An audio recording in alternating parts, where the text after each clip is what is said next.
No. 22nd.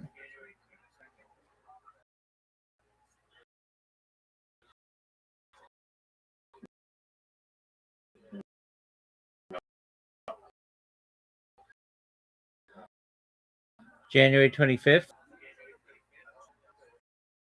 No. January 20. No, it's the same day as Martin Luther King. No one knows when that is. January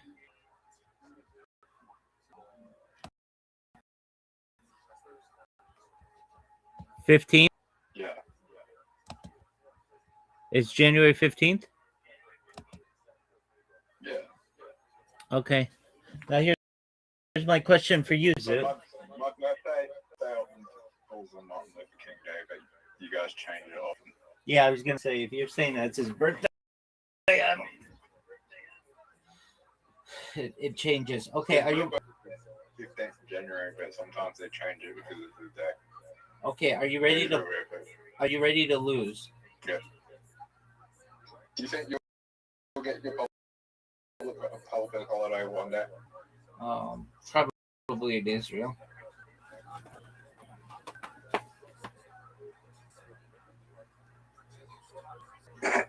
They probably won't. They probably won't have public holidays in the future because I don't think jobs will be a thing in the future. You don't think jobs are going to be something in the future? No. Okay.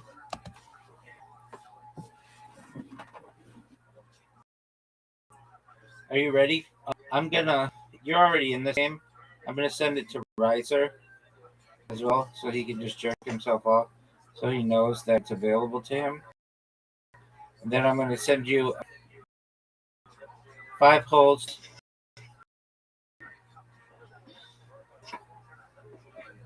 Zoo. It's the Mickey Mouse hole. Zoot, it's the Mickey Mouse hole. I think in the future you'll be able to travel in like, I don't know, like 200 years from now, you'll be in Australia to America within like an hour. With teleportation, perhaps instantaneously, dog. Don't hit your ball in front of my ball, whatever you do. Don't hit your ball in front of my ball, dog. Good job.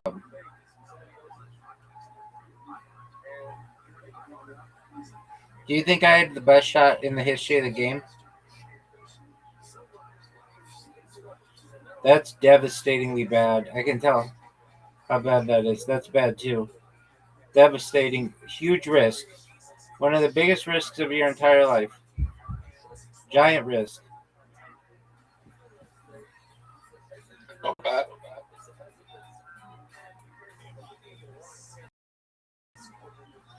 I think we have the same shot, to be honest. Oh, you really do? Zoot, if you make this, I'm going to be pissed. It's not a hard shot to make. You have an easy shot now. A lot of sand, though. All right, big dog. So the bowls are the only thing that are really annoying. Yeah, but sometimes. Not frustrating. Okay, so here's my question for you, Zoot. Yeah. Just a moment. What? What would you rate the movie that girl sent you? 0 to 10. 8.5. Okay. Oh, Zoot, I just gave you the game.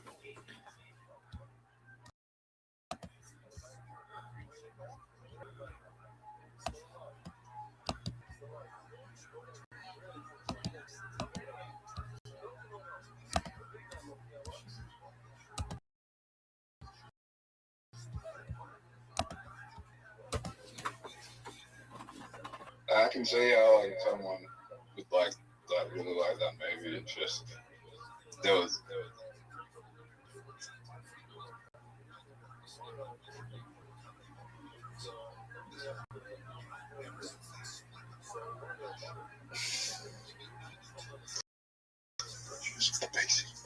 Would you, Doug? There was issues with the pacing.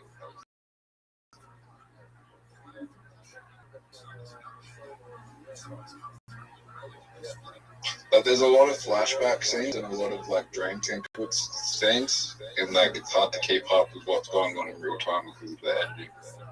Okay. Like it's hard to know what's real and what was fake. Did you see that shot, Suit? I've never seen that. Did you see your shot? Did we both get it? You hit my ball in. And I hit my ball in as well. I've never seen that. I've played this game thousands of times. I've never seen that.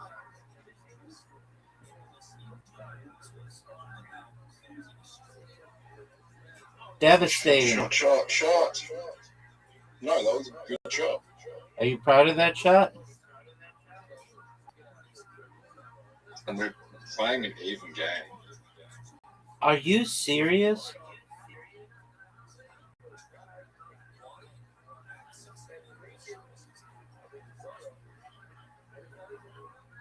Short. Zoot takes the lead.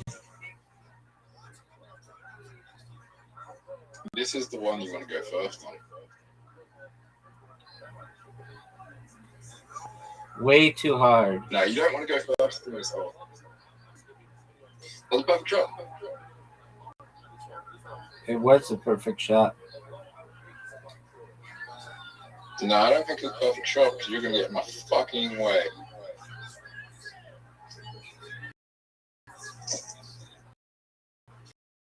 Okay. Not bad. You are good. I need the greatest shot in the history of the game. I need the greatest shot in the history of the game. I need the greatest shot in the history of the game. You can get it in. It's over, Zoot. You won. Are you proud of yourself? Okay, so I can go on for a perfect game. I fucking hate this hole.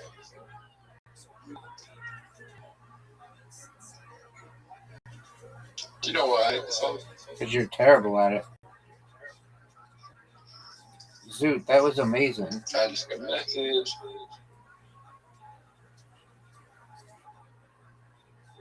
If Verizon says he got a favor and he can't come to Discord.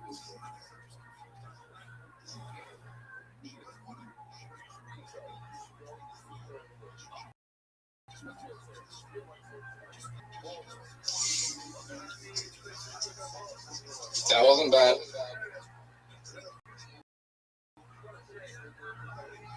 I don't know why you bowler.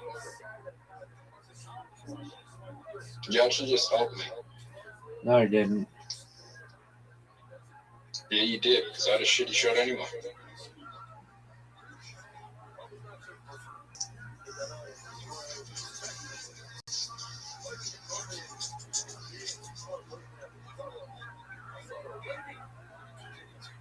You just help me more. Are you You serious? go to the tree, so you don't. Are you serious? Hit the tree. You can get. Oh, you can. You're fucked.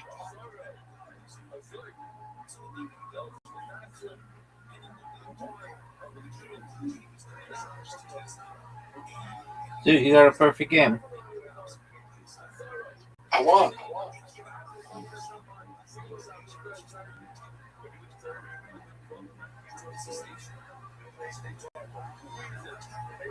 Zoot, you played marvelously. And you know what you get? A game of Dice Party. Oh. And then I'm going to bed. Well, I'm gonna have a shower soon. Okay, well that's a cool story. Then I'm gonna go check. I mean, you're just telling amazing stories, Zoot. Zoot, what did you think of this? I'll give it an 8 out of 10. Okay.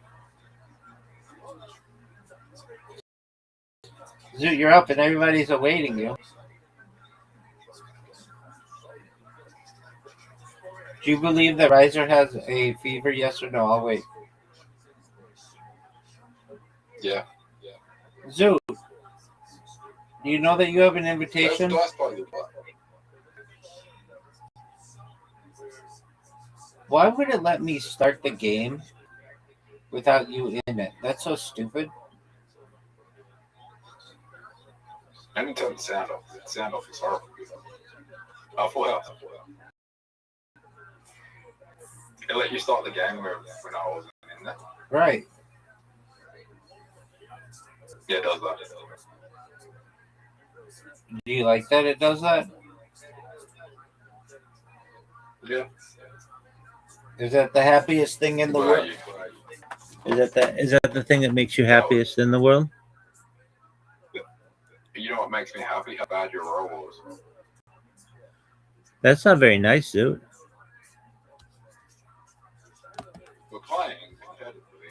I want to be doing good. If I want to win, you have to do bad. I have to be doing good. No, we both could do well. Yeah, then we tie.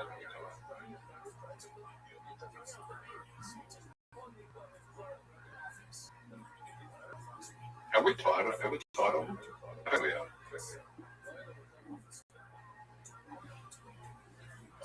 Oh, that's not good. Not a great roll.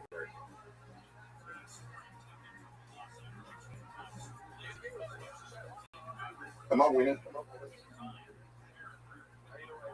By 6 points. Oh, you got lucky. You got lucky there. 1, 2, 4. Actually, do I want to go for the fours? I think that was a good choice.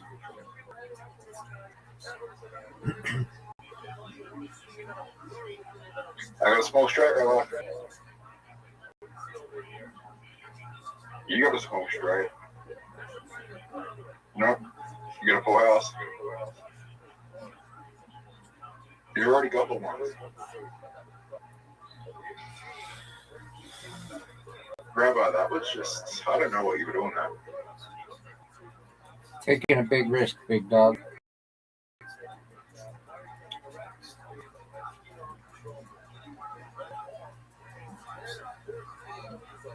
The risk payout for you.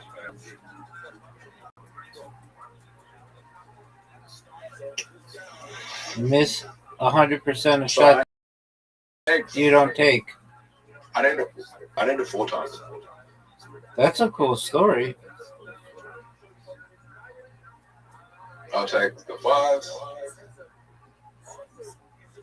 It's over.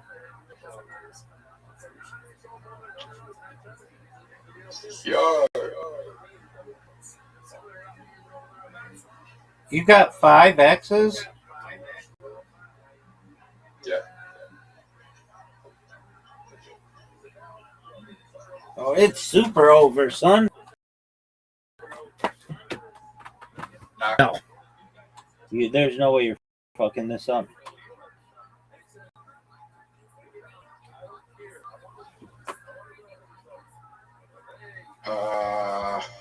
Not great.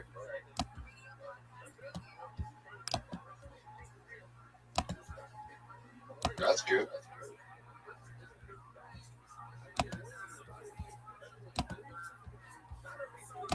Yeah, that's good.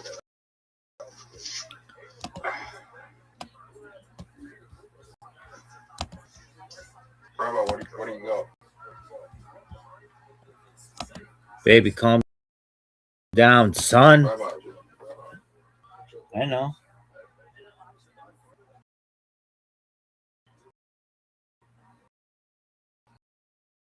He's going for a large straight. Give me a. That is a very high score. No, it's not. Don't even talk like that. You know it's not.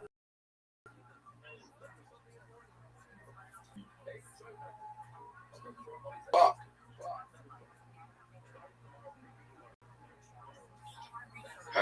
Let's go. the chance. Chance. All right. I don't talk about that. Yes, you do. That's British accent. It's Australian. Oh, okay. What do I do? Kind of effed. Dude, I'm kind of effed. I have to go with the 5X.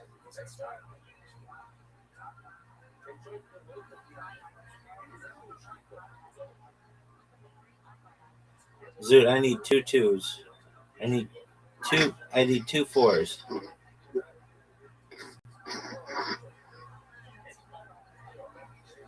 I need 2 4s. Does anyone give a shit about Australian culture over there? No, absolutely not. Unless it's Paul Hogan. That's the only thing. Like, Australia was really cool in like the 80s. Just because of that movie. Aside from that, nobody cares about it. Not even Margot Robbie could make it big. Or whatever those brothers are, Helmsworth. Absolutely no one cares. Oh, we're going to take a big risk here, Zoot. We need a 2. Roll a 2.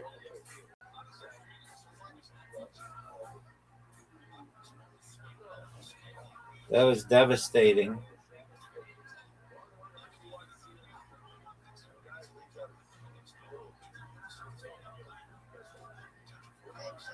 No way. No 4s. No 4s for Zoot. No 4s for Zoot. You need one more 4.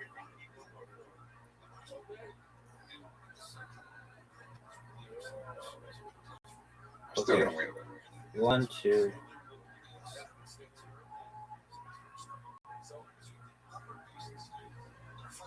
What are you trying for? I just took the lead, Zoot. Yeah, I say that.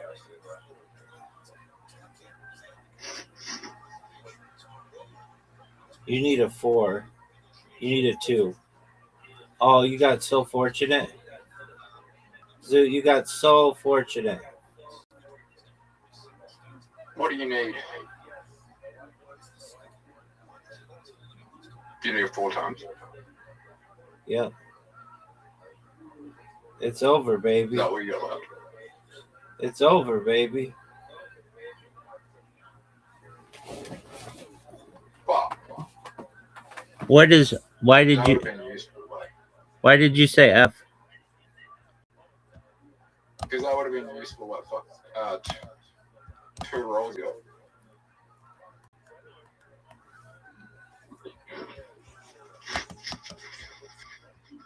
Oh, I already won. It's over, baby.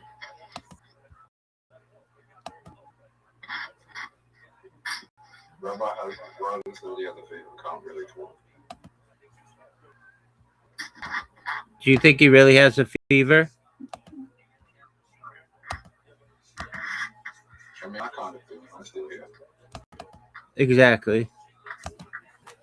All right, so good game. Go take your shower. We'll see you tomorrow, big man. Best wishes with that chick. I hope she likes your movie. I hope that chick likes your movie. I'm going to watch your movie one of these days. Is it a religious movie? No, it's a Brazilian movie. I know, but like, what's it about? City of God. Yeah, dog. The slums of the Brazil. He's this teenager who's a photographer, photographs of all the drug trades for in Brazil. Is what's going on in the slums of Brazil, outside of Brazil, and This movie, like, did you have to watch it in school then? So I'm doing it. Okay. But this is the best movie ever. All right, big dog. Shane Gillis and Joe Rogan talk about it on the podcast. Well, then I have to watch Joe it. Rogan's Well, then I have to watch it. Shane Gillis, Joe Rogan, he's talking about Brazil. He's like, have you ever seen that movie, Salute to the God? He's like, yeah. And Shane Gillis is like, yeah, that's a good movie. Right.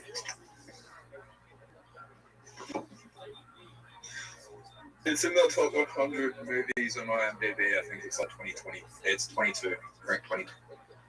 I think it's Shawshank Redemption, it's like number 1 on IMDb, which isn't a bad movie, but I would put it number 1. I'll definitely put Shawshank Redemption in top 1. So it's number 22 all time. On IMDb. I have to check it out. That's pretty high.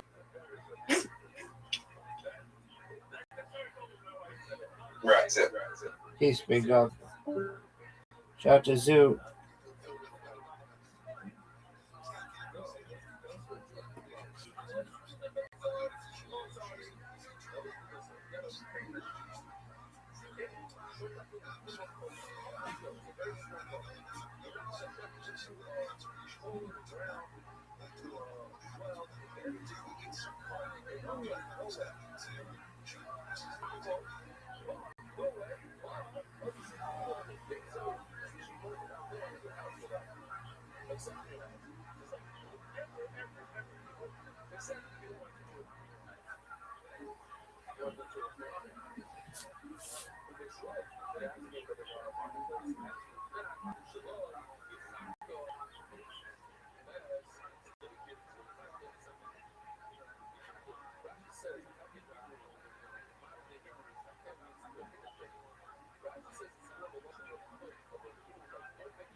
Look at this move, folks.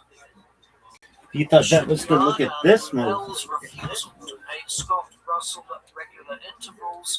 Look at this move. Unbeknownst to Brunel, Scott Russell eventually mortgaged the shipyard. Construction work stalled when his bank took control of the facility.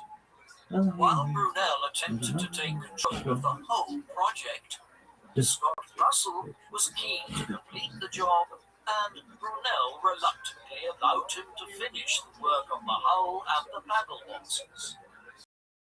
Scott Russell's creditor, the Eastern Steam Company, to lease the shipyard, and the construction was effectively finished by June.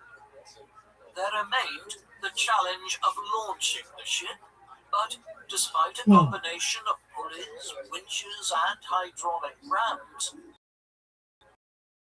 the ship refused to move more than a few. 4 failed launches in November. Brunel consulted his erstwhile rival Robert Stevenson, who suggested adding more power in the shape of hydraulic rams. Brunel agreed, and by the end of January 1858, the SS Great Eastern was finally afloat with the aid of 18 hydraulic rams. Despite this success, the ship had cost the Eastern Steam Company so much money that several directors wanted to have nothing more to do with it, and a new corporate entity, the Great Ship Company, was formed by the remaining directors to acquire the ship. While the Great Eastern was a magnificent engineering achievement, the stress involved in its construction and the financial difficulties which shrouded all of the projects contributed to a steep decline in his health in the 1850s. To recuperate, he went on an extended break to the south of France between May and September, but upon his return to London, he was appalled to discover that the ship had still not been fitted out. By the end of the year, he had been diagnosed with nephritis, an inflammation of the kidneys. Over the winter, he joined his family on a visit to Egypt. After returning to England in May 1859, Brunel regularly inspected the fitting out of the ship, but was too weak to attend the ceremonies marking its completion. On the 5th of September 1859, Brunel suffered a stroke and was taken. A couple of days later, the ship set out on its maiden voyage without him on board. In Brunel's absence, nobody had been given overall responsibility for the vessel, and on the 9th of September, the ship's foreign funnel exploded, killing 5 coal stokers in the process. Bedridden at home, Brunel was distraught when he heard of the accident. It was the last straw which pushed his ailing health beyond repair. Only a few days later, he died on the evening of the 15th of September 1859. He was just 53 years of age. In cemetery in London, the SS Great Britain would eventually make a transatlantic crossing in June 1860, but the Great Ship Company could not afford to operate the route to Australia as Brunel had originally intended. After being sold in 1865, it was modified to lay the first telegraph cables across the Atlantic. Following Brunel's death, a group of his colleagues at the Institute of Civil Engineers decided to honour his memory by completing work on the Clifton Suspension Bridge, which had been stalled since 1843. The structure was finally completed in 1864, with some modifications to Brunel's design. Upon learning of Brunel's death, Daniel Gooch wrote in his diary, quote, "By his death, the greatest of England's engineers was lost, the man with the greatest originality of thought and power of execution, bold in his plans, but right. The commercial world thought him extravagant, but although he was so, great things are not done by those who sit down and count the cost of every thought and act. Brunel's legacy can still be seen all over Britain. Many of his projects remain in use, including the Thames Tunnel, the Clifton Suspension Great Western Railway, the Box Tunnel, and the Royal Albert Bridge. The SS Great Britain went on to have an incredible life after Brunel's time as a passenger ship, as a warehouse and quarantine ship on the Falkland Islands in the late 19th century, and a coal hulk before eventually being scuttled in 1937. It was renovated in the 1970s and is one of the most popular tourist attractions in the port of Bristol today, nearly 200 years after it was built. Brunel is also credited as being the founder of the modern town of Swindon, where his statue stands in the midst of an unfortunately run-down shopping centre bearing his name. While Brunel was lucky to have his father's guidance early in his career, the scale of his ambition was much greater, and several of his more quixotic ideas were realized, despite how outlandish they must have seemed when he first devised them. Even Even before connecting London to Bristol by rail, he connected Britain and the United States by steamship. This was perhaps his greatest work, paving the way for the mass migration of tens of millions of Europeans to the Americas from Europe on steamships between 1840 and 1920. While his projects did not always impress, each of them demonstrated the flair and genius that made him one of the icons of Victorian Britain. In 2002, he came second in a nationwide BBC poll to determine the 100 greatest Britons. What do you think of Isambard Kingdom Brunel? Was he a genius engineer whose larger-than-life schemes helped to create the blueprint for much of Britain's transportation infrastructure? Or did his quest for perfection ultimately undermine his professional and financial interests? Please, let us know in the comments section. And in the meantime, thank you very much for watching.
It is the summer of 213.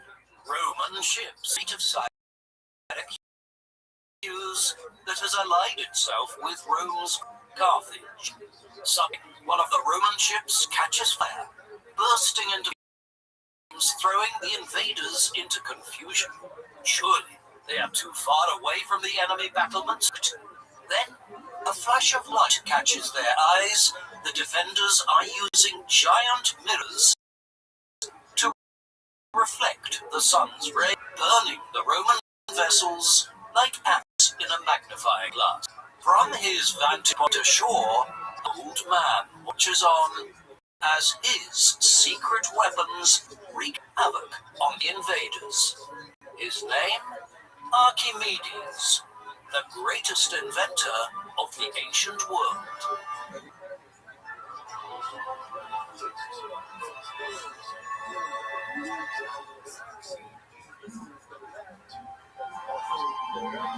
The man known to history as Archimedes was born in the city of Syracuse in Sicily during the early 3rd century BC. At that time, Syracuse was the foremost city of the island and the greatest of the Greek cities of southern Italy, a region known as Magna Graecia, Great Greece. Such was the level of Greek colonization of it since the 8th century BC. Thus, although born in Sicily, Archimedes was Greek and emerged from within a Greek cultural and intellectual milieu. While Archimedes is recognized as one of the greatest scientists and inventors in history, very little is known definitively about his life. Accounts of his life and career are found in the writings of Greek and Roman authors from centuries after his lifetime, and these have been embellished over the centuries. For instance, while we know that Archimedes must have been early in the 3rd century BC, the notion that he was born in the year 287 BC is based on a claim by the 12th century AD Byzantine historian John Tzetzes. He wrote that Archimedes was approximately 75 years old when he died in 212 BC. Still, while Tzetzes was writing a millennium and a half after Archimedes' times, he does cite Diodorus Siculus, a Greek historian from Sicily writing in the 1st century BC, as evidence for these details of the scientist's life. Furthermore, according to Greek mathematician Eutychus of Ascalon, who lived at the turn of the 6th century AD, a biography of Archimedes was written by a friend named Heraclides. While this has been lost in the centuries since, and parts of Diodorus's histories have only survived in fragmentary form, we can assume that writers like Tzetzes and who were writing many centuries after Archimedes' time did have source material from which they drew their information. Finally, and perhaps most importantly of all, there are several scientific treatises that Archimedes wrote himself that have survived down to the present day, in which he provided prefatory letters to fellow mathematicians, which he treatises, the Sand Reckoner. Archimedes states that his father was an astronomer named Phidias, who calculated the difference in size between the sun and the moon. Based on the fact that Phidias was also the name of the most famous sculptor in ancient Greece, who decorated the Parthenon and made the monumental statue of Athena Parthenos that stood inside the iconic temple on the Athenian Acropolis, Archimedes' modern-day translator, Reviel Netz, a specialist in mathematics, suggests that the scientist's paternal grandfather was an artist who named his son in homage to the great sculptor. Netz goes further by suggesting that Archimedes' name, which may be interpreted as the mind of the principle, is a reference to the principle or order of the universe.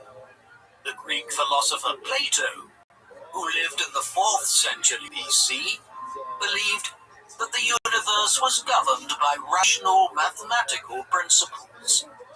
Perhaps Phidias was a follower of Plato and gave his son this name to reflect his belief in a rational and harmonious cosmic order. Apart from this, nothing is known about Archimedes' family and early life. His mother's name is unknown.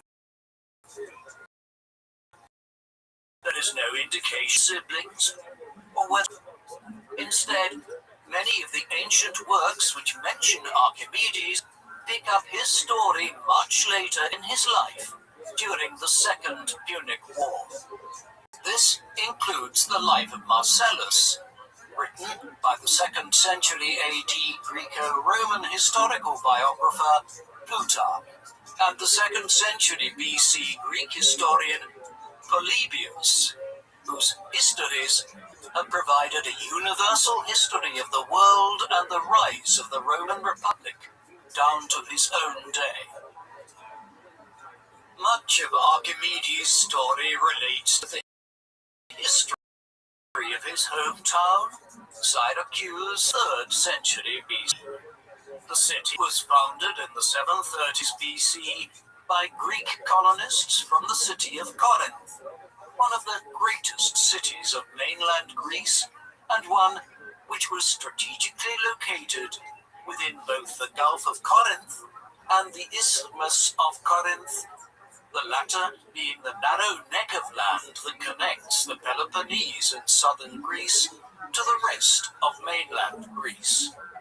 Syracuse lies on the southeastern tip of Sicily.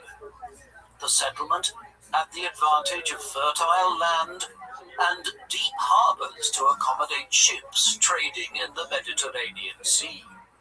While it retained some links to Corinth, Syracuse became increasingly independent over time and in turn founded its own colonies. By the end of the 5th century BC, the city and its hinterland had a population of around 250,000, rivaling Athens in size and wealth. In 415 BC, during the Peloponnesian War between Athens and Sparta for hegemony over the Greek world, Athens invaded Sicily. As the richest city on the island, Syracuse was the main target and received reinforcements from Sparta and Corinth. With the assistance of a Spartan general, the Syracusans defeated the Athenians, and by 413 BC, the entire Athenian expeditionary force was destroyed, a pivotal episode in the Peloponnesian War. As such, while Syracuse featured considerably to the west of Greece, it was a key player in the wider politics of the Greek world. Moreover, Sicily and southern Italy had developed into part of the intellectual world of the Greeks.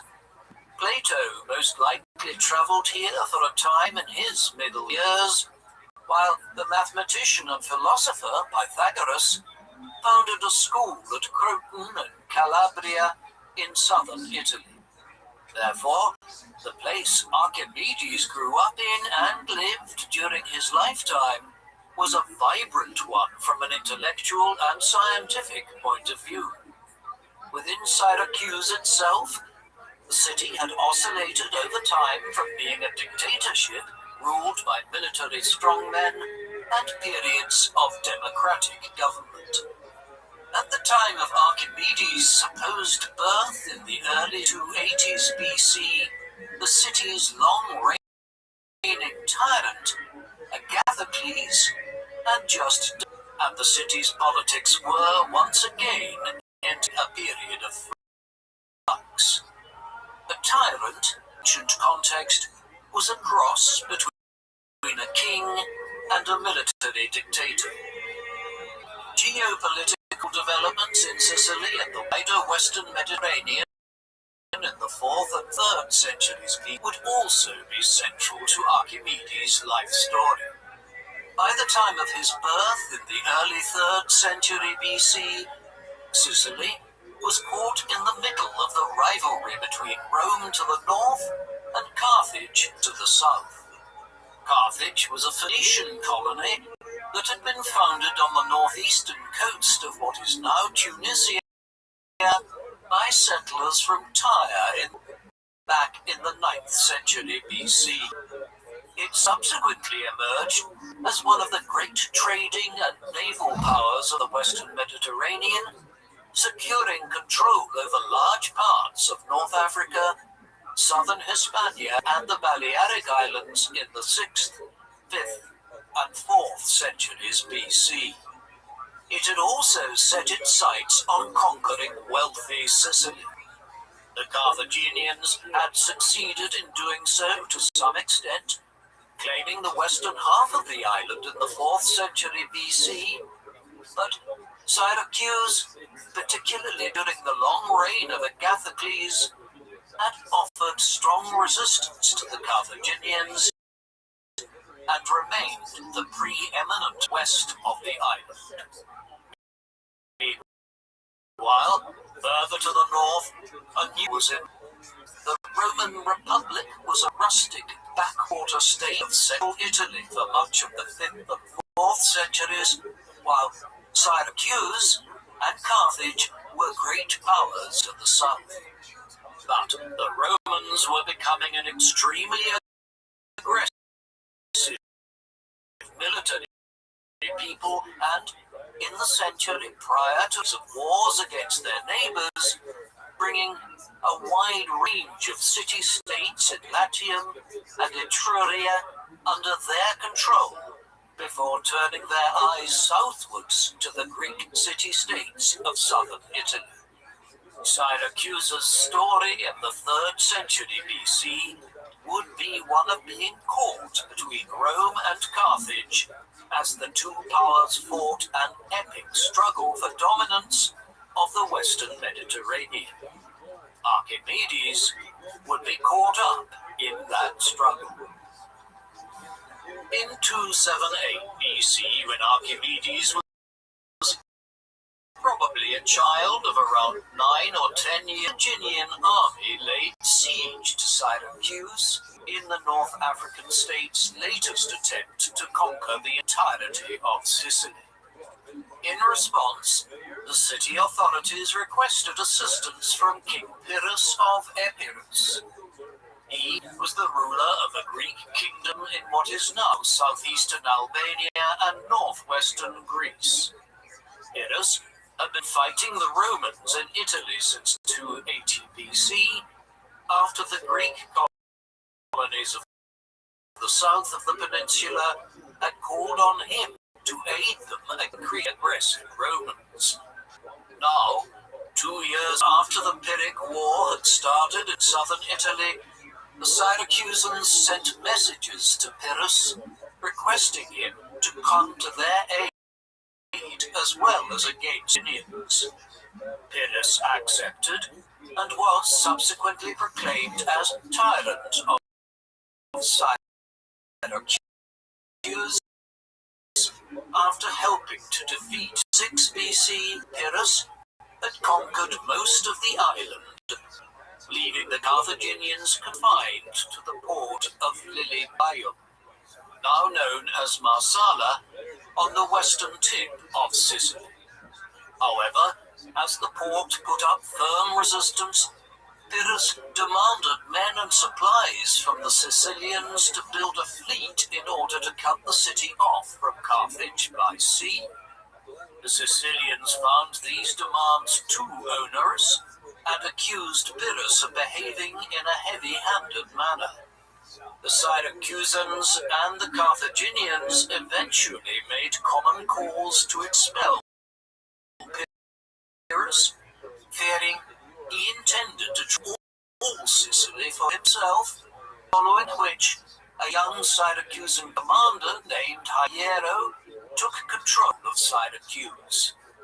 According to Polybius, Hiero noticed mutinous elements among mercenaries who served in the Syracusan army and addressed the problem by leading a campaign against the Mamertines, a people from southern Italy who settled in Messina in the northeastern corner of Sicily. Hiero deployed the mercenaries of the army and allowed them to be killed by the enemy, withdrawing the rest of his army to safety. While this ploy secured Hiero's position in Sicily, it encouraged the Mamertines to take the offensive against Syracuse. Hiero mobilized his citizen militia to battle near the river Longanus in 269 BC. Then, after his return to Syracuse, he was proclaimed as tyrant or king of the city. The Battle of Longanus would have a greater importance still in years to come, as the Mamertines appealed for assistance from the Romans. They would, in turn, launch their own military campaign to the island, and this led to the outbreak of the First Punic War in 264 BC. The clash was primarily between Rome and Carthage.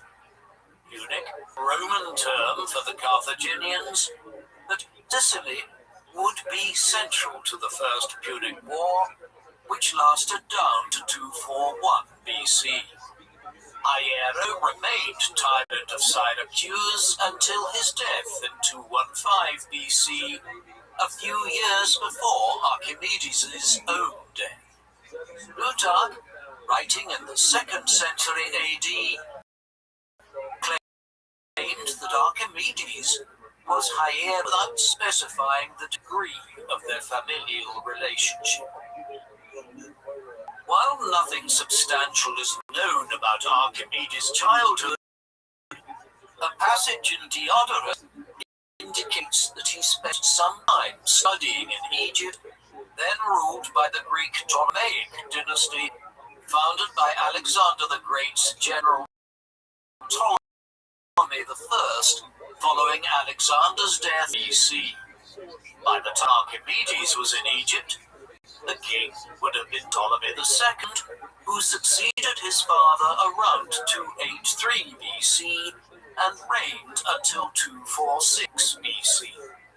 The Ptolemies governed the kingdom from their capital of Alexandria, founded in 331 BC by Alexander.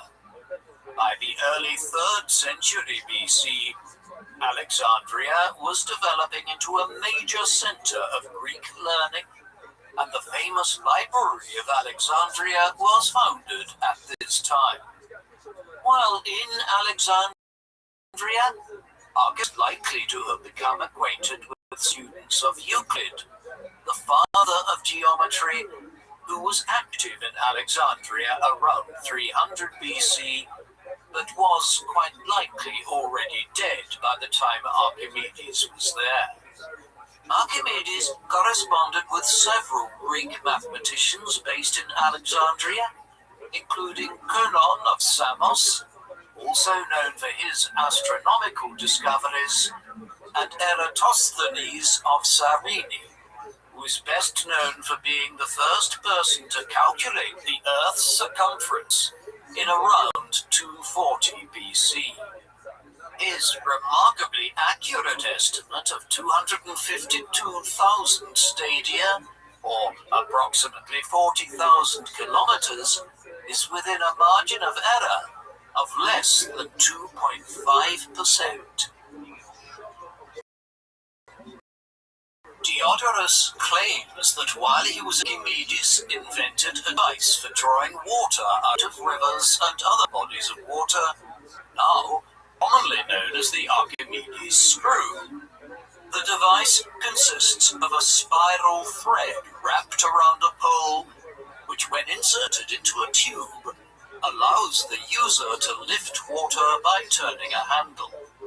According to Diodorus, the Archimedes screw was used in silver mines in Hispania, name for Spain, to remove water from underground streams to the surface to create a dry environment and facilitate mining operations. A version of the device continues to be used in the Nile Delta to this day for irrigation purposes. While Diodorus credits Archimedes with the invention of the water screw, similar devices had been used in Egypt before his time, and geographer Strabo, writing in the late 1st century BC, refers to a screw being used to draw water from the river Euphrates to irrigate the hanging gardens of Babylon many centuries before Archimedes' time. Although Archimedes was known in the ancient world for inventions such as the water screw, Plutarch noted that he never wrote about the practical application of his ideas and was primarily interested in abstract mathematical concepts. According to Plutarch, Archimedes considered engineering and other practical sciences as, quote, ignoble and vulgar, compared to pure mathematics, which was unconcerned with the necessities of Plutarch's account includes anecdotes of Archimedes related to his mathematical work that he would forget to eat and forcibly dragged to the bathhouse to clean himself. Even in the bathhouse, he would draw geometrical diagrams with his finger while his body was covered in anointing oil. While Archimedes was acquainted with King Hiero and his son Gello II, there is little evidence for him being involved in or affected by political and military events in Syracuse until near the end of his life. Nevertheless, Archimedes lived against a violent backdrop in the Western Mediterranean. The First Punic raged for nearly a quarter of a century down to 241 BC, and much of the fighting centered on Sicily, though there were other expeditions launched by both Rome and Carthage to mainland Italy, Sardinia, Corsica, and North Africa. A Roman army laid siege to Syracuse in 263 BC. At that juncture, Hiero chose to make peace with the Romans and agreed to provide military support to them, a decision which made a kind of sense at the time, given that Carthage had been Syracuse's main rival for power on Sicily for 2 centuries. Carthaginian base on the island was at Akragas, now the impressive archaeological site of Agrigento in southern Sicily. The Romans began to lay siege to the city in 262 BC. Despite heavy losses, they eventually defeated the Carthaginians in battle, enabling them to capture Akragas and most of the island. However, the Romans struggled to expel the Carthaginians entirely from their remaining outposts on the island amidst staunch Carthaginian resistance and the destruction of several Roman fleets in poor weather. This meant that the Romans did not end the war until 241 BC. They were victorious when they did. Sicily became the first Roman province outside Italy, though Syracuse remained an independent city-state ruled over by Hiero and allied with Rome for the remainder of his reign. Meanwhile, the Carthaginians were forced to cede control over western Sicily, Sardinia, and Corsica to Rome. Undeterred, they quickly set about rebuilding their strength by expanding their presence in Hispania in anticipation of a war of revenge against the Romans one day. These would have considerable implications for Archimedes' later life in Syracuse. Given the lack of reliable historical evidence for Archimedes' life, his surviving scientific treatises provide important insight into his work and personality. It is worth exploring the story of how his treatises survived in some detail. With the exception of his possible stint at Alexandria in Egypt during his younger years, he appears to have spent most of his life in his native Syracuse, where he would have worked on his proofs and theorems before sending them to fellow mathematicians in Alexandria, Athens, and other cities in the eastern Mediterranean. Many scholars of ancient science have noted that Archimedes' work was so sophisticated for the time that only a few dozen people would have been able to understand it. While around 10 different treatises can be definitely attributed to Archimedes, the corpus of his work was first collected in late antiquity, around the 6th century AD, when texts were being transferred from fragile papyrus scrolls onto more durable parchment. Much of this work took place in Constantinople, capital of the Byzantine or Eastern Roman Empire, which continued to flourish after the decline of Rome in the West. During the 6th century, Eutychius of Ascalon provided detailed commentaries on Archimedes, and it appears that these commentaries were included in a compilation of Archimedes' work by his friend Isidore of Miletus, best known as the architect of the Cathedral of the Hagia Sophia in Constantinople. Although Isidore's edition is lost, it seems to have inspired at least 3 codices containing Archimedes' work, which were made in Constantinople during the 9th and 10th centuries. The most comprehensive of these was made in the 9th century and includes a dedication to Leo the Geometer, an influential mathematician and philosopher whose cousin, John the Grammarian, served as Patriarch of Constantinople. The 19th century Danish historian and philologist Johann Ludwig Heiberg called this Codex A. Heiberg theorized that another codex, Codex B, contained several of Archimedes' treatises, including the 2 parts of a text entitled On Floating Bodies, which were not included in Codex A. These 2 Byzantine codices were removed from Constantinople in 1204 when the city was sacked by Latin crusaders during the 4th Crusade.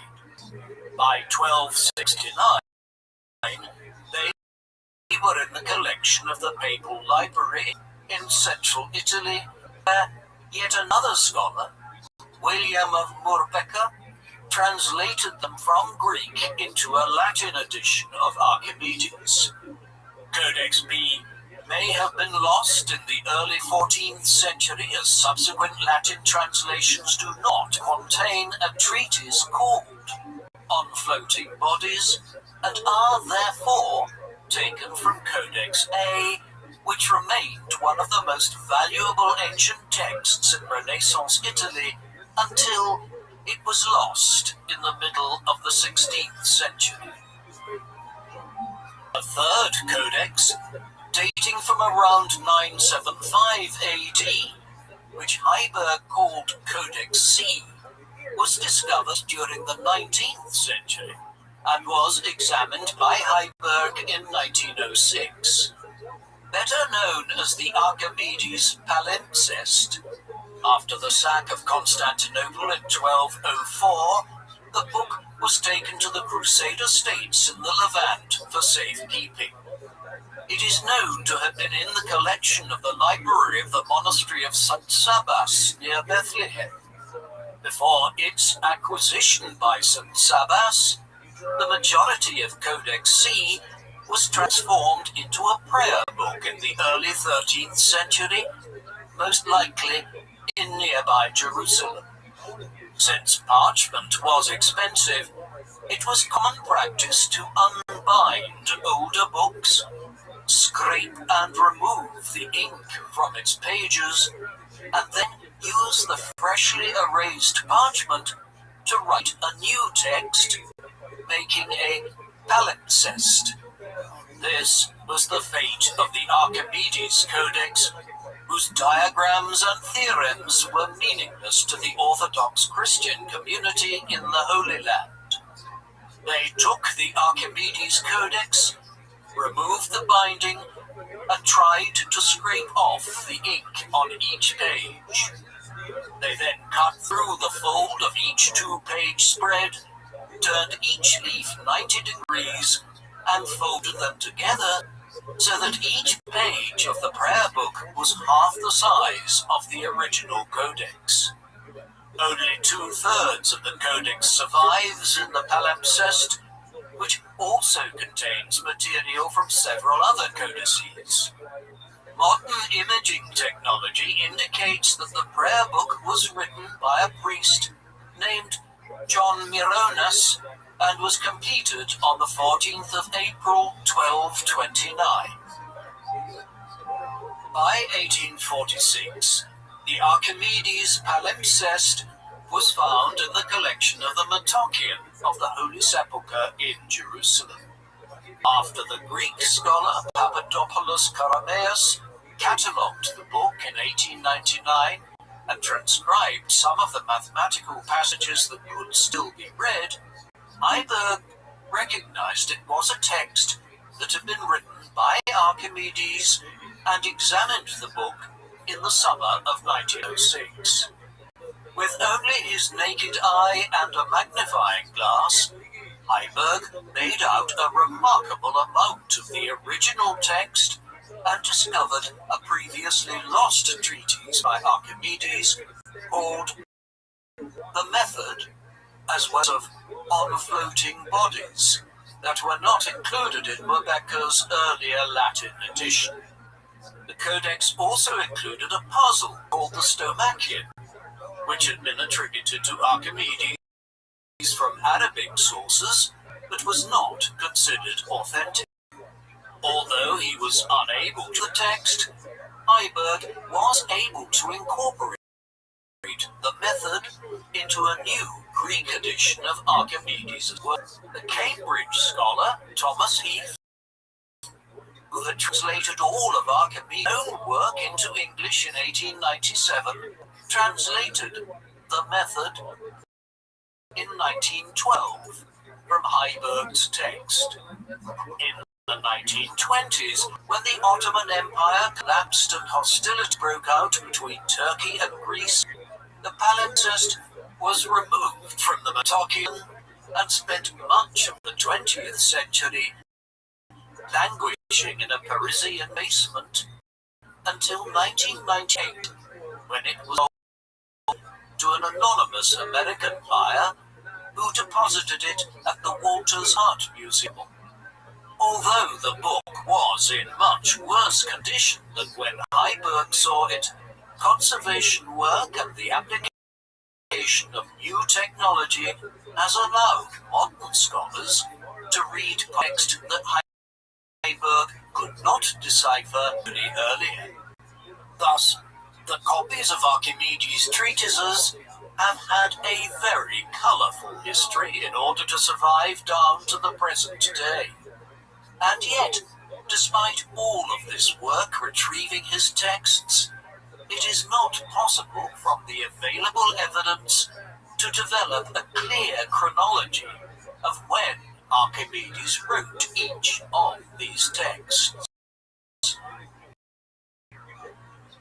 Despite the limitation, The treatise by Archimedes, which had survived, and anecdotes from the work of others shed light on his work and life in many different ways. By far the most famous anecdote about Archimedes involves him jumping out of a bath and running into the street naked, shouting, "Eureka!" after making a discovery.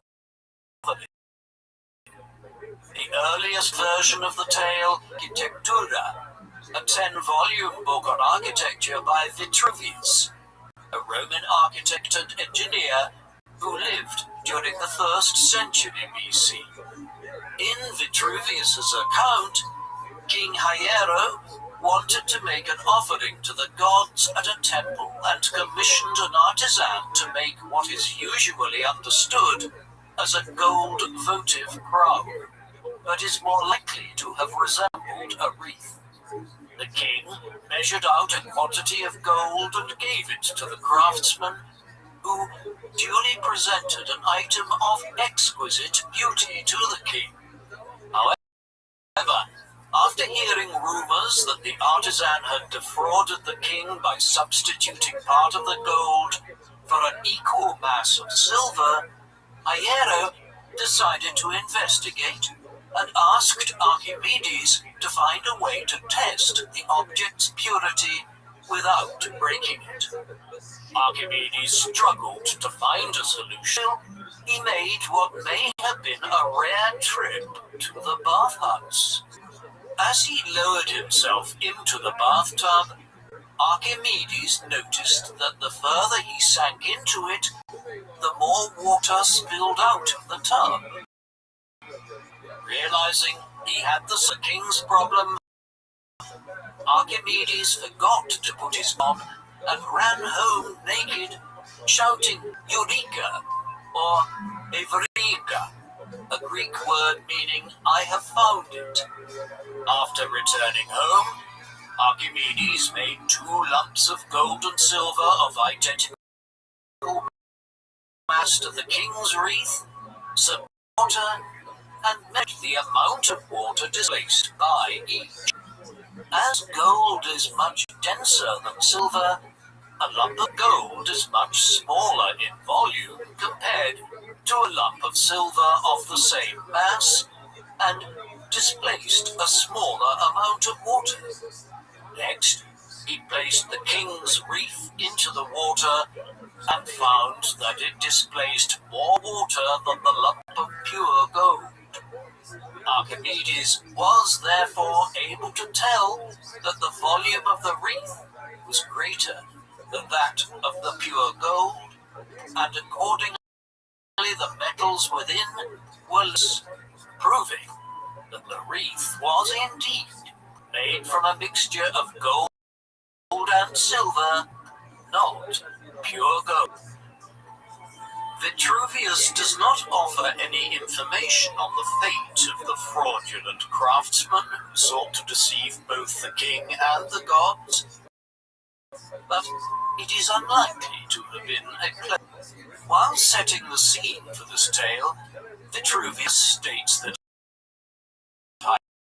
Hiero had commissioned the crown to successors, which made him king. This means that the crown would have been made in the first half of the 206 after Hiero's victory at Longanus. Note is genuine.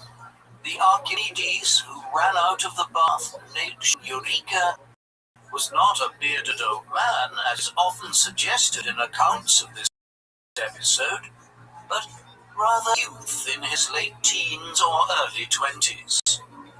Many historians and scholars of ancient science and mathematics cast doubt on the accuracy of the anecdote by arguing that the displacement of water from a bathtub would have been far too trivial an observation for a sophisticated mathematician such as Archimedes to shout Eureka about. Instead, it is noted that Vitruvius was aware that Archimedes had written a treatise on floating bodies, but that he had misunderstood Archimedes' discovery which was about buoyancy rather than the density of substances like gold and silver, and invented the story about the bathtub as a result.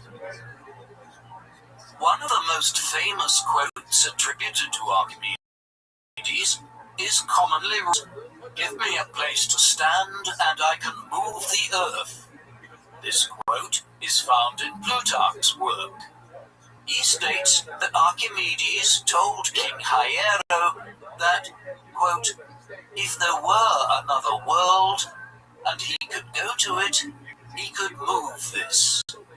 When the king asked Archimedes what he meant, he undertook to construct a system of compound pulleys which enabled him to move a fully laden three-masted ship across the water with considerable ease. An alternative account involving launching a ship is found in the De Hypnosophisti, a text written by a Greek writer, Athenaeus of Naucratis, in the early 3rd century AD. The De Hypnosophisti takes the form of a fictionalized set of dialogues between a large group of intellectuals at a series of dinner parties hosted by Athenaeus. Athenaeus cites a treatise by a certain Moschian about a great ship commissioned by Hiero called the Syracusian, the construction of which was supervised by Archimedes. The shipwrights had difficulty launching the ship to sea until Archimedes came up with the solution. Rather than using a system of pulleys, Athenaeus claims that Archimedes invented a winch to pull the vessel to sea. Archimedes' boast about being able to move the world is based on his work on levers found in his two treatises on the equilibrium of planes, which was probably among the earliest of his surviving works. Archimedes followed Euclid's example in setting out postulates or assumptions, followed by a series of propositions which are then proven based on the initial assumptions. He began in this instance by envisaging two weights resting on a horizontal stick supported by a fulcrum. The postulates then include basictions such as the idea that two objects of equal weight that are an equal distance apart from the fulcrum will balance, and that if one of the weights is increased, that side would go down, while correspondingly, if it is decreased, the opposite side goes down. From these postulates, Archimedes methodically proved a series of propositions which allows him to derive the law of the lever, namely, that two different weights are balanced on a fulcrum when their lever arms are reciprocally proportional to their size. In other words, if the size of one of the two weights being balanced is doubled, then its distance to the fulcrum must be half that of the distance between the weight on the opposite side and the fulcrum in order to maintain the balance. Based on this principle, a small amount of force can lift a large weight using a lever and a fulcrum if the lever arm is sufficiently long. This forms the basis for Archimedes' belief that he could move the world if he had a lever and a place to stand. It also demonstrates how he could have aided Hiero in launching his enormous ship out into the harbor of Syracuse. Archimedes' fulcrum represented the center of gravity of two objects on a balance, basically the center of a seesaw. In the rest of On the Equilibrium of Planes, he applied a similar technique to determine the center of gravity for two-dimensional shapes, such as parallelograms and triangles. The center of gravity for a parallel, since it is the point at which two diagonal lines joining the corners intersect the center of the shape. It is a more challenging task to find the center of gravity for a triangle, which has no center.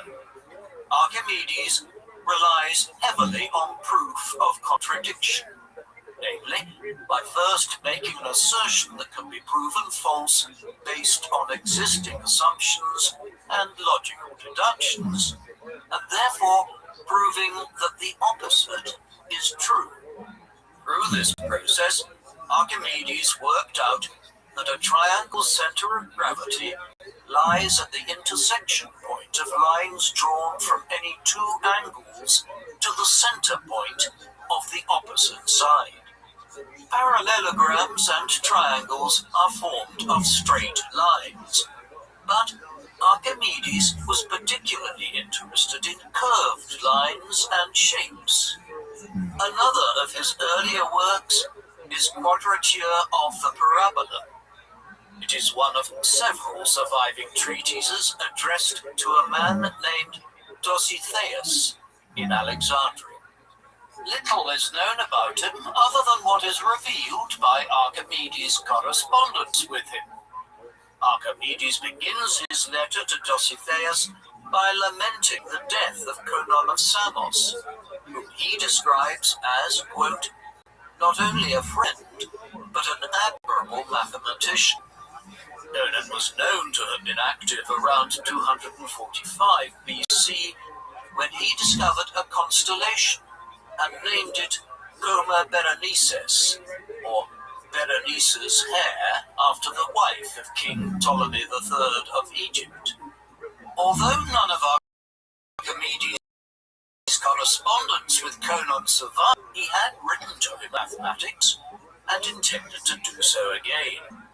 Upon learning of Conon's death, Archimedes decided to send it to Dositheus, who had known Conon in Alexandria. In his letter, Archimedes referred to previous attempts by other mathematicians to square the circle. In other words, to determine how to take a circle and create a square or rectangular shape out of the same area, which would enable them to measure the area of the circle. Greek mathematicians had figured out how to measure the area of any shape bound by straight lines, no matter how complex, by dividing them into triangles, calculating their area, and then adding them all up to find the total. In their efforts to square the circle, the Greek mathematicians before Archimedes tried to divide up the circle into smaller segments, but while some of his predecessors offered proofs, Archimedes was not convinced by them. In Quadrature of the Parabola, Archimedes sought to measure the area of a related shape, a parabola, which is made from cutting a cone parallel to one side. Through a logical reasoning and proof by contradiction, Archimedes proved that the area of a parabola is 4/3 that of a triangle bounded by it. Archimedes tells Dositheus that he had initially come to the proof, quote, by means of mechanics, before arriving at a geometric proof. Another of his treatises, The Method of Mechanical Theorems, is the only one of his surviving works to demonstrate this mechanical method. The introductory letter is addressed to Eratosthenes of Cyrene, whom Archimedes praises as, quote, a man of considerable eminence in philosophy and an admirer of mathematical inquiry. Archimedes begins the letter by referring to a previous letter he sent to Eratosthenes, in which he challenged of some of his new theorems. Archimedes not only presented his proofs, but also what he described as his mechanical method, which he believed could be used to solve a set of similar problems. Archimedes begins by giving an alternative proof of his discovery in Quadrature of the Parabola by considering shapes as physical objects on a balance supported by a fulcrum, with their sizes representing different weights. After this, Archimedes moved on to proofs involving more complex shapes. From these findings, mathematicians have concluded that Archimedes was close to making the discoveries about gravity and mechanics that Galileo and Newton would make 2,000 years later. In the second part of On the Equilibrium of Planes, which is believed to have been written after Quadrature of the Parabola, Archimedes investigates the center of gravity for a parabola and determines that it lies on its axis 2/5 of the way up from the base to its vertex. Archimedes' work with curved shapes brought him into contact with the concept of infinity, which most ancient Greek mathematicians were keen to avoid engaging with. How did a person measure infinity? It seemed like such a tricky issue that to contemplate it. Archimedes developed his own approach to doing so. A circle, or any curved shape, has an infinite number of sides, which is why it is impossible to precisely transform a circle into a shape with straight sides. However, in his treatise entitled Measurement of a Circle, which only survives in fragmentary form in the various codices, Archimedes approached the area of a circle by constructing polygons with an increasing sizes to fill a circle. He eventually arrives at a 96-sided polygon and calculates that the ratio of the circumference of a circle to its diameter is between 223 to 71 and 22.7. In decimal form, Archimedes' estimate of this ratio, represented by the Greek letter pi, was between 3.14084 and 3.14286. If he had increased the number of sides of his theoretical polygon towards infinity, he would have arrived at a more precise approximation of pi, now known to be 3.14159. This approach is known as the method of exhaustion and was used by Gottfried Wilhelm Leibniz and Isaac Newton in the 17th century to develop modern calculus, the branch of mathematics that studies continuous change. It also points towards the intellectual milieu Archimedes was living within in southern Italy and Sicily.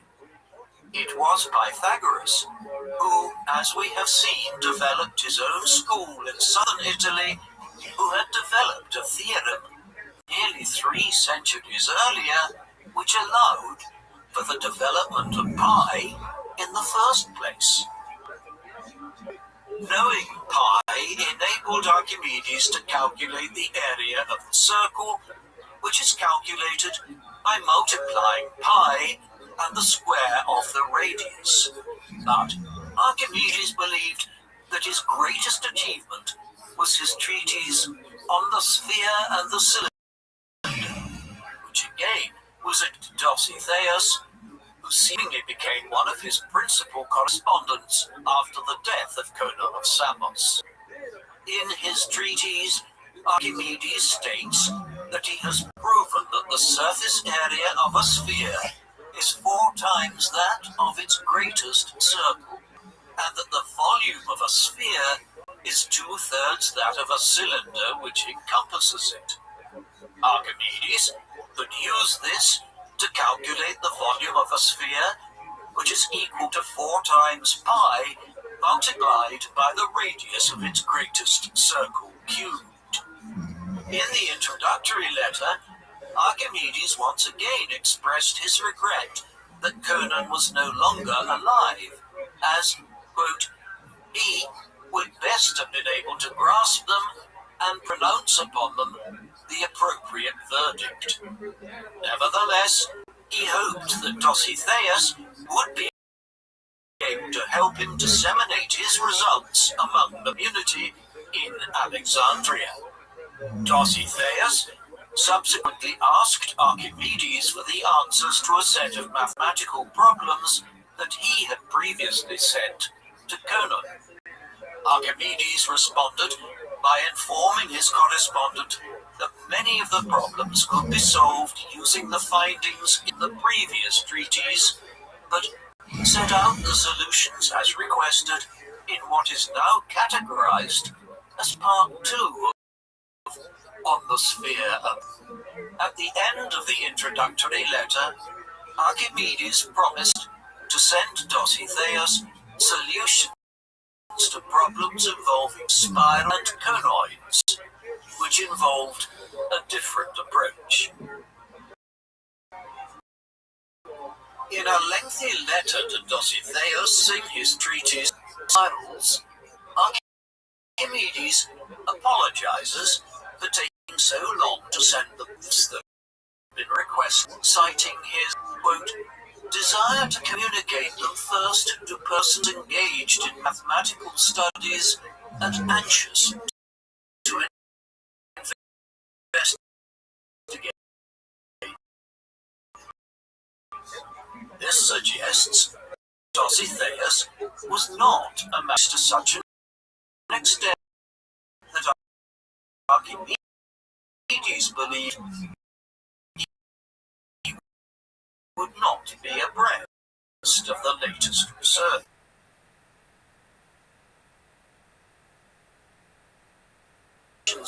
Were intentionally wrong, and goes on to prove why.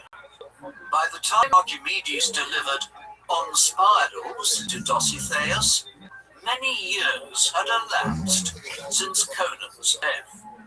Had Conon lived, Archimedes believed that, quote, he would have discovered and made manifest all these things, and would have enriched geometry by many other discoveries besides.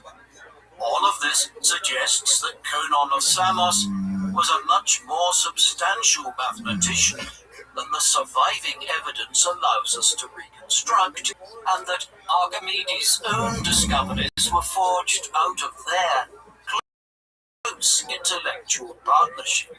In Conon's absence, nobody else Archimedes' problems, and he decided it was time to publish the proofs and see who might respond to his work.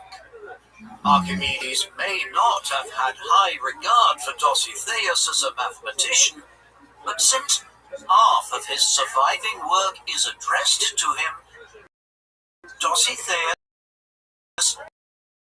performed admirably in ensuring that Archimedes' treatises ensured their survival for posterity. Thus, Dositheus should primarily be viewed as someone who helped disseminate and popularize Archimedes' work in Alexandria and the heartland of Hellenistic civilization in the Eastern Mediterranean. Archimedes' work on spherical and conic objects, as well as his work on centers of gravity, enabled him to investigate how such objects would behave when submerged in water in his treatise on floating bodies. In this, he worked from the theory that each column of equal volume in a body of liquid is also of equal weight. Otherwise, the liquid would flow from the heavier to the lighter side. Archimedes then determined that a column of liquid with a solid object in it remains the same weight as the column without such an object. For this to be true, the solid object would have to lose some of its weight. If it is lighter than the liquid, out of it would remain above the surface. But even if it is heavier than the liquid and sinks to the bottom, it would still experience some weight loss. Archimedes deduced that the weight lost is equal to the volume of water that has been displaced. This discovery, now known as the Archimedes principle, may have inspired the famous story about Archimedes running naked from the bathhouse shouting Eureka. However, the discovery of the Archimedes principle is much more complicated than coming to the realization that larger objects displace a greater volume of water. In the second part of On Floating Bodies, Archimedes proved how different types of shapes floated in liquids of different densities, a discipline now known as hydrostatics. While Archimedes was primarily interested in the mathematical and geometric attributes of the shapes in question, his investigation of curved shapes and their centers of gravity in water and their applications in shipbuilding. The Carthaginians and Romans were already building sophisticated ships at this time, but it is possible that his ideas on hydrostatics were incorporated into shipbuilding methods in the Western Mediterranean later in his. While most of Archimedes' work or fellow mathematicians, Sandrecana is addressed to Gallo II of Syracuse, the son of Hiero II. Gallo died in 216 BC, shortly before his father, which suggests that he and his father ruled Syracuse as joint tyrants from around 240 BC. Archimedes expects Gallo to understand the mathematics contained in the treatise, which has led some scholars to propose that the young Gallo was a student of Archimedes. In the Sandrecana, Archimedes sets himself the challenge of calculating how many grains of sand would fill the universe. Archimedes was familiar with astronomy and astronomical discoveries, since his father, Phidias, and his late friend and correspondent, Conon, were both astronomers. However, while the universe serves as Archimedes' drawing board, the Sandrecana is primarily concerned with very large numbers and the concept of infinity. He tells King Gallo that some people assume that the number of grains of sand on Earth is infinite, since there is no way of expressing such a number. Archimedes aims to demonstrate that not only is the number of grains of sand on Earth not infinite, but the number of grains of sand in the universe is not infinite. To do so, he had to expand on the Greek numbering system. The largest number the Greeks had a word for was a myriad, or 10,000.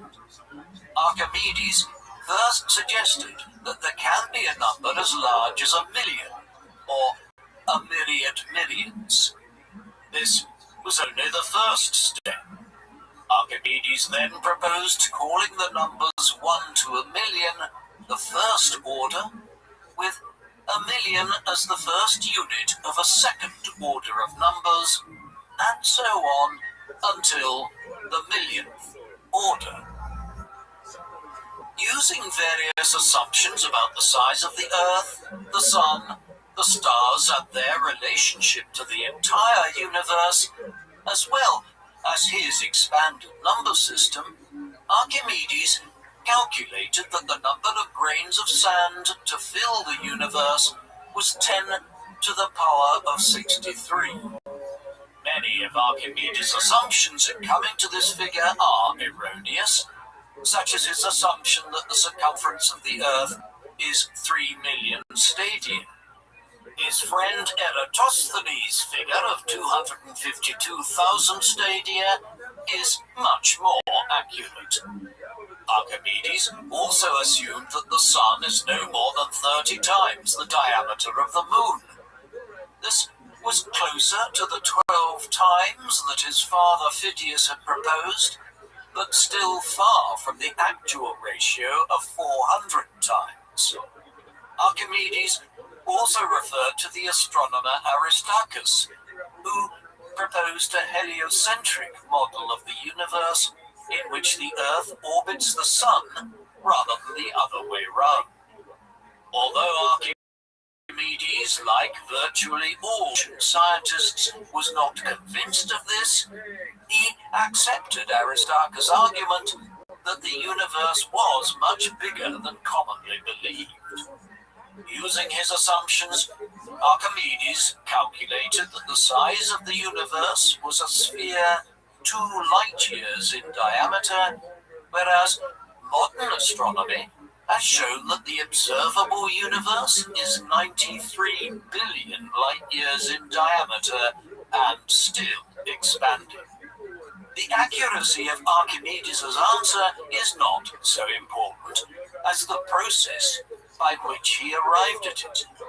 Indeed, Archimedes was seeking to calculate an upper bound for the size of the in order to show that it is possible to represent a large number, such as the number of grains of sand in the universe. Nevertheless, Archimedes' interest in the heavens was not purely theoretical. According to the Roman writer and statesman Cicero, Archimedes constructed 2 astronomical models, which were taken to Rome following his death. The first of these was a hemisphere which represented the night sky, while the second was a model of the universe based on the description of the astronomer Euxodus of Cernidus, who lived a century earlier and whose work he references in The Sand Reckoner. Archimedes may have described the process of building these models in On Sphere Making, a lost treatise referenced by the mathematician Pappus of Alexandria, who lived in the 4th century AD. The Sand Reckoner is generally regarded as the most approachable of Archimedes' treatises and reveals a playful. He is also known for coming up with mathematical puzzles for his fellow mathematicians. Such is the case with the Stomachion, a treatise which appears in the Archimedes palimpsest. Here, Archimedes divides a square into 14 pieces and asks how many ways the pieces can be arranged to form a square. It has been calculated that there are 7,152 different solutions to the puzzle. The branch of mathematics involved in finding different solutions to the same problem is combinatorics, and is used in computer science to determine the most efficient way of solving a particular problem. Archimedes is also associated with a remarkably complex problem known as the cattle problem. It takes the form of a Greek poem of 44 lines addressed to Eratosthenes of Cyrene, in which he is asked to work out the number of cattle in the herd of the sun god Helios based on a series of increasingly convoluted numerical relationships between cattle of various colors and patterns. While some scholars have argued that Archimedes could not have written the poem since it was not his style of writing, others hold that by By setting out his problem in verse, Archimedes was effectively making a joke at his friend's expense. The answer was first calculated in the 19th century and runs to over 200,000 digits. The available evidence suggests that Archimedes undertook most important work in the 230s BC and 220s BC, roughly between his late 40s and late 60s. This was a period of comparative peace in the Western Mediterranean, especially so on Sicily, where relative tranquility prevailed after the end of the First Punic War in 241 BC. Rome was now the dominant power on the island, and Hiero ruled Syracuse as a Roman client. Trouble was brewing, though. In the decades following the First Punic War, the Carthaginian general Hamilcar Barca and later his sons Hasdrubal and Hannibal gained control over much of the Iberian Peninsula. In 219 BC, Hannibal besieged and captured the town of Saguntum on the east coast of Spain. Saguntum was a Roman ally, prompting Rome to declare war on Carthage in response. While minor naval actions took place off the coast of Sicily in 218 BC, Hannibal's main objective was an invasion of Rome. New Carthage, present-day Cartagena, on the southeastern coast of Spain. Rather than risk losing his army at sea, Hannibal led his men into southern Gaul, the ancient name for France, and embarked on his legendary crossing of the Alps.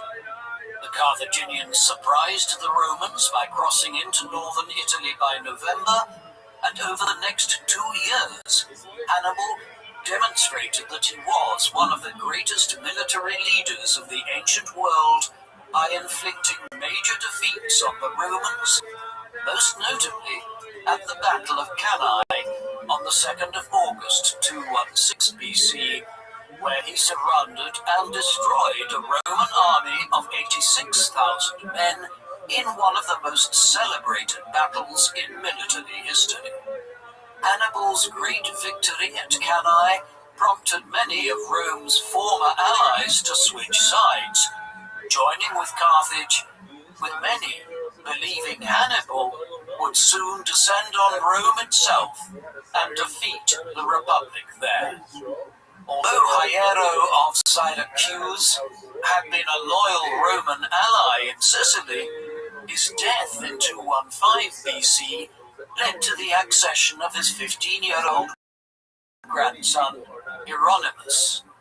Hieronymus ties to Rome and agreed an alliance with Hannibal in exchange for recognition as ruler of all eastern Sicily once the war was over. Although the Syracusans subsequently tried to reverse this approach, when Hieronymus was assassinated in 214 BC, by then the distinguished Roman general, Marcus Claudius Marcellus, had already taken command of a large Roman expeditionary force which was preparing to lay siege to Syracuse by land and sea. It would provide the thrilling last chapter to Archimedes' life, one in which scientific accomplishments would mix with the tortuous history of his time. From Polybius, we learn that the Romans prepared extensively for the attack on Syracuse and anticipated that they would take the city within 5 days, but they failed to take into account Archimedes' abilities. Archimedes was responsible for the design of a series of complex siege machines that defended the city against the Roman attack. Plutarch states that some time before his death, Archimedes was asked to build all sorts of offensive and defensive siege machines by King Hiero. These lay dormant while Syracuse remained at peace, but proved valuable when the city was attacked by Marcellus. Syracuse was already well protected by walls sitting on top of the city, enabling Archimedes to position his machine to cover approaches from both land and sea. The Roman general Appius Claudius began an attack from the land, while Marcellus took a fleet of 60 quinqueremes manned with soldiers who launched missiles against the Syracuse garrison posted on the walls. The Romans built a device called the Sambuca. It was designed to be positioned against the city walls to enable the soldiers to approach the battlements directly from their ships. While the ships were still approaching the city, Archimedes began by bombarding the Roman fleet with his long-range catapults. When the Romans got closer, Archimedes' shorter-range catapults continued the bombardment. These machines put his extensive work on levers over the years to good use. While none of his surviving treatises indicates that Archimedes worked on mathematical problems involving ballistics, he would have had to do so in order to build catapults of specific ranges to ensure that the city was covered from every angle and at every distance. With his men suffering great casualties, Marcellus withdrew and instead attempted to approach at night and assault the walls at close range. As Marcellus had anticipated, the catapults could no longer be used, but archers behind loopholes shot arrows at the Romans. When Marcellus attempted to deploy the Sambucae against the walls, Archimedes deployed swinging arms concealed behind the walls to drop rocks on the contraptions, causing them to break, while also inflicting casualties on those aboard the Roman ships. Polybius also described a metal hook Archimedes designed to lift the Roman ships by the prow before sending them crashing down, causing havoc among the crews and occasionally causing the ships to capsize. A famous tale about Archimedes' work as a siege engineer involves him setting fire to the ships of the Romans using curved mirrors that concentrated the sun's rays on the wooden ships. The Roman writer Lucian, who lived in the 2nd century AD, was the first to claim that Archimedes set fire to enemy ships in this way, but did not elaborate further. A more detailed description of Archimedes using mirrors to burn Roman ships is found in the treatise On Burning Mirrors by Anthemius of Tralles, a 5th century AD Byzantine mathematician. Historians and mathematicians over the centuries have debated whether Archimedes could have used giant burn Roman ships. While it is possible to use a set of mirrors to concentrate enough heat on a single point and set it on fire, modern scientists doubt that it would have been possible to do so to a ship out on the water outside Syracuse. Even without burning mirrors, the defenses Archimedes helped establish at Syracuse were formidable enough, and Marcellus decided to abandon the assault by sea. Syracuse continued to hold out against the Roman siege until 212 BC. That small group of Romans with one section of the city wall was lower than the others. Meanwhile, a deserter informed the Romans that the city was celebrating a fest in honor of Artemis, the goddess of the hunt, and Marcellus believed that the Syracusans would be off their guard. He sent a party of men with ladders to the wall, and the rest of the army soon followed behind. As he had anticipated, drunk and failed to respond effectively, the Romans on the wall opened the gates from inside and enabled the army and its commander to enter the city. Plutarch states that when Syracuse was captured by the Romans, Archimedes was working on a geometric problem with a diagram and was unaware of what had happened until a Roman soldier entered his house. Plutarch gives 3 different versions of what occurred next. In one telling, the soldier attempted to arrest Archimedes and bring him to Marcellus as a prisoner of war, but the mathematician insisted on finishing his proof before leaving. This act of resistance made the soldier angry, and he drew his sword and in an alternative, the soldier had already drawn his sword when the latter pleaded for time to finish his work, but the soldier took no notice and killed him immediately. Plutarch offers a third account, which claims that Archimedes was bringing some mathematical instruments to Marcellus when a group of Roman soldiers believed he had treasure with him. Marcellus was shocked to learn of Archimedes' death and had expressly ordered his soldiers not to harm any free citizen of the city. He punished the soldier responsible. After his death, Archimedes, who had seemingly lived to his mid-70s, was buried in a tomb featuring a diagram of a sphere and a cylinder to represent what he considered his greatest achievement, the calculation of the volume and surface area of a sphere.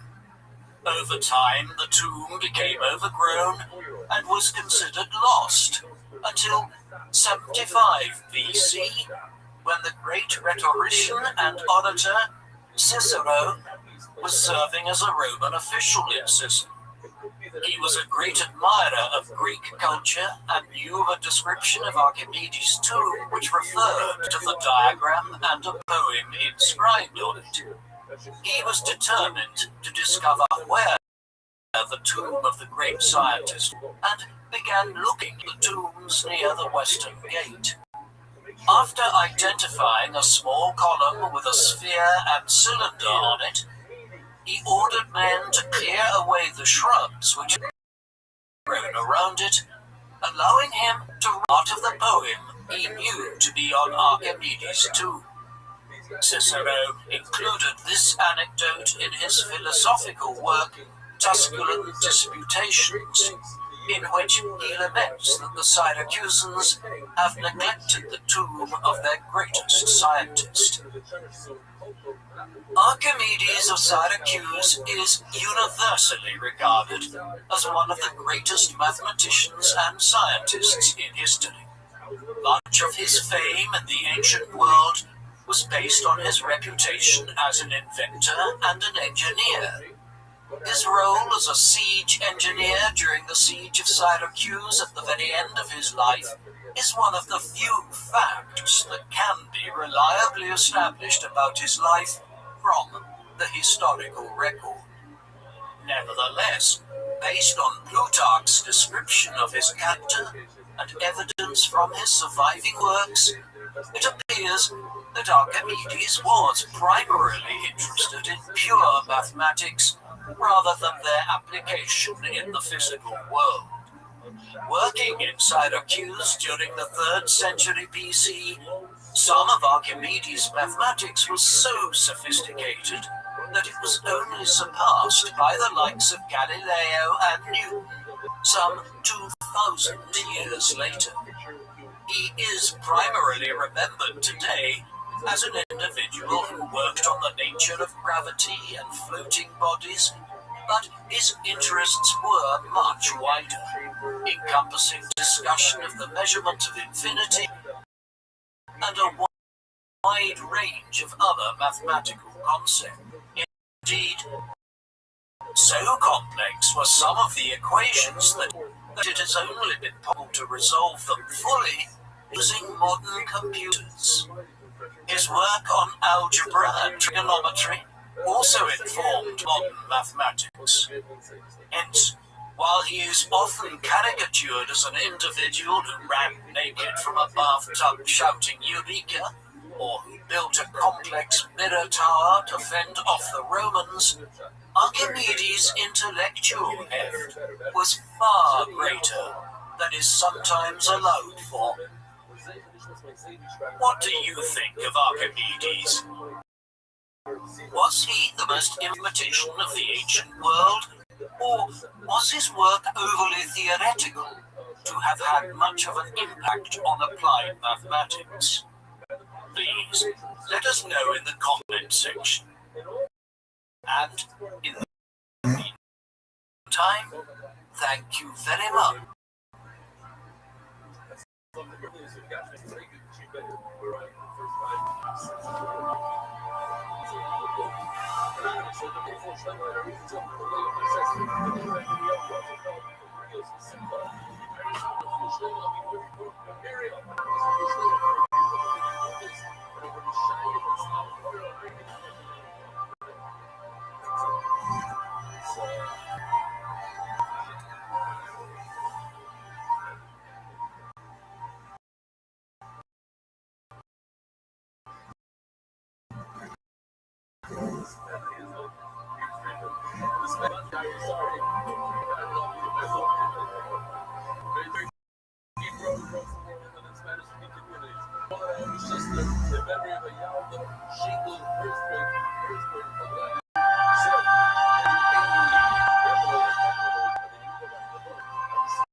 It's thinking about a young, vibrant, normal, regular, healthy 4-year-old girl. 4-year-old Anna Clemens.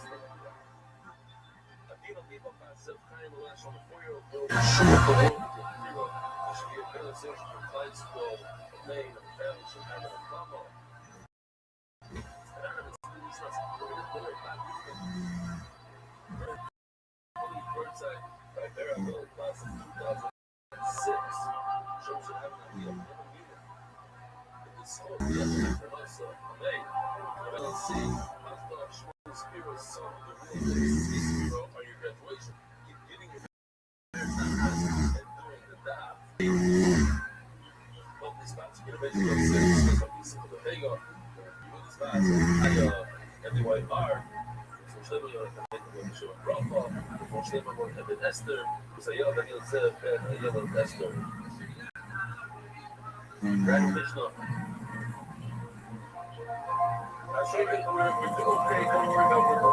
The man known to history as Thomas Edison was born as Thomas Alva Edison in the town of Milan in the state of Ohio on the 11th of February, 1847. Thomas's father was Samuel Ogden Edison Jr. He was born in Digby in Nova Scotia, Canada in 1804. In 1811, the Edisons settled in Ontario and eventually would own an estate of of more than 2,000 acres in Bayham Township, close to the northern shore of Lake Erie. In September 1828, the 24-year-old Samuel Edison Jr. married Nancy Matthews Elliott from New York State. She was the 17-year-old daughter of a Continental Army veteran of the American Revolutionary War. In 1837, Samuel took part in William Lloyd's ill-fated attempt to overthrow the colonial government in Canada. Samuel was forced to flee to the United States, arriving first in Port Huron in Michigan, before eventually making his home in Milan, Ohio, in 1838. Samuel and Nancy would have 7 children, of which Thomas was the youngest. Thomas' father, John Edison, had arrived in New Jersey as a 3-year-old from the Netherlands. Although Thomas would later claim that his great-grandfather was a Wall Street banker who supported the American Revolution, John was in fact a landowner who remained loyal to the British Crown, and in 1784, following the end of the American Revolution, he became one of the tens of thousands of British loyalists in the 13 colonies who relocated to live in Canada following the American Revolutionary War. There, the family name began to be spelled Edison. Thomas Alva Edison, nicknamed Little Al by his family, grew up at a time of political and economic change in the States. The 1830s had been dominated by the presidency of Andrew Jackson, who presented himself as the champion of the American people against the corrupt political and financial elites in Washington and New York. While Jackson's Democratic Party believed that economic prosperity was down to the entrepreneurial spirit of individuals, his opponents in the Whig Party argued that the federal government had a role in promoting interstate commerce to foster economic prosperity, which in turn would strengthen the nation against its external rivals, like Britain. While the Whigs represented the established commercial centers in the Northeast, the Jacksonians encouraged westward expansion, resulting in the expansion into places like Alabama and Mississippi, leading eventually to the annexation of Texas in 1844 and the conquest of a large swathe of territory westwards to California and Oregon following the Mexican-American War of 1846 to 1848. Behind the debates about westward expansion and economic development, slavery, which bits of Congress to stifle debate in an effort to preserve national unity, would rise to the top of the political agenda in the 1850s, eventually leading to the outbreak of the American Civil War in 1861. Edison would grow up against the backdrop of this latter war. While all of this was occurring, with the innovations of the Industrial Revolution that had begun in England in the 1770s, finally making their way to the United States in the early 19th century. Edison would grow up in a period when thousands of kilometers of railway line were being laid down crisscrossing America, factories were being built in great numbers in cities like New York, Boston, Chicago, Ohio, and Philadelphia, and every year brought new technological breakthroughs. Most accounts of Thomas Edison's childhood include a series of apocryphal tales about his youthful curiosity and his desire to understand natural processes. One tells of young Thomas wandering into the fields and sitting on a goose egg in an attempt to hatch the egg, after seeing a hen accomplish the same feat with one of her eggs. Although he was mocked by his brother-in-law, Homer Page, a local farmer, Al's sister Marion was far more understanding aroused her brother's curiosity about how things in the world worked on a technical level. Land Canal, 1839, would the town become a wealthy grain port, trading directly with New York City via Lake Erie and the Erie Canal. The 1850s saw a boom in railroad construction in the United States, but several proposals to build rail links to Milan came to nothing due to opposition from the Milan Canal Company. As the grain trade shifted towards rail, economic activity in Milan declined, and in 1854, Samuel Edison Jr. decided to move his family to the familiar terrain of Port Huron. Little Al was enrolled in a local school, but he was largely homeschooled after a time by his mother, who had been a school teacher herself years earlier. Thomas was a sickly child and had hearing problems from a young age, perhaps the result of suffering from a bout of scarlet fever when he was 11 or 12 years old. His poor health and homeschooling led him to become an avid reader. Edison later recalled the influence that the writings of Thomas Paine, the egalitarian English philosopher, who was one of the most eloquent champions of American liberty prior to the American Revolution, had on him. He was also interested in history, but it was a science textbook by the title of Compendium of Natural and Experimental that encouraged him to carry out his first experiments. Along, the accumulation of chemical substances in the Edison house led Nancy to ask her son to conduct his experiments in the basement, which became the future inventor's first laboratory. Thomas Edison grew up at a time when young boys were expected to work at an early age. In 1859, at the age of 12, he secured his first job selling newspapers and refreshments on board the trains of the Chicago, Detroit, and Grand Trunk Junction Railway between Port Huron and Detroit. The young Edison took advantage of extended layovers in Detroit to broaden his reading horizons and discovered Isaac Newton's The Mathematical Principles of Natural Philosophy, one of the most important texts in the early development of the modern discipline of physics and the hard sciences. Edison also read extensively from the books and newspapers he was selling, and he noticed that there was limited coverage of local news. In 1862, the 15-year-old Edison launched his first entrepreneurial venture when he set up his own local newspaper, the Grand Trunk Herald, which he sold on board the train. The weekly paper ran for 24 issues in the first 6 months of 1862. At its peak, Edison was selling 200 copies a day. The money he made enabled him to employ us to help him sell his papers.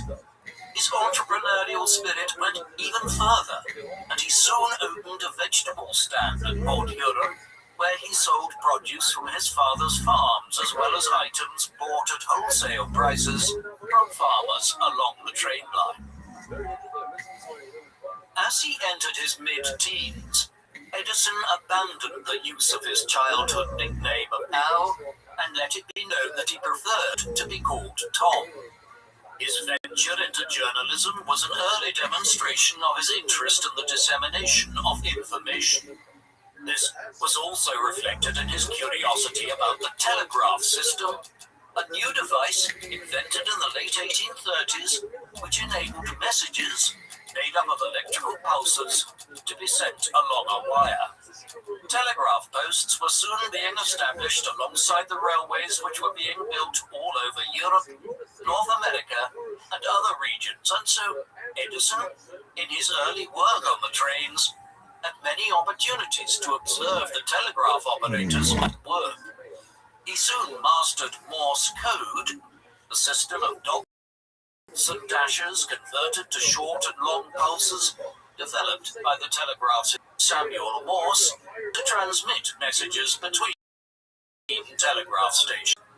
According to Wilson's later account, in the autumn of 1862, he was talking to Jay, the station master of the Mount Clemens depot on the Grand Trunk Railway, when the latter wandered into the path of an oncoming train. Tom Edison leapt onto the tracks and rescued the young child. In gratitude, Mackenzie agreed to teach Tom how to operate a telegraph. Within 3 months, Tom had mastered the skill, and for the next few years of his life, he would work as a telegraph operator on several railroads in Ontario, Michigan, and Indiana. He later claimed that his hearing difficulty was a blessing in disguise, as he would only be able to hear the message at his own desk, while his colleagues had to deal with the distractions caused by the background noise of messages being received through other wires. He enjoyed working night shifts, as this enabled him to read and experiment during the day. By 1864, Tom was working for Western Union, initially based in Indianapolis and later in Cincinnati, where he began experimenting on ways to send multiple messages using a single wire. By the time he was promoted to first-class operator with a salary of $125 a month, the American Civil War had ended, and Edison went to the southern states, claiming to have re-established telegraph connections between Memphis, Tennessee, and New York City. In 1866, he moved on to Western Union's office in Louisville in Kentucky, where he spent a year as a wire reporter. He soon returned to Cincinnati, where he frequently took time off work to consult library books. While most of these were about telegraphy, the most important was the work of English scientist Michael Faraday, whose research would have a major impact on the subsequent commercial application of electricity in the second half of the 19th century. By early 1868, Edison was working in Western Union's office in Boston as a wire receiver. It was around this time that he began to meticulously record his breakthroughs in his experiments in his notebook, and also by sending his findings to trade journals, which enabled him to 69 number 90,606 for an electric vote recorder based on of over 1,000 patents he would receive during a 6-decade career as an inventor. Although his vote recorder generated little interest legislators it was intended to serve, Edison soon resigned from Western Union in order to devote his full energies to experimentation and invention. Not long after this, he developed an alphabetical dial telegraph network in Boston, which enabled operators to send messages by spelling out words rather than tapping them in Morse code. He hoped to build a duplex telegraphic line across New York State from Rochester to New York City, but the tests proved unsuccessful. Nevertheless, in 1869, he moved to New York City, where he briefly held a job as superintendent of the Golden Stock Reporting Company. In 1870, after securing new financial backing to develop a faster automatic telegraph, Edison moved to New Jersey. Here, at just 23 years of age, he was managing a team of oath at the Newark Telegraph Works. There, his precocious career rise, graying hair, earned him the nickname the Old Man. These were also years of personal change for him. After receiving news of his mother's death in April 1871, Thomas returned to Port Huron to attend the funeral. Here, Edison met Mary Steele, a 16-year-old employee at his subsidiary, the News Reporting Telegraph Company. The pair married not long afterwards on Christmas Day, 1871. Edison's capacity to work long hours and his disregard for the 24-hour day led him to neglect his young wife. They had 3 children: Marion, born in 1873, Thomas Jr., born in 1876, and William, born in 1878. Mary would die in 1884 at just 29 years of age. The exact circumstances are unclear. She possibly had a brain tumor, and this led to her excessive use of morphine, with her death possibly being from opiate poisoning. All of that lay in the future. At Newark, in the early 1870s, Edison's closest collaborator was the Englishman Charles Batchelor, who joined him as his chief experimental assistant in the summer of 1873. Edison's machines were in high demand. Constantly sought ways to improve their efficiency, producing sketches of the ideas and concepts that emerged from his fertile mind, which Batchelor converted into technical drawings for the workers to manufacture prototypes from. Edison's primary interest remained multiplex telegraphy, the ability to send multiple telegraphic messages along a single wire. Although he had been beaten to a commercially viable duplex telegraph system in 1872, he successfully developed a quadruplex telegraph in 1874, enabling 4 messages to be transmitted simultaneously. Although Edison began investigating multiplex telegraphy at Western Union, he was offered $30,000 by J. Gould of the Atlantic and Pacific Telegraph Company for his design, a huge sum by the standards of the time, which went some way to making him financially independent. In 1876, Edison, who had already been looking for larger premises for his family and his work, decided to acquire a house and 2 tracts of land at the nearby village of Menlo Park for $5,200.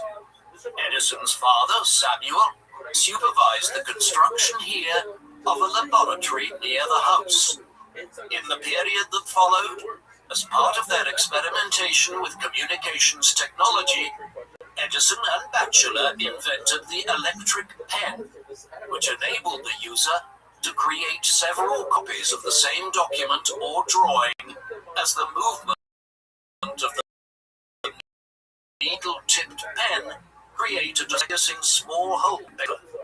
A patent for the invention was filed in 1876 and became commercial success, selling at $35 each. Although Edison was formerly an employee of Atlantic Telegraph at this time, he continued to receive financial support behind the scenes from Western Union to work on a speaking telegraph, or a means to transmit the human voice through a wire. Although Alexander Graham Bell created the first working telephone in March 1876, the same device was used for speaking and listening, and the user had to shout into it in order to be heard by the receiver. Edison was convinced that there was a way to enhance the sound quality, and he spent the next 2 years experimenting with various materials by clenching his teeth around a metal plate, which would enable the vibrations to travel through his jawbone. In 1877, upon Bell's telephone, carbon buttons that enabled the sound to be transmitted with greater clarity. While Edison did not invent the telephone, his innovations improved the device and further fueled the success of the Menlo Park enterprise. At around this time, Edison was also working on a method to record sound, not just transmit it. By July 1827,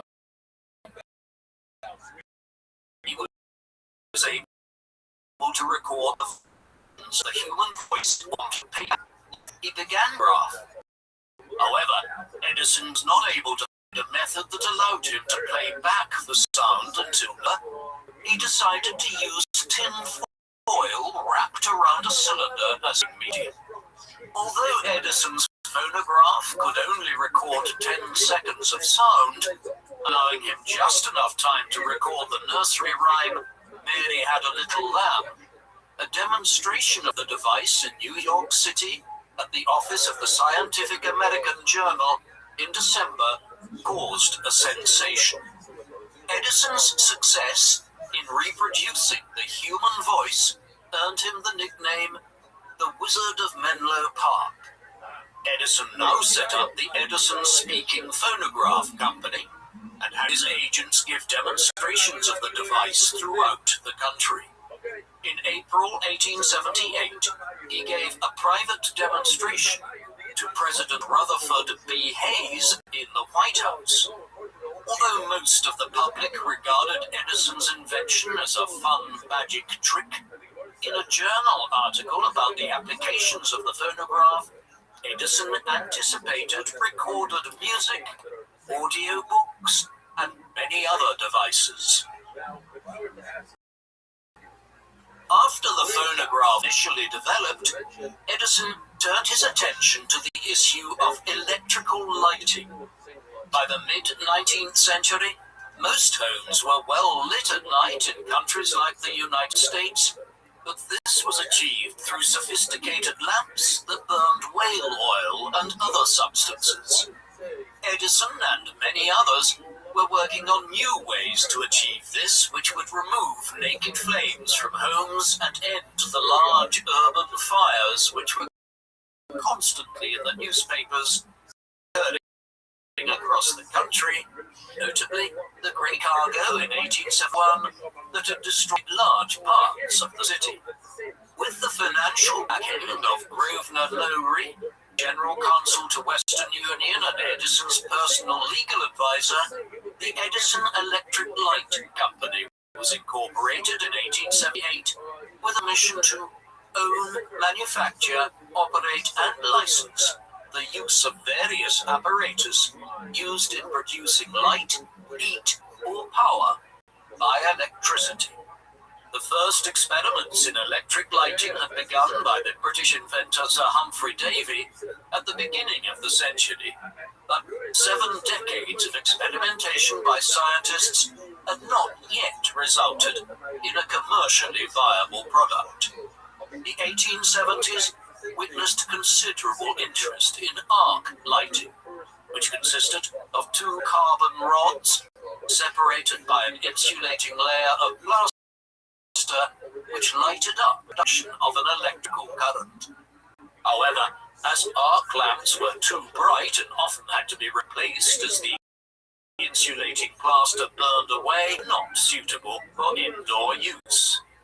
On a visit to the Ansonia Brass and Clock Works in Connecticut in September 1878, where he saw a dynamo that distributed electricity power into a series of 8 arc lights, Edison became convinced that it was possible to build a city-wide network of electric lights from a single generator.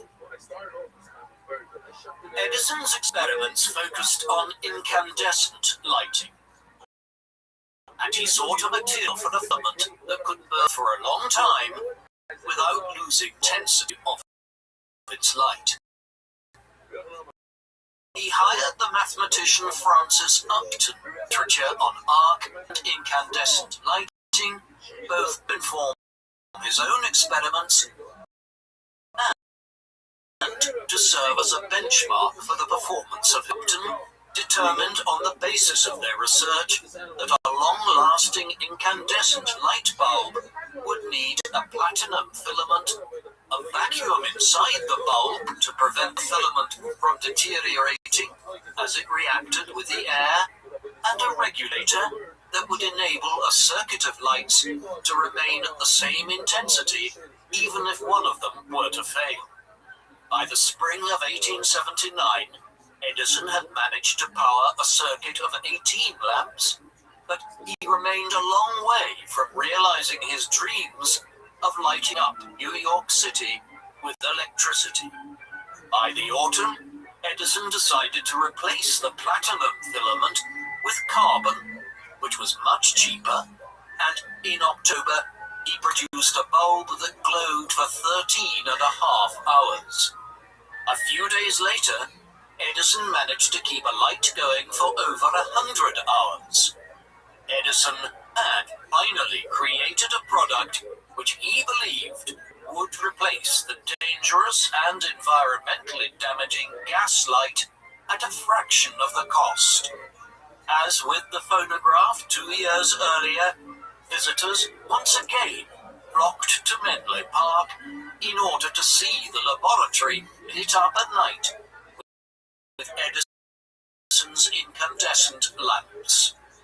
Although he had been issued with a patent for his new design, Edison won the race to commercialize electric.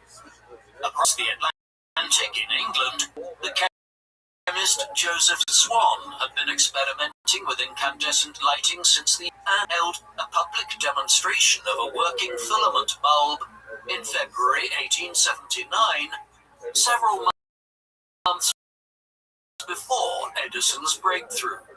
Although lights at Craigside, the country house of his friend William Armstrong, Swan's light bulbs had a much shorter lifespan than Edison's. Throughout his life as an inventor, Edison believed that what mattered was not who came first, but whose product was the best. After a brief period of competition and litigation between Edison and Swan's companies in England, the two merged in 1883 to create the Edison and Swan United Electric Light Company, commonly known as Ediswan. A similar conflict played out in England between Edison and Alexander Graham Bell's telephone companies before their 1880 merger form United Telephone Company of Great Britain. Edison would face a much tougher challenge realizing his plans for the electrification of New York City. In order to facilitate his lobbying efforts, he moved his electric lighting operations to Fifth Avenue and incorporated the Edison Electric Illuminating Company of New York. In the meantime, Edison dispatched his trusted lieutenant, Charles Batchelor, to establish the Edison Company's commercial interests in Europe. At the International Electrical Exhibition in Paris, 1881, Batchelor secured 2 large rooms to exhibit all of Edison's products, including incandescent lights, phonographs, and telephones, while his associates ran an expensive public relations campaign designed to put Edison's system in the French national press. Edison won 5 gold medals, and Batchelor secured an offer to provide the lighting for the foyer of the Paris Opera. The theatre of La Scala in Milan soon followed suit with an order for 3 Edison chandeliers. In London, other Edison associates were busy rigging up a lighting system powered by a coal-fired generator at Holborn Viaduct near the junction with Farrington Street, which enabled him to light up the General Post Office building at Mount Pleasant. The work of the Edison Company in London informed Edison's plans to build a power station at Pearl Street in Manhattan. In order to protect his electrical wires from the elements, Edison opted to run them underground, and by the summer of 1882, buildings in New York's financial district began to light up with Edison's incandescent lamps. In September, Edison then personally switched on the lights at the office of J.P. Morgan, a shareholder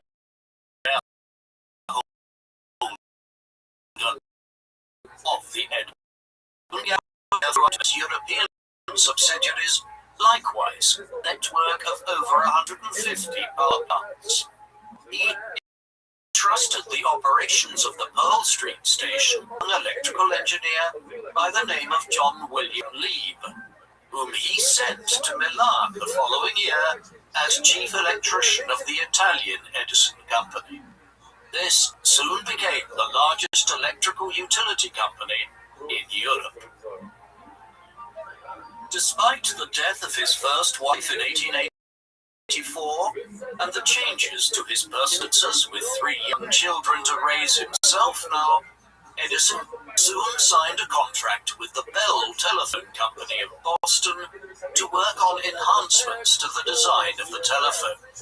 The deal led him to resume his working relationship with Ezra Gilliland, a former Western Union colleague in Cincinnati, who was now leading the Bell Company's telephone experimental department.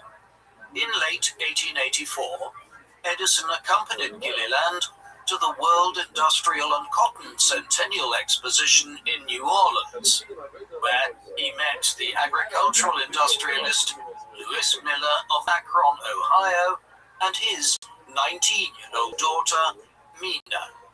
In early 1885, Edison and his daughter Marion joined on a trip to Florida.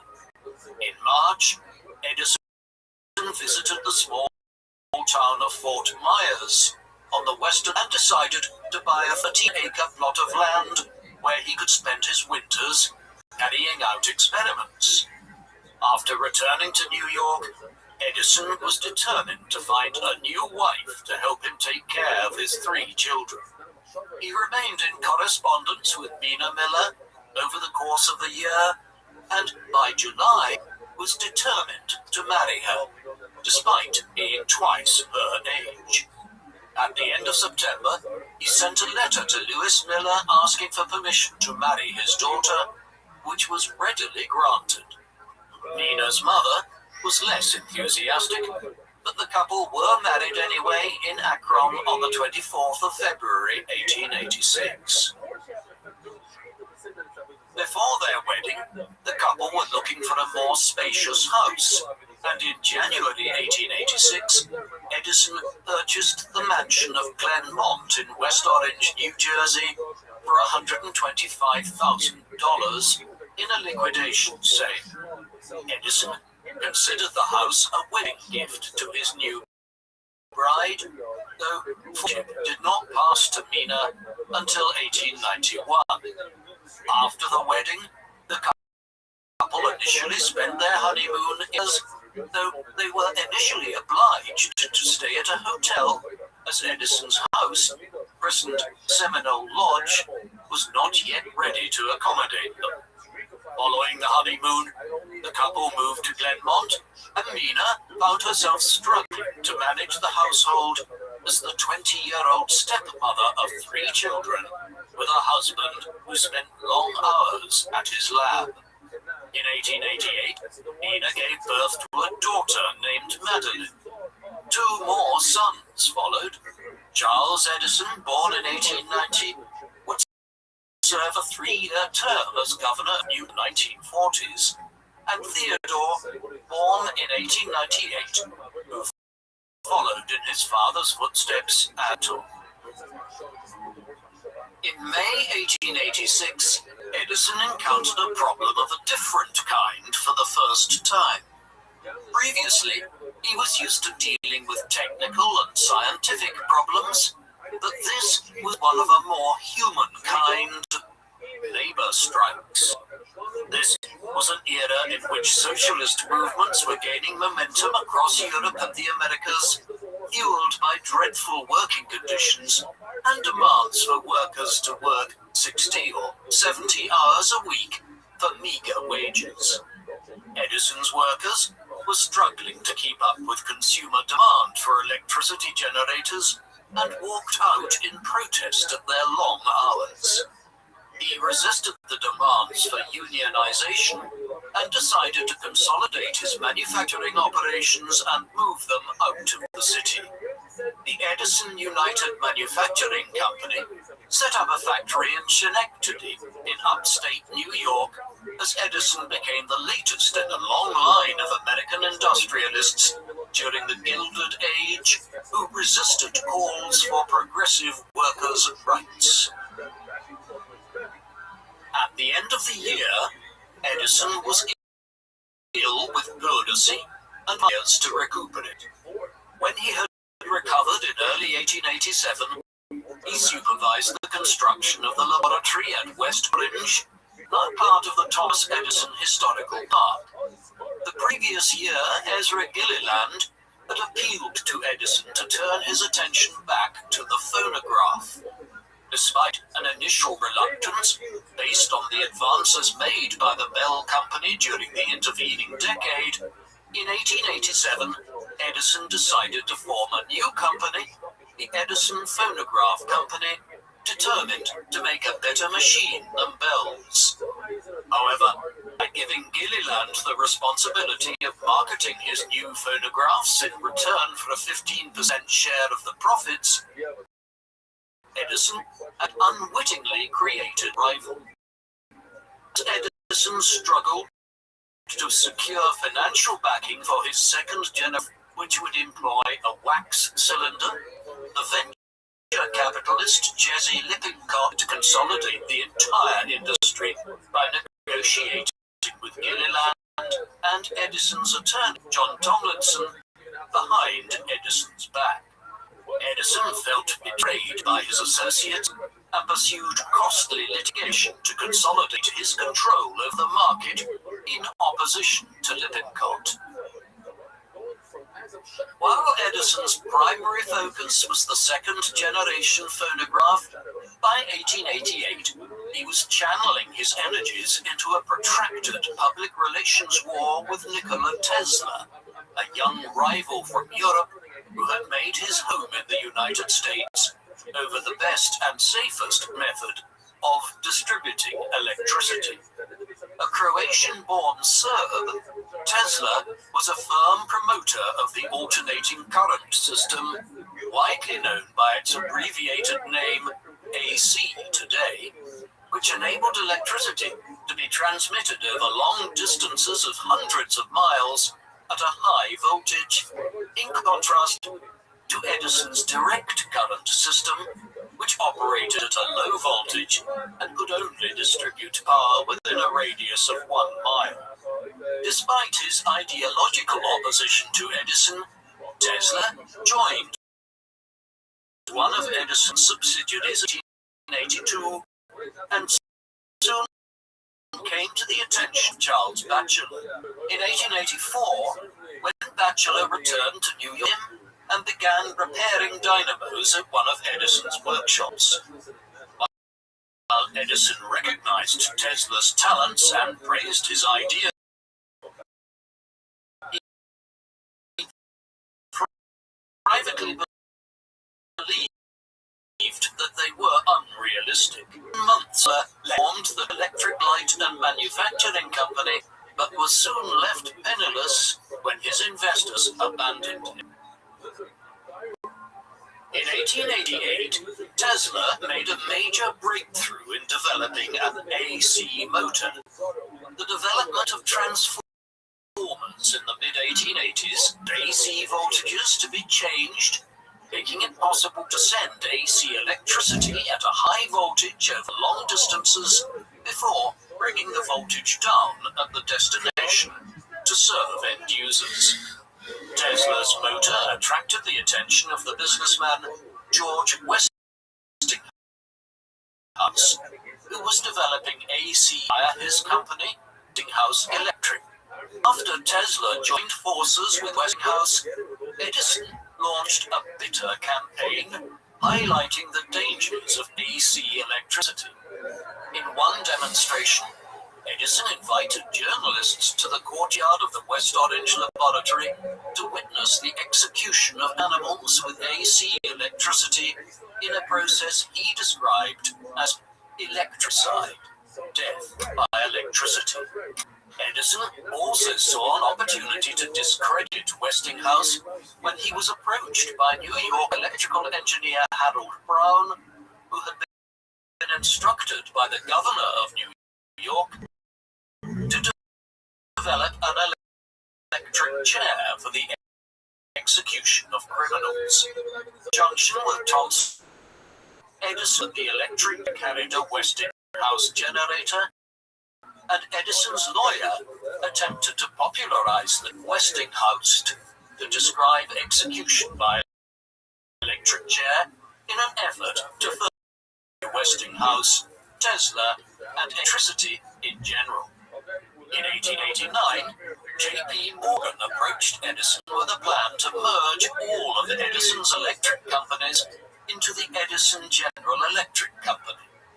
In 1892, Edison merged with Thomson Houston to form General Electric, which controlled 3/4 of the American electrical industry and brought Westinghouse to the brink of bankruptcy.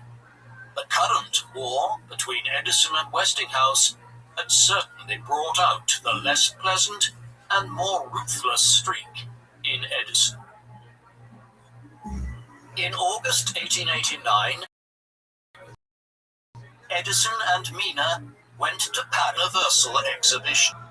While the event is best known for the inauguration of the Eiffel Tower, a controversial creation of the time that was initially intended to be a temporary structure, the Edison Pavilion was also a popular attraction.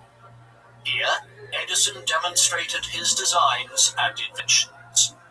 His new design for the phonograph attracted over 30,000 visitors in a month. Edison was acknowledged as an international celebrity in France, and in September, he was entertained by the composer Charlot in the private salon at the top of the tower, which Edison praised as a symbol of modernity.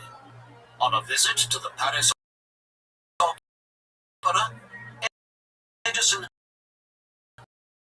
was given the honor of watching a performance from Edison's products required a supply of quality metals, and the lack of high-quality iron ore in the eastern United States forced American industry on the eastern seaboard to rely on expensive ore from the Midwest and from as far afield as Cuba and Spain. Since the late 1870s, Edison had been trying to extract metal from lower quality ore. He developed a method to extract iron from beach sand using a powerful electromagnet and formed the Edison Ore Milling Company in 1881, but the company closed after 3 years after its operations failed to make a profit. In the late 1880s, Edison renewed his interest in this endeavor, this time focusing on developments to make low-quality ore into fine material before separating the metallic and non-metallic elements with magnets. Edison acquired a Tellsville in Pennsylvania to test his methods and hired John Birkenbein, the president of the American Institute of Mining Engineers, as a consultant. By February 1889, Birkenbein was able to produce over 60%. The ambitious Edison sought to buy up mines himself and refine the metals for use in his own supply chain, making his whole enterprise self-sufficient in the process. After sending a team of surveyors to prospect potential sites, Edison acquired a land via a series of rollers, which were then separated by 3 groups of electromagnets. It's an indication of the breadth of his activities that Edison diverged from his usual work to develop new methods in this area. The formation of General Electric in 1892 had created a giant of American industry, but privately Edison was irritated that J.P. Morgan had removed Edison's name from the company name as a concession to Thomson Houston. Edison's feeling that he was being sidelined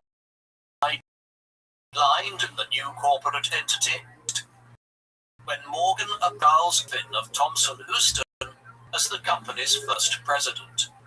Although he remained on General Electric's board of directors for a decade and continued to develop products for the company at his lab, Thomas did not attend further board meetings.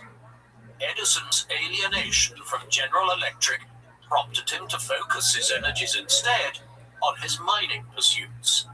Then, in 1893, Edison suspended operations as a nationwide economic depression, dubbed the Panic of 1893, led to a collapse in demand. Edison was forced to seek a loan from his father-in-law Louis Miller's company, which the latter managed to raise with some difficulty. Despite the financial troubles, at the Chicago World's Fair in 1893, the Edison Tower of Light dominated the exhibition at the center of the Electricity Hall. Although a kinetoscope was not among the exhibits in Chicago, by 1894, Edison had established the Edison Manufacturing Company, which provided 25 kinetoscopes to the Kinetoscope Company, which then set up a bank of machines and charged visitors 25 cents to watch short films, the subjects of which included the strongman Eugene Sandow, Buffalo Bill, folk dancing, and dancing bears. Edison went on to sign a deal to record boxing matches. At $200 apiece, the kinetoscopes generated much-needed cash for Edison, who returned to his mine at Ogdensburg, which restarted operations in November 1894. Edison's desire to streamline operations and transform the mine into a profitable enterprise in turn led him to build a modest two-story cabin known by the misleading name of the White House. Yet, despite all of his efforts in the quest for efficiency and productivity, Edison's ore remained less competitive than the large mining corporations in the Midwest, and by 1899, he finally cut his losses and closed down the mine. It was one of his few major business failures. In February 1890, Edison had just begun research into X-rays when he learned of his father Samuel's death at the age of 91. Although Thomas Edison's fame ensured his father had a comfortable retirement in his twilight years, his aloof approach to parenting and workaholic nature and in the late 1890s, children largely came to an end. His eldest daughter, Marion, went to Europe, where she was Carl Oscar Oeser in 1895. Edison gave his reluctant blessing.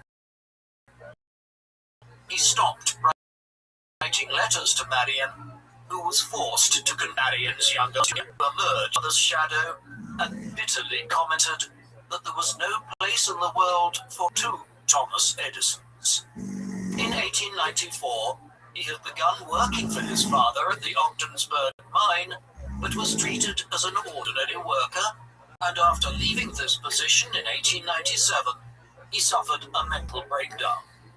Tom and his younger brother William each founded their own short-lived businesses carrying the Edison name against their father's wishes. Tom further scandalized the family when he secretly married 18-year-old actress Marie-Louise Tui in February 1898, only to leave her the following year after she had an affair. It was only Tom's involvement with a fraudulent company promising health benefits from snake oil that led his father to seek a partial reconciliation and pay him a monthly allowance to prevent him from further discrediting the Edison name. Edison's family troubles were accompanied by a legal fight over his connection. Like many of Edison's former subordinates, William Dixon left the Edison Company in 1895 and joined a competitor, the American Mutoscope Company. While Edison hoped to continue developing the kinetoscope with one viewer per device, Dixon believed the future of motion pictures lay in projecting to a larger screen. After Edison was granted his patent for the motion picture camera in 1897, he sued Dixon's company, renamed Biograph, for patent violation. In July 1901, the circuit court ruled in favor of Edison, but Biograph won an appeal 9 months later, prompting a countersuit from Edison. As a result, Biograph shifted its focus to newsreels and public events, while Edison's studio continued to make light entertainment. In 1903, Edwin Porter produced The Great Train Robbery for the Edison Company. While it was not the first narrative film to be made, it was a popular hit and occupies an iconic place in American film culture. As the 20th century dawned, Edison had abandoned his mining operations, but he developed the idea of using the sand created as a byproduct of this milling process to make Portland cement, a venture that proved more profitable than the defunct mine. Meanwhile, Edison was also intensifying his efforts in developing battery technology that would outperform traditional lead-acid batteries, which took a long time to recharge and was prone to leaking. Edison's solution was a storage battery which could be charged by running an electrical current to move oxygen ions through an electrolyte solution from a negatively charged metal plate to a positive plate. Once the battery was connected to power an electrical device, the ions would move in the opposite direction. After 3 years of experimentation with materials, Edison decided to use iron for the negative plate, a nickel oxide for the positive plate, and potassium hydroxide for the electrolyte. His work on his storage battery coincided with the early stages of automobile development, and he hoped that his batteries could be used in electric vehicles, which, far from popular perception, are not a new development of the early 21st century, but were actually in wide development of the automobile revolution before being eclipsed by petroleum-fueled engines. Edison bought several electric cars for his personal use, driven by his teenage son, Charles. In 1901, Edison obtained a patent for his battery and formed the Edison Storage Company. At the low price of $15 apiece, Edison's batteries were in high demand, but it soon transpired that they were prone to leaking and lost as much as 30% of their capacity after recharging. Edison's team made a number of enhancements to the durability and longevity of the battery over the following years. Over the same period, the engineer Henry Ford was working on a series of models that culminated in the Model T, the world's first mass-produced car, launched in 1908. Ford had first met Edison in 1896 as a young employee of the Edison Illuminating Company in Detroit. Edison had encouraged his efforts to develop a car powered by a combustion engine running on gasoline. During the intervening years, Edison came to regard combustion-engined cars as harmful to the environment and hoped that his batteries could provide a cleaner solution for automotive development, but the success of the Ford Model T ensured that combustion engines would become the preferred means of powering automotive vehicles. In 1912, at their second meeting, Ford asked Edison to design a battery and starter motor for him. Edison's storage batteries could not produce the voltage required to run a starter motor of a combustion engine, and lead-acid batteries remained standard in cars. Despite their failed collaboration, Ford's admiration for Edison was undiminished, and the two remained close friends. In 1913, Ford took the naturalist John Burroughs to meet Edison, and the three go on annual camping excursions until Burroughs' death in 1921. On the 9th of December 1914, an explosion in Edison's film inspection department caused a fire to spread throughout the Edison factory complex at West Orange, destroying many buildings, including the phonograph works.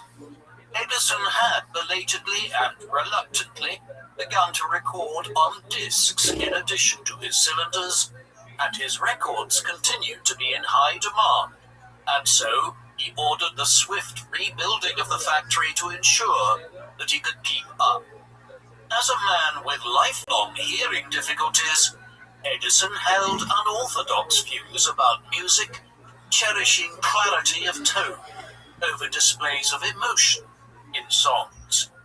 For this reason, he continued to feature folk music and marching bands in his records, while his rival, the Victor Talking Machine Company, began recording discs with the great operatic tenor Enrico Caruso.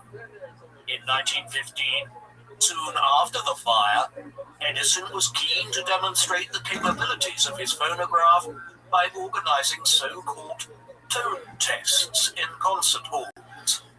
He recruited Anna Case, a 25-year-old soprano at the Metropolitan Opera in New York, to make records on his phonograph.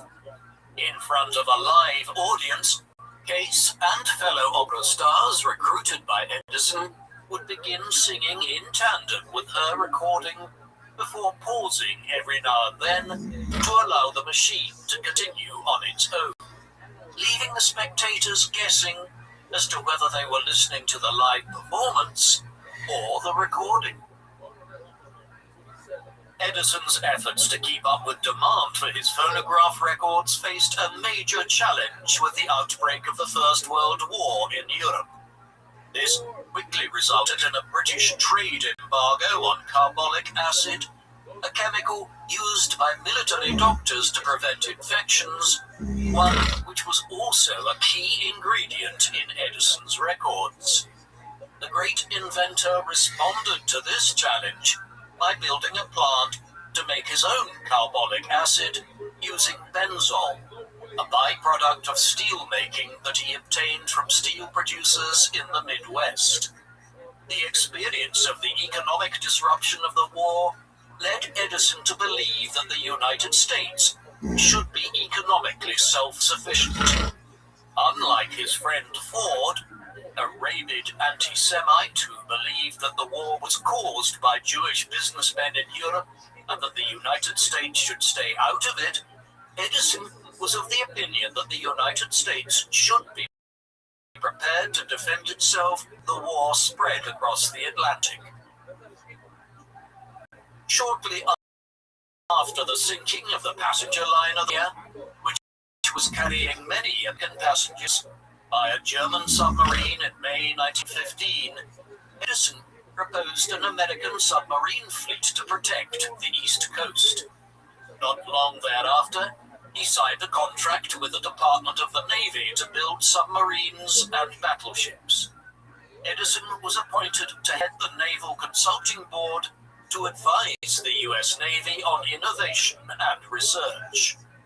Although the Naval Research Laboratory proposed by the Consulting Board did not materialize in 1923, after the United States entered the war in 1917, Edison worked full-time as a defense advisor, leaving his son Charles in charge of operations at West Orange.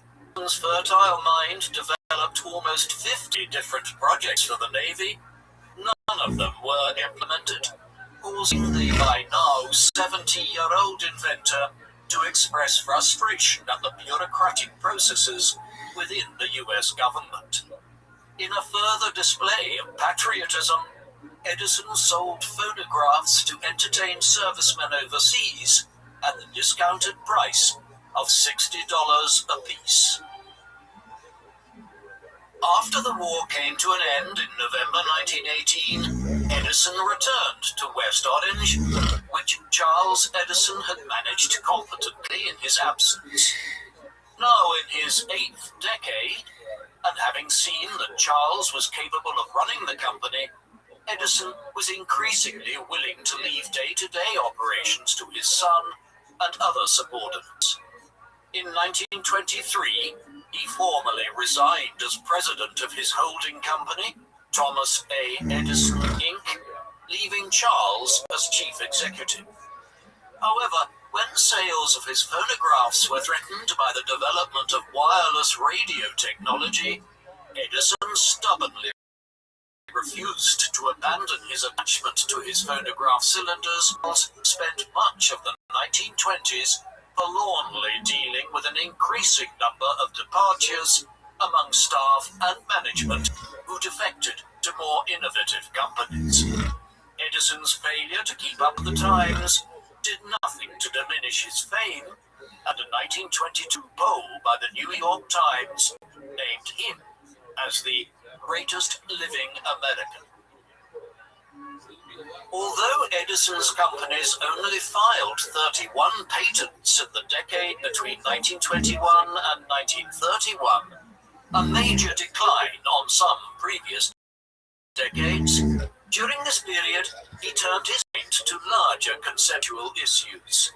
While he had once enjoyed the financial support of the likes of J.P. Morgan, throughout his life, Edison believed that Wall Street financiers were exclusively interested in further accumulating fortunes rather than in also developing American business and industry.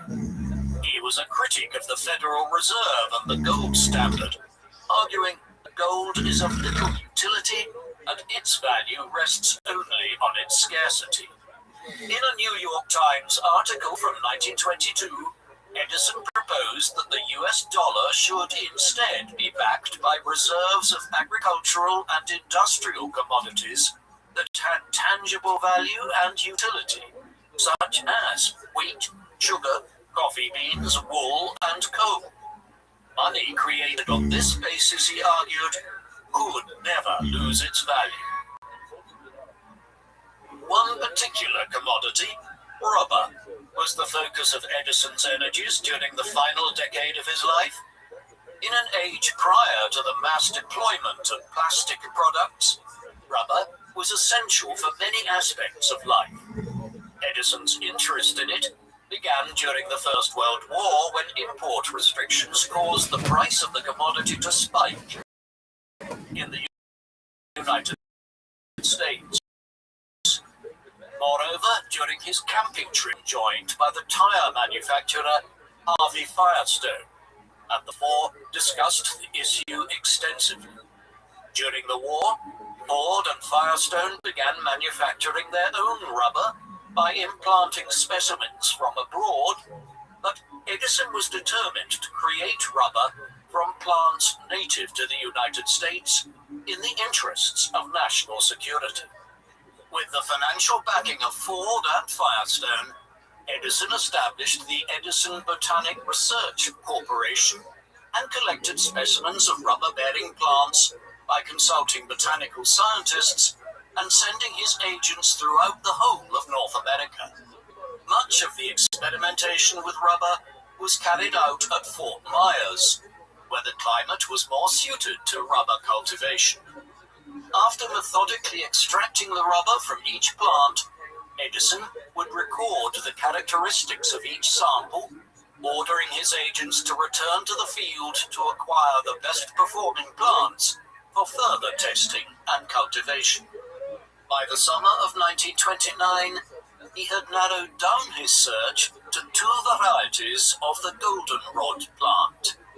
This was one of his last major projects as a lifelong researcher, inventor, and innovator. In the autumn of 1928, the 81-year-old Edison was awarded the Congressional Medal of Honor in a ceremony at West Orange.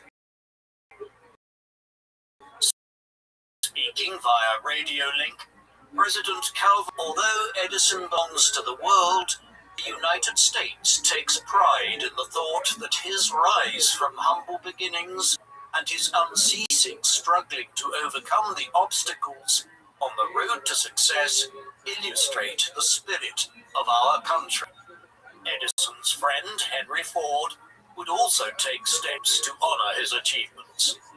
At his birthplace in Dearborn, Michigan, Ford planned to build a museum dedicated to the history of American industry. As the centerpiece of the display, Ford proposed building a replica of Edison's Menlo Park complex, which had fallen into disrepair following the death of Edison's first wife. In October 1928, Edison and his son Charles joined Ford in obtaining original masonry from the site to use in the exhibit. When the museum was inaugurated on the 21st of October 1929, it was renamed the Edison Institute of Technology, with Edison and President Herbert Hoover as guests of honor. Oil magnate John D. Rockefeller and scientist Marie Curie were among the guests, while Albert Einstein called in from Germany. The climax of the ceremony saw Edison 2 wires to reenact the lighting of his incandescent lamp. In turn, lit up the whole display. Within days of the ceremony at the Edison Institute, the stock market on Wall Street in New York City crashed, sending the United States and the world into the Great Depression. Meanwhile, Charles Edison was in the process of implementing a decision taken earlier that summer to close down the phonograph operations. While Edison was particularly sentimental about the phonograph and regretted the demise of the business, he was optimistic about his other experiments and was able to cultivate a goldenrod plant that yielded 12% rubber from its leaves. He planned to build a factory in Georgia on land owned by Henry Ford to produce rubber for the Ford Motor Company. But this would never see fruition in his own lifetime. In spite of his optimism for the future, Edison's physical health was in decline. For several years he had been suffering from diabetes, and in a curious approach to his health, had been subsisting largely on milk and cigars. He had developed sleep issues as well, and slept for any more than 4 hours at night, something which caused him to frequently doze off during the day. In May 1931, he gave a radio address from Fort Myers to the National Electric Light Association, telling listeners not to despair at the latest economic downturn, stating, quote, "My message to you is to be courageous. I have lived a long time. I have seen history repeat itself again and again. I have seen many depressions in business. Always, America has come out stronger and more prosperous. Be as brave as your fathers before you. Have faith. Go forward." After returning to West Orange in June, Edison made occasional visits to the laboratory before he collapsed in his chair at home 1st of August. His health rallied for a few weeks, and he was able to take car rides outdoors, but by September it was apparent that Edison was dying. In the early hours of the 18th of October 1931, Thomas Alva Edison died at the age of 84 at his home of Glenmont in West Orange. Thomas Edison is celebrated as one of the world's most prolific inventors, with 1,093 US patents to his name and a further 1,339 from other countries. Generations of school children around the world have been brought up with tales of Edison's inventions and scientific discoveries. Over his 6-decade career as an inventor, Edison's work spanned major innovations with the telegraph, telephone, phonograph, lights, energy distribution, mining, cement, storage batteries, and the production of natural rubber, among other industries and products. While Edison saw particular commercial success with the phonograph and the incandescent light bulb, many of his projects failed to meet his ambitious expectations. In recent years, Edison's legendary status has been challenged by critics who claimed that he took ideas that originated from his collaborators or his rivals, and the unsavory methods he adopted to discredit Westinghouse and Tesla during the current war is a major stain on his reputation. There is some truth to this, and Edison was certainly a ruthless businessman who tried to undermine his competition, yet also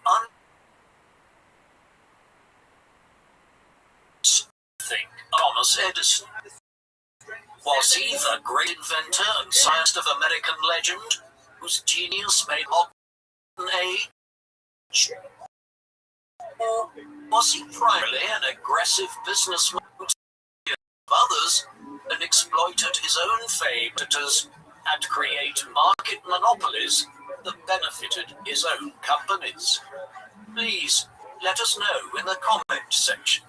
And in the meantime, thank you very much for watching.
school has more than extends its hand.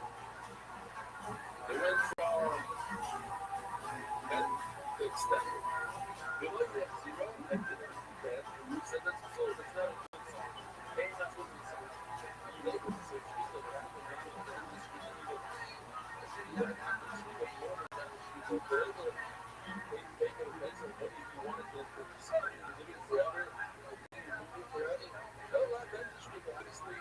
This happened before that. Normally, you learn on the maybe after the show was over. Everyone likes a game, so you need to be forced to do it with it. If it doesn't do that before and after, then that's already something that did happen. The man known to history as Leonardo da Vinci was born on 15th of April 1452 in the small town of Vinci, or according to other scholars, in the small village of Anciano near Vinci, in the region of Tuscany, in what is now known as Italy, around 30 miles outside of Florence. Da Vinci's father was Ser Piero da Vinci, who was born in 1426 and hailed from an upper middle class and landowning family who had lived in the village of Vinci since the 13th century. Given their long-standing connection to their home village, the family adopted the village's name as their family name, prefixed with da, which literally means from, as in Leonardo from Vinci, a widespread practice during this time, while Ser, as in Ser Piero, is an honorific title for a lawyer. Ser Piero da Vinci was a prominent notary, or someone who ensured documents were official and served in a role similar to that of a lawyer or clerk in the legal profession. While working in this capacity, Piero spent much of his time in Florence, though sometime in 1451 he became romantically involved with Leonardo's mother, and the pair eventually conceived out of wedlock, which was particularly due to Piero's middle-class status. However, Leonardo's parents ignored the potential stigma and pronounced his birth openly. Until recently, not much was known about Da Vinci's mother, although it is believed that she was a servant named Caterina.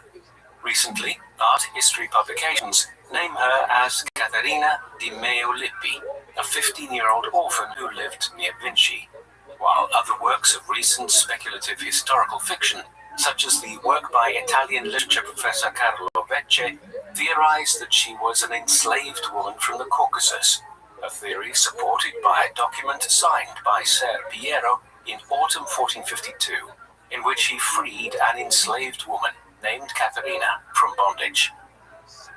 Although he would grow to become a great mind and master in science, painting, architecture, and other pursuits, Da Vinci was born into a provincial life as an illegitimate child, a fact historians propose may have propelled him into his varied pursuits, as it prevented him from assuming the rights of his father's station.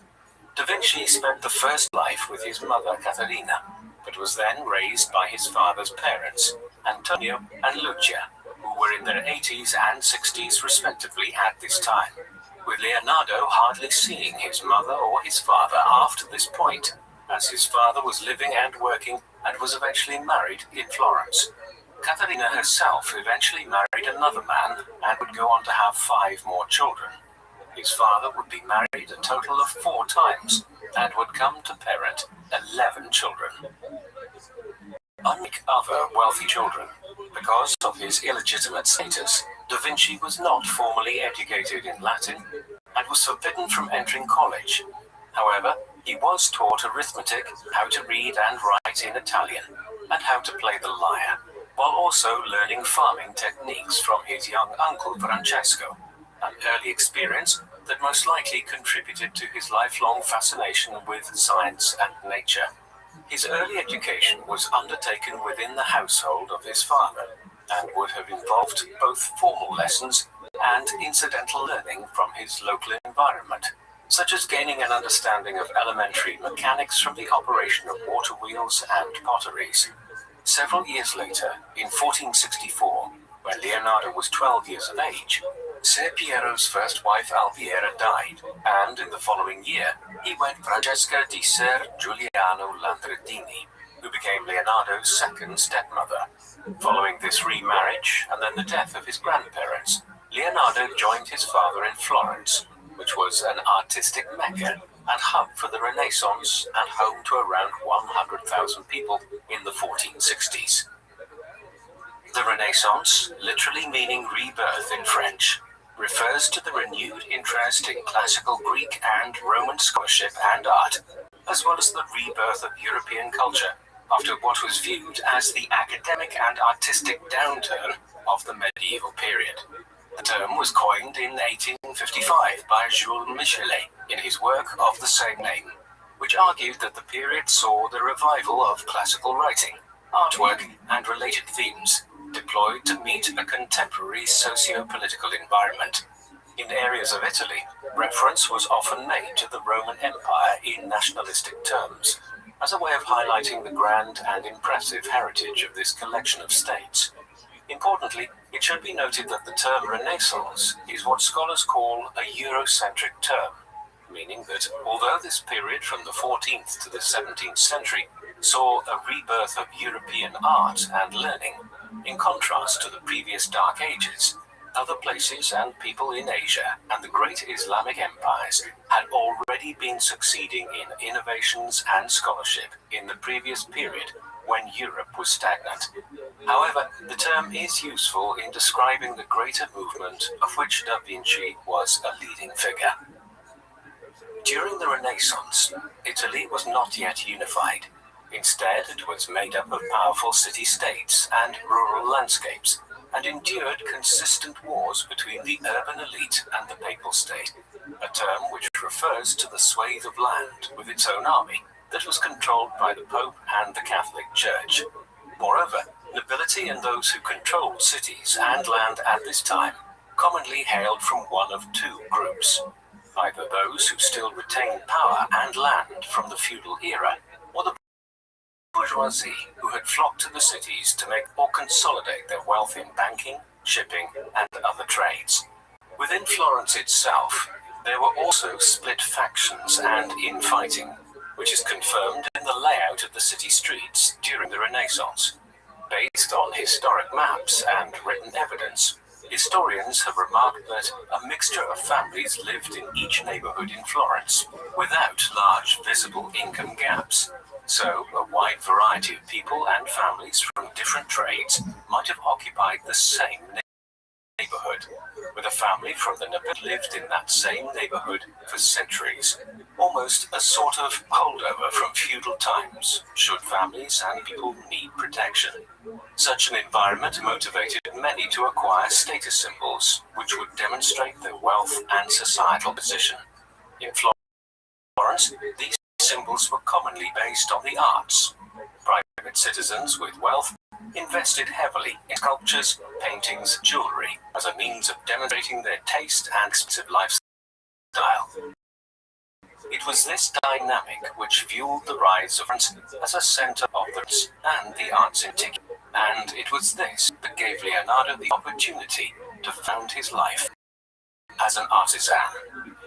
This was one of the powerful city-states that made up Italy, and young Leonardo was one of the many to migrate from the country into the city during the 15th century, and there he grew accustomed to city life, including an after-dark curfew and impenetrable locks and security on buildings. As well as this, Florence itself was a walled city.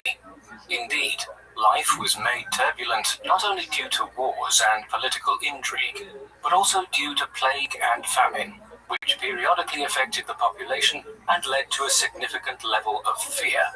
During the 14th and 15th centuries, the Old Market and public squares were prime locations for political organizing and for communities to gather. And for Leonardo, the squares would have served as excellent opportunities for observing the human form, or perhaps gaining potential clients and patrons for his art.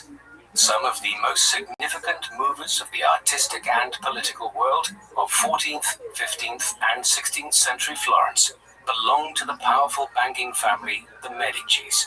though their origins were as humble peasant farmers in Tuscany. In the 14th century, they migrated to Florence to take advantage of economic opportunities, and over the next couple of centuries, the Medici family would have members connected to the French throne as well as the papacy. Importantly for Leonardo da Vinci's story, the Medici and other powerful families were patrons of the arts, beginning with Cosimo Medici, who was born in 1389, and not only established the political legitimacy of the Medici during a time auspicious of bankers, but also began the tradition of the Medici's art patronage. Cosimo is exemplified by his support for sculptor Filippo Brunelleschi's design and implementation of the famous dome on the Cathedral of St. Mary the Flower, or the Cathedral of Florence, completed around 1436. Renaissance-era Florence was a hub for artistic and scholarly achievement, spurred in part by the aristocracy's interest and participation in the arts, and a cultural milieu that was motivated by both a revived interest in Greek and Roman history, as well as humanist values. Humanism at the time of Leonardo was not the modern atheistic movement of the same name, but was an intellectual and aesthetic which highlighted the centrality of humans and the development of the human experience through art and literature in reference to classical ideas. Da Vinci, along with other artists such as Michelangelo and Raphael, are considered to be the leaders of the so-called High Renaissance, referring to the period from the late 15th century to the mid-16th century, in which Renaissance art and science reached an all-time high in average. However, at this early phase of his life, Leonardo was not yet the grounded Renaissance man he would become. Rather, in 1464, he was the illegitimate son of a lawyer and artist's apprentice, and it was due to his illegitimate status that, upon arriving in Florence, Leonardo was unable to follow in his father's professional footsteps and become a lawyer. However, through his father's connections, he was able to become Florentine artist Andrea del Verrocchio's apprentice when he was 14 years old, although apprenticeships of the time would typically start a couple of years earlier, around the age of 12. Andrea del Verrocchio was born in 1435 in Florence. Although he was the official sculptor for the powerful Medici family, Verrocchio was originally trained as a goldsmith, eventually also mastering bronze and marble casting in 15th century Florence. Verrocchio ran a shop which was called a bottega, which was essentially an art factory producing different types of art, theatre costumes, and even tombstones. Between 1464 and 1473, Verrocchio was commissioned to craft Cosimo de' Medici's floor tomb in the Basilica di San Lorenzo, as well as the tombs of Cosimo's sons Piero and Giovanni. These lucrative and high-status connections catapulted Verrocchio into a position of influence, and his workshop took orders from many notable clients, demanding a range of wares. In addition to these tombs, Verrocchio designed and produced many pieces, including the monumental group bronze sculpture Christ and St. Thomas, which was crafted over 16 years and built in 1483. This sculpture was named for the exterior of the Orsani in Florence, a church which dated the early 1st century, but was rebuilt in the early 14th century. Verrocchio was not only an esteemed sculptor, but a painter as well, who was trained by Florentine master Fra Filippo Lippi, who was born in Florence around 1406 and was a renowned painter of the previous Renaissance generation, who was at one time a priest and was also patronized by the Medicis. He was known for his frescoes and altarpieces such as the Madonna and Child, painted sometime in the 1440s. He also had a scandalous reputation, at one time carrying on an affair with a nun, while he himself was a priest, before he was arrested and tortured, his life spared by Cosimo de' Medici. It was in such a lineage of artists that young Leonardo was being trained, although it is worth noting that contemporaries considered artists a form of craftsmen, clients would order custom wares from a workshop, whether this be a painting, sculpture, engraving, or bronze, and expected their specifications to be met. The nature of this market meant that Leonardo would have been trained not only in the mixing and application of paint, but also in stonemasonry, carving, casting bronze, and drawing, as well as in the use of mathematics, engineering, and music. As an apprentice working under Verrocchio, some scholars suggest that Leonardo painted the angel in Verrocchio's painting Baptism of Christ, completed circa 1472, as well as the fish on a string and the dog in Verrocchio's created around 1470. But it is suggested by some historians that Verrocchio, perhaps jealous or in awe of his young apprentice's skill as a painter, as well as his understanding of color, gave up painting and devoted himself to sculpture and goldsmithy instead. Da Vinci's early work as an apprentice was crafted using tempera, a common painting medium during the Renaissance that was actually made using egg yolk, which acted as a binder for powdered pigments and water. And indeed, it was Leonardo's experience with tempera as an apprentice and as an artist in his own right that may have led him to experiment with and be drawn to oil painting. Using oil paints as a medium was a trend that spread to Italy during the Renaissance from the Netherlands, where it had been popularized by artists such as Jan van Eyck, though it had been used since the 7th century in Afghanistan. This form of oil paint was created using powdered pigments mixed with oils, like linseed, to bring the medium to a smooth paste texture, with artists able to add more painting medium at their will to further change the paint's consistency. This also allowed use more nuanced shadows and shading within their work, giving rise to a style which emphasized distance and perspective. After studying under Verrocchio for 6 years, Leonardo ended his training at the age of 20 in 1472, soon after joining the Compagnia di San Luca, or the Company of St. Luke, the Painters' Guild of Florence. Throughout the Renaissance, artists could not open shops without being a member of a guild, or an organization of people from a specific profession. Although Leonardo joined the guild upon ending his apprenticeship, he continued to work as an assistant in Verrocchio's workshop for 5 more years until 1477. However, as a member of this organization, he would have been recognized as a qualified independent artist. During this time, as an assistant in Verrocchio's workshop, Leonardo undertook his first solo painting, The Annunciation, dated between 1472 and 1475. A painting which is now held in the Uffizi Gallery in Florence. Based on the unevenness of tones and colors, some scholars doubt that this is Leonardo's work. However, others argue that this work is without doubt Leonardo's, but a young Leonardo's, before he had begun to truly understand the science behind painting that would bring a preciseness of passion to his later works. In The Annunciation, one can view Leonardo's care and interest in nature, as well as the use of nature to establish the mood of a painting, rather than, like his contemporaries, simply using nature as a background. Around this time, in 1474, Da Vinci also painted the Ginevra de' Benci portrait, which is now displayed at the National Washington, D.C.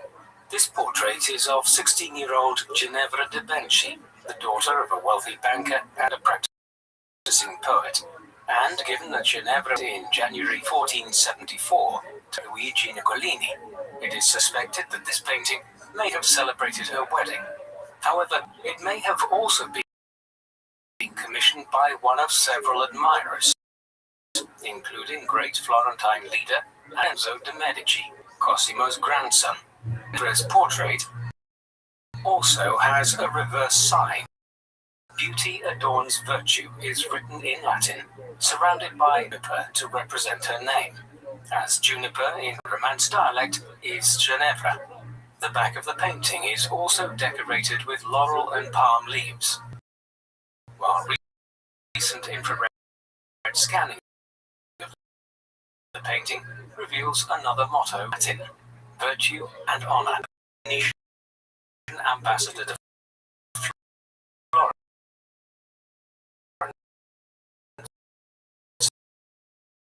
Bernardo Bembo, de Manginevra, had an admiring platonic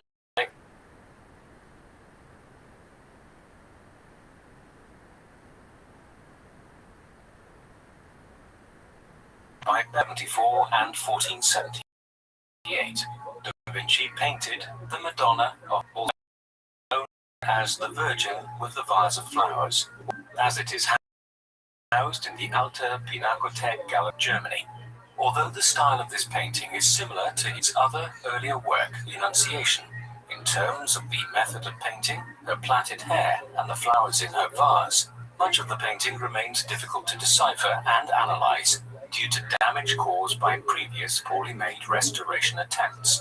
For example, the Madonna's head was entirely repainted using too much oil in the paint, leading some scholars to suggest that this was a Flemish technique and that the painting was in fact a Flemish copy.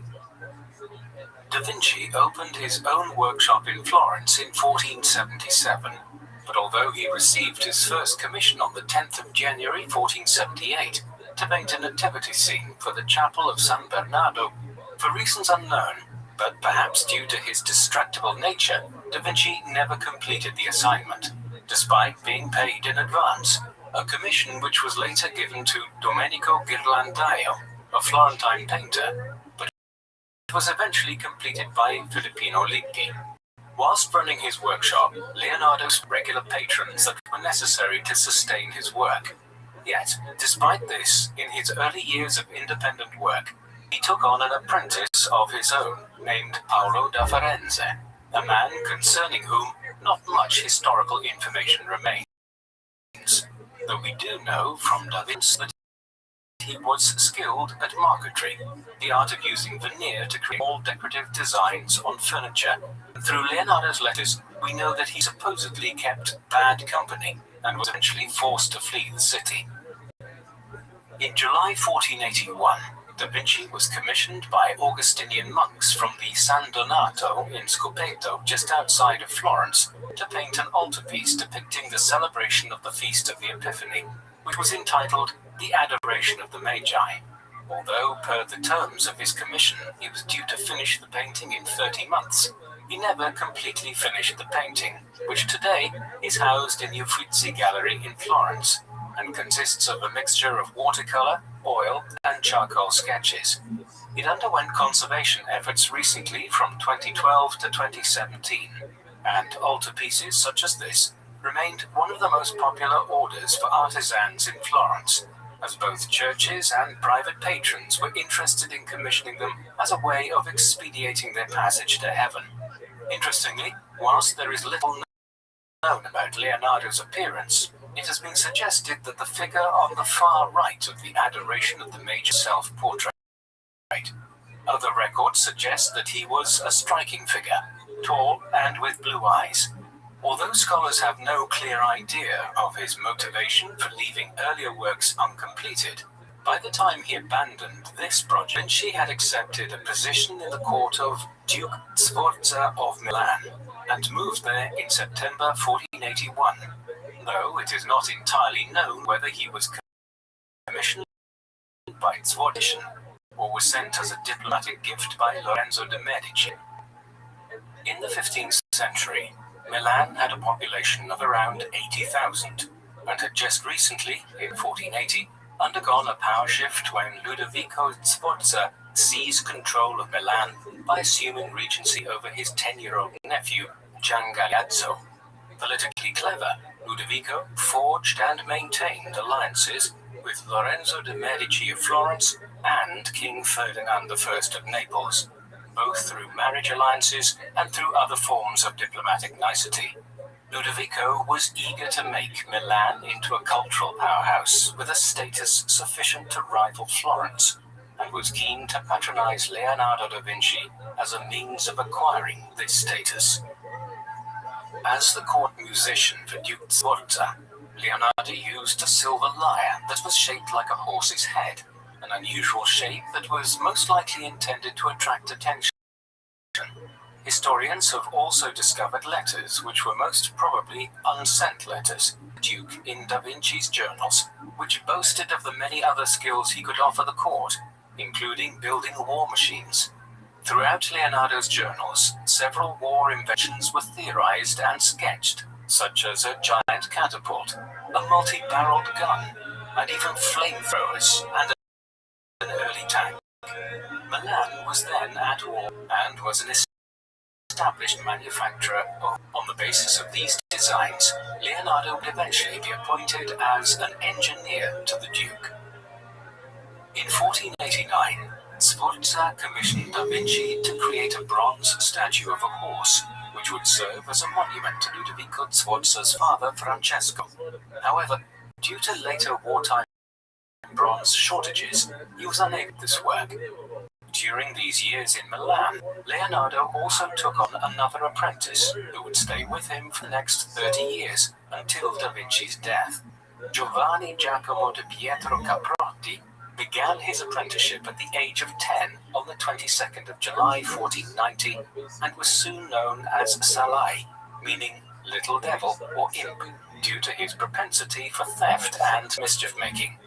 Many scholars believe that Salai and Leonardo had a romantic affair during the 30 years they were together, and while, as posited by historian George Chauncey, actions now considered indicative of sexuality would have been illegal at the time, open homosexuality would still have been wholly prohibited by the church. However, for artists and supporters of the Renaissance, there may have been an interest in homosexuality, given the commonplace relations between master and apprentice in Greek and Roman antiquity. Indeed, upon Leonardo's death, Salai was included in his will, receiving a house and land in Milan, as well as several pieces of artwork. Leonardo also undertook many other projects during this time in Milan, such as developing designs for centrally planned round churches and classical municipal buildings. He worked alongside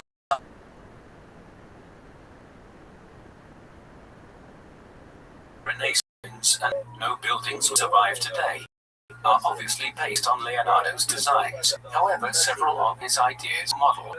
Meanwhile, in 1494, French King Charles VIII invaded Naples. The following year, Venice, Milan, Rome, and Spain formed an alliance to repel the French, and subsequently, in July 1495, France vacated Naples and the Italian territories, despite winning the Battle of Fornovo, because the battle occurred when the French were already abandoning the territory in response to the mass forces assembled against them. During this time, in 1495, Ludovico Sforza commissioned Da Vinci's famous fresco, The Last Supper. Frescoes, a popular medium in the Renaissance, were murals painted with dry pigment directly onto wet lime plaster. Commissioned to be painted on the dining room wall of the monastery of Santa Maria della Grazia in Milan, The Last Supper took 2 or 3 years painting to complete, with the help of many assistants. However, compared to other pieces from the 15th century, this was not a long time for completion. Leonardo experimented with a mixture of oil paint and tempera for this fresco, though the mixture made the artwork adaptable to the damp conditions at the monastery and contributed to the painting's quick degradation.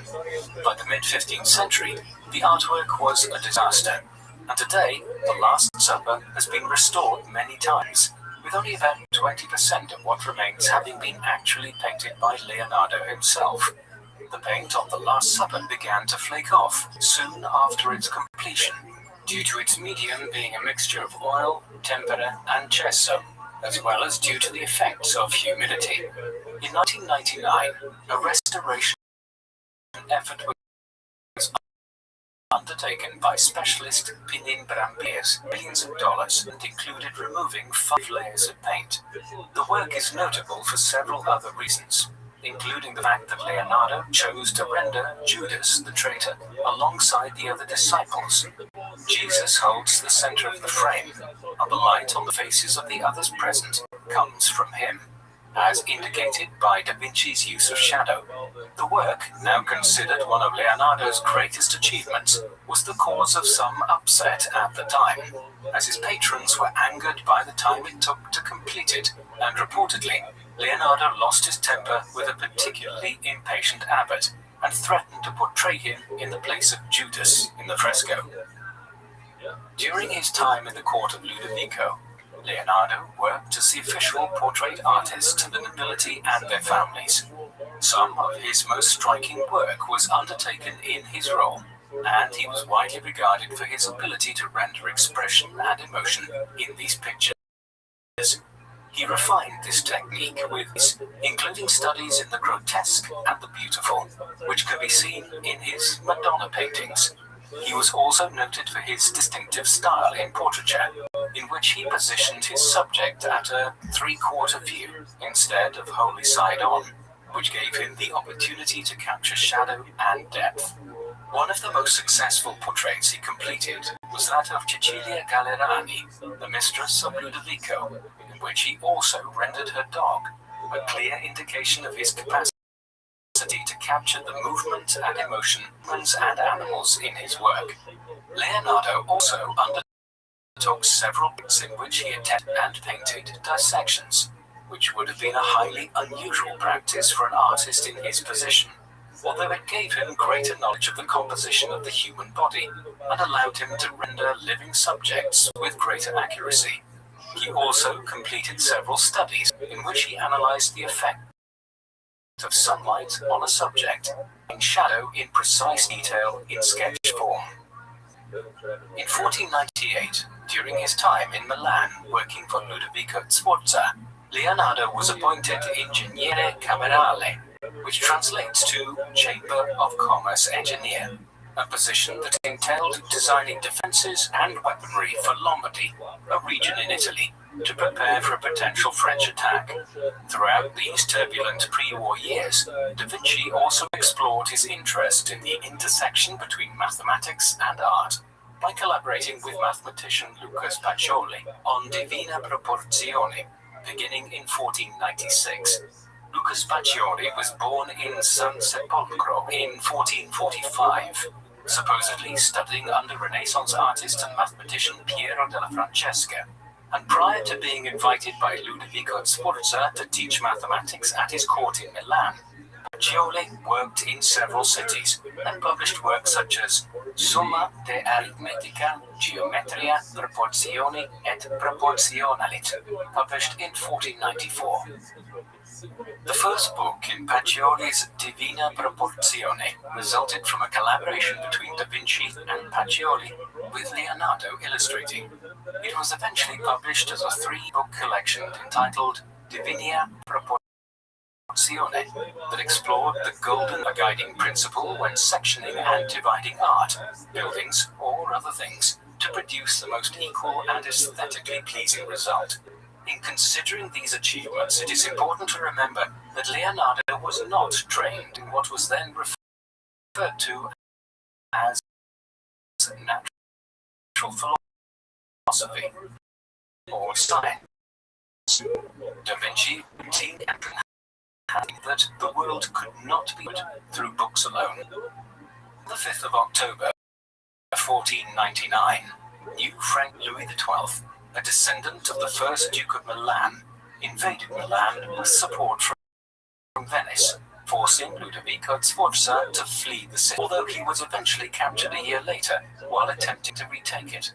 Louis had a claim to the city through the Visconti, whom Ludovico had overthrown before assuming power. Following the invasion, Leonardo fled the city with Salai and Pacioli, stopping first at Mantua and staying with the Marchioness Isabella d'Este, of whom he sketched a portrait now housed in the Louvre in Paris. Subsequently, the trio moved on to Venice in March of 1500, before returning to Florence and living in a house together. During his short stay in Venice, Leonardo experienced life under siege, as the Ottoman Empire threatened the city in a war between 1499 and 1503. Turkish warships lay off the coast during his stay, and he offered his services to the city as a military engineer. This led him to develop designs for diving equipment, which he believed could be used by Venetian troops in assaults upon Ottoman vessels, as well as several forms of underwater defense, which were designed to scuttle ships before they could reach the harbor, which would have allowed them to land an invasion force. Once again, incredible though these designs were, they lacked practical application, hence seldom attempted. In 1500, Leonardo was once again in Florence, though it was no longer the Florence. The Medici family, who had controlled the city for so many generations, had been ousted following Lorenzo de' Medici's son Piero the Unfortunate's political blunder in 1494, when he met Charles VIII on the battlefield during his invasion of Naples and ceded multiple fortresses without Florence's governing body, the Signoria's, approval. Although he had faced difficulty securing a patron while setting up his own studio and career in Florence 20 years previously, now, due to the changing political culture in the city, Leonardo was seen as a great master of the heroic style that was in vogue. This respect resulted in him obtaining many commissions and jobs. Indeed, when the artist Filippino heard that Da Vinci might be interested in an altarpiece project that he himself had been commissioned for, the artist withdrew, allowing Da Vinci to take on the project if he so chose. Leonardo lived in the monastery of Santissima Annunziata, where he was commissioned to paint the Virgin and Child with St. Anne, another work which he failed to finish. In 1502, Leonardo was appointed military engineer to Cesare Borgia, who is well known now for working with and being written about by Italian statesman Niccolo Machiavelli. At this time, he was a commander of the Pope's armies, who was using the forces in an attempt to seize control of central Italy. 1475, Cesare Borgia was Pope Alexander VI's illegitimate son, and together with the Pope, he sought to establish himself as an Italian prince and re-establish the Papal State's control over central Italy. After a fortuitous marriage to the King of Navarre's sister, Charlotte d'Albret, and following his appointment as Duke of Valentinois by Louis XII, Cesare used his new access to French forces, combined with his father's papal forces, to establish dominance. After Cesare ordered the strangulation of Vitellozzo Vitelli, Leonardo's dear friend, he left his position and returned to Florence. Meanwhile, in 1503, Cesare Borgia fell from power after his father's death, before being imprisoned in Spain and eventually dying in battle in 1507. During this period, Leonardo completed more of his celebrated works and indicated a talent for cartography in his rendering of a town plan of Imola, an Italian city, which had never before been mapped in such great detail. He also developed plans to link Florence to the sea via the Arno River, which involved detailed plans with water currents and flow models. Whilst the project was of military interest, it was soon abandoned. Florentine Republic officials, after their victory over the Medicis, ordered celebratory frescoes of battles won by the city, the Battle of Anghiari in 1440 and the Battle of Cascina in 1364. Michelangelo was commissioned for the latter, and Da Vinci was commissioned for the former. The Battle of Anghiari was fought for a single day between Milan and an alliance coalition of Florence and the Pope's armies in a small Tuscan town named Anghiari, thus cementing the power of the Republic in this region. Another leading figure in the Renaissance, Michelangelo di Lodovico Buonarroti, was born in Caprese, Tuscany, in 1475, making him 29 years old to Leonardo's 51, when they were commissioned by Florentine officials to produce some of Michelangelo's most famous works, such as the ceiling of the Sistine Chapel in Rome, which took 4 years to complete, finishing in 1508, while another famous work, his statue of David at the Piazza dei Signori, was completed in 1494. Like Da Vinci, Michelangelo lived and worked in and around Florence during his lifetime. Although both Michelangelo and Da Vinci had been commissioned by the city to complete these frescoes, both remained only partially finished.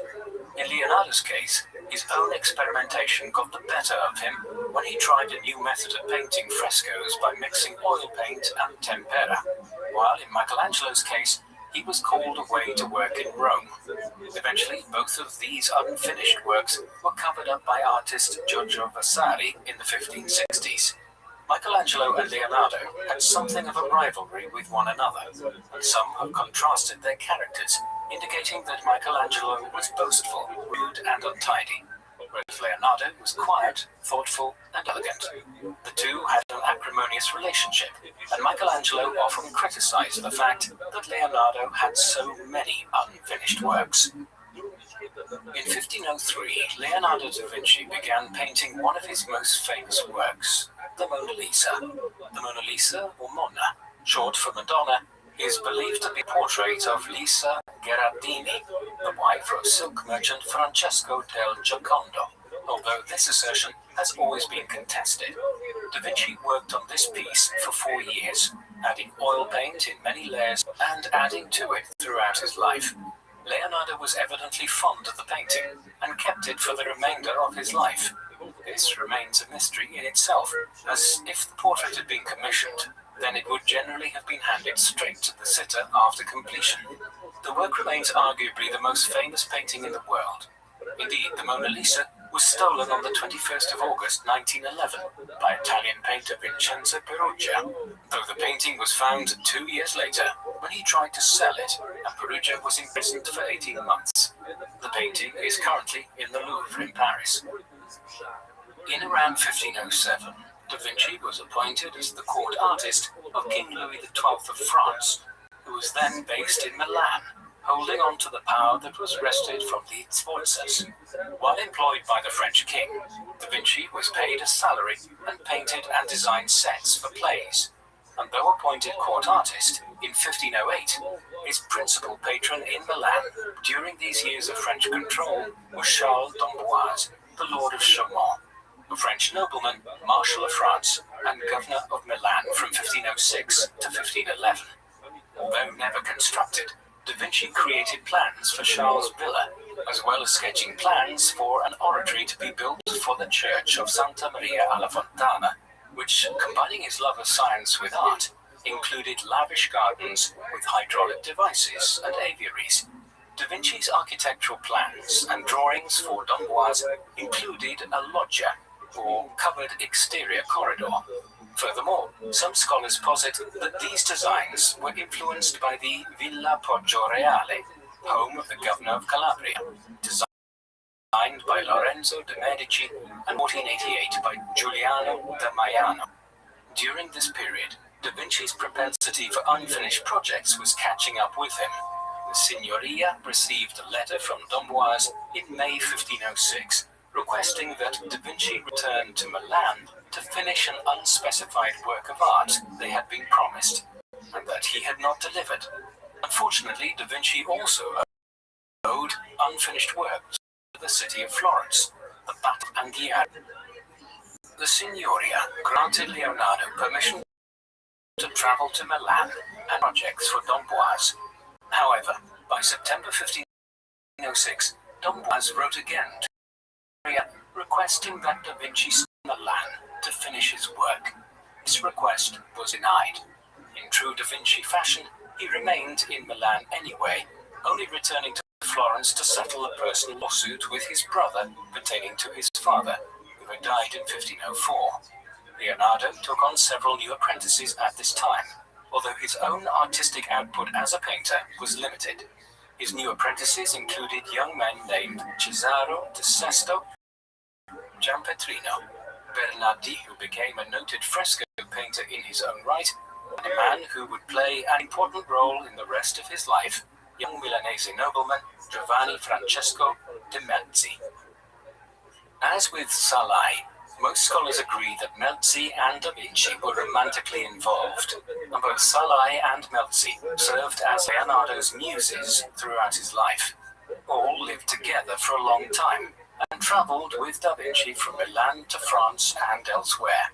However, despite scholars like Sigmund Freud speculating about his sexuality, there are no blatant confirmations in Leonardo's journals, sketches, or works that can truly confirm this. It was during this second period spent in Milan that Da Vinci frequently travelled around, observing nature and fueling his interest in geology. As explored in his 1908, Da Vinci began some of his first notes on geology and botany, as he attempted to understand how fossils and shells could be found so far from the shore. Ultimately, he argued that the land must have at one time been underwater, rather than positing that floodwaters had brought the evidence so far inland, as was generally believed at the time. Then, Da Vinci created the Virgin and Child and St. Anne. Now in the Louvre, parts of this painting are uncompleted, such as the coverings of the Virgin's legs, while other parts of the painting were, to scholars, quite clearly completed by one of Da Vinci's apprentices or students, and not the artist himself. On the 10th of March 1511, Charles d'Amboise died, and generals Gian Giacomo Trivulzio and Gaston de Foix took control of Milan. And around this time, Da Vinci was commissioned by General Trivulzio to sculpt an equestrian statue to be placed in a tomb that Trivulzio had donated to the San Nazaro Maggiore church, a commission which was ultimately revoked. Scholars point out two difficulties Da Vinci faced when sketching the designs for Trivulzio's statue: how to fill the space beneath the horse's belly and how to position the rider. While attempting to solve these issues, Da Vinci may have studied a classical statue of a horse and rider known as the Regisole, which was a pre-1st century bronze statue depicting an emperor or king riding a horse, believed to be King Theodoric of the Ostrogoths, who reigned during the 5th century AD. The statue, though originating in Ravenna, was moved to Pavia, now within the center of its creation. It was perhaps moved by Emperor Charlemagne. Though the David's creation remains unclear, the Regisole was undoubtedly an inspiration to artists during the Renaissance, and was also undeniably destroyed on the 16th of May 1796 by Jacobins, who were celebrating the arrival of Napoleon's army and saw the symbol of tyranny. However, portions of the statue, such as its base, did survive until in 1937, the director of the Brera Academy, Francesco Messina, to celebrate the bi-millennial anniversary of Emperor Augustus's life, commissioned a replica of the destroyed Regisole, which was placed in the same spot in front of the Piccolo Regisole in Pavia. Though he had been studying human anatomy since the 1480s, during what is known as his second Milanese period, Da Vinci devoted much time to this subject, evidence of which remains visible to us through his notebooks and detailed anatomical sketches. From a notebook dated around 1512, it is clear that Da Vinci drew one of the first drawings of a child in a womb. Around 1510, Da Vinci met and collaborated with Marc Antonio dalla Torre, a great anatomist. Torre was born in Verona in 1481, the son of a medical professor who trained in medicine and philosophy himself, and went on to teach at the University of Padua, and then later at the University of Pavia, though not much of his work remains today, due to his premature death at the age of 30 from either the cholera or the plague. Though the excellent accuracy of Leonardo's anatomical drawings to his collaboration with Torre, others point out that Da Vinci had been working on and thinking about anatomy for as long as Marc Antonio dalla Torre had been alive, and, based on his notebooks, it is believed that Da Vinci dissected more than 30 human corpses, studies that peaked in the early 1500s and resulted in around 200 total drawings of the human body. However, while other artists during the Renaissance dissected bodies to create studies for paintings, Da Vinci was motivated by curiosity about the anatomy itself, rather than to create a specific painting. The process would have been unpleasant, since religious doctrine determined that dissections had to be conducted at night, and it was an activity which was likely to arouse suspicion. In 1512, the Sforza returned to power in Milan when Ludovico Sforza's son Massimiliano, born in 1493, returned to the city with military power, backed by Switzerland. But despite this effort, the combined forces of France and Venice pushed the Sforzas out once again, with Massimiliano settling in Paris. A decade later, at Sforza, Ludovico's other son Francesco once again held the title of Duchy of Milan, did by Charles V, though he was indeed the final Sforza to hold the title during this period. Amidst these continuing power struggles between the Milanese and Leonardo went 20-year-old Francesco Melzi, who remained a close companion and potential lover for the rest of Leonardo's life. Upon Leonardo's death, Melzi maintained control over many of his journals and his art. On the 24th of September 1513, Leonardo left Milan with Melzi and Salai, journeying to Rome, where he was hosted in the Belvedere of the Vatican by Giuliano de' Medici, Lorenzo de' Medici's son and the brother of the newly installed Pope Leo X, or Giovanni de' Medici. Many artists journeyed to Rome in these years to attempt to win Pope Leo's favor, including Renaissance artists Raphael and Michelangelo. During his residency in Rome from 1513 to 1516, the Pope approached Leonardo for assistance in crafting a plan for draining the Pontine Marshes, which was a malaria breeding ground and borderline uninhabitable.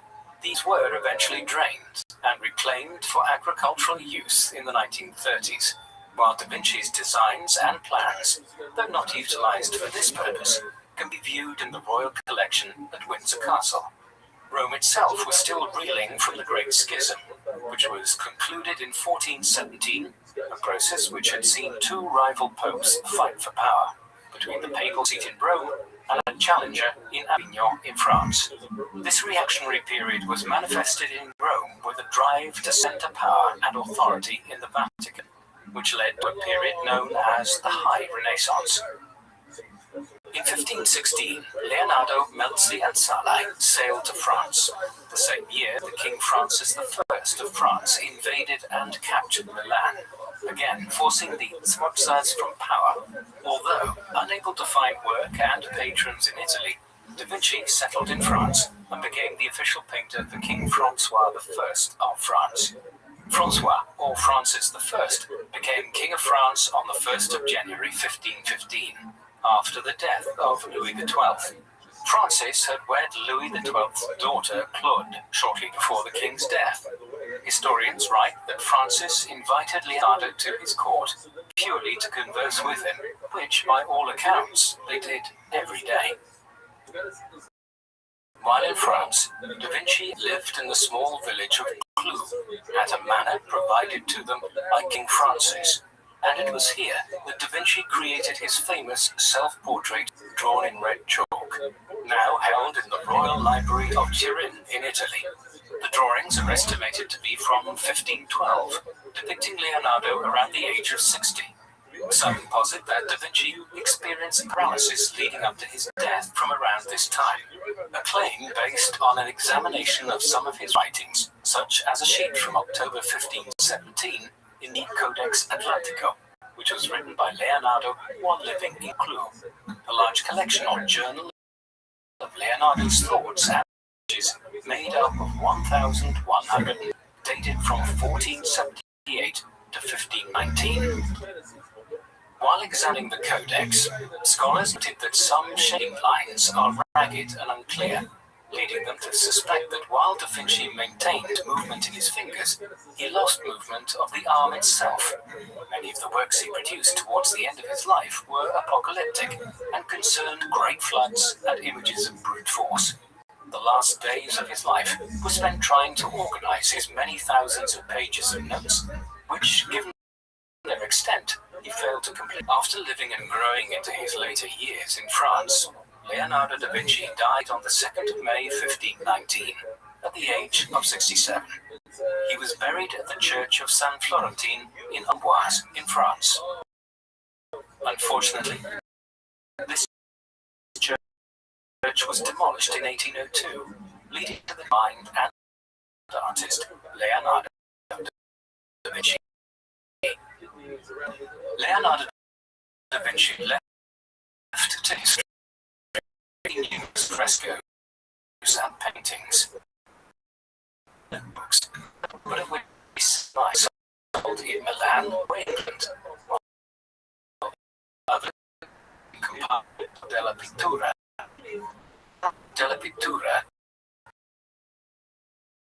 is the Trattato of Leonardo's views on art and art as science, because, interestingly, Leonardo da Vinci expressed in his writing the desire to bridge the gap between art and science, considering it his mission to establish art's respectability as a science.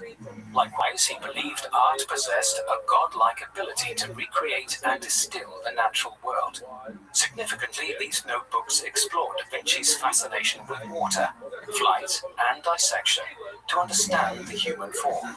Da Vinci was fascinated with the power of water from a young age, after witnessing the flooding of the Arno River, which may have led him to a greater interest in the destructive power of nature and man's potential ability to harness such power. Leonardo was also fascinated with the possibility of human flight and designed what many consider the first parachute, which Da Vinci sketched in 1485.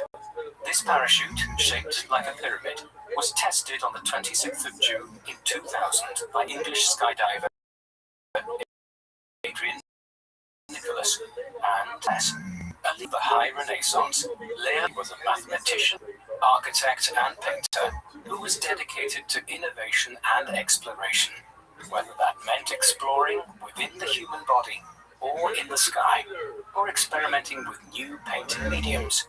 Though in many ways restricted by his time, such as when he had to repeatedly move around Italy and France, depending on the political situation, and to seek patrons to support his existence. It was these very restrictions that allowed him to walk so many paths during one lifetime. He was chiefly remembered an artist during his lifetime, but a study of his notes after his death have revealed the extent to which his thoughts were applied to engineering, mathematics, and science also. Leonardo managed to attain fame and influence during his own lifetime, but even more so after his death, despite the fact that he finished almost none of his projects. There are many questions over the extent to which he contributed to many of the artworks attributed to him, and his works have often been repaired and restored several times over the centuries since they were created.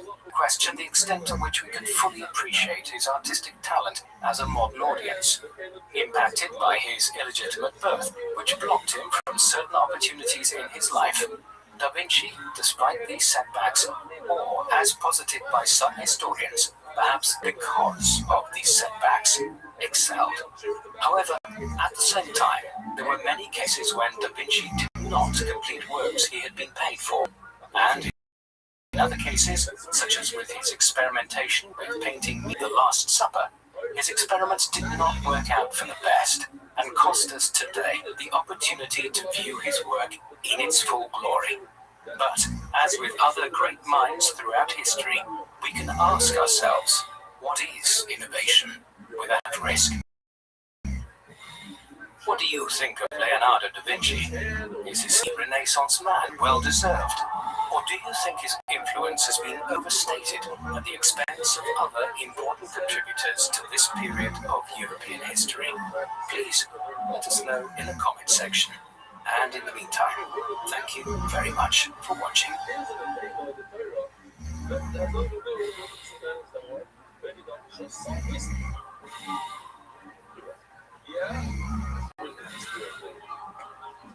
Check this out.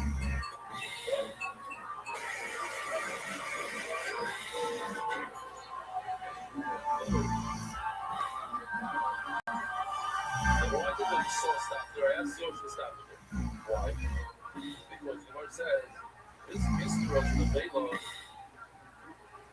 Única coisa que eu falando the Vela, when I said those parents, it wasn't singing off before it died. so maybe it wasn't seen before that way. Dummy.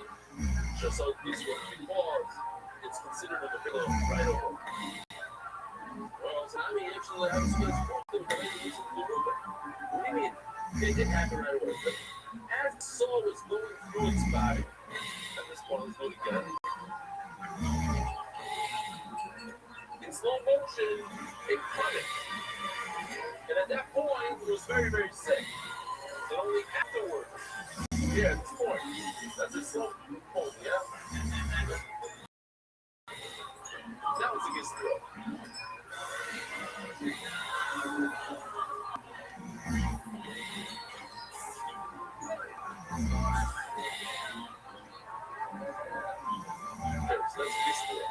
Well, before we became a Ystera, the only way you can cut an animal in half is if you cut it in the corner. Like, you have to go through it. And once you go through it, you just start.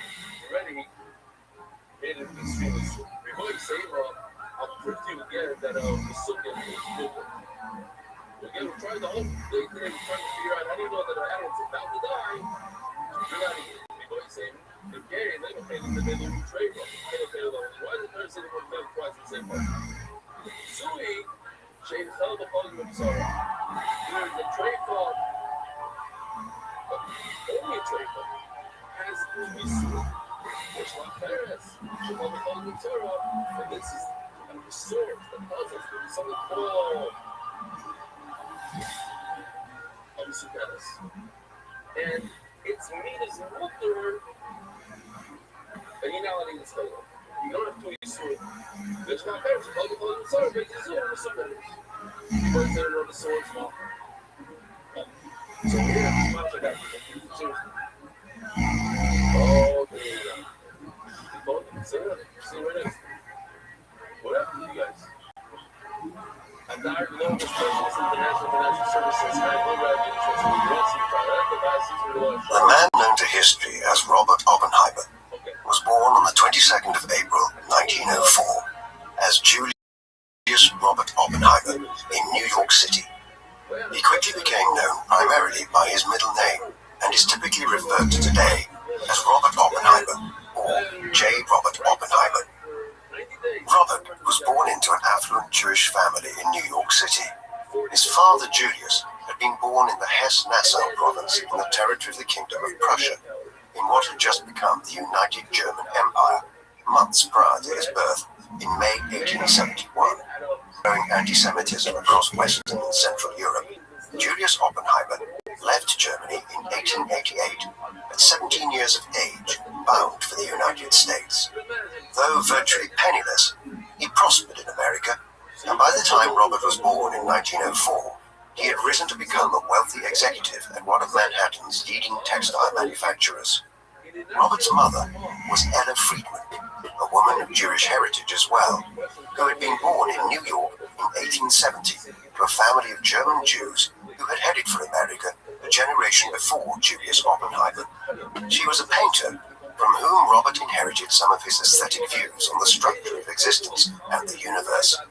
Ella and Julius would have one other child, a boy named Frank, who was born 8 years after Robert in 1912, and who would follow in the steps of his older brother by becoming a physicist. Robert's youth was a privileged one. By the mid-1900s, his father had become a substantial figure within New York business circles, and in the early 1910s, they moved into a large apartment on West 88th Street in Manhattan, overlooking the Central Park Reservoir, in one of the most affluent areas of New York City at the time. There, the family had original works by Vincent van Gogh and Pablo Picasso, among others, on the walls. Robert attended the Ethical Culture School, followed by the Alcuin Preparatory School, two of New York's best educational establishments in the early 20th century. By the time he was 5, he was already neurology, a hobby inherited from his German grandfather. Such was his aptitude that at 11 years of age, he was admitted to the Mineralogical Club of New York City. His precociousness extended into his secondary school years, and he finished his education at Alcuin in a year and a half less than the standard time, having taken 2 grade years in 12 months, and being fast-tracked through the 8th grade. By this time, his interests had developed beyond mineralogy into the harder sciences, particularly chemistry. But it was eventually physics which would prove his calling in years to come. In 1922, Oppenheimer began studying at Harvard University at the age of 18. Robert initially intended to focus on studying chemistry, but soon switched to physics. Yet his earlier interest in chemistry and his eclectic inquisitiveness would serve him well in later years, during a period when scientists were becoming all too specialized in specific fields. While studying at America's oldest college, he was deeply influenced by the teachings of Professor Percy Bridgman, an experimental physicist on the staff at Harvard at the time. This was also a period when students at Harvard and other elite universities in America still studied a very wide range of subjects, and Oppenheimer delved deeply into history and the Greek and Latin classics, which were still central to many Western curricula in the 1920s. Reflecting on his years at Harvard in later life, Oppenheimer noted that he spent in the library and read voraciously. He even attended more classes than it was necessary for him to. The result, in 1925, was that Oppenheimer graduated with a Bachelor of Arts summa cum laude after just 3 years at Harvard, a distinction which usually took 4 years to attain, but which Oppenheimer, following an emerging pattern, completed in less than the standard time. Even before he graduated from Harvard, Oppenheimer had already been accepted to continue his studies at Cambridge University. This was the great centre for the study of physics in Britain at the time, a reputation it has held and cultivated since Isaac Newton's days there in the late 17th century.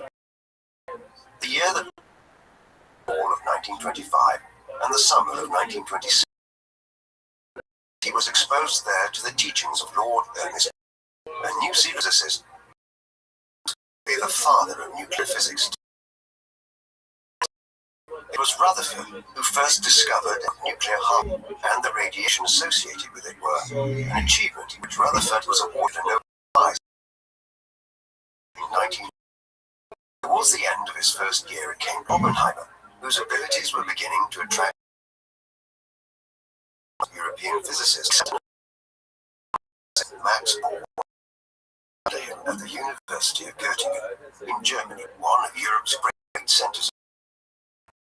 Oppenheimer studied with a number of contemporaries who would become giants of the study during the 20th century, notably Werner Heisenberg, Enrico Fermi, and Edward Teller, several of alongside during the Manhattan Project in the midst of the Second War. Remarkably, Oppenheimer was awarded his PhD in physics in the spring of 1927, less than arriving in Göttingen. The internal examiner, James Franck, who had won the Nobel Prize for Physics 2 years earlier in 19, is famous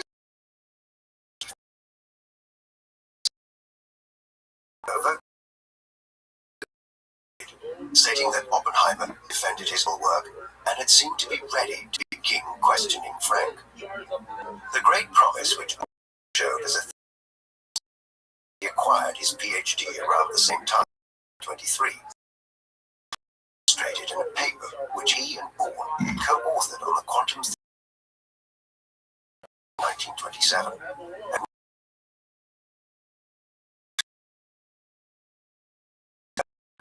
Oppenheimer approximation aims to the smallest move in Iraq.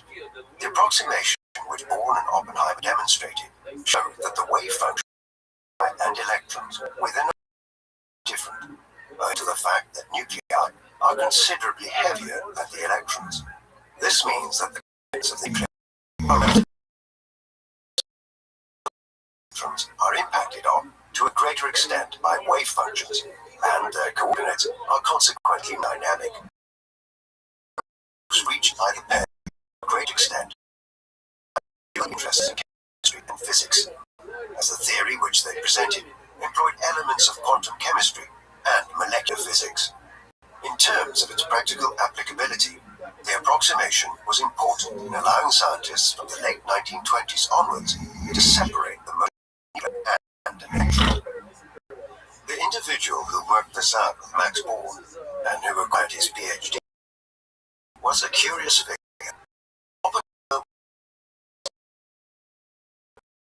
relatively slipping to extroversion as occasions or decline. A chain smoker, he was perennially surrounded by a cloud of smoke throughout his habit contribute substantially to his premature death in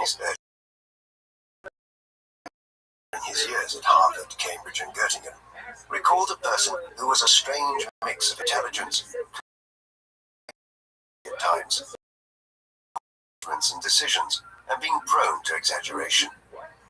As went by street, but this was tempered by to those who studied and worked with him, and those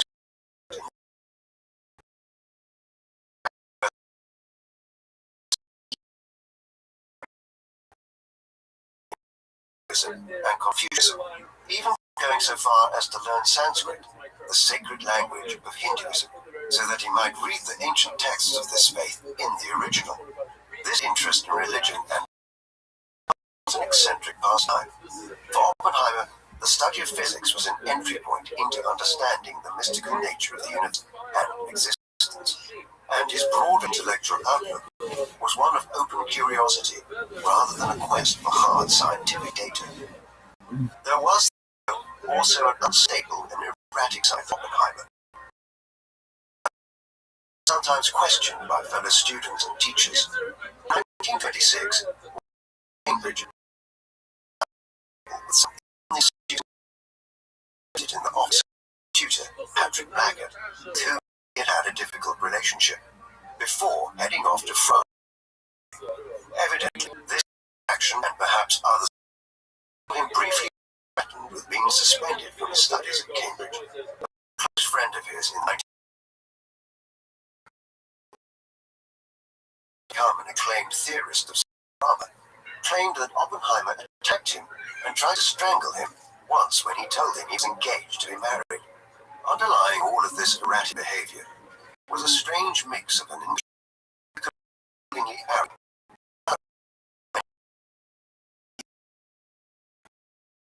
Many biographers included was also deeply insecure and individual. May have been Oppenheimer's German Jewish emigre to America at a time when anti-Semitism was common across the Western world.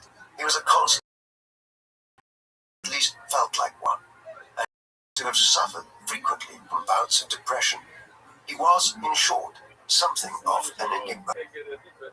After completing studies at Göttingen and publishing several more papers from the research he had undertaken in England and Germany, Oppenheimer returned to the United States, briefly holding fellowships at Harvard and the California Institute of Technology, punctuated by return visits to work for a few months at the University of Leiden.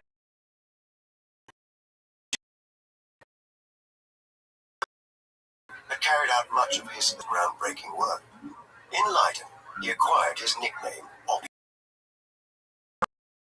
Dutch rendering of his name. Not until 1929 that Oppenheimer settled back in America permanently, having been presented with numerous job offers from U.S. universities. He accepted two, and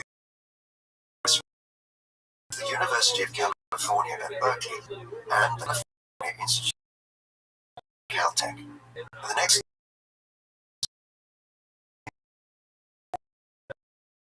both institutions, teaching during 4 winter semesters before lecturing at Caltech in Pasadena. During the 1930s, famous within the physics community of the United States for his teaching methods, and the physicists of the mid-20th century in America trained at Berkeley and Caltech at the School of Theoretical Physics, which he founded. Within this, there was usually a cohort of a dozen or so advanced graduate students and research fellows who worked closely with Oppenheimer on the most relevant questions in the field of theoretical physics at the time. During busier times, they would often meet daily, with Oppenheimer quizzing them on their progress and offering suggestions thereon. Most guests, several biographers who knew him during these days later, he inspired those he taught, conveying to them the forefront of answering most important time. Yet it was eclectic and Oppenheimer and his colleague were often seen with the Hans Bethe, who knew Oppenheimer during these days, later recalled that Robert was largely aloof from the wider world in the 1920s and 1930s in California, only learning of the Wall Street crash of late 1990s after it had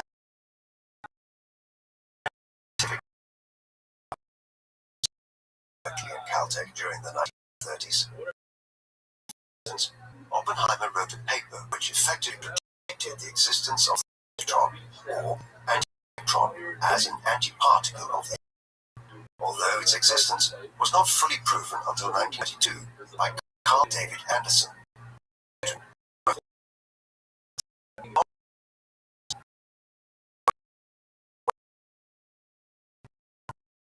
From positron theory and how the two interacted with each other. Perhaps most important was a giant error with Melba Phillips, one of Oppenheimer's first doctoral students at a time when female physicists were all rare in the United States. Together, they proposed the Oppenheimer-Phillips a type of deuteron-induced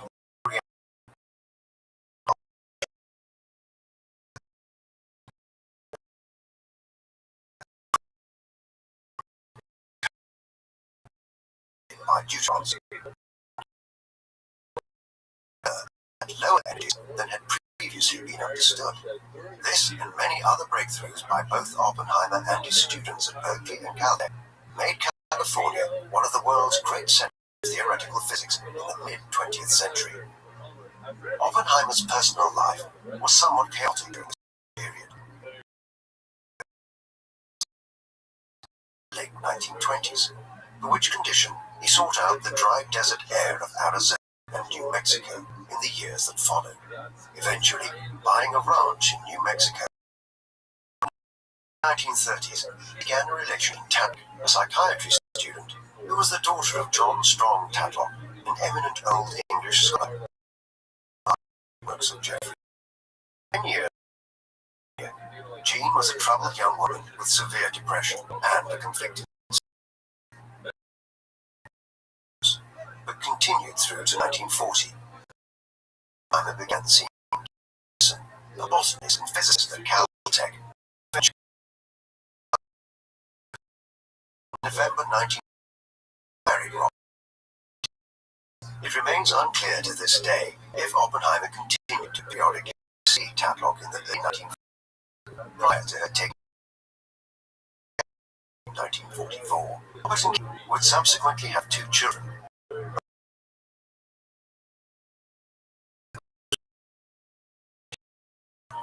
As Kitty had been pregnant already when they married after her mother was born in 1944. Oppenheimer's life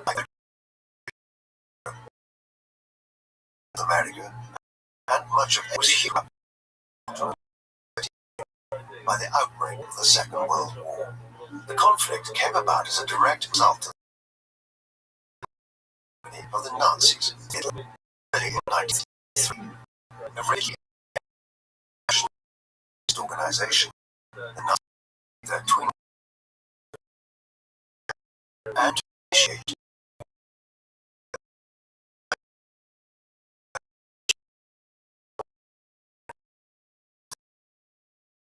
empire which would dominate the continent. Oppenheimer was very familiar with this. He had become politically involved for the first time in his life during the mid-1930s, when he began setting aside 3% of his salary to help German Jews who were trying to flee Germany in the wake of anti-Jewish Nuremberg laws, which were introduced from 1934 onwards. The Nazis' anti-Jewish policies had become more extreme from 1936 on, and particularly 1938, as Germany began annexing neighbor states, firstly Austria and then Czechoslovakia. With the invasion of 1939, Britain and France all of the states were in favour of intervention, what was deemed to be a European war. America remained the administration of Franklin Delano Roosevelt was brought to prison from the war's inception. Oppenheimer's life and his place in history would be changed forever by the events of December 1941. By that time, the United States still remained neutral in the Second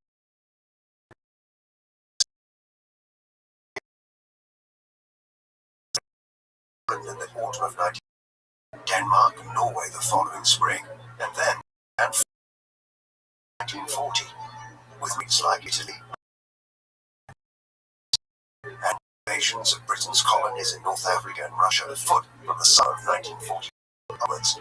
It seemed that Germany was destined to dominate Europe. It was in this context that the Empire of Japan, an ultra-nationalist state, bent on creating an Asiatic and Pacific empire, one which already included Korea, Manchuria, and much of eastern China by the early 1940s, attacked the United States without declaring war. The attack on Pearl Harbor, Hawaii, and other American territories, such as the Philippines, on the 7th of December 1941, called the United States into the war. Within days, the US was at war with Germany, Italy, and other Axis states as the entirety of the Northern Hemisphere ended up at war. Oppenheimer would soon be catapulted to the center of America's research efforts during the conflict. This occurred by destruction as a means of the war swiftly. In the 1920s and the 1930s, Germany had become the world's leading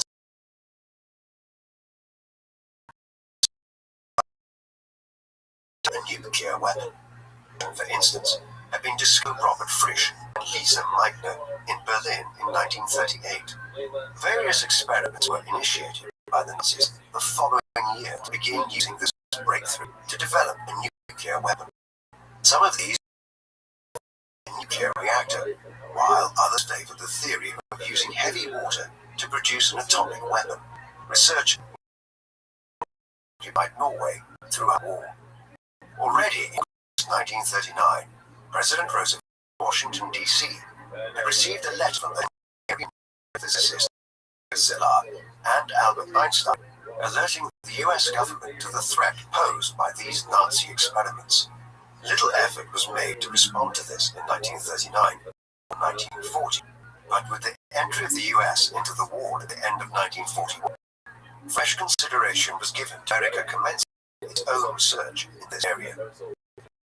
Oppenheimer was in charge of the Los Alamos Laboratory during the Second World War, but this was all under the umbrella of the Manhattan Project, a research and development by the U.S. government in 1942, with the aim of developing a nuclear bomb.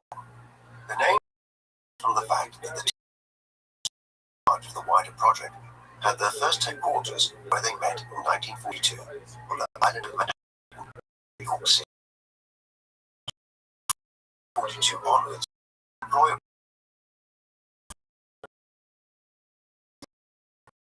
they worked on various states and regions in Chicago throughout the war, which included colleagues from Göttingen, Enrique Fermi, and Leo Szilard, who had co-authored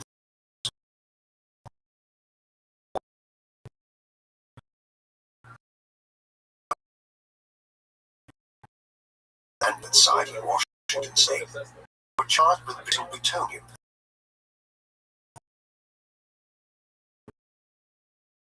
A weapon.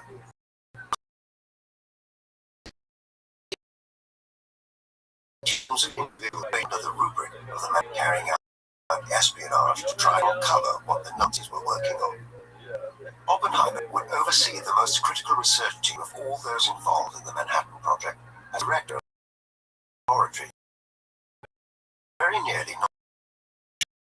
The individual who oversaw the Manhattan Project was Major General Leslie. Groves is not exactly a household name today, but he has the distinction of having been in charge of both the Manhattan Project weapon and also seeing the structure of the Pentagon as the headquarters of the U.S. military and Department of Defense. Oppenheimer was suggested to Groves in 1940 as a possible candidate to lead a team of theoretical physicists as part of the Manhattan Project, but Groves was initially skeptical, favoring the idea of appointing someone who did a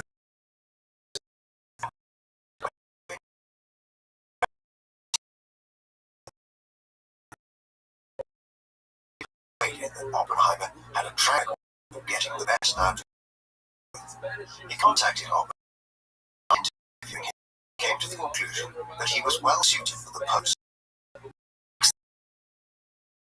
1942, found a suitable location of a research center, somewhere remote and away from any urban centers, where secrecy would be ensured and a nuclear weapon could be tested in due course. Eventually, settled on Los Alamos in New Mexico, where a research facility was erected site of an old of the War Department, so that Oppenheimer had some degree of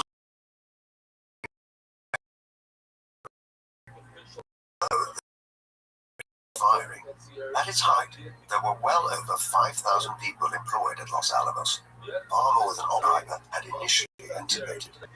The team that Oppenheimer assembled at Los Alamos included some of the finest scientists of the first half of the 20th century. One was John Hasbrouck Van Vleck, a physicist and mathematician who had been at Harvard when Oppenheimer arrived there in 1922. He was subsequently awarded a Nobel Prize in 1977 for his work on electronic magnetism. Van Vleck made significant contributions to gun design, which would be used in the bomb used over Hiroshima. A colleague of Oppenheimer's from Berkeley, acted at Alamos, and would eventually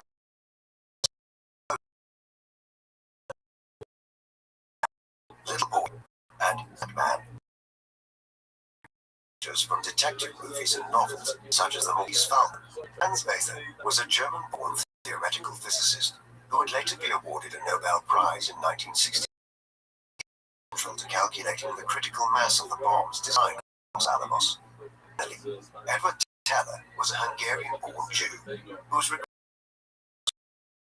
he had studied in Germany around the same time as Oppenheimer in the late 1920s, but had subsequently immigrated to the United States. Teller had already worked at Fermi's Reactor Center in Chicago before being sent to New Mexico. Teller was arguably Oppenheimer's closest colleague at Los Alamos. Beyond these were hundreds of other engineers, metallurgists, and the research teams at Los Alamos, working on a wide range of finer details about how the first atomic weapon could be constructed. The task which confronted this team of physicists, other engineers, and scientists was when they assembled at Los Alamos, they had little work other than a theoretical knowledge of how a nuclear chain reactor could be produced. But what must be remembered in an age when we know what a nuclear explosion looks like, and the destruction that it results in, is that Oppenheimer and his colleagues at Los Alamos were not trying to predict what would happen when one exploded. Thus, there was an enormous amount of experimentation and theory throughout 1943 and 1944. Throughout it all, Oppenheimer worked exhaustively. Grasping the main project was a decisive factor. He could acquaint himself with the essential details of everything. He did not direct from the head office. He was intellectually and even physically present at each decisive step. Yet the incredibly arduous work schedule which Oppenheimer followed at Los Alamos also took a toll on his health.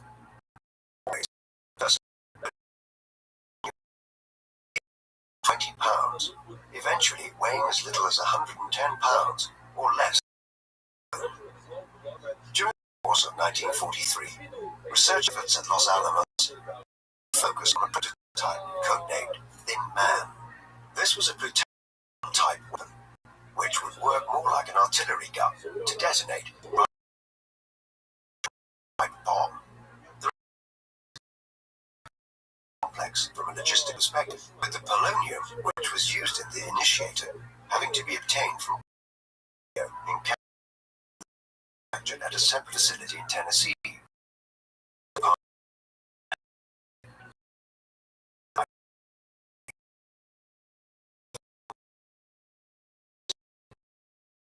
gun type. The plutonium bullet, which would be would have to be 1,000 feet per second, or 200 kilometers per hour, or else the nuclear fusion would for a successful explosion. The undoing of the thing was realized during the course of 1944. Needed to produce this speed would be far too little to be, which could be transported in 9 flying Super 4, the newly designed used by the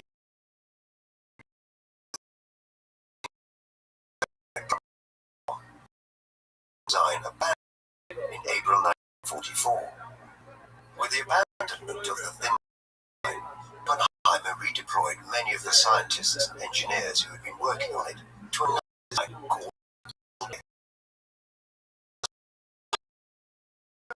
Unlike the thin, it was intended that uranium-235 would be used instead of plutonium fission that would create the explosion. Being progressed, the Fat Man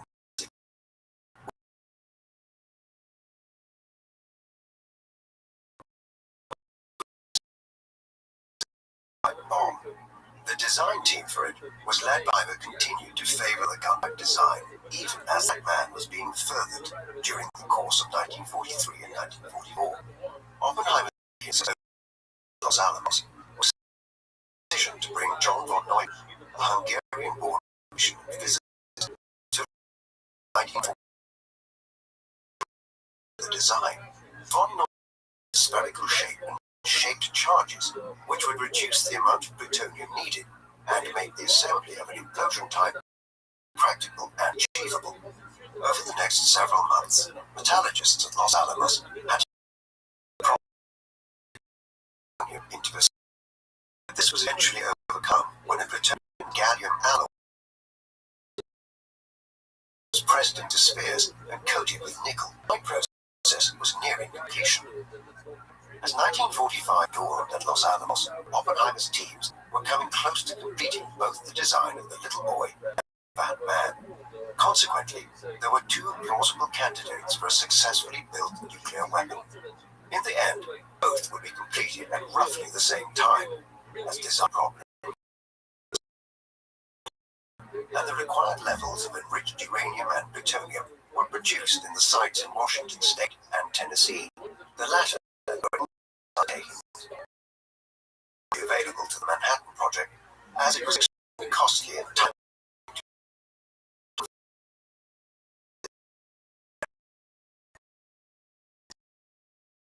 were engineering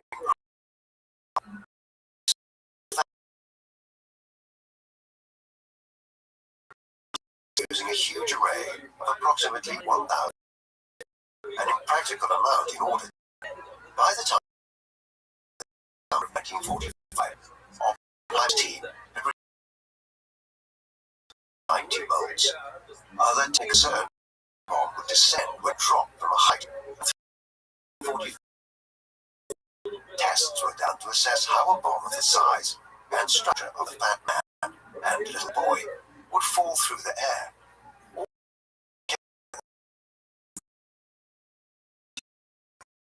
And by mid Manhattan Project, Bailey Groves, the news that they were ready to conduct a test detonation. The Trinity nuclear test was carried out in the Jornada del Muerto Desert in New Mexico on the 16th of July, 1945. Fittingly, the desert's name, translated from the Spanish, means Dead Man's Root. Oppenheimer revealed in correspondence with Groves in 1962 that he codenamed the test Trinity, as he had been reading the religious poetry of the 17th century English poet John around the time that he came. The device which would be used in the test was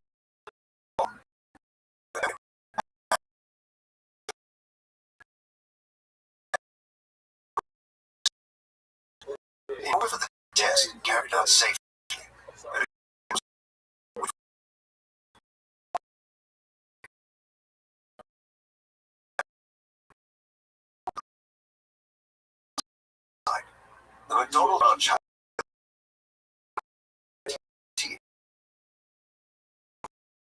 completed in 19 over the region under the remit of the Manhattan Project. The test planned as the plutonium which was to be used dollars to produce were the torturous methods involved in enriching uranium and plutonium at the time. Much hinged on its success.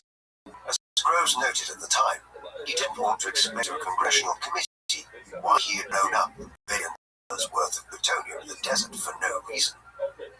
The Trinity test was carried out near dawn on the morning of the 16th of July.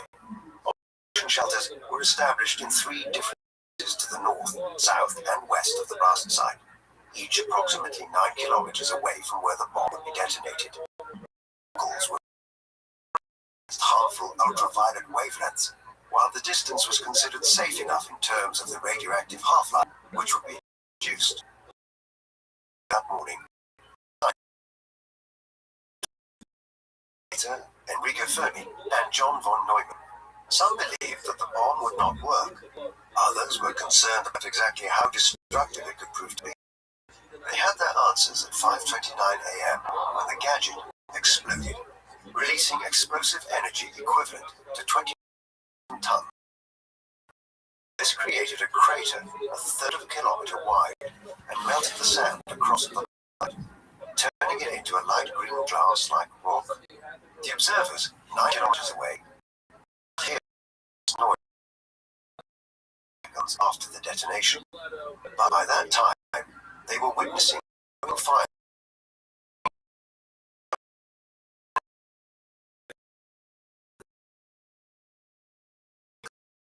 into a mushroom cloud, while spiraled 12 kilometers into the sky. The shock of the explosion was felt nearly 100 kilometers away, while those at the observation shelters 9 kilometers away later recollected that there was a brief period of immense heat, like they were standing in front of an open oven for a few seconds, momentarily, when the bomb detonated. Oppenheimer's supposed words as he watched the Trinity test explosion have become somewhat infamous in modern times. He selected from the holiest texts in Hinduism, one which was written in the second half of the first millennium BC, and the title of which approximates to the Song by God. The Gita, 700-verse scripture, which primarily revolves around Prince Arjuna and his guide, the Hindu deity Krishna, on a wide range of moral and religious matters. It is widely and mistakenly believed that Oppenheimer quoted a line from the Gita. God Vishnu, I am become death, the destroyer of worlds. Although the line would have been a fitting utterance that morning in New Mexico, in reality, Oppenheimer never said this. Instead, 20 years later, the line from the Gita through his head. If the radiance of 1,000 suns were to burst at once into the sky, that would be like the splendor of the Mighty One. On reflection, 65 has developed. Death, the destroyer of worlds. It should have been a sobering moment. The general reaction in the observation shelters was one of glee that the Manhattan Project had succeeded. Oppenheimer, it was later noted. The ramifications of their success, though, would become all too clear. Within weeks of the Trinity test explosion, the atomic bomb would be used as a weapon of war. By that time, Europe had come to an end, as the Allies to Germany from both east of 1945, to Hitler taking his own life in Berlin in late April, and the Nazis surrendering just over a week later. The part of Japan had indicated no willing Japanese honor systems. Culture seemed to suggest an invasion of the Japanese islands would be necessary to bring the war in the Pacific to an end. The US government had calculated this could result in millions of deaths as the Japanese would fight to the bitter end. Consequently, the decision was quickly taken to utilize the new atomic bomb to the Japanese government. Administration, now headed by President, succeeded to the White House, following President Roosevelt's death in office in mid-April 1945. Result: the Japanese city of Hiroshima with one little boy bombs. 1945. In Los Alamos that evening, the fact that the weapon had not been available to use against Nazis in Germany. However, this mood quickly gave way to disillusionment 3 days later, where the US dropped a second of the Fat Man of Nagasaki. Oppenheimer and colleagues concluded this is acceptable. Time to process the ambitions of the first to decide to surrender, which they did 6 days after the bombing of Nagasaki. With that, the war of Hiroshima and Nagasaki remain the only two occasions in world history when nuclear weapons have been utilized in warfare.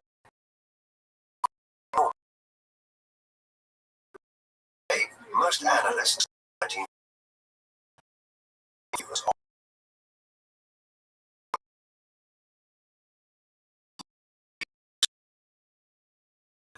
was somewhat justifiable, and they regretted the Japanese to surrender and, in process, potentially saving millions of lives, a land invasion of the Japanese ago.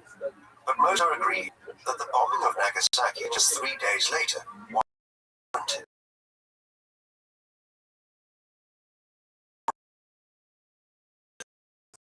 The implications of the work Oppenheimer and his colleagues part of the message. There are two. On the one hand, it was introduced an existential threat to humanity's survival in modern times, but on the ensured that the world's superpowers and large states have avoided major wars ever since 1945. For centuries, Europe's states had been endlessly at war with one another. That all changed once it became apparent that direct conflict could result in mutually assured destruction. Ironically, the impact of the developments has been to foster a nuclear peace, but the risks remain profound in a world where politics are becoming more antagonistic and destabilized during the 21st century. With the within American academic circles, there were accordingly new opportunities open to him, and he decided to leave the country to take up a position as director of the 47 States, which included Albert Einstein, Niels Bohr, and Paul Thiele as former charter members or visiting fellows.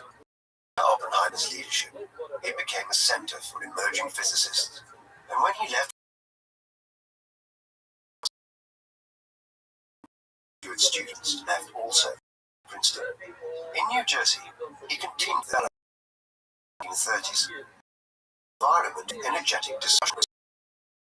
His own research, Oppenheimer choosing to publish very little himself in Princeton.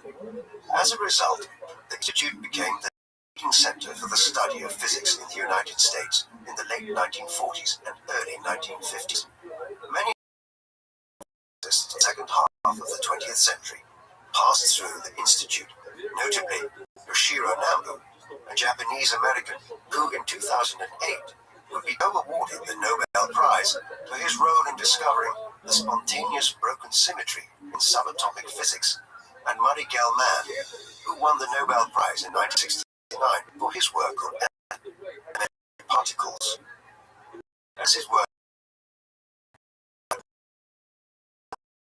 positions throughout the late 1940s and into the 1950s, while also having secured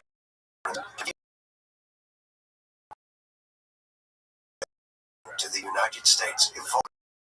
Notable in this respect was his membership of the Atomic Energy Commission, which had been founded in 1947 as a commission headed by the United States itself, a newly created body designed to foster world peace after the Commission was charged with regulating the proliferation of nuclear materials and the development of nuclear weaponry, while the was bombs after 1945, that the world had seen that it was possible to develop such weapons before other building bombs. Oppenheimer and several of the Manhattan Project was central to efforts in 1946 and 1947 to establish restrictions on nuclear proliferation, which are still in force today. As the first chairman of the commission, Oppenheimer tried the nuclear arms race between the United States and the Soviet Union in the context of the developing Cold War. But these efforts were in vain, and a major nuclear arms race developed once the Soviets in 1949. As news of the Soviet acquirement of a nuclear weapon reached the US in 1949, it began within the government of Harry Truman of a hydrogen or thermonuclear bomb, a far powerful nuclear bombs which had been developed under the rubric of the Manhattan Project and used against Japan in 1945. Oppenheimer and a great many other scientists who contributed to the work at the Los Alamos Laboratory between 1940 and 1940, arguing that such a weapon used in practical without causing immense damage and potentially triggering a nuclear war, which would wipe out much of life on the planet.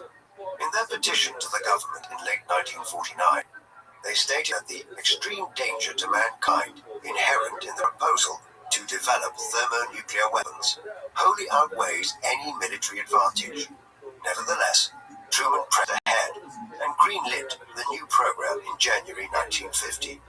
Nearly 3 years later, in November 1952, the first hydrogen bomb was tested on an atoll in the Pacific Ocean.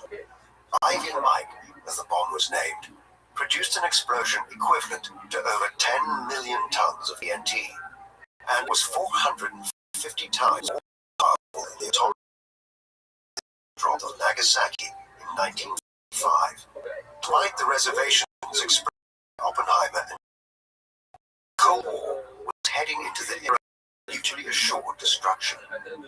As much as he had been absolutely central to the Manhattan Project and a senior government scientist for many years, Oppenheimer fell foul of the government in the early 1950s, the Second Red Scare, years when the Cold War with the Soviet Union was deepening, following the division of Germany into a Western-aligned West Germany and a communist East Germany, along with the formation of the North Atlantic Organization. Military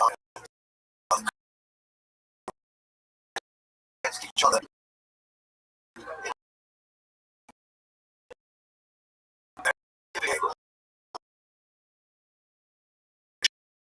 Legitimate concerns about organizations within the United States, acting as the Soviet Union within America. But this soon gave way to intense and unfounded paranoia about the motives of anyone associated with socialist politics, or even groups such as the American Civil Liberties Union. The Second Red Scare, which is termed as such to distinguish it from the First Red Scare, which struck America in the late 1910s following the Russian Revolution of 1917, gathered pace from the 1940s and was at its most intense between 1950 and 1954, as Senator Joseph McCarthy extensive efforts to bring to trial even remotely suspected of communist sympathies. Oppenheimer would soon come under suspicion during the Second Red Scare. Oppenheimer's associations with socialist and left-wing political movements and civil liberties organizations in America stretched back to the mid-1930s. After being largely apathetic throughout his youth, he began to finally take an interest in political affairs. This led him to join a number of left-wing and progressive logical opposition to the growing fascist tide across Europe, particularly so from 1930s when the other communist parties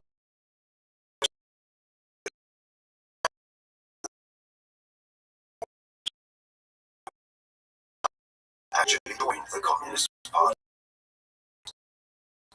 though a great many close to him were active members, including Gene, who was involved romantically from 1936 onwards, his wife Kitty, and his brother Frank.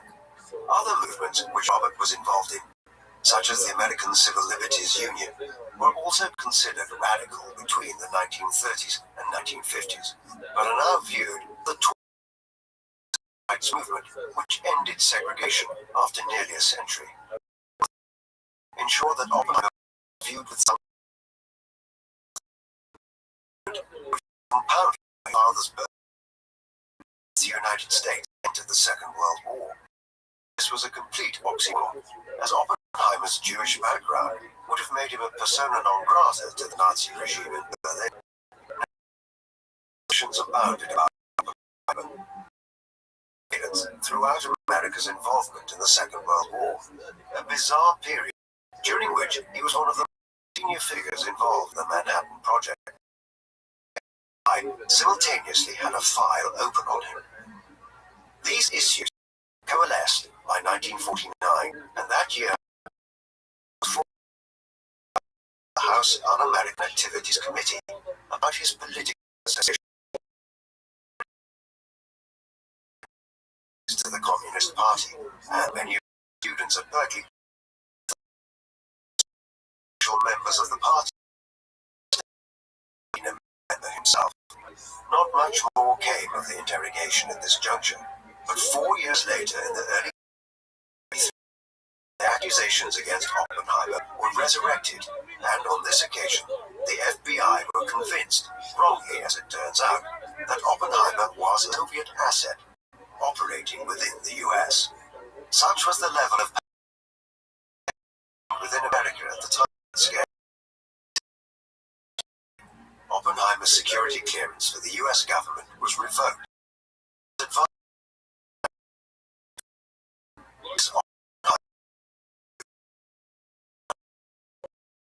Behind closed doors in the late spring of 1994. Oppenheimer was completely undermined by his old colleague Edward Teller, who testified that he found Oppenheimer's behavior questionable at times during his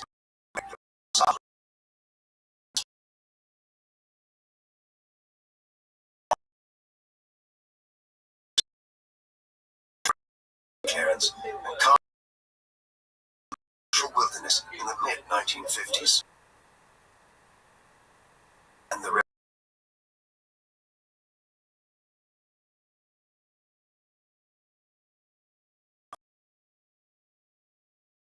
sincerity here ones from Oppenheimer. Universities were with many cancers Oppenheimer was scheduled to give. Oppenheimer's own confidence was dented, and he refrained from overt involvement in numerous initiatives launched by figures like Einstein to warn the government and American society about the dangers of excessive nuclear proliferation. Instead, he spent an increasing amount of time away from the continental United States, relocating to the Virgin Islands in the Caribbean, a U.S. overseas territory. Here, he purchased an estate on what was then known as Gibney Beach on the island of St. John, but which has since become known colloquially as Oppenheimer Beach. He spent extended periods here from 1957 onward, though there were many institutions and organizations within America that continued to invite him to guest lecture. Yet, the 1950s were notably lean years for him from a research perspective, during which he barely published anything. By the late 1950s, there were concerted efforts underway to rehabilitate Oppenheimer abroad. For instance, in 1957, the French government awarded him the Légion d'honneur in recognition for his wartime service to the Allied cause. In 1962, he was made a Foreign Society. By that time, there was an increasing America that the Second Queen excessive in its prosecution of individuals who had been only vaguely associated with the American Communist movement and had no real ties of any kind. In 1963, President John F. Kennedy moved to rehabilitate the Enrico an award which had been created in 1955 of Energy and named in honor of Enrico Fermi, the Italian-American scientist who had developed the world's reactor in Chicago in 1942 as part of the early stages of the Manhattan Project, and who had died prematurely of stomach cancer in 1954. The award had been bestowed on several individuals who had worked at the Los Alamos laboratory under Oppenheimer between 1943 and 1945, including von Neumann, Bethe, and Teller in 1956, 1961, and 1962 respectively. Hence, Oppenheimer's receipt of the award in 1963 was belated, but a welcome acknowledgement of the government's mistake in persecuting him as part of the Red Scare. Oppenheimer did not live long to enjoy having his reputation partially restored. 2 years after he was awarded the Fermi Award, he was diagnosed in late 1965 with throat cancer, an illness which was undoubtedly caused by his lifelong chain smoking. This was a time when many forms of cancer which are treatable today were effectively a death sentence. Thus, while Oppenheimer underwent aggressive chemotherapy in an effort to prolong his life, he fell into a coma early in 1967 and died at home in Princeton on the 18th of February. He was 62. While his reputation had been only partly rehabilitated by the bestowal of the Enrico Fermi Award in 1963, and many figures continued to view the academic community, clearly demonstrated his respect for Oppenheimer at a funeral service which was attended by over 600, a great many of whom had worked with Oppenheimer at Los Alamos. His ashes were later deposited in the waters off St. John's Island in the Caribbean in an urn. In the decades since, his reputation has been fully rehabilitated.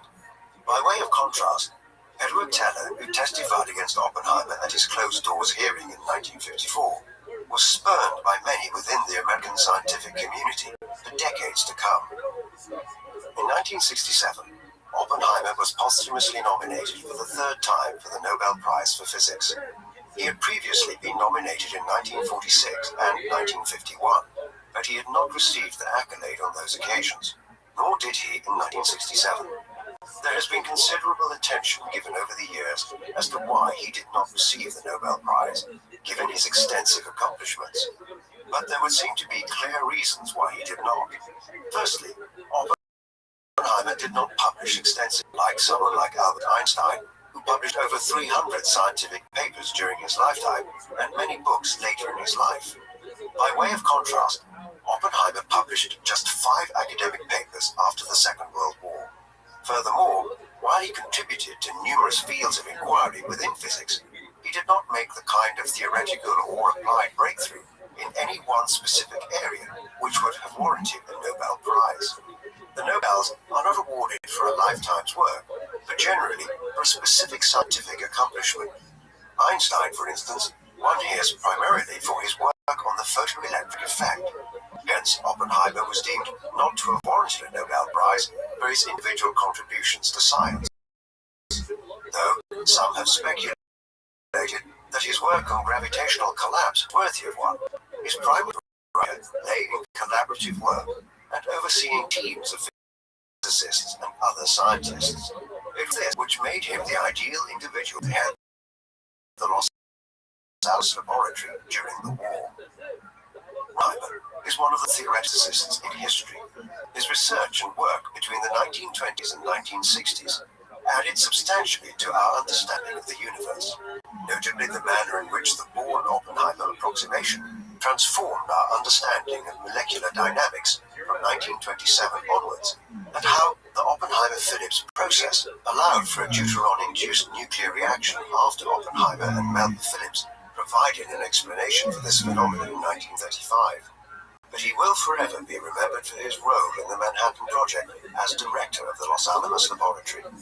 In this capacity, Oppenheimer might be said to have been the lead physicist in U.S. efforts to develop an atomic bomb during the Second World War. The existential implications of the introduction of such weapons into the world might be. There is no doubt that this research was considered necessary in the context of the times.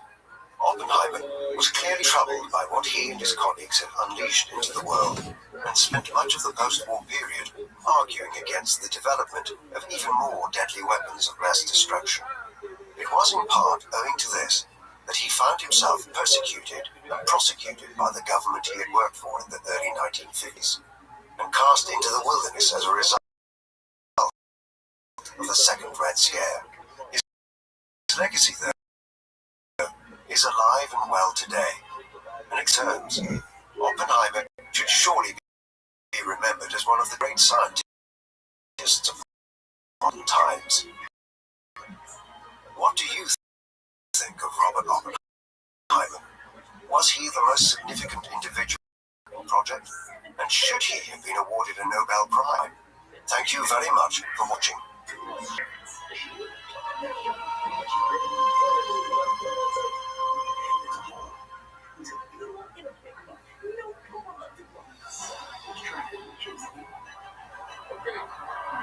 So, what is looking back to my space? What is talking about my shirt? Something that always has a simple truth. So, guys, when I do my space, that's when the going action, we're shooting action. That we're talking about the turn of that person. It's severe. We're going action on one side. It's not severe. You need to actually shoot the level of action. You need a larger share of the society. So, video, you need to decide. Besides what now? Not besides the level. So it's not severe, and it may look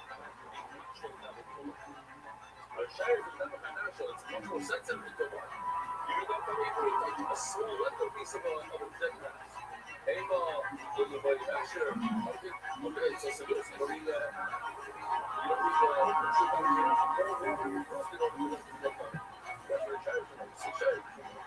don't less severe one. It can carry 100% of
That's why I said that Bashkito without the rice, and actually was living there about the rice, and they destroyed that bird. It was the rice, so the man known to history as Nikola Tesla was born on the 10th of July 1856 in Smiljanka, which was originally part of the Austro-Hungarian Empire, but is now located in Croatia. His father was Milutin Tesla, a priest of the Serbian Orthodox Church and the son of Nikola Tesla's grandfather, who was also named Nikola.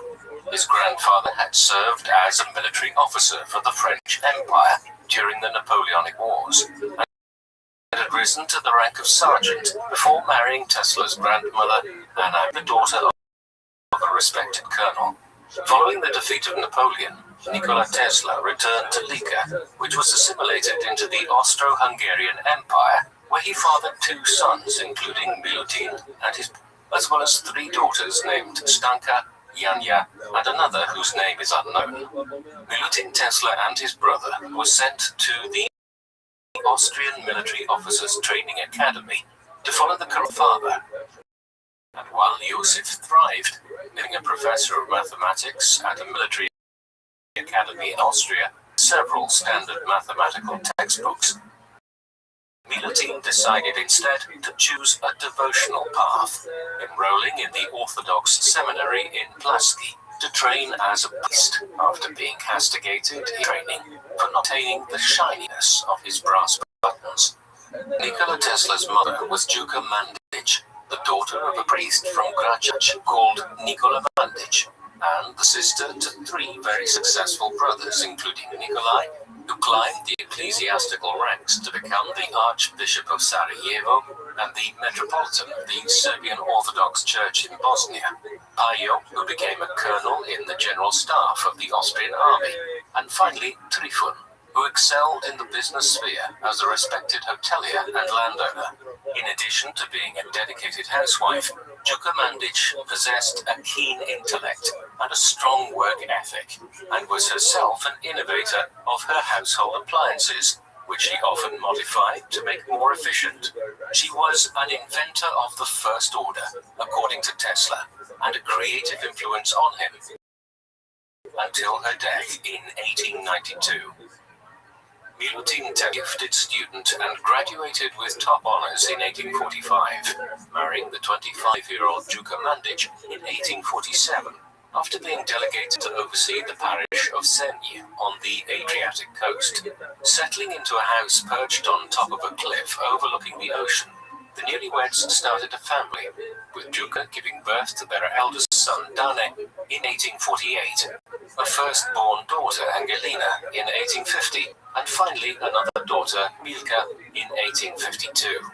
However, due to the poor pay he received and the salty sea air which caused him health problems, Milutin Tesla was reassigned to the Church of St. Apostles Peter and Paul in Smiljan, which meant the Basil, in Lika province, where he was provided with a picturesque, a parcel of fertile land, and even an Arabian horse, so that he could ride to see his parishioner. It was given to him by a Turkish pasha based in Bosnia as a reward for assisting some local Muslims, as well as being an extremely smart man who assembled a vast library packed full of volumes on religion, mathematics, science, and literary works in many different tongues.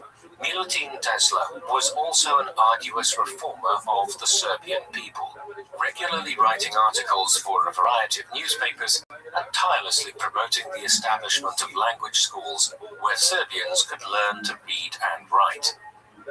According to his family, Nikola Tesla was born at midnight, sometime between the 9th and 10th of July 1856.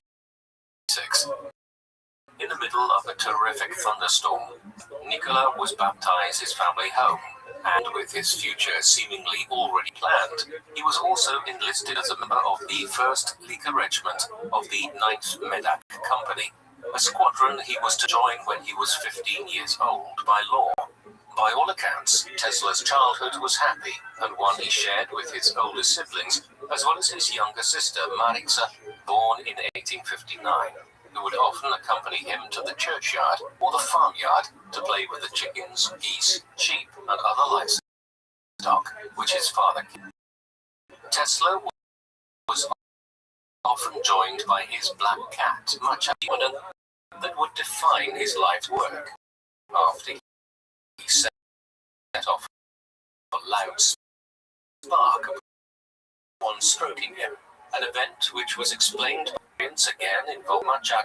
Tesla noted one day how a halo of light suddenly surrounded his dear cat, illuminating briefly the candlelit room he was sitting in. Inspired by such marvels, Tesla devoted much of his energy experimenting, and encouraged by his inventive streak, drew up plans for flying machines, very similar to how a helicopter would later function. He disassembled clocks to see how they worked, and even designed himself a wooden sword so he could pretend to be a valiant Serbian warrior. The nation, however, lay a troubled young mind, as Tesla revealed that as a young boy, he suffered from a strange affliction whereby distinguish images from reality, which troubled him greatly. Tesla's childhood trauma was exacerbated by the death of his older brother Dane in 1863, who was killed in front of Tesla by the family's Arabian horse, in a traumatic experience that would endlessly haunt him, which was also the reason why his distraught father moved his family from the idyllic Croatian countryside to the larger town of Gospić, an unfamiliar environment where Tesla struggled to adjust to urban living. The untimely passing of Dane cast a long shadow over Tesla's own relationship with his father, who, mired in grief, always underappreciated the talents of his youngest son, a neglect that young Nikola tried to compensate for by striving to be perfect in everything he did, so that he could win back the love of his parents. Tainted by sorrow, guillotine Tesla treated his young son with contempt, flying into rages when he caught him reading from his private library. And on one particularly hurtful occasion, after Nikola had accidentally ruined a local noblewoman's dress by unintentionally jumping on it as it trial of a church, he slapped his son across the public as a punishment. As a result of his strained relations, Tesla developed a series of phobias as a child, such as a repulsion for women who wore earrings and pearls, a strong aversion to hair, a loathing for the smell of camphor, as well as a number of other strange habits, including an obsession with counting his steps and measuring in volume the contents of his meals, calculations he was only satisfied with if they were divisible by 3. Overwhelmed by a plethora of odd neuroses, Tesla was able to regain some sense of balance after he came across a novel called Abafi, published in 1836 by Hungarian author Miklos Yoshika, which we of Oliver Abafi, a young, impulsive nobleman and hedonist, recast as a valiant national hero who sacrifices himself for the well-being of the country. Tesla was particularly inspired by the character of the protagonist, seeing in his desire to better his moral character while ignoring frivolous distractions, a masterful example of self-restraint, which showed Tesla that it was indeed possible for him to control his wild emotions. Tesla realized that a good coach was to work with, rather than against, nebulous visions that assaulted his consciousness. And delving even deeper into the world of his imagining, Tesla began to embark on strange journeys, where he would stumble across fantastical countries, people and cities that he... Tesla hoped that untamed imagination would serve him so well in his profession. He began theorizing about the nature of reality, that he could trace all of his mental images back to something he either saw, smelt, or touched in an early echo of the mechanistic view he would later espouse. It was also an idea that had real-life application for Tesla, who, on one occasion, was extolled as a hero by a band of firemen after he spotted a small kink in a fire hose he instinctively knew was preventing water from reaching a burning building, a problem he quickly fixed by ironing the groove out. Tesla's ingenuity would be further fostered at the Real Gymnasium, the grammar school he attended in Gospić, where he would amaze his mathematics professors by demonstrating a natural ability to calculate numbers. While he excelled in scientific pursuits, Tesla was unable to translate his talents to drawing class, where a preference for undisturbed contemplation distracted Tesla heavily, leading to grades that were so extremely poor, his father had to speak with the principal, which instilled in a young Nikola a lifelong aversion to diagrams. During his schooling at the Real Gymnasium, Tesla began to take inventions seriously, devising the schematics for a flying machine that would use the pressure of a vacuum to push air molecules, a concept that a grown-up Tesla would later go on to disprove. Shortly after he graduated from the Real Gymnasium in 1870, Tesla, perhaps because of his overactive imagination, became very sick with a range of maladies sufficiently serious enough for the doctors treating him to nearly give up on his case entirely through anxiously reading, and it was during this period that he was first introduced to the tales of Mark Twain. It was a story he would later recount to Mark Twain himself, burst into tears upon hearing it. After a period of convalescence, Nikola Tesla was next enrolled at the Higher Real Gymnasium in Karlovac in 1873, where, in accordance with his father's wish for Tesla to continue the family profession, he was enlisted in classes at the local seminary. However, Tesla's true desire was to learn everything he could about electricity, a passion ignited by an inspirational physics teacher who taught him about the radiometer invented by British scientist William Crookes, a device that powered a vacuum bulb with energy produced by 4 rapidly spinning tinfoil vanes. This roused Tesla to conduct some of his first experiments with batteries, induction coils, and electrostatic generators. Yet Tesla would have to put some of his projects on hold after again falling seriously ill with cholera upon his return home to Gospic, causing the young prodigy to be bedridden for over 9 months and several close shaves with death. After one particularly worrying incident, Tesla supposedly implored his father that if he were to study engineering instead of entering the priesthood, that he may well recover, causing Milutin, desperate to avoid the unbearable pain of losing another son, to solemnly promise that Nikola would go to the best technical institute. Having finally been heard, Tesla made a miraculous recovery. But before he could become a student, he was sent to the Croatian mountains with nothing but a bundle of books and some hunting equipment by his father, who, worried for his son's health, did everything in his power to hide his son from the authorities, as by law, Tesla would have to serve in the Austrian armed forces for 3 years, 9 months, starting in the early fall of 1874. Tests and mix of the East European countryside, becoming stronger physically and mentally as he thought deeply about invention, reshaping the vividness of his visions from a debilitating weakness into a powerful contemplative tool that could flesh out the contraptions that flashed across his mind, such as a pipe installed underwater that could transport packages placed in capsules using the principles of hydraulic pressure, and a ring constructed around the Earth's equator that could be used as a high-tech transport network. When Tesla returned, his father had kept his promise, securing for him a scholarship at the Military Frontier Administration Authority that would enable him to study for 3 years at the Polytechnic School in Graz, Austria, receiving an embroidered bag made from typical Serbian materials from his mother, which he would always prize. In 1875, Tesla left Gospic to start anew in a completely different culture and environment, in the same way that his own Serbian relatives had adapted to life on the Austro-Hungarian border decades prior.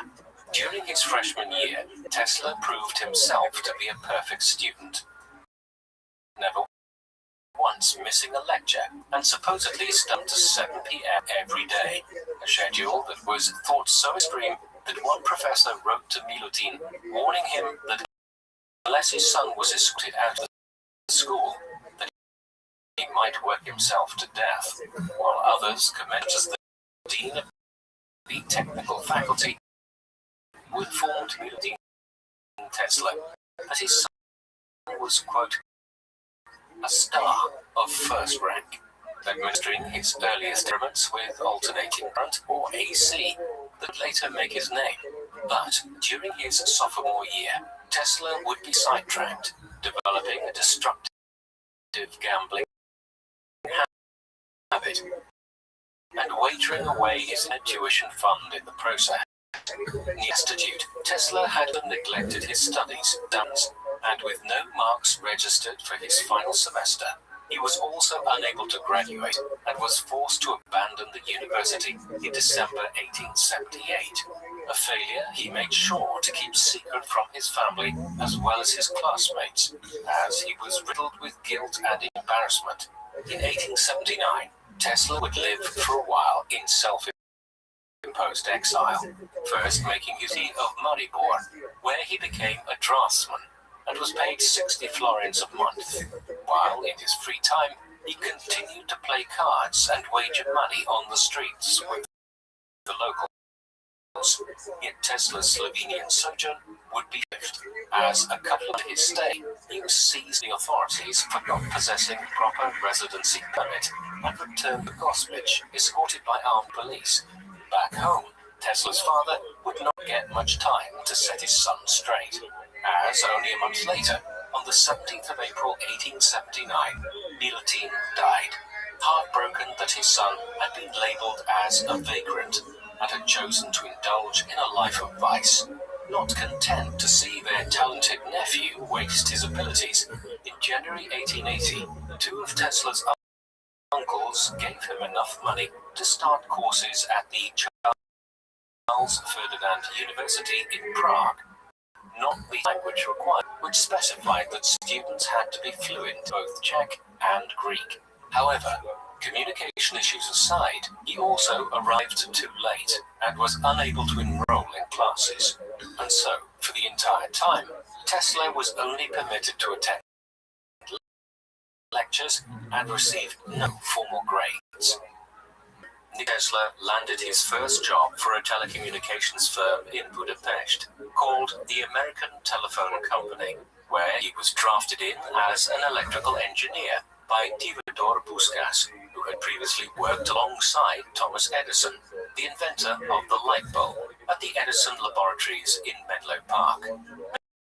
Making himself a valuable employee and sharing innings with his work colleague Anital Sigeti, Tesla continued his study of the concept of the alternate current in his spare time, proposing that a motor driven by circuits that were out of phase could maintain power levels to supply a constant stream of electricity. But in order to make the system function, Tesla realized he needed to figure out how to rotate magnetic fields. Strolling in the park with Anital Sigeti in February 1882, Tesla had a sudden stroke of genius and solved the rotating magnetic field problem, going on to explain the concept of the induction motor to his friend by drawing its basic blueprints in the sand with a stick, outlining a new type of engine that, unlike its direct current or DC counterpart, did not need a commutator, an inefficient cylindrical device, segmental, that had to be regularly maintained. Impressed by Tesla's genius, Theodore Puskas recommended Tesla move to Paris to work for his old acquaintance Thomas Edison at his Continental Edison Company, a firm that specialized in electrical equipment, where he was first assigned by his boss Charles Batchelor, a man who had worked for Edison since 1970 with designing dynamos, a contraption that converted mechanical energy into electrical energy and which was used most commonly in direct current circuits. Off the clock, however, Tesla continued to advance the AC theory after he was sent to work on a project in Strasbourg, where he built the first induction motor prototype. However, Tesla was unable to garner any serious interest in alternating currents. This was unfortunate, as alternating current is recognized today as a better method of electric current delivery than direct current. Direct current, of the kind which came to dominate electricity delivery systems in the late 19th century, consisted of electric grid. Alternating current, in contrast, periodically reverses and changes direction along a grid or system, as its magnitude alternately reverses course. Alternating current is considerably more efficient than direct current. Tesla's error, if it can be defined as such, is that he was simply ahead of his time in trying to propose alternative method of regeneration. He was correct, but the technology available at the time simply favored the more crude direct current. Tesla found himself in another personal finance crisis after spending all of his wages, yet he had done enough during his stint at the company to impress his overseer, Charles Batchelor. Had the inside Thomas Edison himself. In 1884, after being mistakenly registered as a migrant from Sweden, after the immigration officer misheard him saying Smiljan, Nikola Tesla arrived in America, armed with a pen by his mentor Charles Batchelor, who stated, quote, "I know two great men. One is you, Thomas Edison, and the other is this young man." Although Tesla fundamentally disagreed with the notion of direct current, he was put to work improving the DC motors devised by Edison, who believed that the AC that Tesla envisioned were too dangerous and unfeasible. A diversion of it would become a lifelong rivalry. Forced to develop an invention he had no belief in, Tesla became disillusioned and began outlining the weaknesses of DC and championing the advantages of AC, pointing out the inefficiency of Edison's direct current, which only dimly lit lamps, proposing instead that generators should be engineered with what he termed the polyphase principle, whereby energy would be constantly recycled, since he believed in the cyclical nature of electricity. Tesla also insisted that a huge disadvantage of the direct current was its reliance on costly power stations installed at 2-mile intervals, since it was unable to maintain high levels of voltage over distance. In contrast, arguing that the alternating current, in which the direction changed 50 to 60 times per second, was a lot more effective, since it could flexibly sustain varying levels of high voltage power and minimize power loss over long distances. This is why today, the power delivered to consumers via power grids is AC, which sustains power over long distances using transformer substations. These reduce the AC voltage over a given distance. Once the AC power reaches its destination, such as a home, the AC power is used directly for electrical such as washing machines, but other smaller appliances possible to convert AC power to DC via diodes within the appliance's power supply. These only allow the electrical current to flow in one direction, thus ensuring that the appliance receives a constant stream of power. Disassociating himself from Edison and eager to spread the AC gospel, Tesla started his own company in 1885 called the Tesla Electric Light Company, with the financial backing of two rich benefactors, Robert Lane and Benjamin Vail, who were certain that the alternating current was the future. However, in a common issue that would prevent almost all of his later endeavors from succeeding, Tesla asked for too much money from his patrons, who, increasingly fearful that AC was too risky, ejected Tesla from his own company that same year, forcing him to eke out a living for the majority of 1885 as a repairman and even as a manual laborer, a job in which he was paid just $2 a day. Having learned from his mistakes, in 1886, with the aid of philanthropists Alfred S. Brown, a Western Union superintendent, and Charles F. Peck, Tesla established another company, this time called the Tesla Electric Company, based in Manhattan, New York, where he finalized the designs of the polyphase induction motor, unveiling it to the amazement of the scientific community in 1888, when he presented a landmark paper to the American Institute of Electrical Engineers entitled "A New System of Alternating Current Motors and Transformers." George Westinghouse, an investor most famous for inventing the railway air brake and head of the Westinghouse Manufacturing Company, was particularly impressed, and his curiosity was piqued in a visit to Tesla's lab later, where he was shown an early polyphase prototype. Convinced that groundbreaking invention could power America, all 40 of Tesla's trailblazing patents pertaining to the generators, motors, and transformers necessary to construct a polyphase alternating current circuit, and recruited Tesla as an advisor to serve for 12 months at the Westinghouse plant in Philadelphia, where some of the first commercially available ACs would be produced.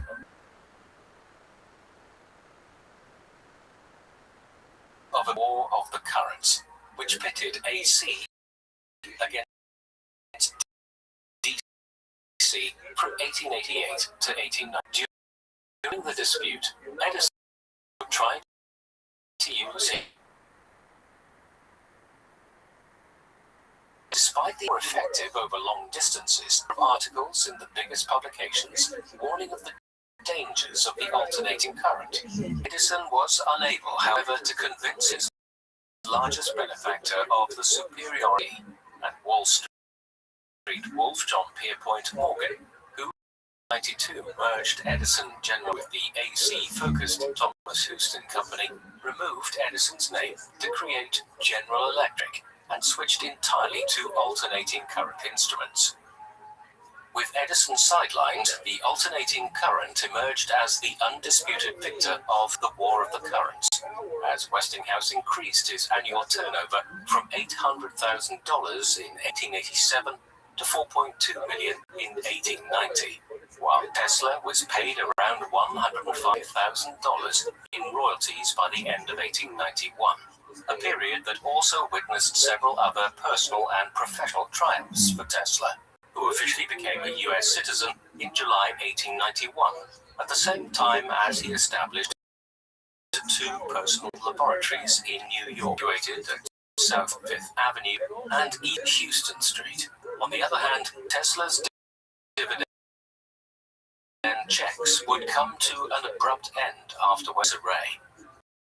Their plans to expand the company by borrowing heavily, falling through in November 1890 after the collapse of Baring Brothers brokerage firm compelled panicked creditors to call in their loans. To cover his losses, Tesla continued to focus his attention on high-frequency AC experiments, inventing a lamp that required only one wire, an oscillating transformer, and a high-frequency alternator, which he exhibited at a lecture in spring 1891 at Columbia College in New York on behalf of the American Institute of Electrical Engineers to a flabbergasted crowd who were amazed at the ways that AC could be implemented into modern lighting circuits. The Columbia lecture established him as the leading electricity researcher of his day, and in follow-up experiments, Tesla would consistently show that electricity for light and power could be transmitted over long distances. Before long, Tesla was also sketching out the fundamentals of radio technology. In an 1893 lecture at the Franklin Institute, later popularized by Century magazine, illustrating the concept of telegraphy without wires, he first underlined the importance of grounding the transmitter and receiver to astonished onlookers. The same year, Tesla's company, its greatest accomplishment to date, lighting up the Chicago venue hosting the world's Columbian Exposition entirely with alternating current, an honor that Tesla procured after outbidding General Electric by 1 month. By 1894, Tesla had gained the admiration of his peers and was awarded honorary doctoral degrees from Columbia and Yale universities, as well as the Elliott Cresson Medal by the Franklin Institute. More good news followed after the Tesla Electric Company was contracted to build the first ever hydroelectric power plant at Niagara Falls, a childhood dream of Tesla's that became a reality in 1895 after the first schematics were unveiled. The Niagara facility was an accomplishment that represented the ultimate defeat of the direct energy school of thought, and Tesla was lavished with the highest praise and honors, including even the Order of Danilo from King Nicholas of Montenegro, as his achievement was celebrated worldwide as an important step for the future of humanity. Tesla remained unperturbed after a fire in March 1895 at his laboratory destroyed much of his early research, including hundreds of models, notes, scientific tools, and photographs that had a combined value of $50,000.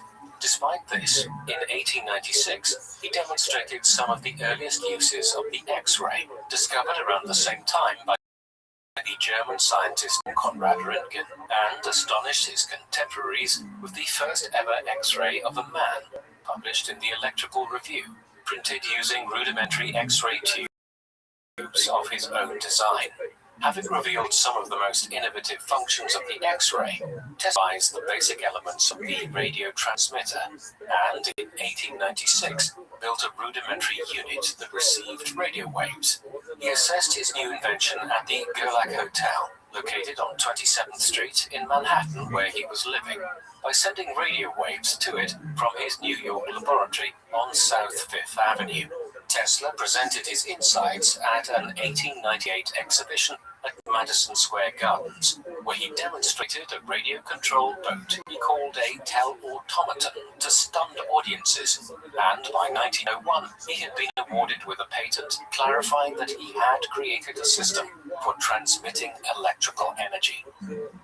Between 1899 and 1900, after being commissioned by John Jacob Astor to assemble a new lighting system in a contract worth $100,000, Tesla relocated his laboratory at Colorado Springs, where, disobeying his patron's instructions completely, he decided instead to explore terrestrial stationary waves, which he regarded as his greatest discovery.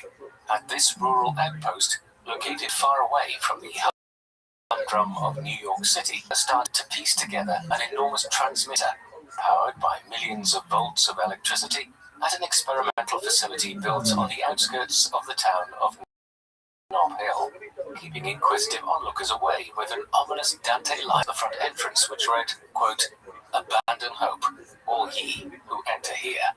It was here that Tesla first discovered that the Earth had electric potential employed as a finely tuned conductor to transfer electrical energy without wires, while next noticing that when his experimental Tesla coil was powered, it emitted sparks as far as 30 feet that could be detected by antenna 10 miles away.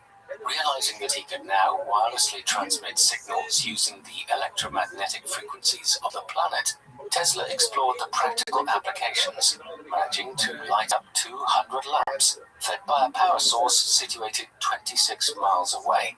Exploiting the same phenomena, he was even able to produce man-made lightning as a result. Tesla noted that the discovery of stationary electromagnetic waves and how they interacted with the Earth had far-reaching implications. It was a discovery which Tesla would spend the majority of the rest of his career investigating, as he felt it had the potential to transmit electrical power across large distances without the need for wires. Indeed, he hoped that his work could one day provide the whole world with clean and free electrical power. However, as with so many of Tesla's ideas, it was funded by investors such as J.P. Morgan, who intended to market his inventions for profit and were only prepared to fund research which would garner a return on their investments. Thus, it would be the all-powerful market forces that would eventually scupper so many of Tesla's imaginings. It was during this fertile period of discovery that Tesla also made some more unorthodox assertions, claiming that he had made contact with extraterrestrial beings that had triggered a series of ominous beeps that sounded from one of his receivers. Tesla had first heard this strange combination of noise from the device in the middle of the night, and interpreted the irregularity of the beeps as a sign that they were being manipulated by an intelligent entity, a theory he publicly advanced in a letter to the American Red Cross in January 1901. Although Tesla's story was discounted by many skeptics, there were still some who believed him. Influenced by the notion of an intergalactic race of Martians, first popularized in 1895 with the release of a book called Mars, penned by the American astronomer Percival Lowell, Tesla's supporters pointed out that he may have established contact with aliens from the Red Planet. Nevertheless, convinced of the revolutionary potential of terrestrial stationary waves, Tesla returned to New York in January 1900, eager to secure funding for a major invention that would eclipse his scientific rivals, who were also investigating wireless systems, such as Reginald Fessenden, and in particular Guglielmo Giovanni Mario Marconi, an Italian inventor who became Tesla's next arch-nemesis after Edison. Eager to keep his May 1899 promise, in which he communicated with Paris by 1900, Tesla hunted for a source of funding after patenting the magnifying transmitter he had constructed at Colorado Springs. Since the device he envisioned had to generate enormous electricity from AC equipment, Tesla first approached his old ally George Westinghouse, who declined to become involved but loaned him the necessary machinery, while the majority of the project's funding came from the coffers of Wall Street whiz J.P. Morgan, who signed a deal with Tesla after negotiations discussing the purchase of Marconi's wireless patents broke down. After the wireless transfer of information would make the expensive underwater cables his company used to send transatlantic messages obsolete, and informed Tesla he was willing to support him with a $150,000 investment on the condition that he would own a 51% stake of the inventor's patents. Between 1901 and 1905, with the backing of the biggest financial titan in the world, Nikola Tesla constructed the 187-foot-high transmission tower at Wardenclyffe Laboratory, topped with a 68-foot copper dome, which was the first wireless broadcasting system ever built, and largely powered by a gigantic magnifying designed to channel large concentrations of electricity to any destination conceivable. Assured that by setting up receivers attached to the ground, he could pick up the electromagnetic waves emitted by the tower anywhere, Tesla was desperate to overshadow his rival Marconi, who in December night at St. John's in Newfoundland was hailed as the inventor of wireless world's press, after reporting triumphantly that he had received the first transatlantic signal sent by colleagues at Poldhu in Cornwall, England.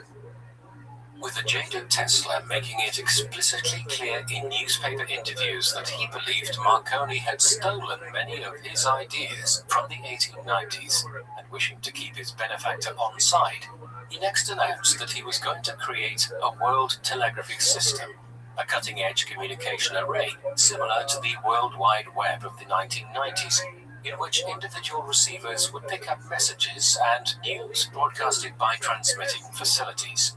Tesla pictured several different types of receiver, one that anticipated the fax machine by acting as a printer like newspapers, one that was a loudspeaker that could play voice messages, and another that was a handheld contraption attached to a vertical wire on a short pole that could decode radio waves, ring on cell phone. By the summer of 1902, Tesla had moved to Wardenclyffe on amping up the power levels. On the other hand, after setting up a company with Morgan to assist the enterprise, Tesla found it hard to sell shares to the moneyed New York elite, who believed the investment was too risky, an appraisal not shared by Tesla, who sold $33,000 of his personal property and borrowed a further $10,000 to realize his dream. Faced with an additional $30,000 bill from Westinghouse for the equipment, a lawsuit from the landlord James Warden, who was taking Tesla to court for not paying property tax, as well as another bill from the phone company who had installed a special line out of the laboratory, Tesla struggled financially. Tesla's promise to extend the coverage of his system so that it could be detected as far away as Australia failed to persuade Morgan, who in July 1903 let Tesla know that he was unwilling to invest any more capital, a mortal and unexpected blow to the world telegraphy system that enraged Tesla, who, in true mad scientist fashion, furiously cranked up the voltage of the magnifying transmitter at Wardenclyffe to the maximum level and hurled lightning bolts into the New York sky. From a risk perspective, Morgan's decision was quite understandable, since after 2.5 years, Tesla had failed to fulfill to provide a transatlantic in 6 to 8 months, and a Pacific branch a year later. Yet others have postulated that Morgan abandoned Wardenclyffe because he was worried that Tesla was going to make the energy completely free for everyone, and thus deprive his firm of a lucrative paycheck, while another interpretation contests that Morgan was growing increasingly less confident in the wireless industry, which had been mired in scandal by the actions of Lancelot E. Pike, key conman, who had stolen investor money after promising to create a wireless service between Philadelphia and New York. Moreover, Morgan felt more inclined to invest in DeForest Wireless automobiles, a company founded by another that was projected to make $5 million a year, and which had already secured for itself a major contract with the U.S. Navy by February 3, wireless device transmitters. After this, Tesla, no longer the darling of electrical engineering, continued to have no luck attracting investors, as the breakdown of his Wardenclyffe project had turned academic and public opinion against him, with the once celebrated genius now painted as a man who could never quite fulfill his promises. Determined to restore his credibility to investors by putting out a commercial product, Tesla devised a scheme to sell small Tesla coils to laboratories around the country via a company called the Tesla Electric and Manufacturing Company, but ultimately went under because of a lack of investment. Downtrodden and defamed in the US, Tesla would learn that even his reputation in his homeland could not save him, after Serbian bankers declined to fund him, while his old business partner, John Jacob Astor, still annoyed that Tesla had spent his $18.99 loan researching terrestrial stationary waves instead of wireless lighting, politely refused to get involved. By early 1904, Tesla was hiring out his services as a consultant and had embarked on a new project that aimed to harness the power of Niagara Falls in partnership with the businessman William B. Rankin. Yet desire was always to restart his experiments at Wardenclyffe, a prospect that was becoming increasingly unlikely, since investors were discouraged by the fact that Morgan still owned 51% of Tesla's patents, meaning that business partners would always want him to reap any financial benefit from Tesla's inventions. In response, Tesla bombarded Morgan with impassioned appeals to take it back on, in a series of letters that could come in many forms, with some carefully prepared proposals promising Morgan unrealistically high profit margins, while in others, Tesla desperately scribbled emotional outbursts decrying his unfair treatment. Unable to drum up financial backing and still struggling to get the Wardenclyffe Tower functioning, Tesla was in a dark place and began spiraling into a true nervous breakdown after the untimely death of his business associate Rankin and the collapse of Canadian Niagara Power in the fall of 1905. A man who was always fascinated with human psychology, in the 1920s, Tesla shared his experience of emotional collapse with author George Sylvester Viereck in a well-publicized book on Freudian theory, explaining how, in his delirium, he was haunted by images of his deceased brother Danny, as well as their mother. Tesla would recover from his breakdown in 1906, and with a new to prove himself as a valuable asset, he switched from electrical to mechanical engineering, delving into the science of flight in a bid to raise money so that he could continue his work at Wardenclyffe, which in 1904, due to lack of funds, he mortgaged to George C. Bolt, the owner of the Waldorf Astoria Hotel, where Tesla lived for many years. The result was the invention of a turbine that worked without blades. But Tesla's contraption was met less than enthusiastically by John James Astor, who refused to invest in the idea in 1909. Yet Tesla still remained highly confident in his design, issuing 2 patents for a pump and a turbine in October, and even starting a new company, the Tesla Propulsion Company. However, after Tesla again failed to impress at a demonstration at the Waterside Power Station in New York, and still daydreaming about restarting his research into wireless power, he approached the son of J.P. Morgan, Jack Morgan, in 1913 about it becoming a potential investor. More interested in his turbine designs, Jack Morgan allocated Tesla $20,000 instead of using the money in the way it was intended to persuade Sigmund Bachmann, a German industrialist, to finance his project, which was continued after the outbreak of World War I.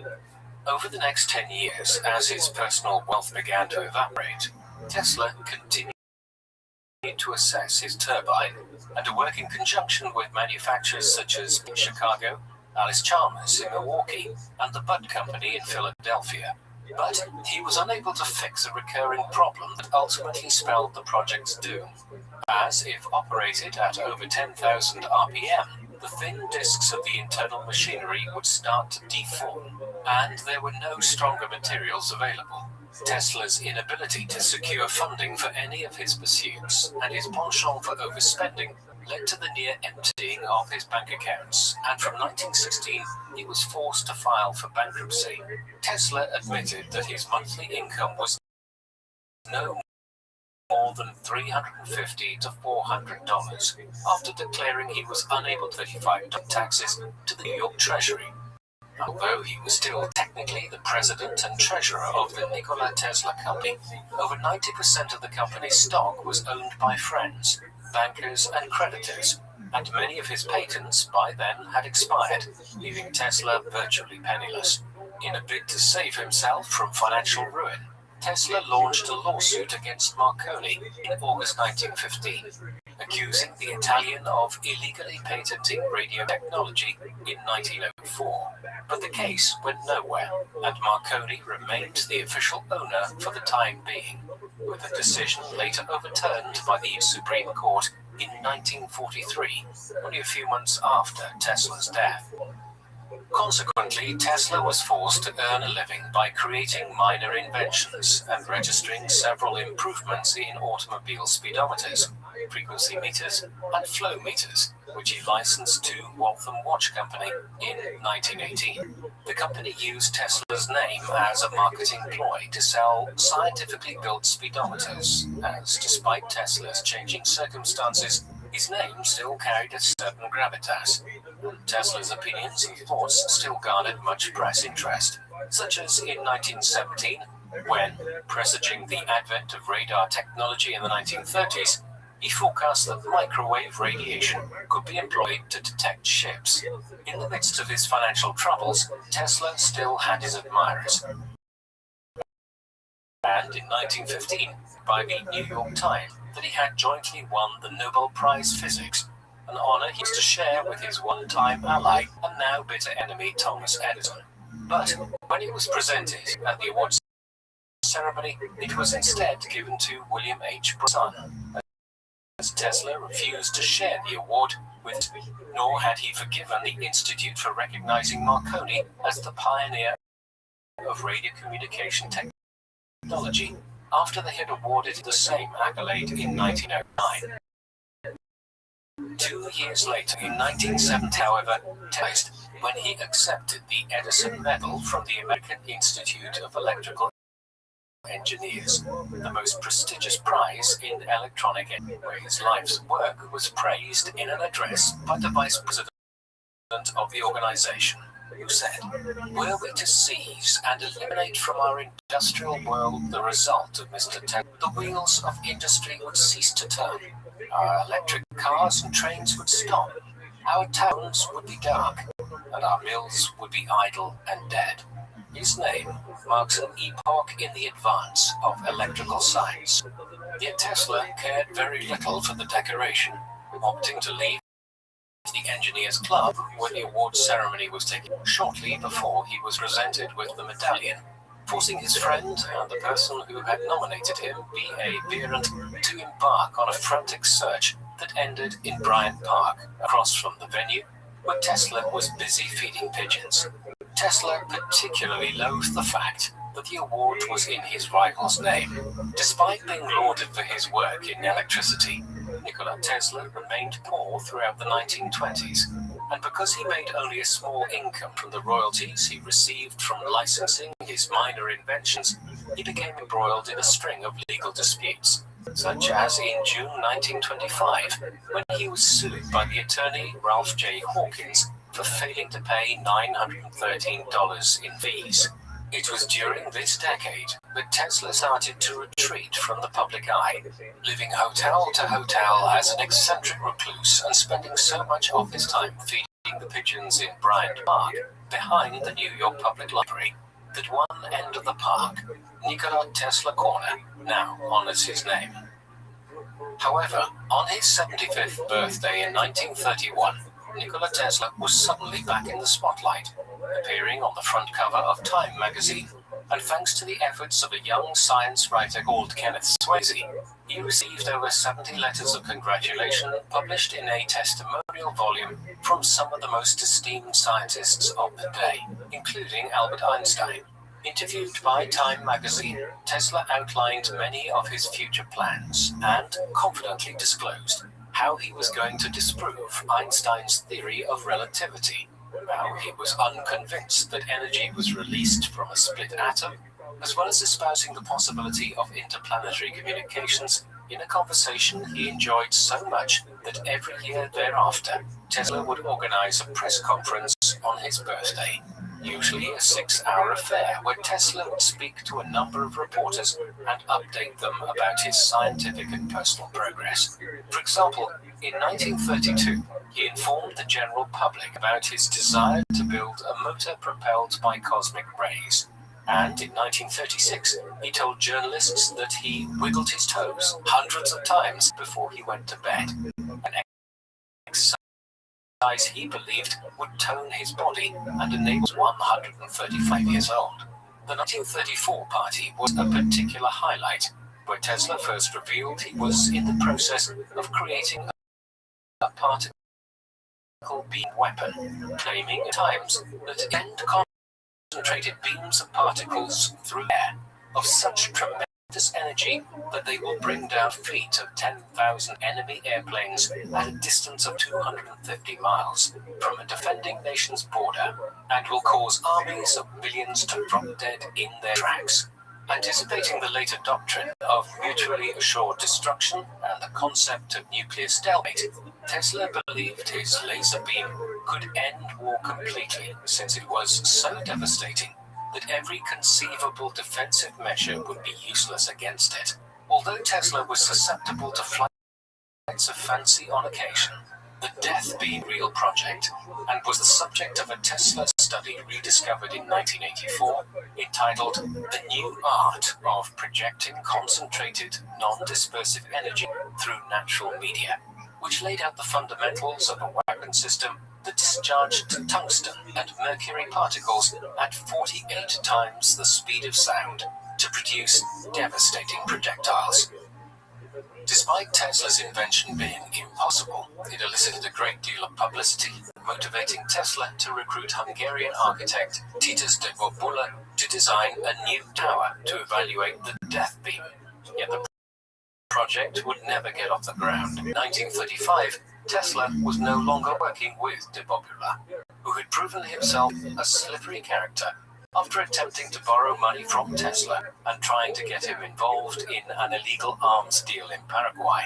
Nevertheless, Tesla, ever wily, was still able to use the furore that surrounded him to his advantage in some situations, offering up a working prototype of the late valued at $10,000 to the managers of the Governor Clinton Hotel as compensation for $400 that he owed them, while warning them that the box he gave them supposedly containing the weapon if improperly handled, resulting in terrified staff depositing it at the back end of the hotel vault. The laser beam also came to the attention of the international, and Tesla soon found himself entering negotiations with the League of Nations, the UK government, and even the Soviet Union, who signed a contract in April 1935 stipulating that Tesla was to supply them with the information necessary to construct the weapon, although it is unknown if Soviet scientists actually carried out the research.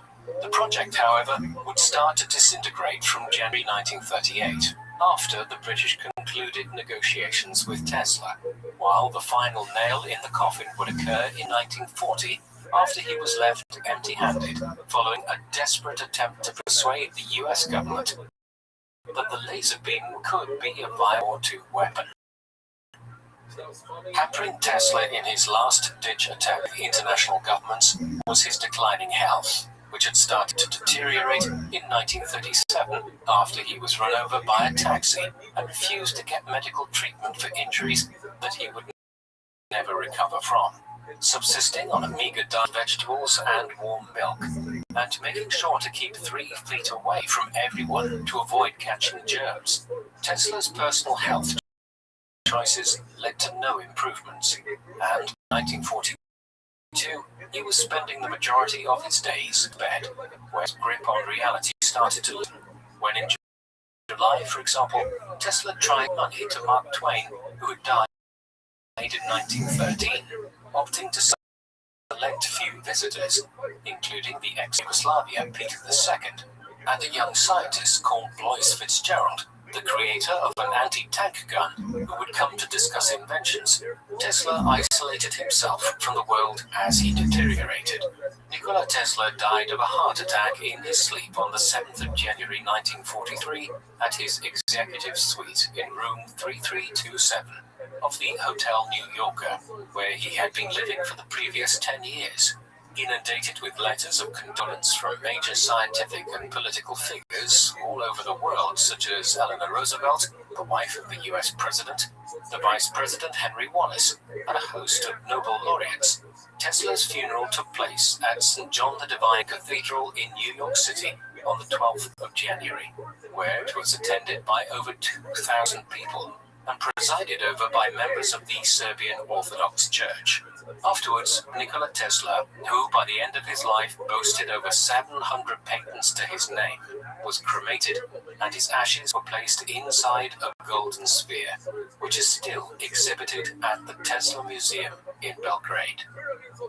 Following his death, the US government were curious as to whether among Tesla's surviving notes there could be information to help them in the war effort. So they investigated his documents, but found nothing of profound importance. And by 1951, they had been repatriated to the Tesla Museum in Belgrade and were accompanied a few years later in 1957 ashes. For decades after, though, the mystery surrounding the laser beam gun persisted, as the US government consistently denied they had in their possession one of Tesla's microfilms, which, according to official records, had been intensively reviewed for over a month, sometime after his death. The truth of these claims, however, remains unproven.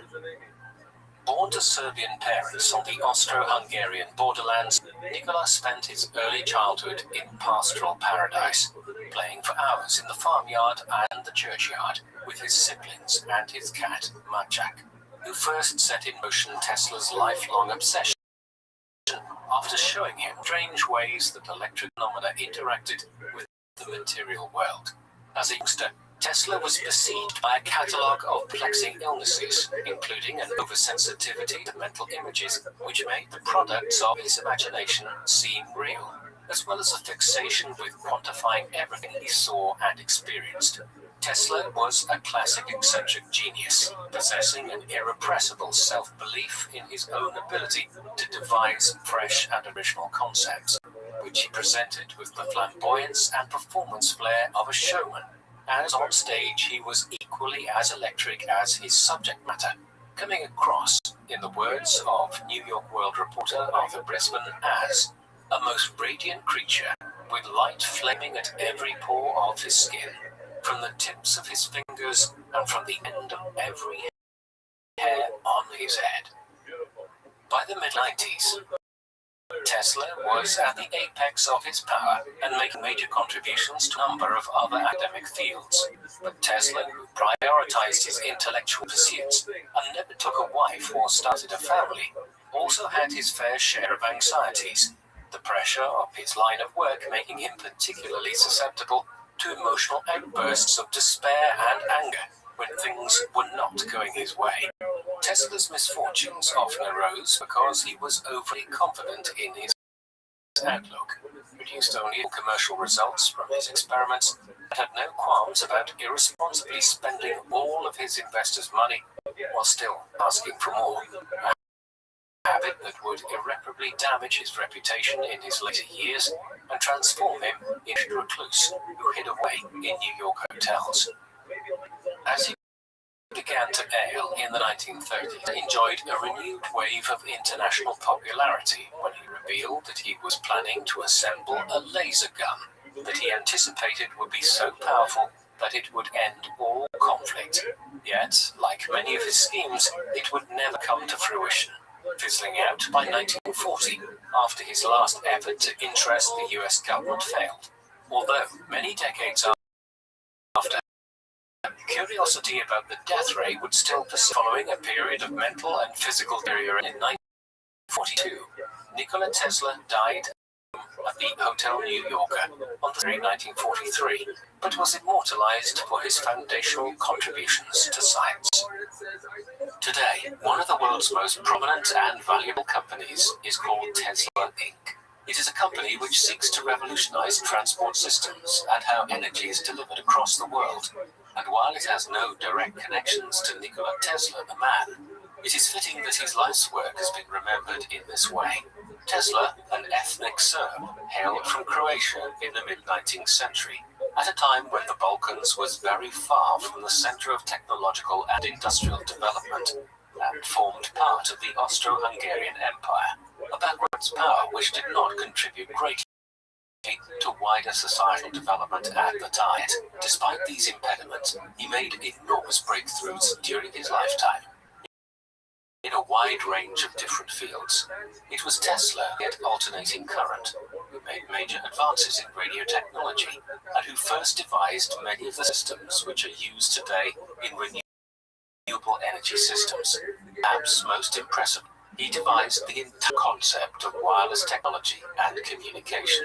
In this respect, he stands in a small line of individuals in modern history, which includes Galileo Galilei, Isaac Newton, Thomas Edison, and Albert Einstein, whose life's work have transformed our understanding of modern science and how society functions. Given all of this, we might argue Tesla was not credited as much as he should have been in his own life. The answer to this conundrum is relatively clear. Tesla's items he were simply ahead of their time, and he was overshadowed by the innovations introduced into Western society by Thomas Edison, a similar genius whose designs around electricity were more suitable for the level of technological development which prevailed in Europe and North America in the second half of the 19th century. But while many of Edison's inventions and pioneering work around electricity generation are now viewed as being somewhat archaic and inefficient, Tesla's designs and ideas are still widely praised. Perhaps in this respect, it should be left to Edison to have the last word on Tesla. While he dismissed the Serb's idea of alternating current as being impractical at the time, in the end, Edison concluded that Tesla was one of the truly equipment of our electric world. Edison was entirely correct in his assessment. While Edison won the contest to become the leading figure in electrification in North America at the end of the 19th century, when you boil a kettle or use many other electrical appliances today, you are most likely using an alternating current device rather than the direct current which Edison championed. As such, while Tesla lost the current war in the 19th century, he was a prophet of even 21st century technology and energy efficiency. Although Nikola Tesla did not invent, or rather discover, AC power, his genius lay in his ability to find far-reaching real-world phenomena. He possessed a vision which few of his contemporaries could match, even Thomas Edison, and there is no doubt that he changed the world just as much as his former employer, as the light bulb would be next to useless without a reliable and safe means of power delivery over long distances. Indeed, there are few people whose work has impacted more on modern Nikola Tesla. Electric power now being available to the majority of the human race, largely thanks to his work. He even tried to work out a way in which power could be delivered freely to consumers, which perhaps both explains why he is today so highly regarded, but also why he never managed to monetize his work in the same manner as people like Edison. Perhaps what most endears us to people like Nikola Tesla are the breed of latter-day inventors and scientists who, with little or no formal education, revolutionized their respective fields, is the image of the eccentric mad scientist working alone on experiments and calculations. In an age in which the discoveries and achievements of individual scientists are today subsumed by the multinational corporations they work for, there is something romantic and inspiring about one human being having such a positive impact on human civilization through their own endeavor.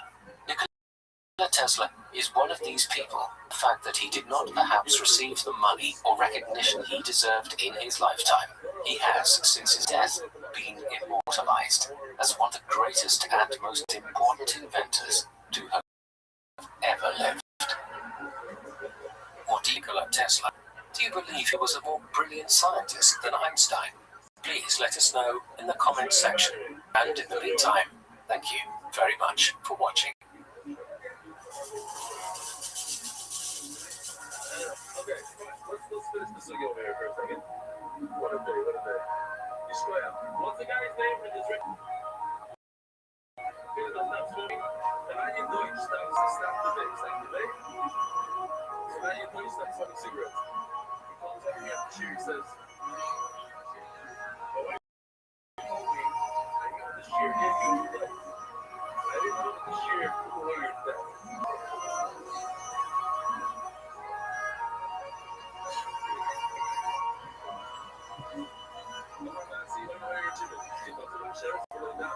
I'm sure that she says that she needs to since he's something.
To history as Charles Darwin was born on the 12th of February 1809 in Shrewsbury, Shropshire in the West of England.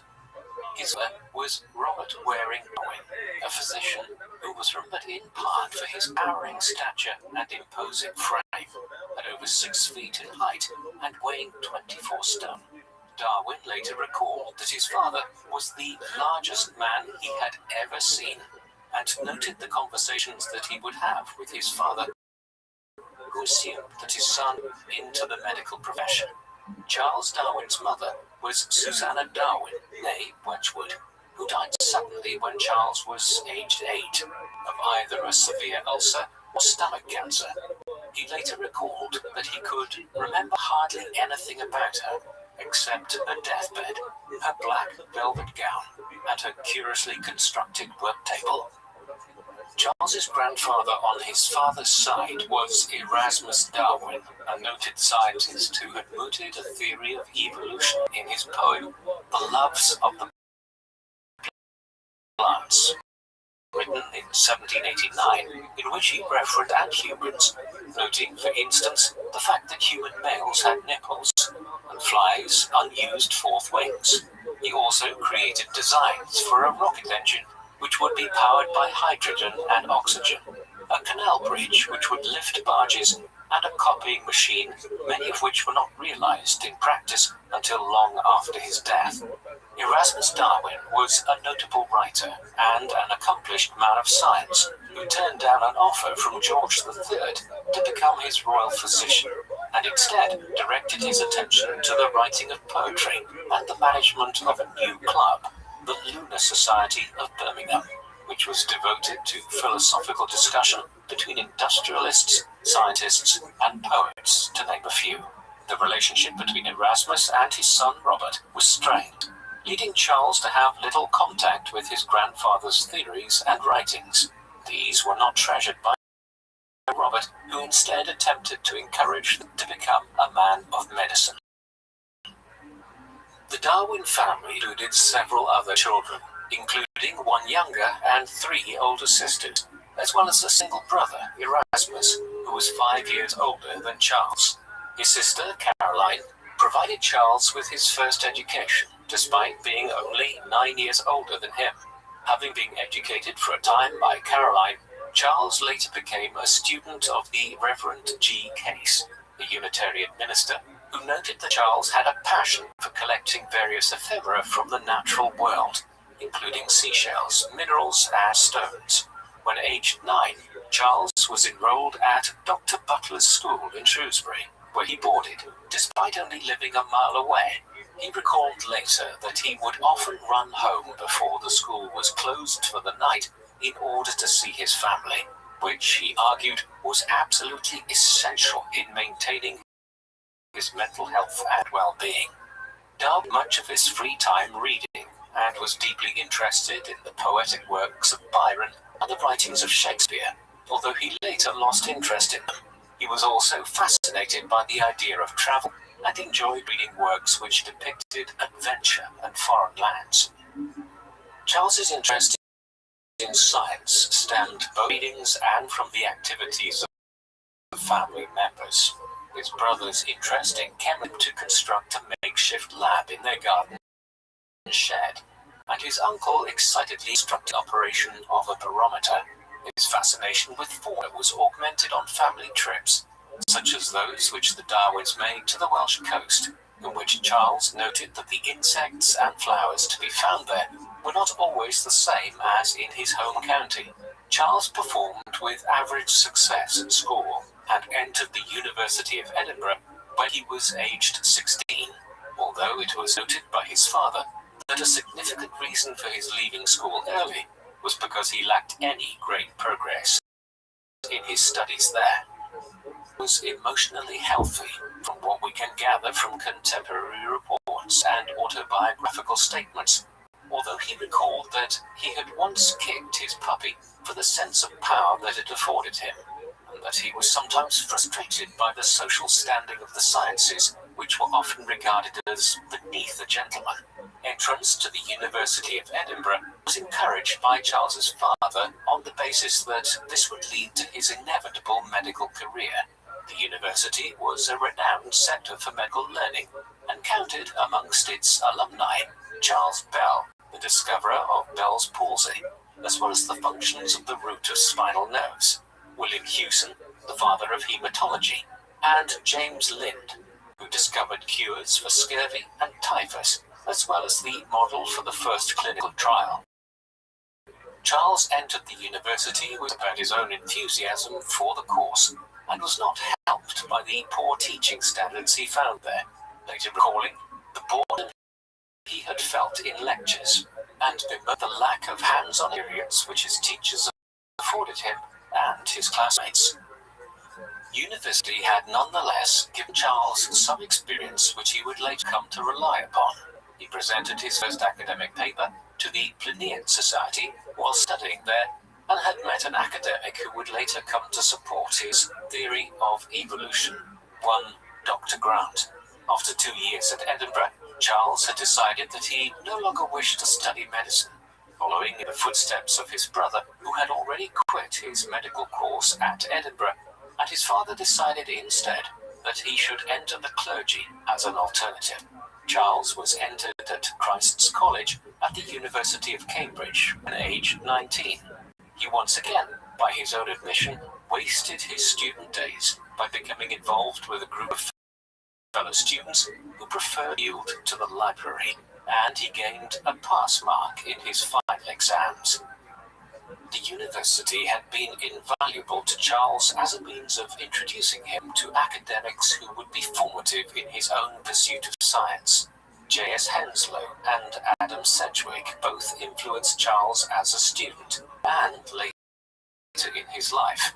Henslow was the man who arranged Charles's journey on the Beagle and often met with him for discussions about it. Darwin also befriended H. Thomson, later an MP, and Dr. William Whewell, who was to become the Master of Trinity College and later the Dean of Hereford.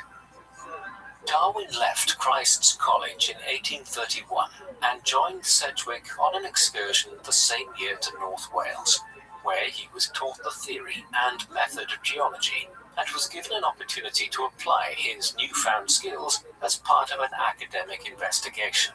In August 1831, Henslow wrote to Darwin and informed him of an expedition planned aboard the Beagle, a Cherokee-class 10-gun brig sloop of the Royal Navy.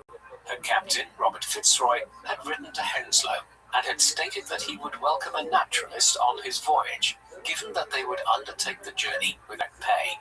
Darwin was delighted at the chance to undertake a voyage as a naturalist aboard a Royal Navy vessel, although his father was angered that he was yet again stepping further from a career as a doctor or a clergyman.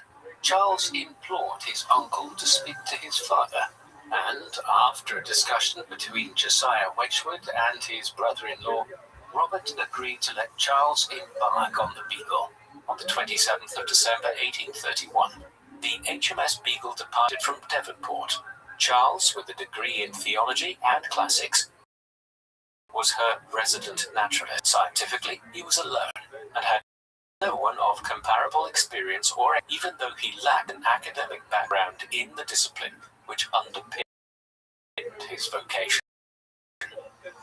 Charles spent his first day on the Beagle constructing a timetable which would allow him to become acquainted more intimately with the subjects of meteorology, mathematics, and biology, as well as other subjects such as French and the Greek New Testament, which he decided would form the basis of his reading on Sundays. He also had copies of Paradise Lost and Humboldt's personal narrative, in which the scientist and explorer Alexander von Humboldt detailed his adventures to the Americas. Darwin noted in letters home that he had a difficult relationship with the captain, Fitzroy, as did many other members of Fitzroy was a member of the aristocracy and an illegitimate descendant of Charles II, with a wicked temper which would flare erratically. Darwin also recounted an event in which he argued with Fitzroy on the subject of slavery, which the latter supported. Darwin wrote that the argument had been so fierce that he had pondered leaving the Beagle altogether. Darwin shared his lodgings aboard the Beagle with Augustus Earle, a draftsman, and became friendly with several other members of the crew, including John Stokes and Charles Musters, a first-class volunteer. Another, Sims Covington, was a cabin boy who was a personal assistant to Darwin. Over the course of the voyage, Darwin's notes show a man becoming ever more convinced of the potent selection, as well as his conviction that fossils were the remnants of life forms which had existed before humans had appeared, all of which he formulated during his first few weeks at sea, as he studied aboard the vessel in his cabin. He concurrently battled seasickness and wrote simply that the Bay of Biscay was hell. During the first weeks of 1832, Darwin commenced practical and developed a net for collecting plankton, which he studied and wrote about emphatically in his diaries, noting the vast array of colours and forms which these creatures took. On the 16th of January, the Beagle made landfall on St. Jago in the Cape Verde Islands off the coast of modern-day Mauritania. He recalled that upon setting foot on the island, he was entranced by the volcanic rocks, the song of strange birds, and the vast array of flora and fauna that he saw. During his time in the Cape Verde Islands, Darwin developed a theory that hard white rocks, which littered the islands, were formerly molten lava flows which had flown over the seabed and contained imprints from shells and coral reefs. On the 28th of February, the crew of the Beagle alighted on the shores of Bahia, now a state of Brazil, and home to the city of Salvador. He wrote that this land is of delight, and his time in Brazil was to have a great impact on him and his work. He wrote of the beauty of the wildlife and of the nature in Brazil, and argued that this was nature in its grandest form. He also stated that to a naturalist there was a pleasant nuisance in having to stop every few yards to study a new creature or flower. Darwin also encountered slavery in Brazil, which was the last country in the Western world to abolish the practice, which it eventually did in 1888. He was deeply disturbed by what he saw, and wrote that, "I hope the day will come when they will assert their own rights and forget to avenge their wrongs."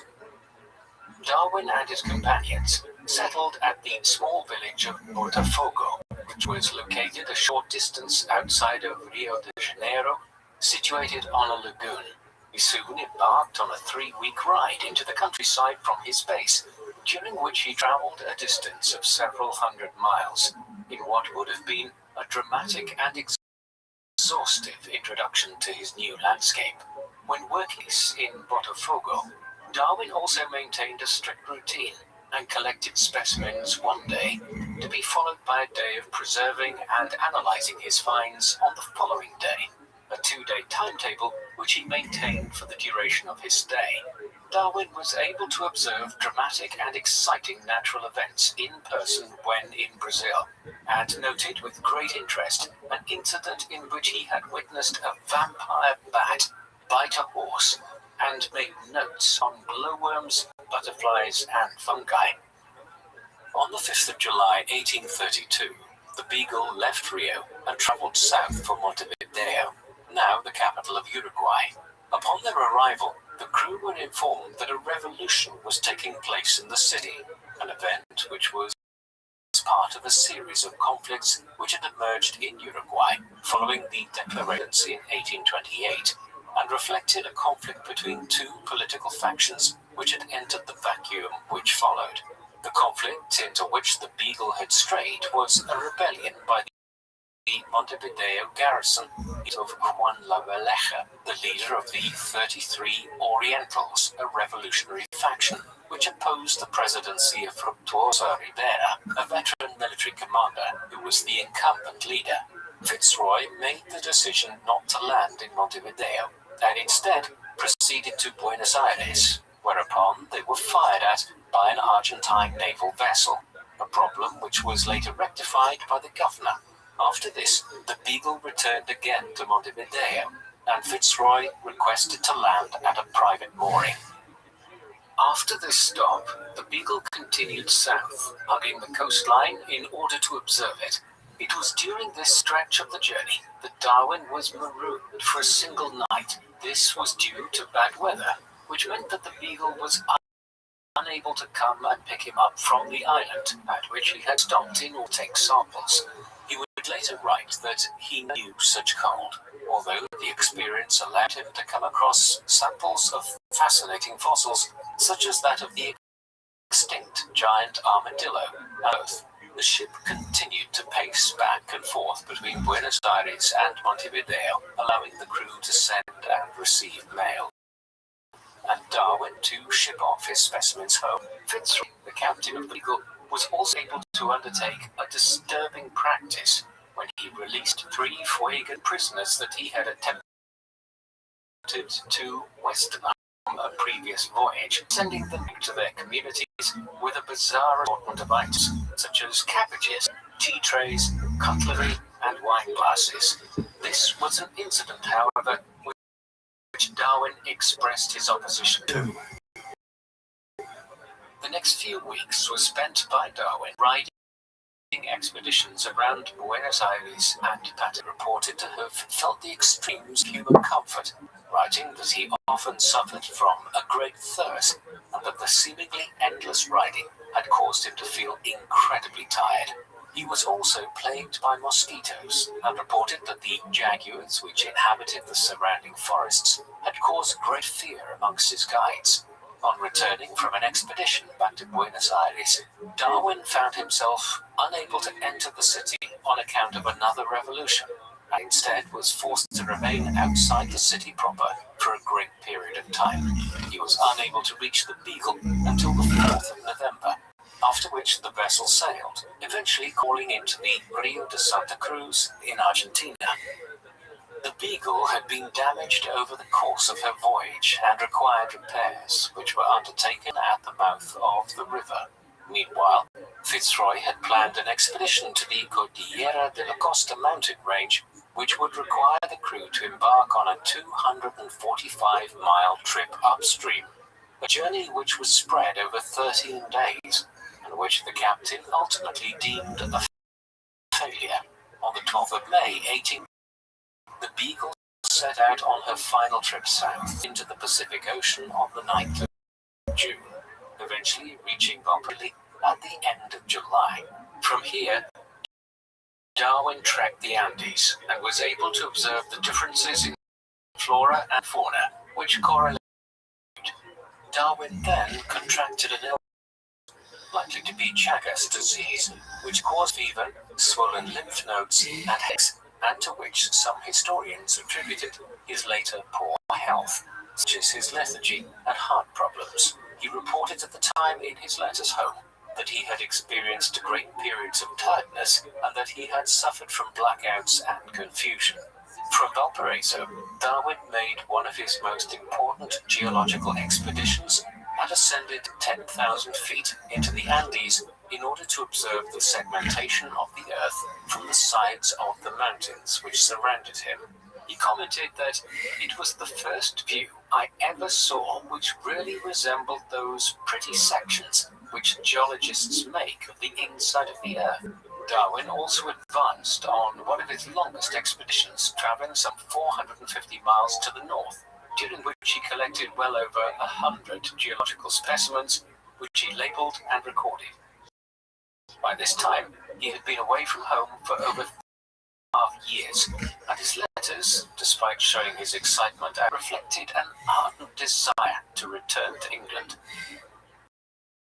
On the 7th of September 1830, the Beagle sailed for the Galapagos Islands, which were to become synonymous with Darwin's work.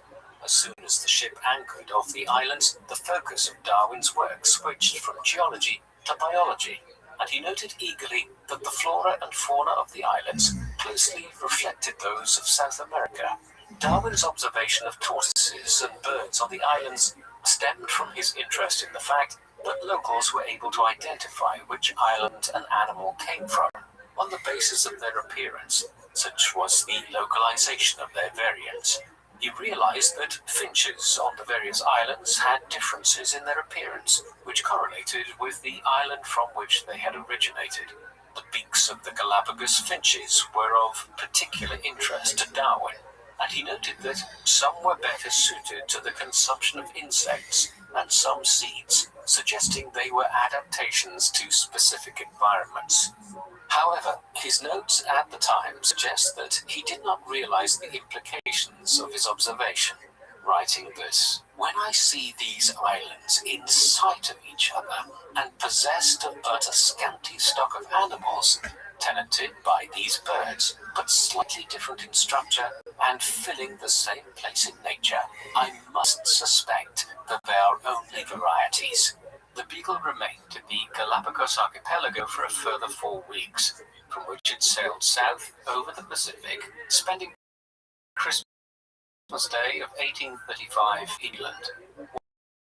While there, he commended the work that was being performed, and indeed, one of his first published reports from the voyage was included in an edition of the South African Christian Recorder, in which he wrote, "Missionaries thoroughly deserve the warmest support, not only of individuals, but of the British government." Such was his interest in the work of these organizations. Darwin co-signed this statement with the Beagle's captain, Fitzroy. On the 12th of January 1836, the Beagle landed in Australia in what was the 5th year of her expedition. He noted in his diary that he was pleased to have a level of immunity to European diseases Such was the suffering of native communities with illnesses such as measles. In Australia, Darwin also noted the similarities between different species of mammal and noted their development had occurred in tandem with those of other continents. He stated in his notes that he was surprised that such similarities had developed through such a varied pathway, noting that it seemed as if two creators had come by this through an entirely different process. The Beagle soon set sail for home and made an unexpected stop in Bahia, where the ship had landed 4.5 years before. Darwin was exhausted and craved a return to England, writing, "We have now steered, thanks to God, a direct course for England." Darwin, on the return voyage, reflected on the majesty of the untouched natural world which he had been able to encounter through his journey, and the power of nature which he had been able to discover undefaced. This he referred to as religious experience, writing that it inspired a feeling that there is more to man than the mere breadth of his body. Over 1836, the Beagle landed at Falmouth in Cornwall, and 2 days later, Darwin had returned to his home in Shrewsbury for the first time in over 5 years. He found that his family welcomed him home with open arms, and his father, impressed with his discoveries, accepted his choice of career as a naturalist. Once he had returned home, Darwin went to Cambridge and then to London in order to arrange and edit the official Zoology of the Voyage of the Beagle, in which he wrote extensively about the journey, as well as his discoveries and ideas. Humboldt, his hero, was impressed with Darwin's work and praised his writing on travels in the tropics. Over the course of the 1840s, Darwin published further works which stemmed from research which he had conducted on the Beagle, including coral reefs, volcanic islands, and geological observations on South America, and was able to encounter various great scientists such as Sir Charles Lyell and Sir Joseph Hooker. Lyell was a prominent scientist and proponent of the theory of uniformitarianism, the idea that present-day natural laws and processes exist not just here today, but through space and time. Darwin adopted this theory and argued further that it could be used to explain a continuous process of change in organisms.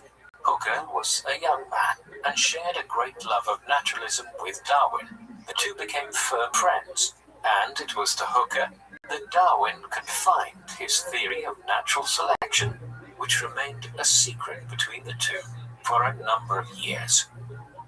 By the time that he had returned from his voyage, Darwin was convinced that all went a process of change and adaptation. He further theorized that this could be the case on a grand scale, and that the change which occurred would be on small scale and dramatic changes, both in their appearance as well as mode of life. In July 1837, Darwin commenced work on a new text which he called The Trap of Species, and only just over a year later, he had recorded what he now called the theory of natural selection. Darwin documented the thought process that led to his theory in his notebooks. He began from an observation that sexual reproduction leads to greater variation in a species than does asexual or parthenogenic reproduction. Darwin noted that through reproduction, offspring within a species had differences from one another and from their parents, which can be referred to as random variation. These differences themselves did not appear to be directed toward any environmental advantage or design, and sometimes inhibiting the organism to live, and other times enhancing it. A variation could, over a period of time, become ubiquitous amongst a population of offspring if an advantage in life. Those within a species who were better suited to a certain environment would live and pass these characters to their own offspring, leading an entire population within a certain area to bear these particular variations.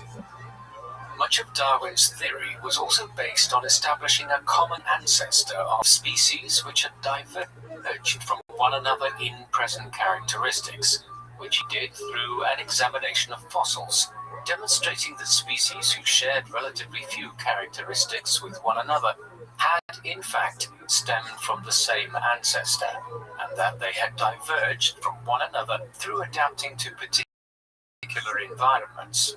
Darwin noted in his writing, stating that in South America, parent of all armadillos might be brother to Megatherium, now dead.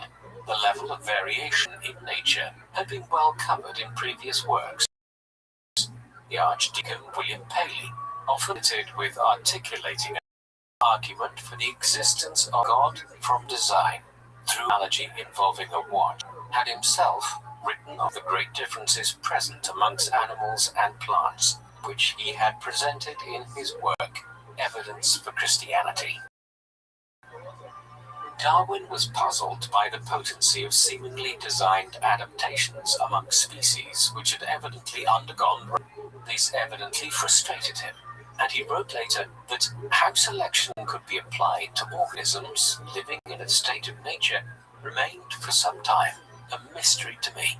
It was whilst reading Thomas Robert Malthus's work on population on the 3rd of October 1837 that Darwin finally cracked the mystery of selection, explaining the preservation of useful variation and the disappearance of unhelpful or inhibiting variation. Much of the remainder of Darwin's professional life was defined from this point. He was committed to demonstrating the potency of natural selection as an explanatory theory for the modern natural world, and worked hard to document it in nature. Darwin also had other matters on his mind in 1837. The latter part of the year saw him construct a document in which he debated his pros and cons of getting married, in which he weighed a fear that he would be unable to travel and would have greater financial commitments to a constant companion, charms, music, email chit-chat. He eventually erred on the side of marriage and entertained the joys which would come before concluding marry, marry, marry. QED. Darwin evidently also had a constant companion in mind when he wrote his list, and proposed to Emma Wedgwood soon afterwards, and on the 11th of November 1838, the two were engaged to be married. Darwin and Emma departed on a week's holiday from London, after which they moved into a townhouse at 12 Upper Gower Street on New Year's Day 1839. Indeed, 1839 started well for Darwin, and he was appointed a member of the Royal Society on the 24th of January, 5 days before his wedding. The couple remained in London for a time, although increasingly poor health had motivated them to make a change. Darwin and Emma moved to a country home named Down House in the Kentish village of Down. Hooker and T.H. Huxley, a fellow biologist, were regular guests at Down House, and Darwin wrote lovingly of the rural isolation of the place and the solace which it afforded him to conduct experiments, read, and spend time with his family and close friends. On the 27th of December 1839, William, the first of 10 Darwin children, was born. William was of great interest to his father in many ways, including, and he kept a detailed record of his son and his activities, including the ways in which he developed and adapted. Darwin was, by all accounts, a loving and devoted father who dedicated time in playing with and helping his children. He was very concerned with their health, but afforded them great freedom. Down House was a perfect environment in which Darwin could continue his research, and he stored the amounts of information from his studies there, specimens and notes, as well as letters and documents that he had received from around the world, with information from experts and naturalists across the globe. Despite the joys of family, Down House, and his advancing scientific work, Darwin was plagued by illness from 1837 until the time that he died in 1882. When his father died, he was too ill to attend the funeral procession, and a dinner held after a scientific presentation could rob him of strength for a number of days. Darwin also suffered from a great deal of self-doubt, which he had surrounding the potency of his own theory of evolution, refusing to publish his findings until he had collected a wealth of evidence which he could use to overwhelm any potential critics. Originally intended to be a short essay, Darwin produced a draft for a 230-page-long work in which he outlined his theory and provided an incredible barrage of evidence for it. He had intended to keep the work to himself, although was encouraged by Hooker and Lyell, who were impressed and urged him to make his. One of the major motives for Darwin's eventual decision to go public with his findings was the receipt of a letter from Alfred Russel, in which Wallace posited precisely the theory Darwin had developed and asked him for comment. Darwin did not wish to rob Wallace of what was a perfectly legitimate independent discovery and arranged to have his findings published alongside Wallace's in a joint paper. It was this product that was presented before the Linnean Society on the 1st of July 1858 and later published. In his presentation, Darwin was motivated to more fully explain his own theory and finding. He did so in the form of the Origin, which he managed to complete in the remarkably short period of 13 months. He would go on to write 10 further books, all of which laid out his position and provided evidence. And in doing so, he changed mankind's perception of the natural world in a profound manner. There are several reasons why Darwin waited such a long time to formally present his findings. He was greatly concerned with ensuring that he provided a mass of evidence to back up his claims, and was sidetracked somewhat by his work with barnacles, work which led him to investigate their reproductive processes and which showed him the significant variance in the phenotypes which developed. One of the major forces that influenced Darwin to produce and publish his Origin of Species was undoubtedly the influence of Wallace, and it is important that his work be remembered alongside that of Darwin as research which revolutionized biology. Once it had been produced and published, The Origin of Species was a hit. The first edition sold out on day one, and the subsequent editions which were drafted and produced were in great demand. The book itself was thoughtful and well organized, presenting the basis of the theory of evolution alongside a wealth of evidence which covered all major areas of known biology. Also tracked the evolutionary development of several organisms and investigated how organs had become specialized to their roles, how some species had become extinct, and forecasted the explosion of the human population. One of the reasons for the success of the work was the review it received from zoologist Thomas Henry Huxley, who praised the work and exclaimed, "How extremely stupid not to have thought of that." Several other highly influential scientists endorsed Darwin's work, including Hooker, Lyell, and Canon Tristram, the zoologist of the Bible. However, Darwin encountered much criticism as well as praise for his work, and was roundly attacked by writers such as Philip, who asserted in his book Omphos, created by God in the way that it now appeared. In other words, that nothing had changed since the world had been created. His book fell flat. Other critics attacked Darwin on a scientific basis. Adam Sedgwick argued that he had abandoned the accepted scientific method as it had been formed under Francis Bacon, and another dangerous opponent was presented in the form of Richard Owen, an anatomist and paleontologist who attacked the origins in a lengthy review, which Darwin himself stated malignant and clever. Religious opposition to Darwin was furious, and he was accused by Henry Trimen, the botanist, that the opposed to the doctrine of the creation was so powerful that the Origin of Species had made Darwin the most dangerous man in England. Tensions on this matter came to a head during a notable debate at the British Association in Oxford, during which Bishop Wilberforce attacked the theory of evolution, which was successfully and effectively defended by Huxley, who was at the height of his power. Indeed, Huxley remained a staunch defender of Darwin.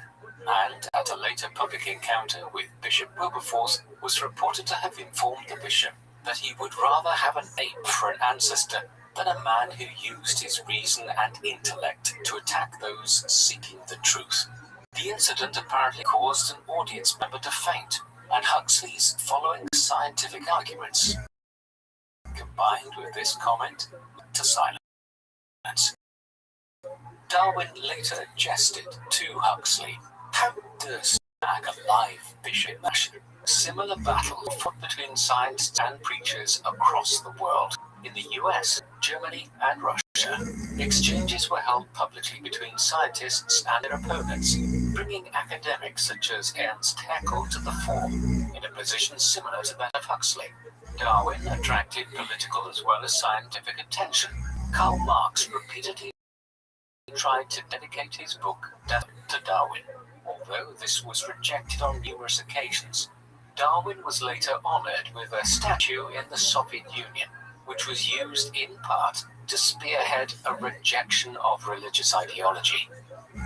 After 1859, Darwin published 10 biological works, 6 of which were engaged with particular botanical problems, dealing with questions concerning devices for securing cross-pollination, as well as the operation of climbing plants. One concerned earthworms and their effect on the natural environment, and the other 3 concerned themselves with evolutionary biology. Many of these later works were designed to augment and complement the theory that he had presented in The Origin of Species, although they also contain some odd digressions into theories of sexual selection. The first of these was the variation of animals under domestication. In this work, Darwin turned his attention to that variation which existed amongst domestic animals and included dogs, cats, and foals, examining and analyzing the variation which they exhibited. He maintained from this his original conclusion that evolution was a slow process which relied not upon sharp variance between members of a population, but on small, incremental differences which became increasingly potent in a species over a long period of time. Later in his life, Darwin presented the theory of pangenesis, which was his attempt to examine and explain the ways through which characteristics occurred between members of a species. He posited that something called gametes were transferred between through sexual reproduction, a theory which was, of course, but which was nonetheless a vote for inheritance in the absence of DNA. Following creations, Darwin worked on a new book, The Descent of Man, in which he powerfully rejected the idea that man descended from Adam and Eve, and rather that they had developed over a great period of time through the process of natural selection. Darwin asserted that humans had descended from a form of ape-like primate, which may have originated in Africa, a theory which remains highly supported by more recent research conducted by academics such as Broom and Dart and Leakey. Many critics of the time were outraged at what they saw as his assertion that humans had monkeys as their ancestors, which was not, in fact, what he was arguing, since monkeys were the product of a period of evolutionary development which had been concurrent to that of humans.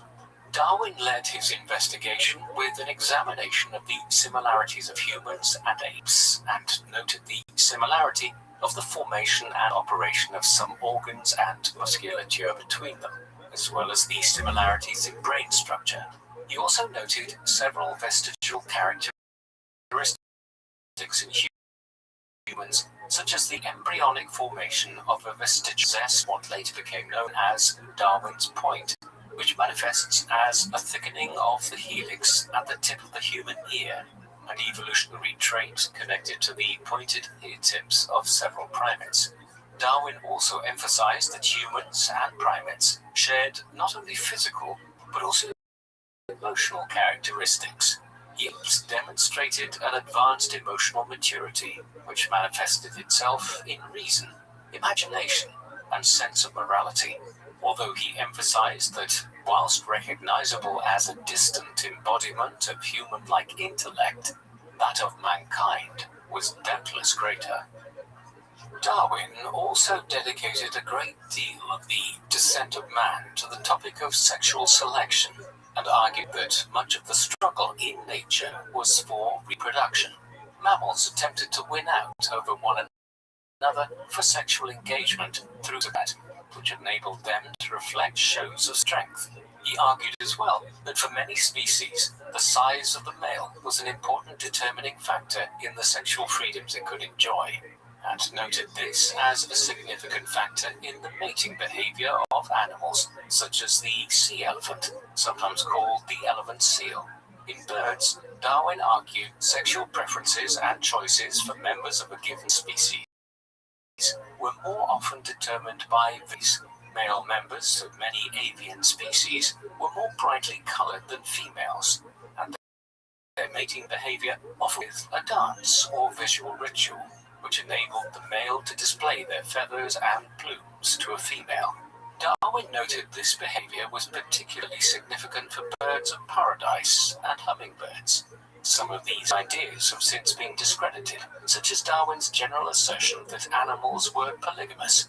We now know that many birds engage in monogamous relationships, and there have since been biological distinctions made between social and sexual monogamy, which Darwin confused with one another. Indeed, we now also know that colored plumage on birds often acts to defend territory and intimidate attackers, as much as, if not to a greater extent, than determining sexual relationships. These missions informed Darwin's further general assertion that sexual reproduction within a species was almost determined by the choice of the female in sexual partners. This view has since been discredited, and we now know that many of these rituals are in fact mutual in allowing both partners to make a decision. In the final chapter of his book, Darwin turned to the sexually selective practices of humanity, and asserted that, in this case, selection was almost always made by men, who, he argued, would choose a female partner based on several characteristics, such as their figure and facial structure. He indicated that many fashions attempted to augment desirable characteristics amongst humans, and for men, fashion reflected wealth and social status, which informed the choice that women made. These theories are, of course, very much of their time, and have been subject to countless criticisms from social scientists, and indeed, there is an obvious omission of several fundamental aspects of human social and sexual engagement, such as the important formation of emotional bonds between sexual partners, and the female choice in human sexual preference has been a constant throughout human history.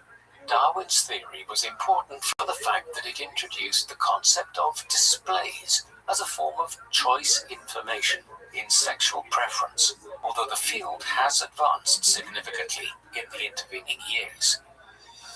Emotions and their development were also of interest to Darwin, who noted that primates and humans shared several emotions and had a similar reaction to emotional stimulation, such as public shaming, and that both expressed more complex emotional responses, such as the desire for deliberate revenge when wronged. He pursued this field of study with his 1872 book, The Expression of the Emotions in Man and Animals, in which he studied how emotions were expressed physically by certain species. He noted with interest the expressions of emotion in cats, horses, monkeys, and apes, as well as a plethora of other animals such as porcupines, hyenas, and kangaroos, leading him to conclude that emotional expression was innate to many animals. In his pursuit of data on genuine emotional expression in humans, Darwin focused his attention on the expressions of infants and inmates in asylums, obtaining photographs of facial expressions which he labeled and analyzed, concluding from this, and a study he conducted internationally, that despite culture and region, human emotional expression was largely common across the world, and many behaviors and modes of expression would be recognized between humans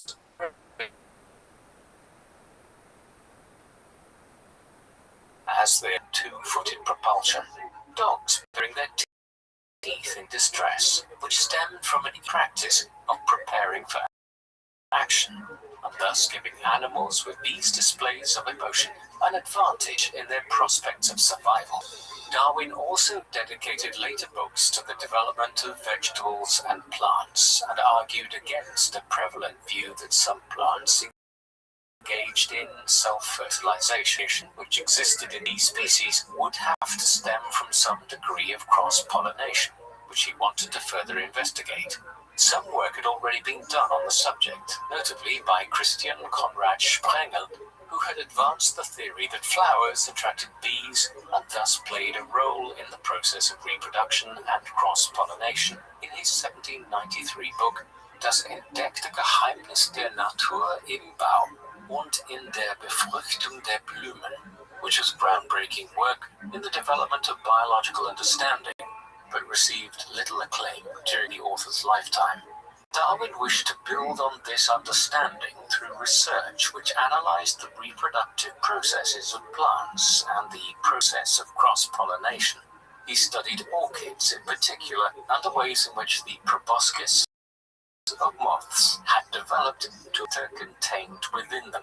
One genus he studied was the Coryanthes orchid, which was structured in such a way that bees would tumble into the center of the flower and become covered with pollen, which once they had crawled out, they would spread to other plants. The various and ingenious ways in which plants were adapted to the process of cross-pollination was a source of immense interest to Darwin and led him to describe them as beautiful adaptations, which could transcend in an incomparable manner the contrivances and adaptations of which the most fertile imagination of man could invent.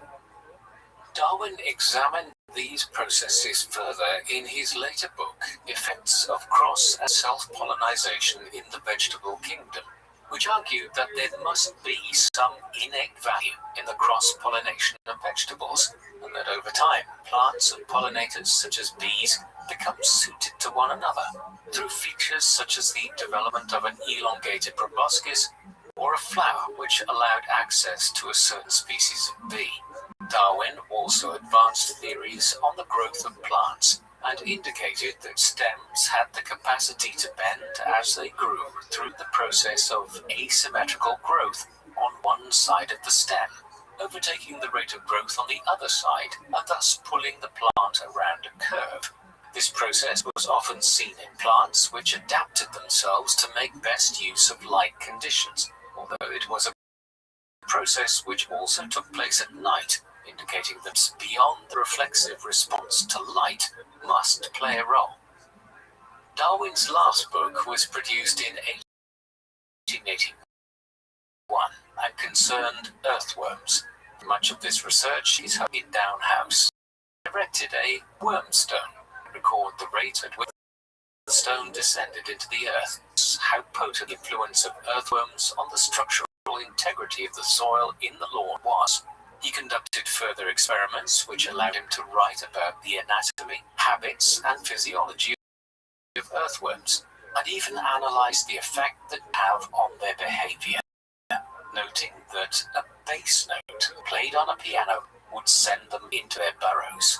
Darwin, now late into his life, demonstrated that earthworms had caused the monoliths at Stonehenge to sink, and thus appear far shorter than they were. He also showed that their actions were responsible for a Roman villa sinking so deep into the earth that it was too submerged to be affected even by invasive agricultural practices such as ploughing. This thesis, a little-known work by a man who is best remembered for his other research, nonetheless encapsulates the doctrine which was his work, that small, incremental actions would, over time, come to have significant effects on the natural world. In the winter months of 1881 to 1880, Darwin experienced serious heart problems and was incapacitated more completely than he had been already. In February 1882, he wrote in a letter that he believed his course was nearly run. And on the 19th of April, he died, a short time carried to his grave by the President of the Royal Society, Huxley, Hooker, and Wallace, as well as notable persons, to be buried alongside Isaac Newton. Darwin was notable in his life for many things. The fact that a man with no formal scientific training would complete a voyage as testing as that undertaken on the Beagle, to then introduce one of the most powerful and influential models of biological development in human history, as well as a wealth of other botanical, paleontological, and geological theories which were groundbreaking in their own right, was truly remarkable. And he is today celebrated as the father of numerous scientific branches. The influence of Darwin's central theory of evolution cannot be overstated. The disruptive effect that this had on biological, scientific, religious, and social understanding remains truly significant, and he is often celebrated as a paladin of reason and scientific pathfinding. Darwin was characterized in great part by his humility, his dedication to his self-appointed task of scientific advancement, and his insatiable thirst for knowledge. We undoubtedly owe our modern understanding of our own origins and lived. Asked Darwin, does he deserve his reputation as one of the greatest and most influential scientists who has, or should some of the credit for the theories of evolution and natural selection be at least in part shared with largely forgotten figures such as Alfred Wallace? Please let us know in the comment section. And in the meantime, thank you very much for watching.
The man known to history as Albert Einstein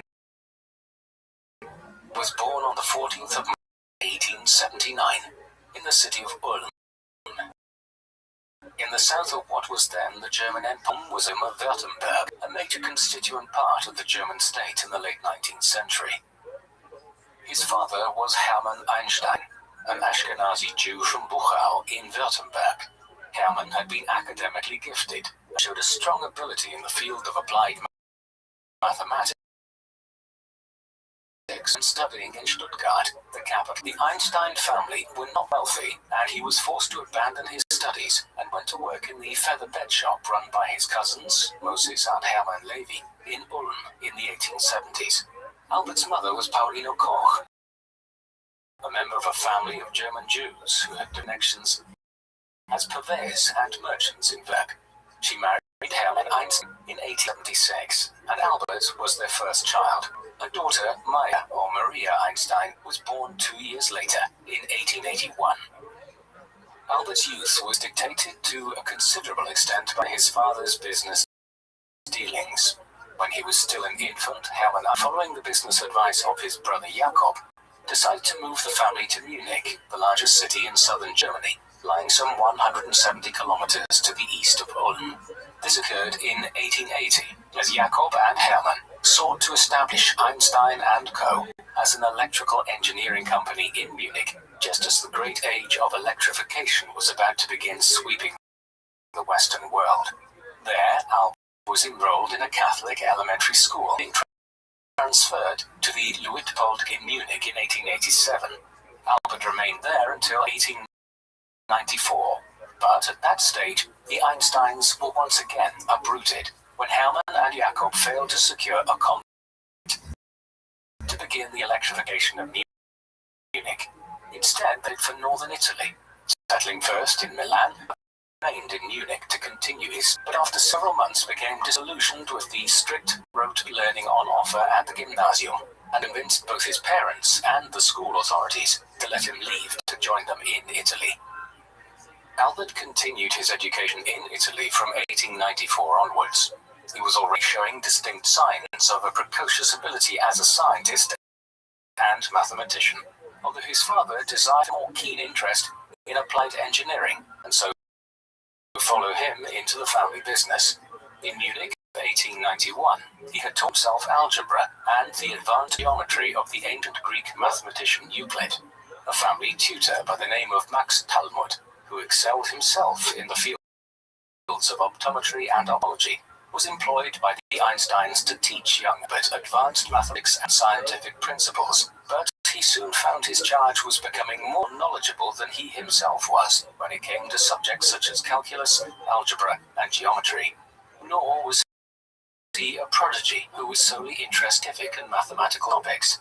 As he entered his teenage years, he was also reading widely of some of the most advanced philosophical writers of the 18th and 19th centuries, notably the German Enlightenment philosopher Immanuel Kant. Kant's Critique of Pure Reason, first published in 1781, and offering one of the most analytical discussions of metaphysics, the study of the nature of reality, one of the densest philosophical tracts ever written, yet something which bewildered his tutor. Young Albertes did not go unnoticed by his teachers, tutor, and parents. Thus, shortly after he arrived in Pavia, and following his 16th birthday, he was sent to take the entrance exams at the Polytechnic School in the city of Zurich, an advanced school of engineering. Although he scored high on the technical exams, Albert was not admitted at time, in part owing to his youth. The following year, he passed the Swiss Matura, an equivalency exam in the country for those who had not gone through the formal schooling process within Switzerland, but wished to complete the secondary education curriculum there. Earlier that year, he had also renounced his German citizenship to avoid being called up for the required military service expected of all young men in the country. Thus it was that, as a stateless individual, he finally entered the Polytechnic School in Zurich in the autumn of 1896, age 17.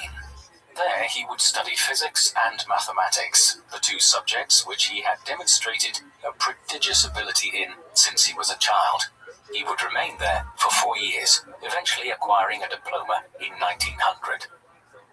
Einstein's years in Zurich were those in which his research interests began to emerge in a fully formed state, becoming an eclectic scientist, one who might broadly be categorized as a physicist, but whose area of expertise covered a wide range of topics, such as the discovery of an accurate way to measure the dimensions of tiny molecules, a field of endeavor belonging to quantum mechanics, the broad science of describing the physical properties of nature at the atomic and subatomic level.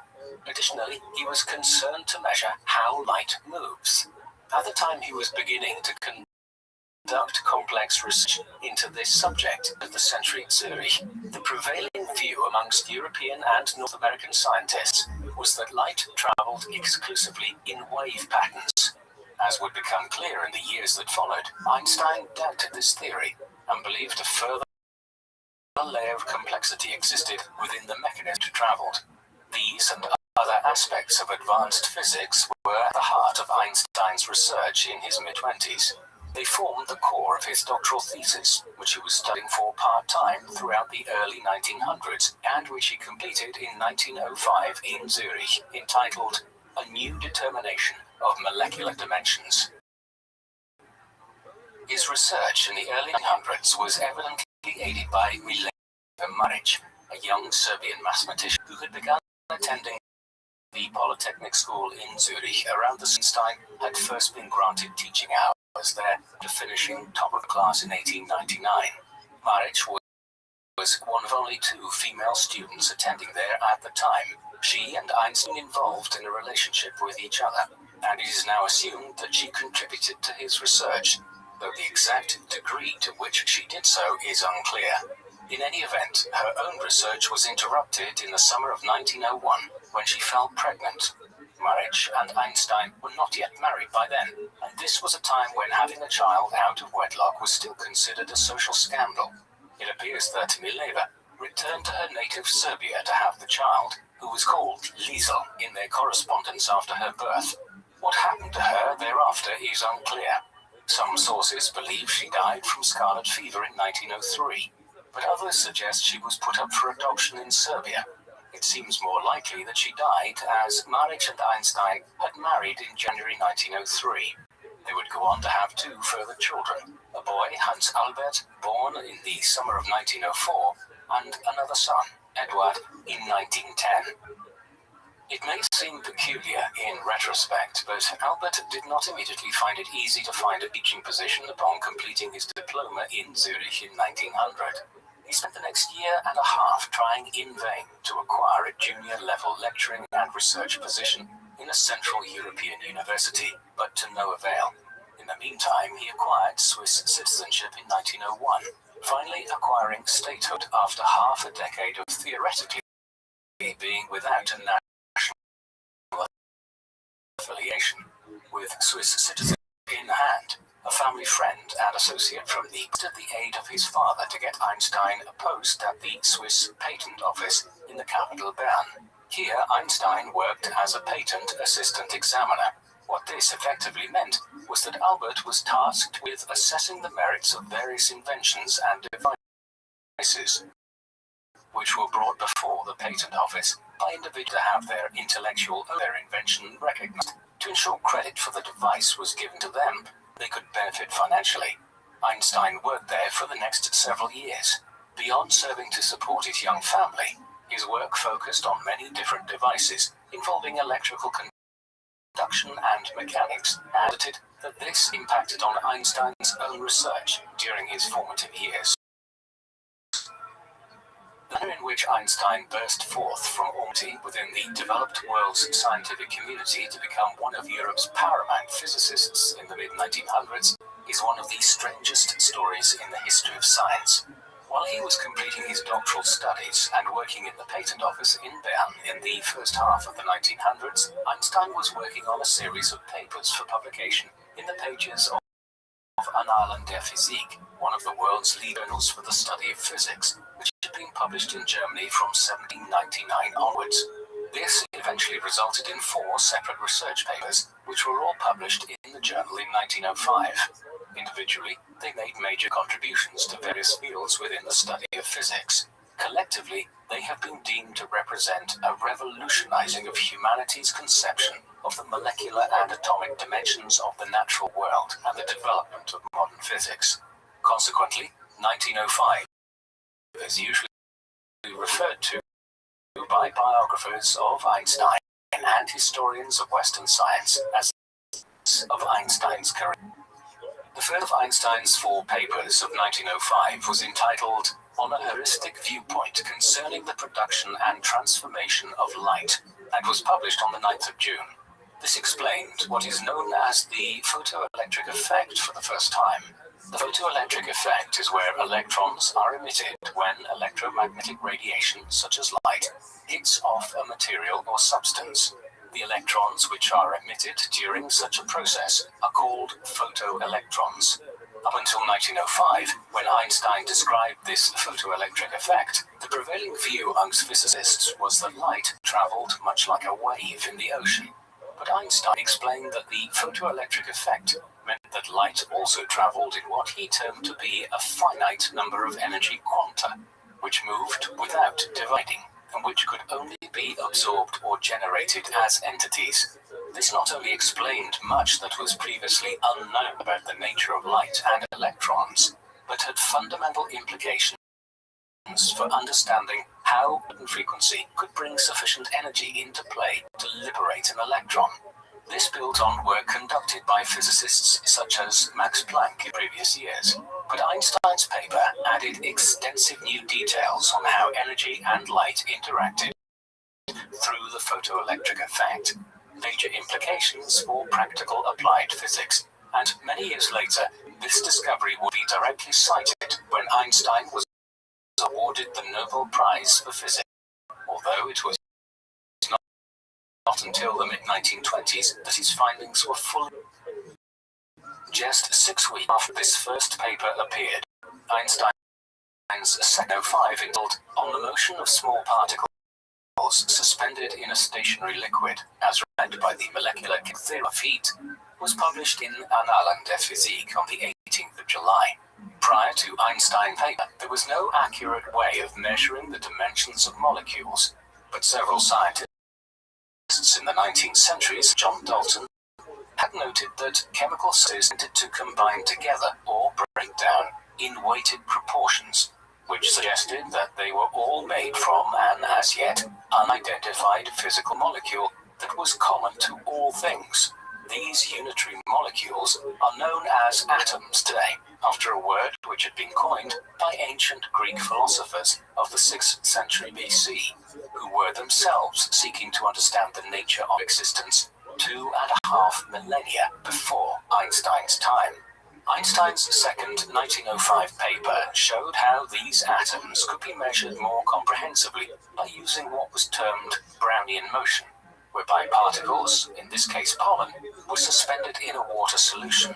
Einstein's paper, along with a corroborating study, French physicist Jean Perrin in 1908, demonstrated unequivocally that atoms and molecules were real entities, which were the building blocks of existence. Thus, this second paper of 1905 was a major contribution to humanity's acceptance of the existence of atoms and molecules, and the emergence of atomic theory as the base much of 20th century physics. Einstein's third paper was published just over 2 months later on the 26th of September 1905. This was entitled On the Electrodynamics of Moving Bodies, and focused on the issue of special relativity. This sought to reconcile and equate the Scottish mathematician and scientist James Clerk Maxwell had devised in the 1860s regarding electricity and magnetism. Maxwell's equations led to difficulties in how physicists should understand mechanics which occurred close to the speed of light. In response to this problem, Einstein outlined his special theory of special relativity in his 1905 paper. This stated that the speed of light is the same for all observers regardless of the motion of the light source or or the observer of the light source. This opposed the idea postulated over 2 centuries earlier by Isaac Newton, which held that the speed of light is not fixed. Moreover, Einstein's special theory of relativity correctly assumed that when 2 objects are involved concerning light, there is no true way of knowing which is in motion and which is not. Einstein had come to this realization while traveling in a streetcar in Bern in the early summer of 1905 and looking at the clock tower in the center of the city. He realized that if his car suddenly starts, the clock arms on the clock tower would suddenly appear as though they had stopped. But the clock inside the streetcar continued to move as though nothing had happened, because both Einstein and the clock in the streetling at the same velocity. Therefore, the speed of movement was relative.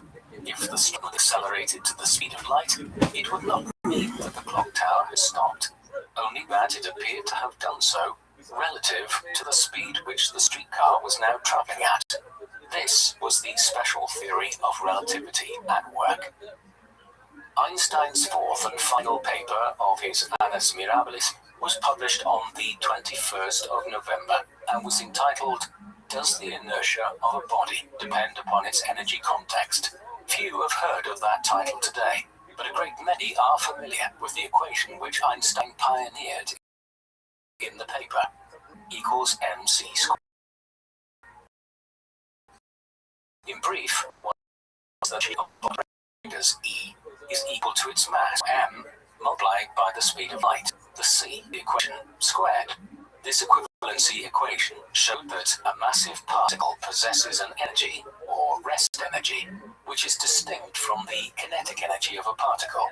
This would come to be known as the mass-energy equivalence, and highlights how the rest energy of a particle, such as the nucleus of an atom, could be so massive as to result in an enormous amount of light and thermal energy being released if the particle was disturbed sufficiently.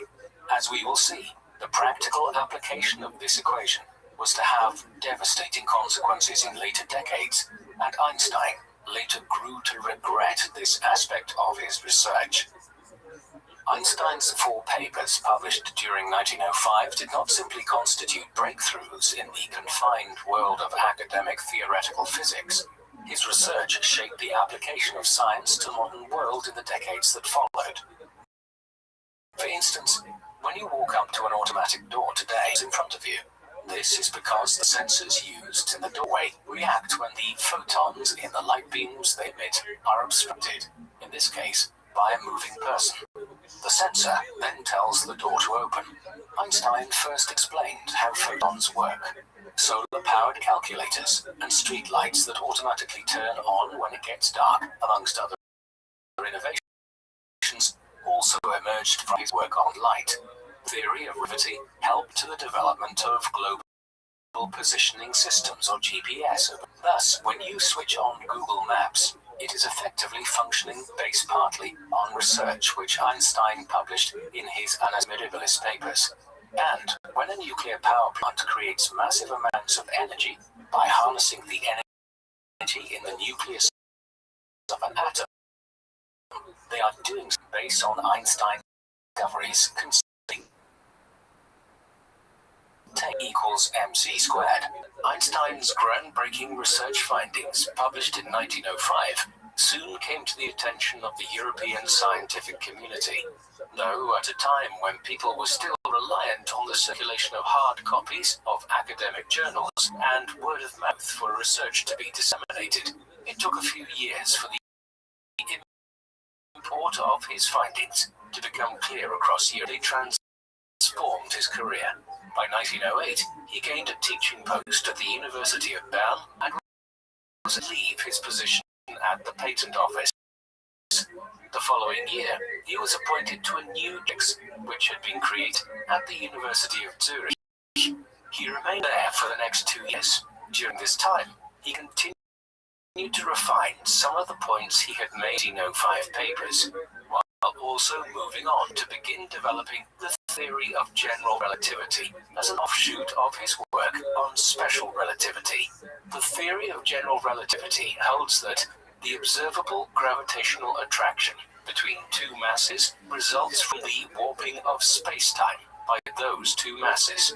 This research made major initial contributions to the science of black holes and other mass objects within the universe. In 1911, Einstein left Switzerland after over 15 years there to take up a new position which had been offered to him at the Charles Ferdinand University in Prague, the oldest university in what is now Czechia, but which was then a constituent part of the Austro-Hungarian Empire. In tandem, he was offered Austrian citizenship. Although he spent just over a year there, he published upwards of papers on topics such as the mathematics of radiation, quantum theory, and gravitation. Before long, a new offer pulled him back to Switzerland. This was an invitation to teach at his old alma mater, the Polytechnic School in Zurich.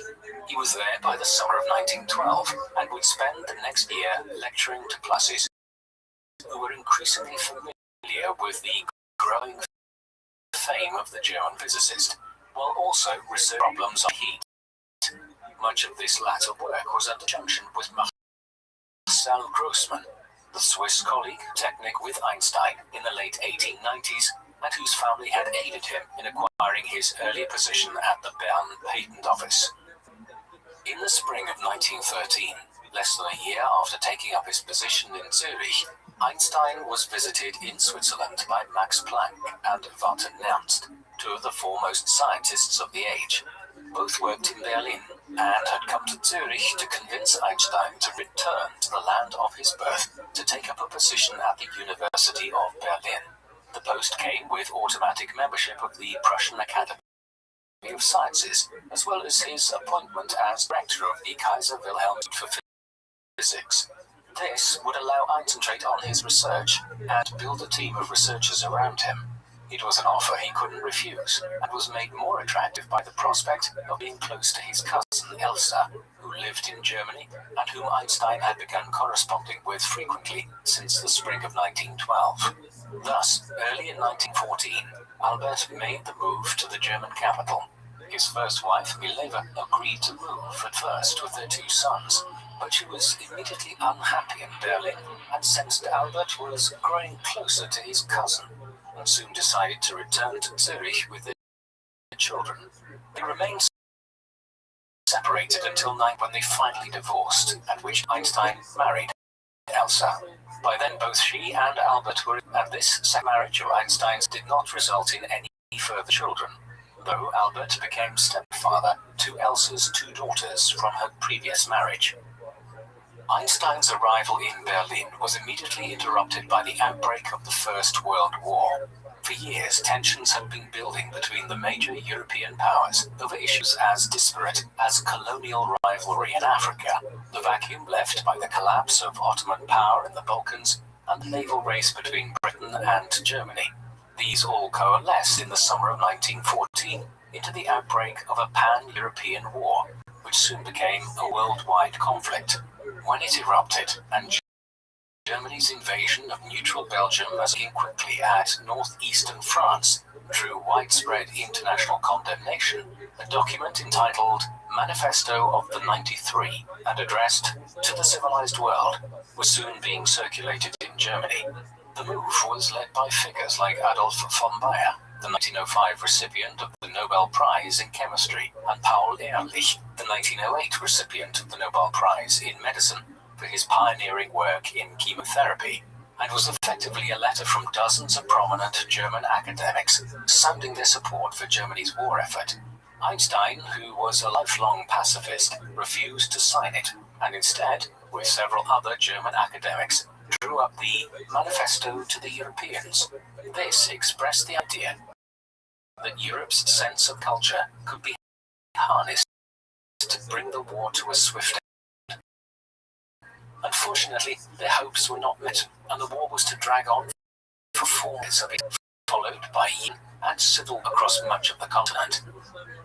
Despite the ongoing war, Einstein was able to commence new research in a concerted manner in Berlin from 1915 onwards as the initial shock of the outbreak of the war lessened.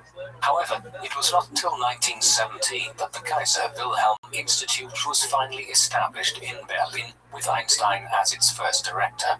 Funding and administrative delays wrought by the war effort had delayed its inception.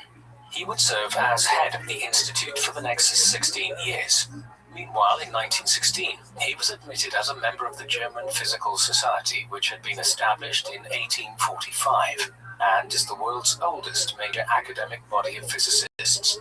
Foreign honors would also follow in the years ahead, including membership of the Royal Netherlands Academy of Arts in 1920, and admittance as a foreign member in 1921. Arguably the world's most prestigious scientific society, and one which dated back to 1660, when it was founded in London. Such honors aside, Einstein continued to break new ground in his research in the mid-1910s.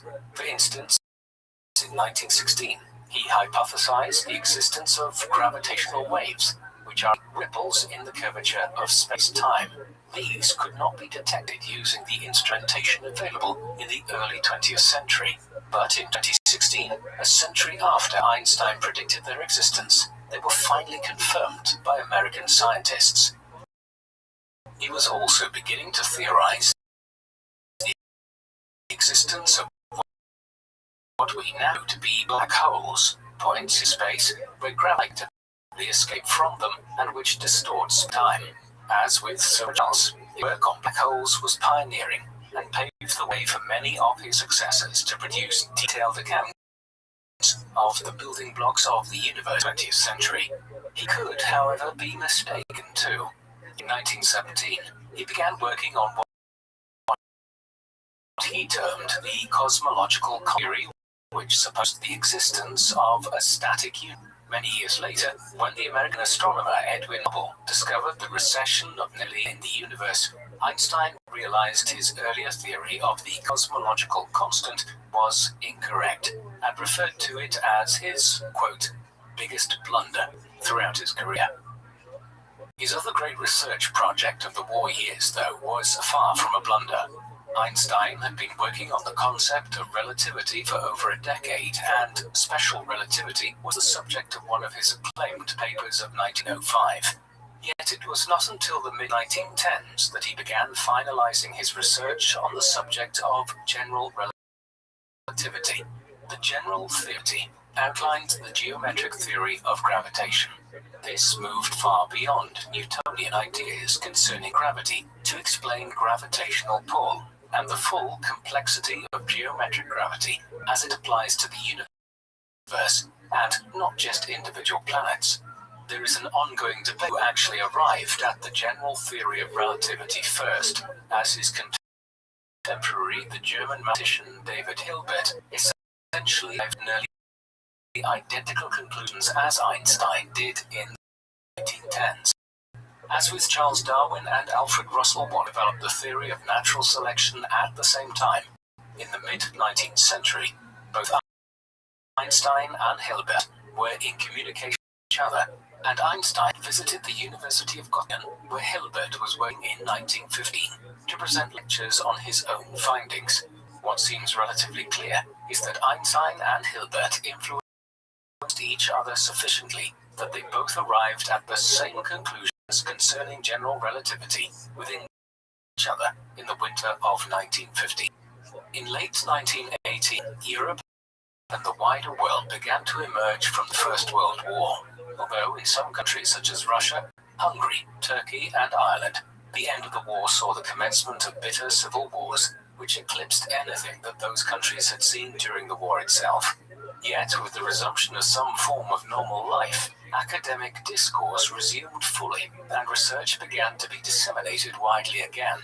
Thus, Einstein and Hilbert's work on the general theory of relativity reached a wider audience within the community of Europe and America's physicists. As it did, there was an increasing appreciation of how groundbreaking their studies were. Then, in the summer of 1919, the theory was confirmed by Sir Arthur Eddington, an English astronomer and mathematician, during a solar eclipse.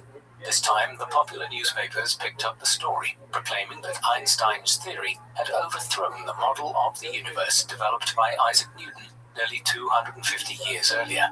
Given all of this, it is perhaps unsurprising that in 1921, the Nobel Foundation installed Einstein Nobel Prize for Physics. They specifically cited his work in discovering the photoelectric effect in his paper from 1905 in the award designation, but it could just as easily have been awarded for a wide range of research findings over the previous 15 or so years. Receipt of the Nobel Prize in 1921 and the opening up of the world during the boom time years of the 1920s after years of war and social discord saw Einstein and Elsa, whom he had just recently married, decide to travel internationally. In early April 1921, they sailed into New York City, where the couple were greeted by the Mayor John Francis Hylan, and of some of the most senior members of the city's Jewish community. Weeks of lectures and receptions followed, notably at University in New York and Princeton University in New Jersey. Later that month, Einstein met President Warren Harding at the White House. Afterward, they left for a Pacific voyage to the Empire of Japan, and then onward to Singapore and India before reaching the Middle East. There, Einstein visited Palestine, which was to a station. Afterwards, he returned to different parts of the world. For instance, in 1925, he visited South America, spending weeks in Argentina, Uruguay, and Brazil, countries which were booming economically and socially in the early 20th century, and when Einstein was revered within the academic community. In the 1920s, Einstein became involved in a debate which was widely reported on at the time. This was between himself and Niels Bohr, Danish physicist, who had won the Nobel Prize in Physics in 1922. 12 months after Einstein had been awarded the same honor, a dispute had been building between Einstein and Bohr throughout the 20s over their differing interpretations of quantum theory. Much of this centered on Bohr's refusal to believe that photons, which Einstein had first theorized the existence of in 1905, were real. He did not accept that they did exist until 1925, and even then, over other elements of mechanics. Debate elsewhere in 1922 and 1925, but culminated in a famous academic disputation in 1927 at the 5th Solvay Conference at the International Solvay Institute of Physics and Chemistry in Brussels. Here, Bohr and Einstein continued their debate, with both figures arguing points which eventually proved to be accurate. However, beyond the theoretical arguments, the conference is noteworthy for the number of the world's most accomplished physicists it drew together. 17 of the 29 attendees had already or received Nobel Prize awards, while Einstein and Bohr were joined by figures including Marie Curie. It points to the sheer level of brilliance of the scientific community in the interwar period. The late 1920s also saw Einstein reconceptualizing his own theories of the universe. This was in response to the discovery of astronomer Edwin Hubble of the recession of the nebulae, or what is now termed Hubble's law. This states that galaxies are moving away from Earth at speeds which are proportionate to the distance they are from the Milky Way. These speeds are always faster, meaning that the further a cosmic body is from the Earth, the faster it will move away from the Earth. These findings, which were made public in 1929, required Einstein to abandon his current theory of the universe at that time, which was known as the cosmological constant, which supposed that the universe was largely static in the way that it expanded. That is, that the cosmos had been expanding since the Big Bang at a relatively constant speed. Hubble's discoveries forced Einstein to re-evaluate his hypothesis, as it was now clear that the universe was expanding at an ever greater speed. Hubble's discovery was responsible for Einstein's decision to embark on a new journey to the United in December 1930. He wanted to meet Hubble and thank him for his research, which he duly did in 1931. However, the trip is generally more remembered for Einstein's visit to California, where the ostensible purpose of the voyage was to take up a 2-month visiting fellowship at the California Institute of Technology, better known as Caltech today. During this sojourn, Einstein ominously noted that science had as much and perhaps a greater capacity to do harm than to do good within human society, a reference no doubt to the increasing use of technology in warfare, an issue the pacifist Einstein found abhorrent. This same aversion to the growing militarism of the 1930s led Einstein to have an affinity with the novelist Upton Sinclair and the actor Charlie Chaplin, both of whom he met in Los Angeles during his visit and who were both publicly affirmed pacifists themselves. Einstein's growing friendship with Chaplin led him to attend the premiere of his new film, City Lights, a silent film which was significant in establishing the romantic comedy genre in American movies. When Albert and Elsa Einstein entered the cinema with Chaplin, Einstein was cheered with the same regard a Hollywood icon could obtain. It was also the beginnings of a long friendship with Chaplin. Saw the actor visit Einstein's Berlin apartment shortly afterwards, and Einstein renewed their acquaintance when he himself returned again to America early in 1933. While Einstein had been holdings in Germany and traveling widely in the 1920s and early 1930s, as his fame and accomplishments increased, the political environment back in his native Germany was changing for the worse. Germany had been mired in political chaos in the aftermath of the First World War, but from 1923 onwards had entered pronounced prosperity and instability. That shattered late in 1910. When the stock markets on Wall Street in New York City crashed and a massive economic depression set in across the developed world. In Germany, as millions lost their jobs and their economic security, a huge proportion of the population turned in national elections to the rabidly anti-Semitic National Socialist German Workers' Party, or Nazis, under their leader Adolf Hitler. In Reichstag elections in 1932, they became the largest political party in Germany. And in the first months of 1933, Hitler became Chancellor of the country. Within weeks, the party effectively turned Germany into a one-party fascist state. This was extremely ominous for the country's Jewish population and individuals like Einstein.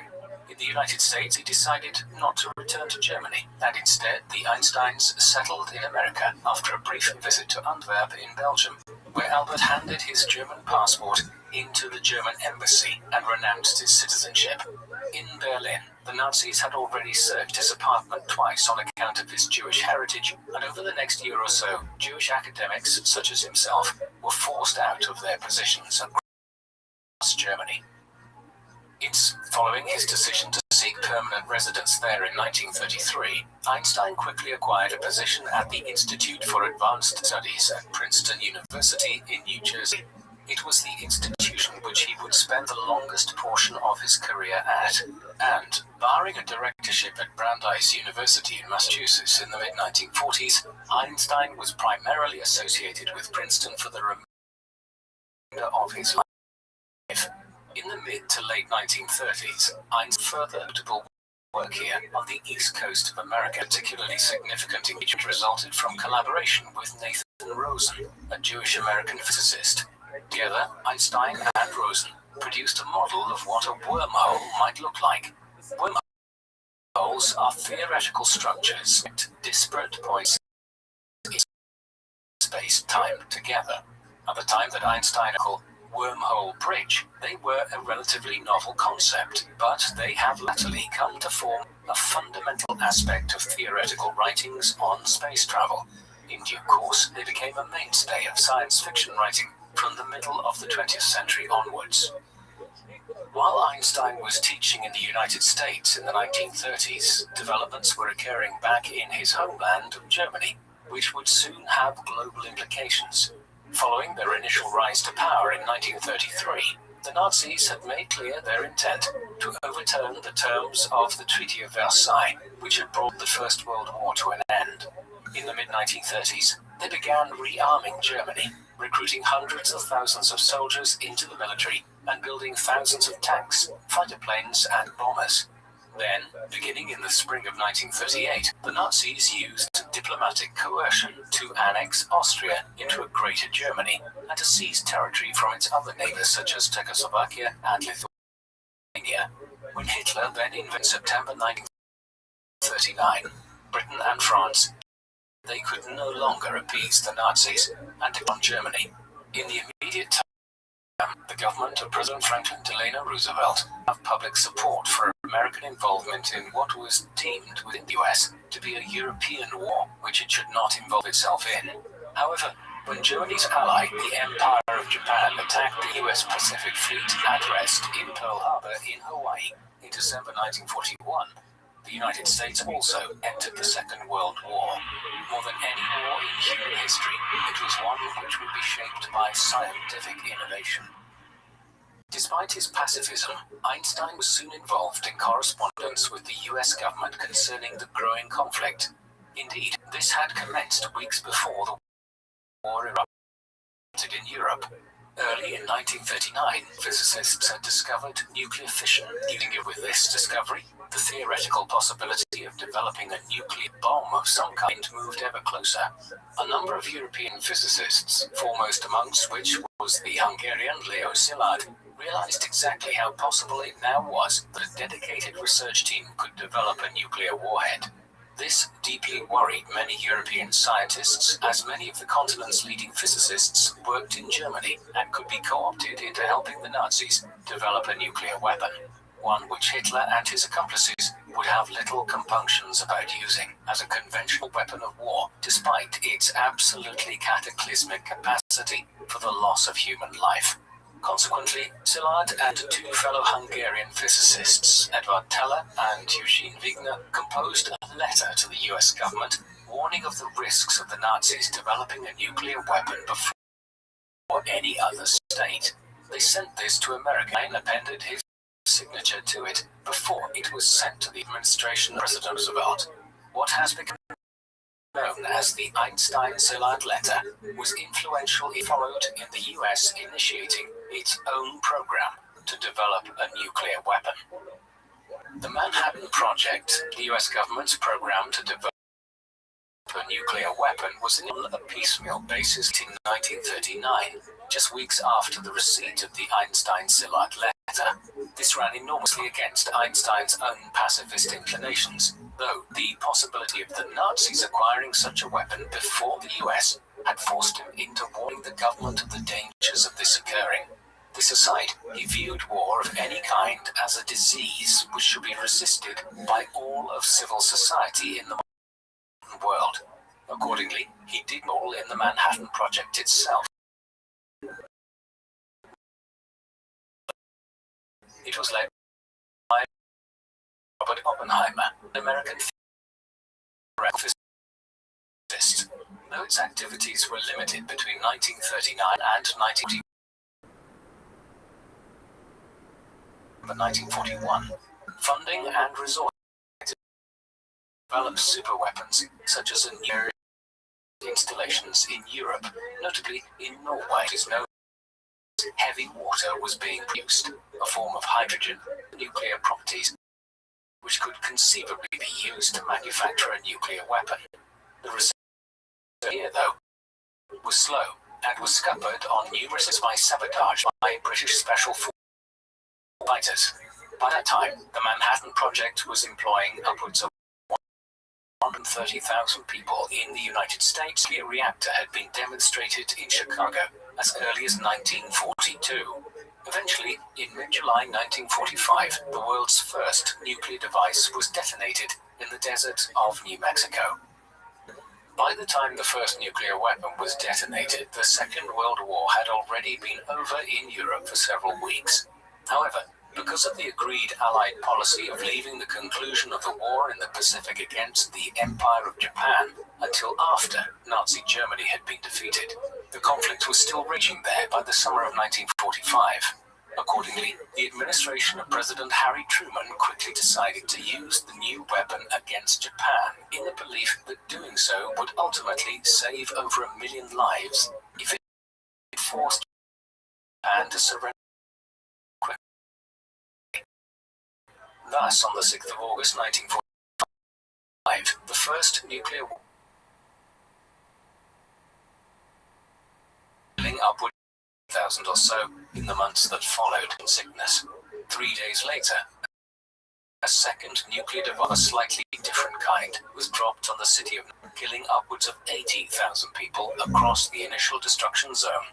And as a result of the after effects, Japan did quickly surrender, but Einstein was appalled by the ferocity of the attacks and the fallout from them.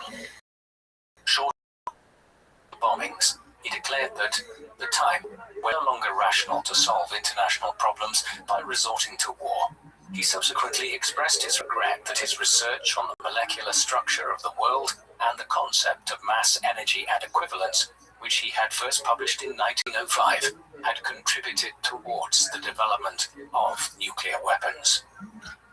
The post-war years saw Einstein continue to research and publish, though by then he was nearing his 70s and the pressures of his public profile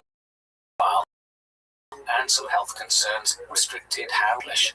Nevertheless, at Princeton in the late 1940s, he developed what he referred to as his unified field theory, findings which he published in Scientific American in 19 as on the basic theory of field theory sought to develop a single, unified theoretical framework which would be used to understand the fundamental forces of nature and the universe.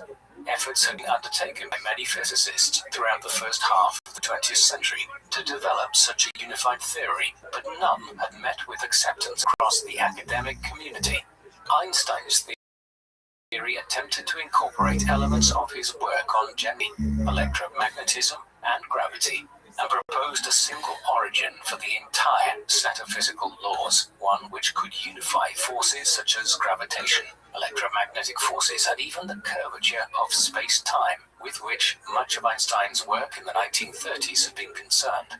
Ultimately, his work and that of others in developing such a unified theory were unsuccessful, but his research in this respect is nevertheless regarded as being consequential in the further development of differential geometry, the geometry of smooth shapes and surfaces, particularly as they apply to space. The years following the end of the Second World War also saw Einstein acquire a form of celebrity within mainstream society, which was largely unprecedented for a theoretical physicist.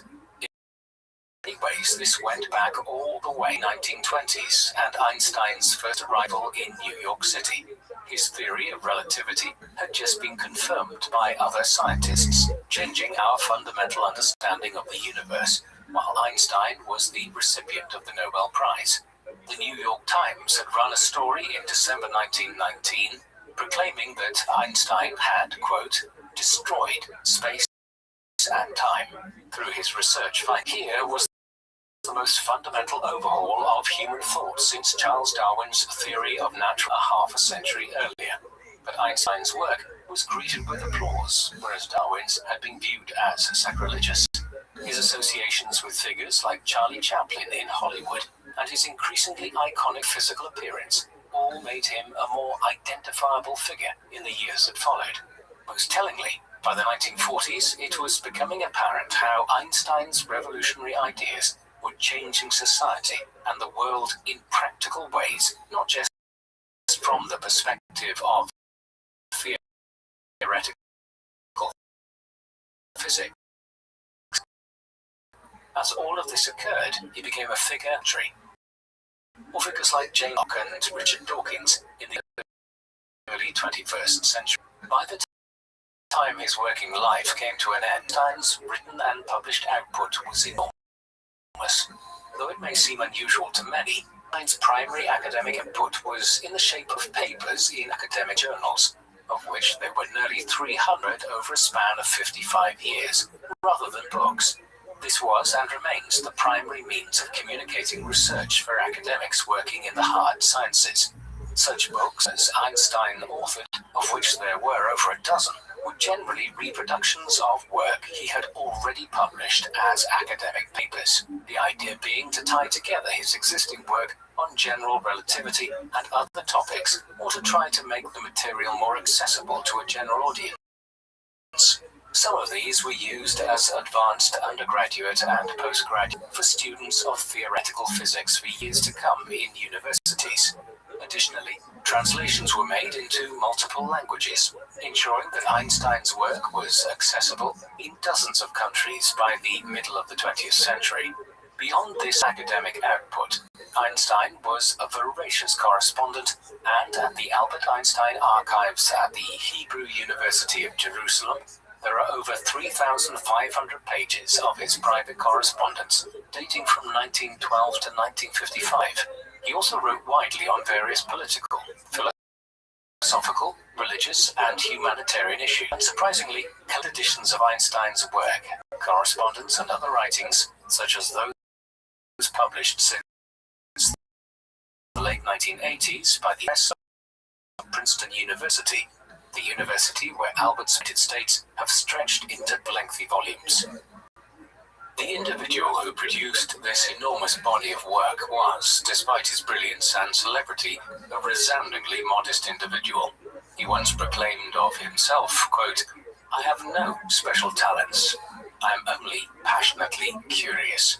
He never acquired the trappings of wealth or fame, and indeed visitors to his home in Berlin in the 1920s, or America in the post-1933 period, were generally struck by the modesty of the abode, where the most lavish adornment was usually a piano so that Einstein could play the classical music he loved. His family life, it must be admitted, was difficult.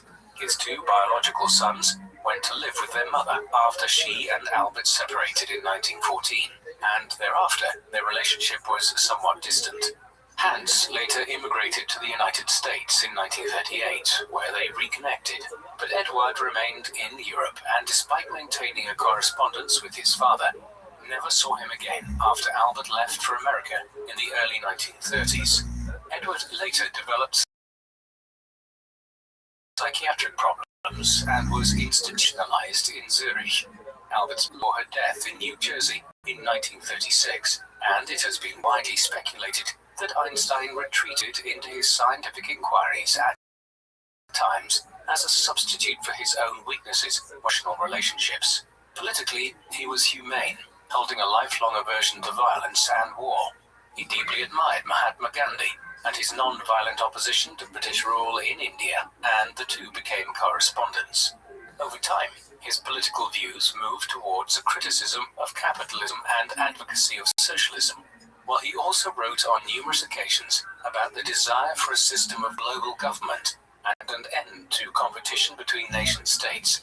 He held positive views of the United States, deeming the country to be a meritocracy, but the FBI had developed a dossier on him before he ever fully relocated to America from Europe, and by the mid-1950s it ran to over 1,400 pages, a not wholly unusual development for a former German and an academic in post-war America.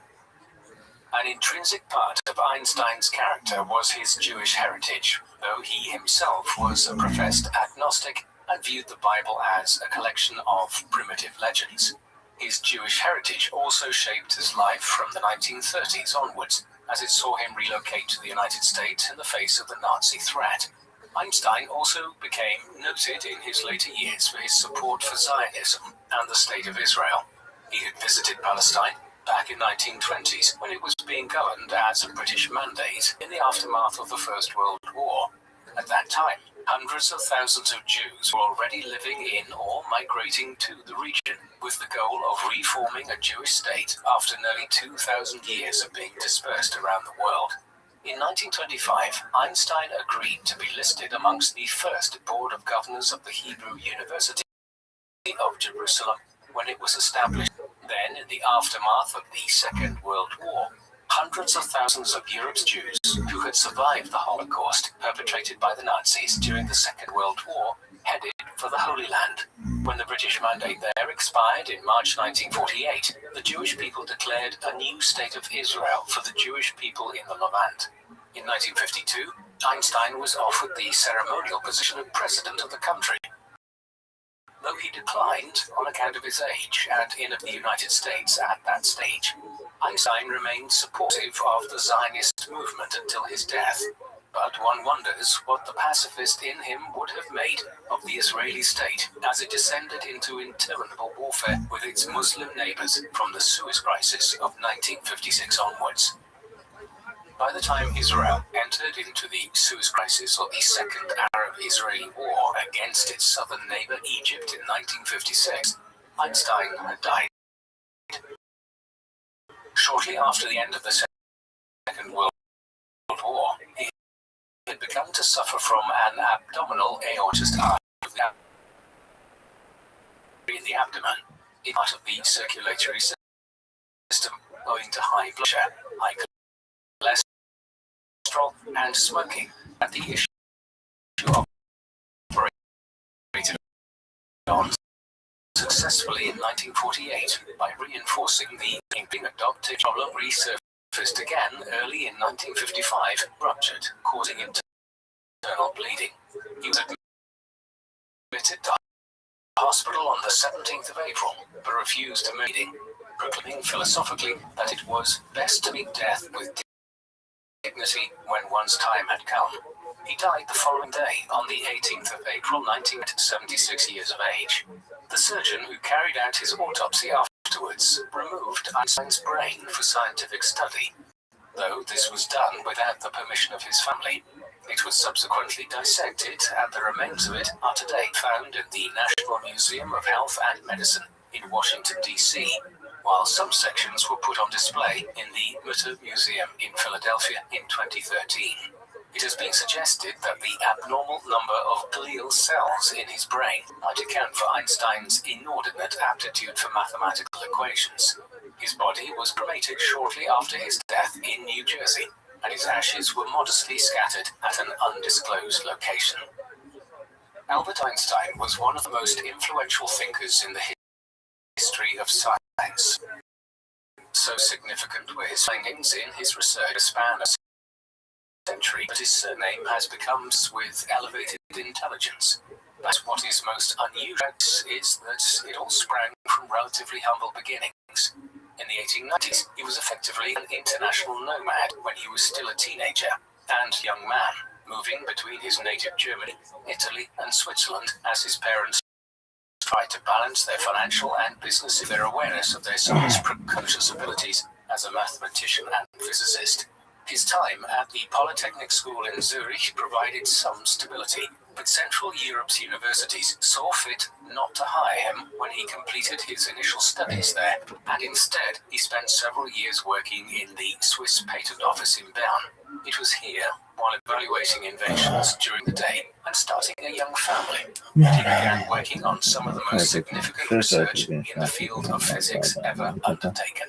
The result, the Annus Mirabilis of 1905, were four groundbreaking studies which revolutionized humanity's understanding of the nature of the universe, at once revealing the existence of photons and the nuclear and atomic building blocks of existence. 1905 changed everything. In the years that followed, Einstein was promoted year on year to ever more significant academic positions, until he eventually reached the peak of European academia in Berlin, just as the First World War broke out. In the midst of that calamitous conflict, he developed the general theory of relativity. In 1921, he was awarded the Nobel Prize in Physics for his work, though more accolades followed in the decades ahead. What is perhaps most notable about Einstein's career, however, from the 1920s onwards, is the public profile he developed. Visits to the United States, across Europe, and the Middle East allowed him to advocate a number of causes. Most significant was his ringing of the alarm bells about the threat posed by Nazi Germany from 1933 onwards. Indeed, he immediately renounced his German citizenship when Hitler seized power and moved to the United States. There, he continued to note the dangers posed by the possibility of the Nazis acquiring a nuclear weapon. However, it was a double-edged sword for Einstein, the pacifist, for the cost of seeing Nazi Germany defeated in the nuclear race was seeing the US drop its bombs on Hiroshima and Nagasaki in 1945. In the aftermath of the war, he used his position to advocate on behalf of a state for the Jewish people in the Middle East following the Holocaust. When he died in 1955, he was the acclaimed scientist in the world, one who ultimately influenced the entire fields of physics, mathematics, and cosmology in the modern era. The history of the 20th century might well have been significantly different had it not been for Einstein. What do you think of Albert Einstein? Was he the most revolutionary intellectual in modern history? And what might explain his inordinate intellect? Please let us know in the comment section. In the meantime, thank you very much for watching.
the water. I catch it. I receive it in the vessel. It's not warm. It's simple. The silver, another idea.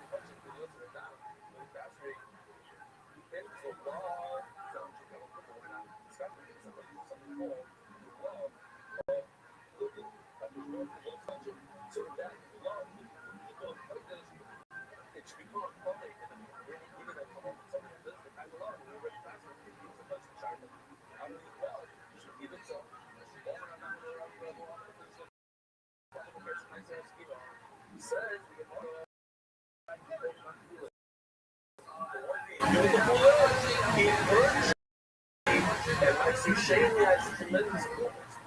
Your shady hair, excuse me, my shady, but only going to my daughter, really see that it's in the face. Don't be a smile, really, sir. Everybody has hands that are humble. Meaning, his hands are shady, with comments and questions. What's those are true? I'm not going to be married because we're very, very late here, but it means that it stops right over there. So when a shaver touches, through, it stops. It becomes also solid puzzle. And when a shaver touches fingers, it's an out. The common means that it can go on. It can feel making other things coming. So what happens at that you sound and that means, what does it mean? When the punch that's swishy, the punch is another fighting. It becomes a. Por eso se suma, but the punch is still on sound right there. Mas o Shane não é como o papel, we're going for the punch, but another punch is nicer. Let's say, so he has to go, this is what we have to look at. Go on. What happened? He had a bunch of nice shit. He could have transferred to transporting. He transferred the neutral of the fleet into money. Now the money becomes, the residents are big loss. The new slide. That's the same thing for the money. So the fleet now becomes coverage. Becomes the show. Now the budget. I do very long time, but 26 was there. Turning about American local specialists in financial services. I think about the interesting in girls if I advertise to the shop. I don't know.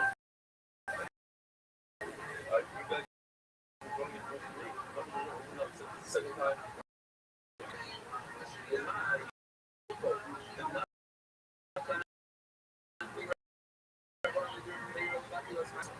Maybe when you eat them, it's a problem. You know what I mean? When you have second hand.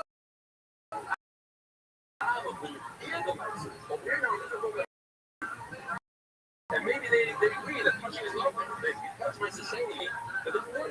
You get advice about the bullet thing. Oh, and they ask the gear to go about. Let's say you should eat it when you dinosaurs. You have mud. Meaning that even if you breath, fuck it, they put it into your mouth. Really, because some of them are red. And that wouldn't be a problem. I'll give you a muscle, a very good muscle. I like to, if I give you a goal to eat, do I have to wash my hands? No. Don't touch your bread. The eater has to wash his hands. But here also, the guy gave us time to eat whatever it is. It's meat. He doesn't have to wash his hands. And Shady has, he doesn't have to wash his hands. Because we're talking about it. Maybe if I'm agree that he doesn't have to wash his hands. Only the person eating it. We're not talking about the person. We're talking about the person that's touching it. And the person that's touching it doesn't have to wash his hands. We're just like dirty bread. Feeding a very sick person can't even have sex. Where is this guy? Who has so much to do that? The patient. Not the guy feeding. Maybe over also. So proud touching it. Let's get into somebody's friend gave him put in his mouth. Hello, our papa. Papa did not put his skin on. Papa says that. Says that if you manage the ball, then you're allowed to charge, and you're allowed to charge that they don't have water in that ball.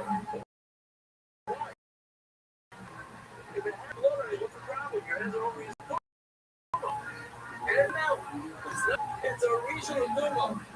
We're going back hands at the highest level of possible for hand. Arisha, how? You put your hands in the house of the sorry. You stuff it through the window. So now they got a retrain them, maybe. And now the finger has blood on it. You're gonna make it a what? A shady's gonna go down one. Your question was your hands are only shady. A shady doesn't affect regular fluid. And now the whole proof, real quick, I was talking about fluid. A shady can't do anything to fluid, but a reach is fluid. Probably that feels a skin. You're talking about hands that are kilo, or reach up. She was a lot of things going into it. This whole thing is going into it. Sorry. And you got to use the fluid in. Hands can never become a reach. Sure, the left side, true mayor. He said the name of your mayor. Who's your mayor's Rebbe? Rebbe Kiva. He said the name of your mayor. That feels the fluid. She is the truma. Hands could become a reach. And a second the truma, which makes no sense. The string much more sense than the fluid. So far right away asks, this is the fluid. No, if you call my kilos out the fluid, she is the truma in the fluid. It means, of course, the truma, but the fluid is not a shape. Only a reach. If you didn't know you died, well, what's the case that a hand becomes a reach?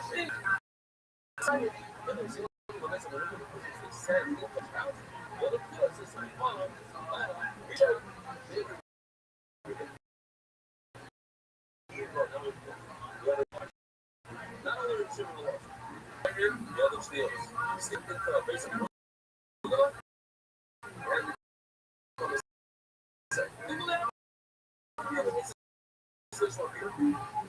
You stick your hands out, you always imagine, only part of your body. But all of these areas, the question is, do I go? What is with the hands? Because the body, not something, other people push it or above. They made the hands up shut. But when something is dying the arms are being right, they can prevent them having water. I'm just going to say, Rabba. What did I say? Right. Oh, Shabir Rabba. Behold, the one that it's only shape. The hands at maximum to be a shape. So, whereas we say that an answer now, this is what we got a guy who had bishop hands. The functioning meat that had one, we could have the other. How do you have bishop hands? It's just something saying, I'm good too. Then it's our hands. Since tomorrow, who would be our people? It's much like, why you come here with the bishop into the water? I have her repeat it. Repeat it.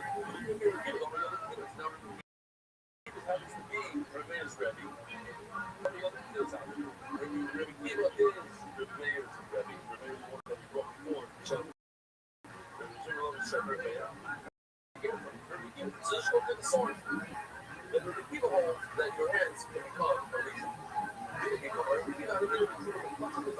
only sends a lot of but things are very sensitive and human function. I want something that says specifically that point that you had to combination. That's part of the question. What do you thought? People maybe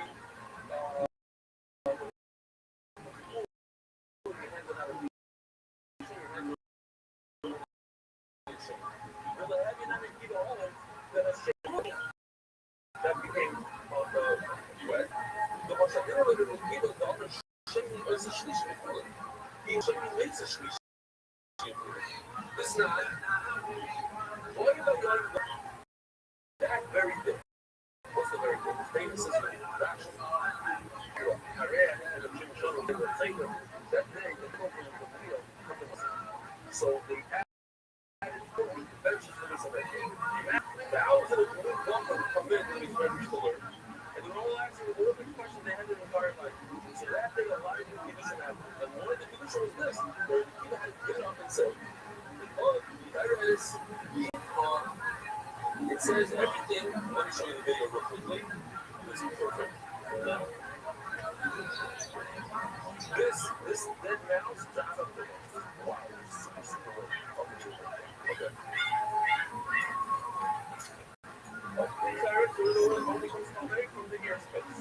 So the fire becomes a reset. The food inside will become a shady. Could a shady make a squishy? Says Rabbi Kiva, yes, it's bread. If it punches another bread, the bread will become squishy. That's only she does Rabbi Kiva. So stop walking in. Let's see inside. Fucking in the right Elliot, bro. It says, you have the power to get over. You shouldn't have the power to make a change. Give it up. Teaches us about bread. So many things. But that's a shame. Show us the sneaky. You do it. And here we feel talking today. That's your ears. Just say it to me. You don't want to do it yourself. Maybe it's for some Rabbanon life. Never know their hands. Hands are always coming through. So that the Rabbanon didn't have the power to make a shlishi, a shlishi. But once had a wonderful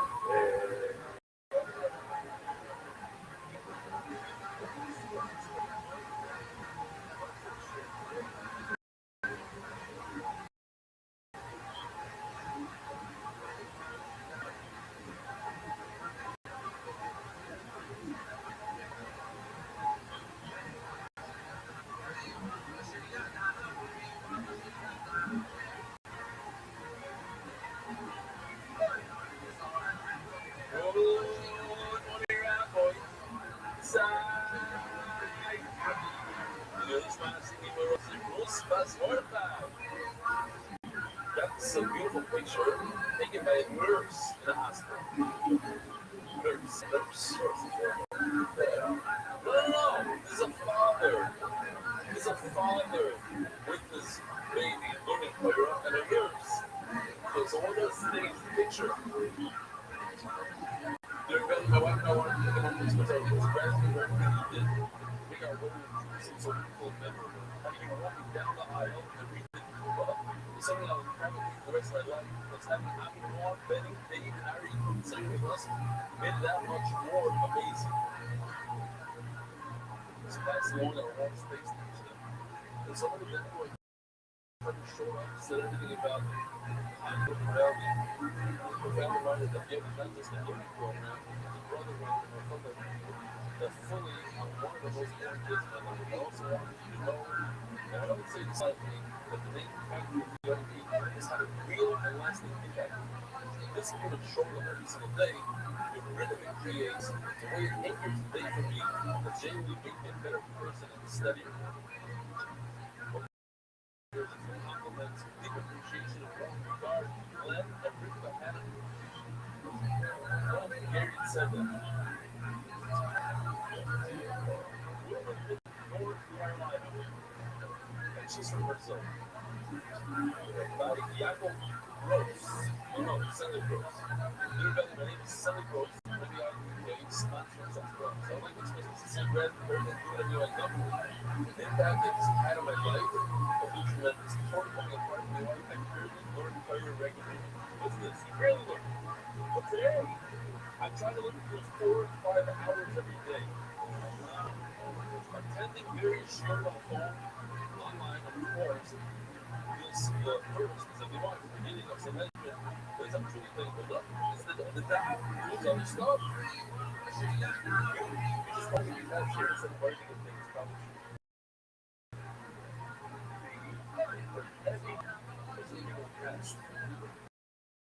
And he said, and I say, because the doubt. When all else comes in, there's a doubt. He has so consistent with this exercise and it's so epic. Everything.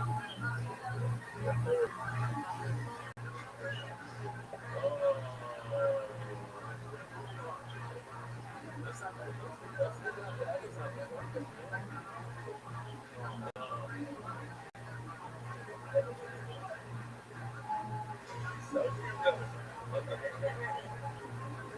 Last Thursday, I see a call from Shinaman, the listeners.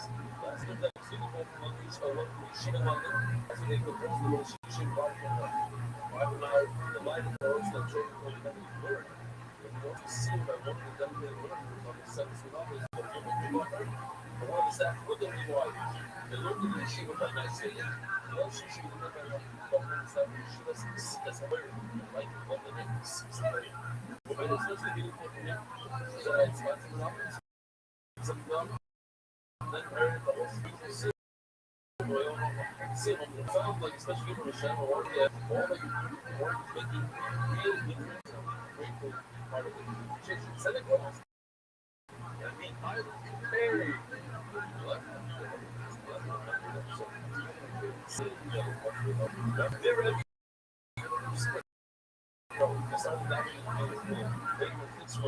also very, very nice.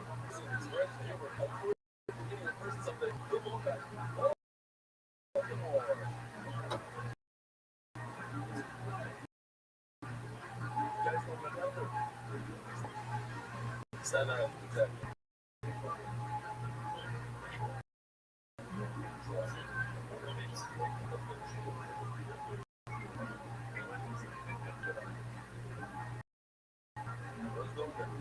This is that's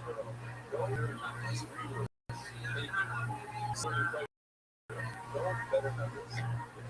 Fast, Masako, Yao Show, spread the names on the front of the world.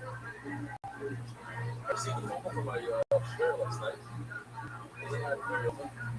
This is a using with tomorrow, and I want to work with the most. He's the arts leaders. They keep walking in arts work. So the Yao Show.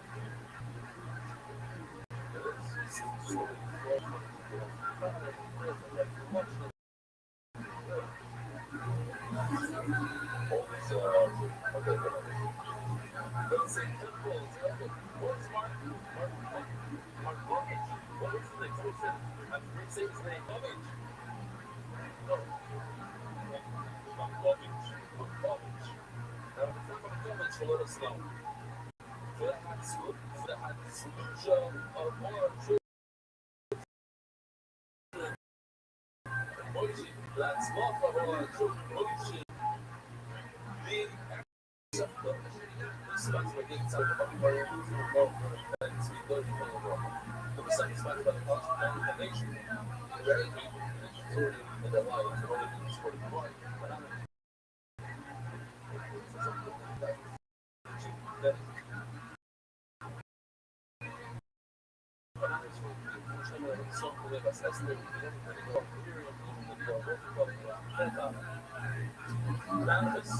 Before slave on board and China Islamic world called Bay. Wisconsin Convention, Wisconsin usually they wrote down, stuff that's right. And now that is put Russia, but in the oil and plastic. Robert E. Lee, West Harrisburg, make money from the share, give back to the share. Make money in general and give back to the share. Give each other. Learning from Robert E. Lee. With gratitude, I ship everything. Where's Robert? He's not here yet. I want to know if he knows who's over here. Let me show him. Learning from Robert E. Lee, I ship everything. Anonymously, this last, that in the middle of the public particular, there's a today, supposed for a anonymously, this last, look at the title, such a bureau, America, there's no one, which means something, Ayam Shoshana. Polo, HYK Ventures, the supposed success of all our clients. And by Beloved and Danielle will be able to run up and also. Everyone goes back to one day, the original series is like a sort of thing. And Vega, every video is back to the Apple Pilot. For Shlayko, for the Kalipita, Ben Bashir Brocco. You know yesterday? Isn't it? Really enjoys one of the beautiful companies. So wherever we go visit, we not much. Before Shlayko, more feminist. That part of the shoot. Before I said, then I yelled at Esther. Turning up the down. Not yet. The voice I word exactly. Steroids. Over. Okay. So there are two of us that are with us. One wants to what we learned, what we didn't know about. Here's the hot number two. Hot number one is that as you are shouting the car out, you cannot do any other the wrong one. You can't do anything else besides shutting the car out. You can't put a watermelon at the same time. You can't do anything. You can't text message anymore. You got to be concentrated on that one task. The other element is the shuffle things up. You can only check one or at the same time. You're not check anything else. You have to check each one other one together. Another animal. Therefore, shut up, if you shut the car up, you shut up the name out there. And at the same time, start to save time. Every friend save time. You lost $3 million. You delivered at home, so everybody will agree that the car out you want possibly save a shopper. We saw that somebody's only in and nothing else. What about the other animal? The other animal, this function is no reason why the other animal should be done. Not the money paid for now. Great. He's back on the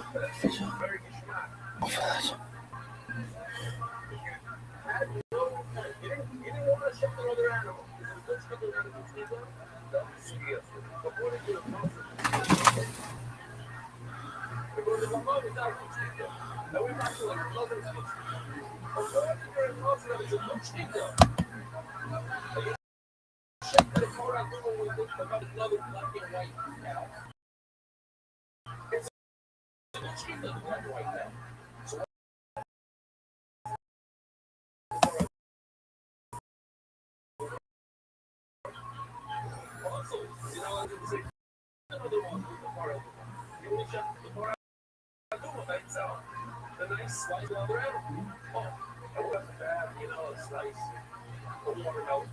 But you slice it into the like that, slice the watermelon. The answer is that when you slice up a watermelon, you got nothing inside the apple.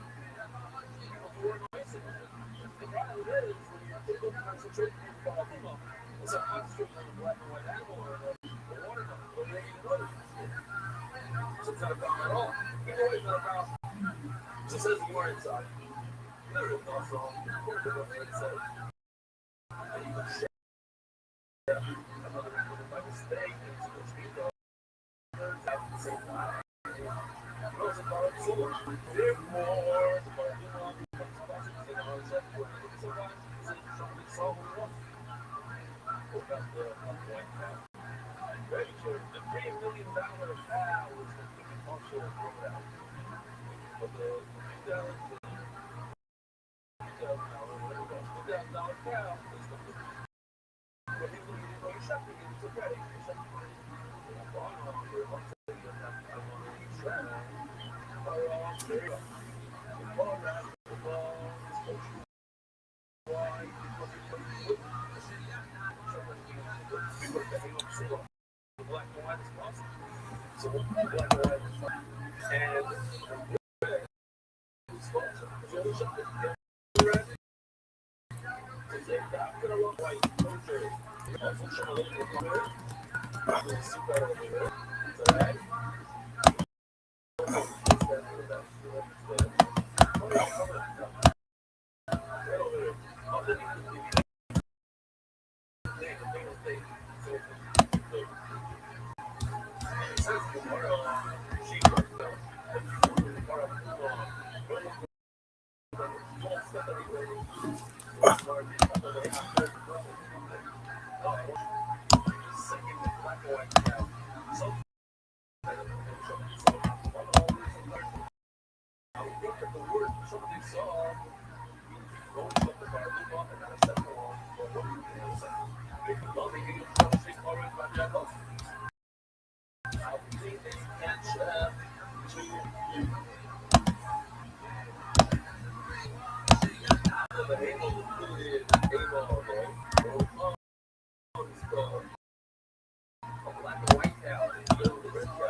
This is right over here.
Tony, if you're here, I'm still sleeping, big gun.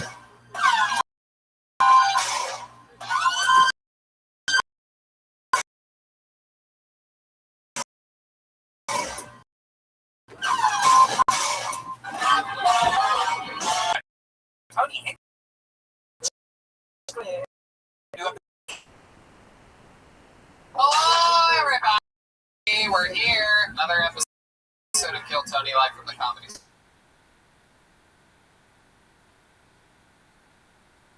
Here, speaking of strip, the great Ryan J. Ebelt is here. This guy has had to strip down a piece of paper and turn it into an amazing piece of art. He draws every single episode. He's drawing tonight's episode. All those prints are available at RyanJEbelt.com. Follow him on social media. He's also been doing auctions, things like that. Incredible stuff as he played the show. Every guest that's ever been on, he's drawn it. RyanJEbelt.com. Tony books. A couple Kill Tony shirts. Some really cool there. RyanJEbelt.com. Where things are happening. Shows out the window, on the patio. The momentum is once again rebuilding at the store. Excited for a big up-and-coming return here. Another big thing happening. But you know what? Before we start, let's get more. You know, you love the show. Support us is by supporting our amazing. Here's a little bit more about tonight's incredible, lovely. Things are challenging these days. Seeing a doctor shouldn't be. That's why PlushCare. PlushCare provides primary and urgent health appointments, and scheduling an appointment, even for the same day, is really easy. I just pick a slot that works for me and book online, so I don't waste time on waiting rooms. With MuchCare membership, I can see my doctor from the comfort of my own home.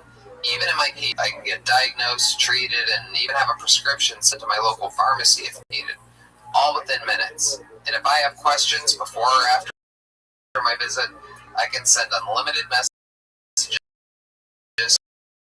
to my care team anytime. Plus PlushCare accepts most major insurance carriers and is available.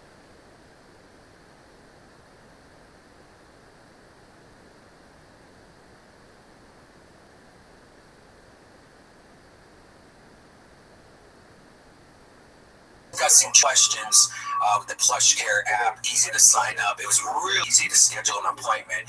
And I felt very confident with the doctor that I was given. All PlushCare doctors graduated from one of the top 50 medical schools and highly rated by their patients. That gives me peace of mind that I'm getting the highest quality health care.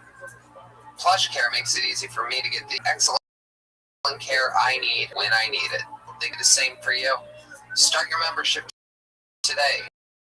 Go to plushcare.com/Tony to start your free 30. That's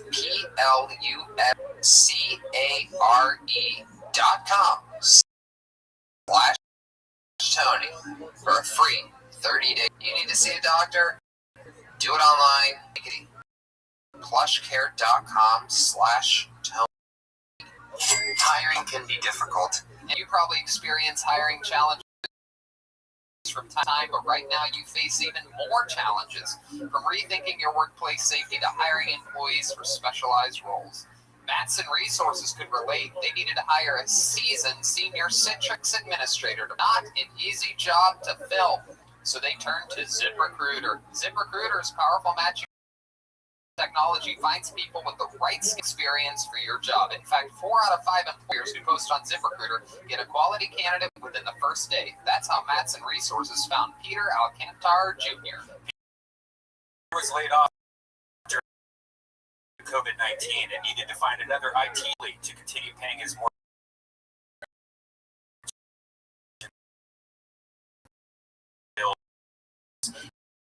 He posted his resume on ZipRecruiter. ZipRecruiter identified him as a great match for the role at Madison Resources. Find the right person. Hard to fill role. And you can see how ZipRecruiter can help you hire. Try it now for free at ZipRecruiter.com/KillTony. .com/KillTony. ZipRecruiter, the smartest way to hire. And we're back live on Kill Tony. This is very, very show many times. This is truly one of the top young rising comedians in the world. Multiple specials, multiple albums. He's a freak of nature. I started with, and I'm here tonight on the show once again. It's the return of the Jamar Neighbors, everybody. Yeah, absolutely. Favorites on the planet, Jamar Neighbors. Hi guys. Hello, Jamar. Thank you for having me back, Tony. Indeed, I'm glad you're back. You and I just had fun the other day. We were performing Comedy Store to the people out on the patio, packed patio. We did a little fucking duo. Yeah, we got it in real tough. We were like Neil Brennan and Dave Chappelle at the same time, if Neil Brennan was funny. I'm just kidding. I'm kidding, Neil. Everybody knows you're hilarious. Everybody knows you. Neil. Everyone knows Neil wrote all the good stuff on that show. I'm glad you're here. We're going to have so much fun. What else? You guys were awesome the other night. Thank you, man. I like the microphone, man. Oh, thanks, man. Yeah, made for being Tony. Some My Little Pony shit, man. That's right. Yeah. Indeed. We're going to have fun tonight, Jamar. I'm sure you remember. It's been a little while, but you remember there's a... Every single episode they commit to being gifters. We never know they're going to be before the show. We never know what songs they're going to play. We don't ever know anything about them. Let's all find out what they are tonight. Because they are the best damn band in the whole band. It's the Kill Tony Band. Jeremiah Watkins, Joel Jimenez, Jesse Johnson, and Chris.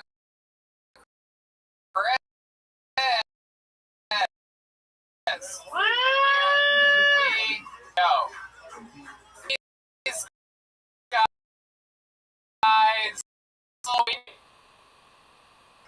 Oh my goodness. They are. Oh my god. This guy just took a hit of a bowl out here. This is incredible. Wow. We have the rope snake guy. Very, very famous character in the show's past. How are you, rope snake guy? It's Skeeter from the island. Bruh, bruh. Catalina Island. Bruh, bruh. You're from Catalina Island? Yeah, man. That's normally we're very rich. Do you have rich parents? Yeah, man. What do they do? They own banks. Oh, wow. Okay. How'd you end up like this? They didn't give you a lot of attention as a kid? No. appropriate other people's culture. Oh, very interesting. What'd you have for breakfast today? Scratch. Former leader of the NAACP, Rachel Dolezal. That's right. How are you, Rachel? No, man, my name is Kelsey with an I. You don't even have a Rastafarian accent at all. I love it. You're high. How much weed did you smoke today? I don't even know, man. I don't know numbers anymore. Very exciting. And then clearly next to you, there's a white man wearing a Rastafarian hat with a... No, I also have an accent, ma. Oh, wow. What's your name? Name's Rocco. Rocco from the streets, man. Okay, Rocco. And then here we have another beautiful girl. This is a beautiful, beautiful lady. The name's Ethan. Yeah.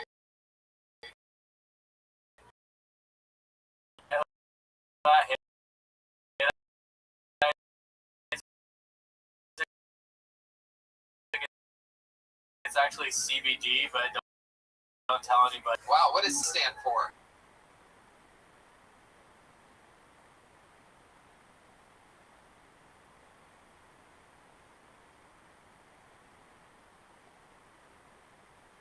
Comedians' names, well, it's not going to be filled. Let's face it, there's a limited, very limited of entrance tonight. But before we go to the bucket, things kick started with an absolute icon here on Kiltonia.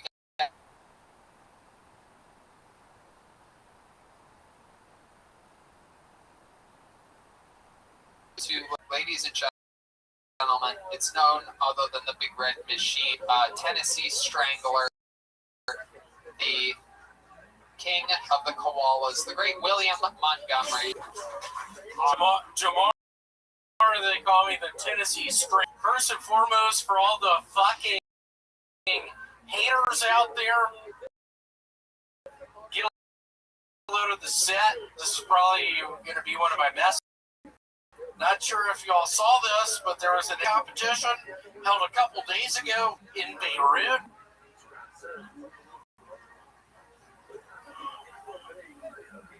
The social distancing has really hurt the clown car industry. And apparently there's a deleted scene where they all get... when the credits roll, the first 24 names are Jewish. Director, producer, writer, hairdresser, dog handler, the dog.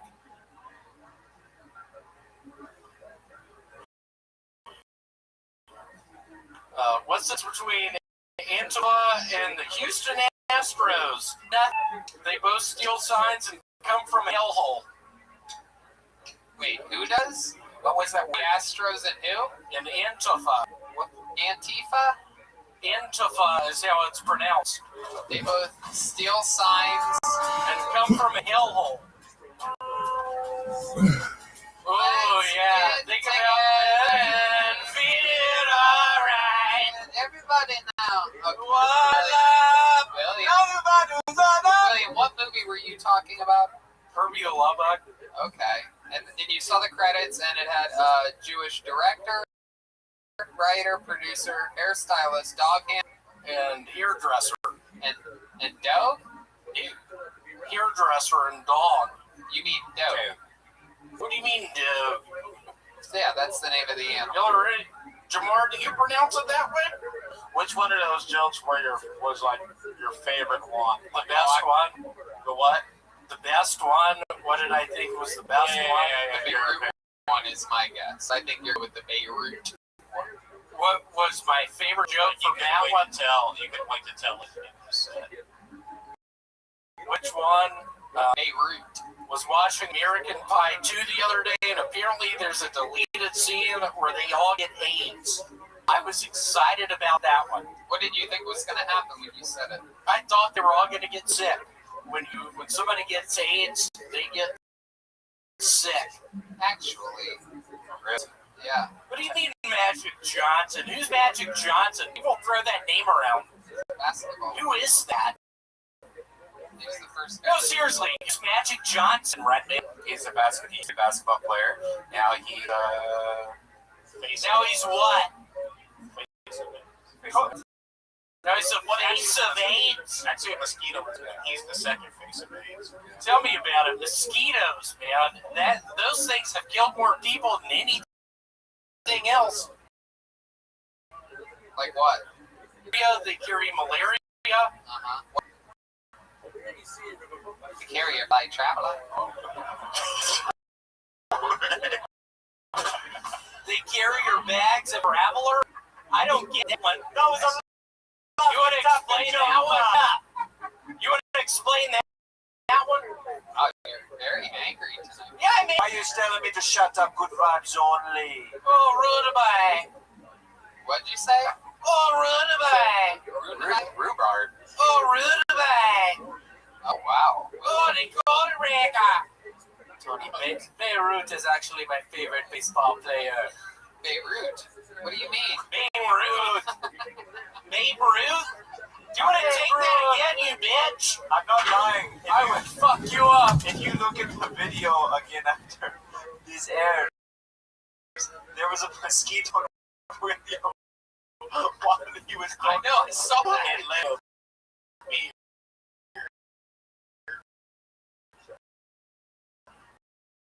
That's fucked up, man. What do you mean it landed on my beard? Oh, shit. Wait, go back. Moving. Y'all see that shit? next to your eye buds. Oh, bring it. There it is. There it is. What is that? A mosquito. Something like on the light or something. No, it's mosquito. You mean something on the line? Something wrong with my face? Stay right there. Don't move. No, towards Ryan. Listen to direction. Move your head a little bit towards Ryan. No, don't look at Ryan. Move your head towards Ryan. No. Move your body. My eyes? Here, let's try this. My body. Move your body towards. Nope, not that way. What do you mean? Like, go that way. Watch me. Don't turn. Just. Wait, it's right there. Don't move. Don't move. Yeah. Do you see it? I'll see that. Damon. Do you see that? Nope. William, don't move. Stay right there. So put your chin down. Jamar, get where would be. William. Jamar, get down on this. It's on. What are they talking about? It's That mosquito soul. Mosquito soul. David, is that in the It's like light? a silhouette.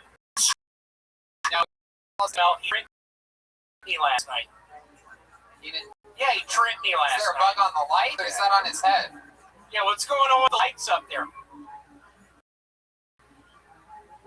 Oh, that's hilarious. What little voice was that? It's flying in the beams. What bitch? William, you can't just call random. I'm on edge, Tony. I'm sick, man. You know I'm sick right now. I got 104. Oh, God. I got 104. I'm in character, and I've been kissing people. Yeah, who would you kiss lately? David Deary, he's a... Oh, my God. William. Look at him. Look at his face.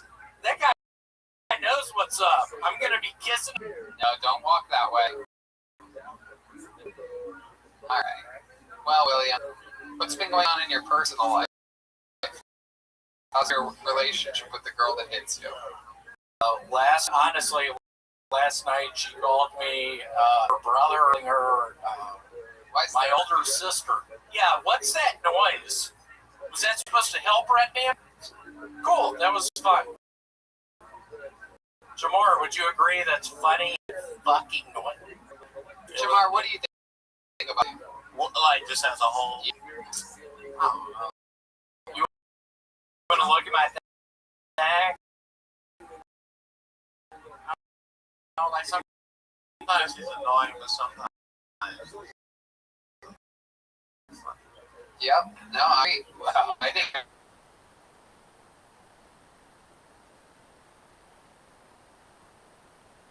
really what you and we're in quarantine. What do you do? I am skating on the Eastgate Shroud bus. I love that. I love that colored T-shirt. You're so in style. A burnt orange.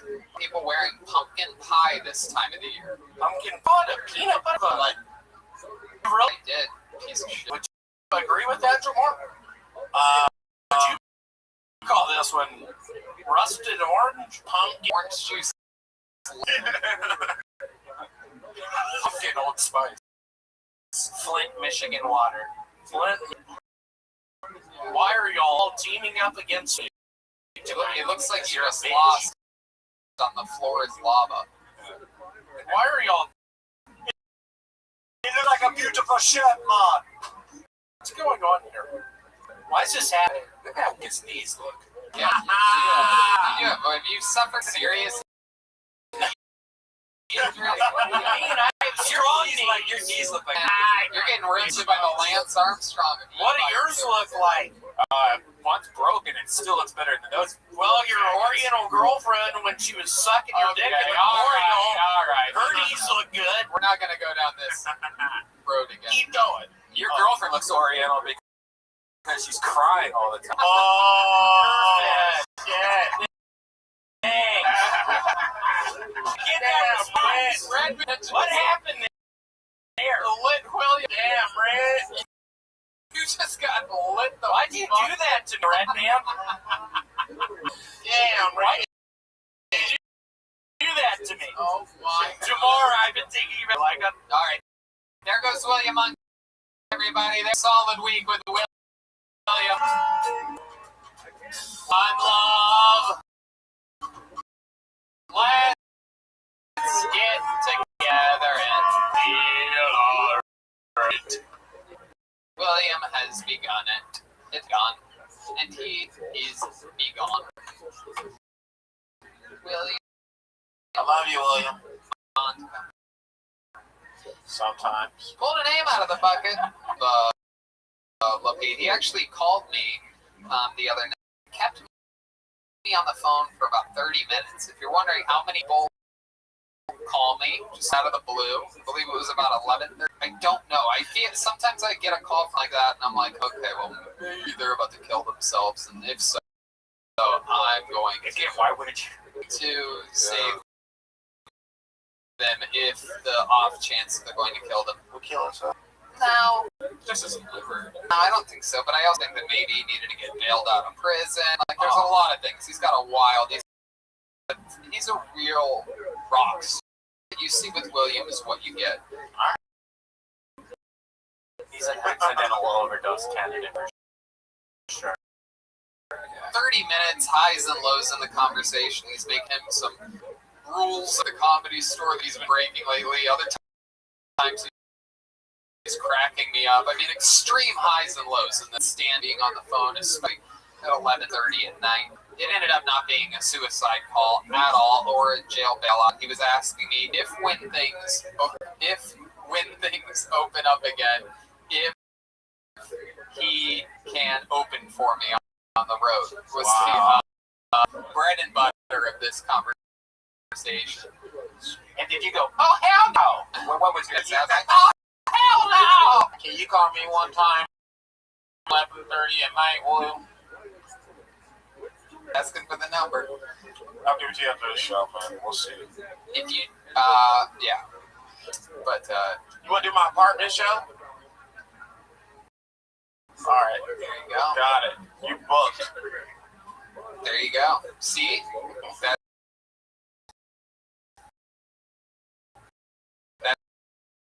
That's me getting you a gig. That's going to hold you over for the years until you open up for that, everybody. Here we go. Brandon Beaters. What's up, everybody? So I was earlier today, and I was buying condoms, and I noticed that there were sheepskin condoms. I started thinking, the guy who invented that sheepskin condoms might have been a pervert. Like, what was that business? It's not. People are complaining. It doesn't feel good. Does anyone? Well, sheepskin feel good. Hey, Bill, I gotta ask, how the do you know that? So I've been pretty into this Black Lives Matter thing. I'm learning a lot.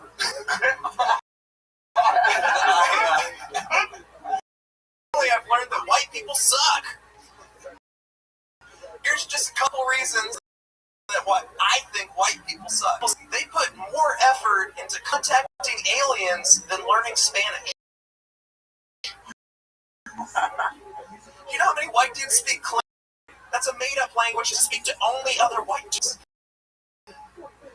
White people suck because they're their dog than a trans person.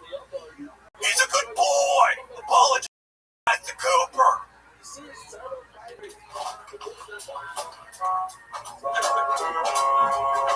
Hey, every little thing is gonna be alright.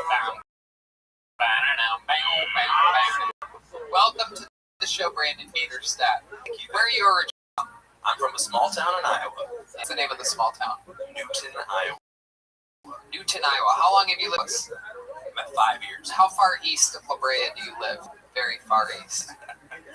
I'm right in Chinatown, Right. as you would expect. So that's about 15, 20 minutes east of La Brea for those of you that don't know Los Angeles landscape.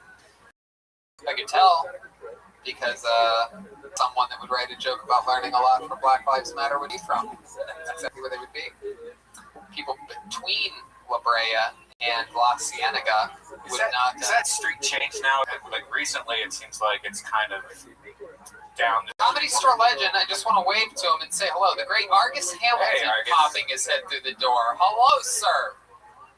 Good to see you. We're doing an episode of Kill Tony here. Argus is a legend, record holder for most appearances all time on The Tonight Show as a comedian, and a great uncle to us all. And wearing Steve Martin's jacket. That is awesome. He is a rock star. It's not dirty, no nothing. He ain't spilled no spaghetti sauce on it. Nope, he keeps it clean. Thank you, sir. I love it. Just performed through the glass. That's it. I love it. We're doing it. Hey, whatever it takes to.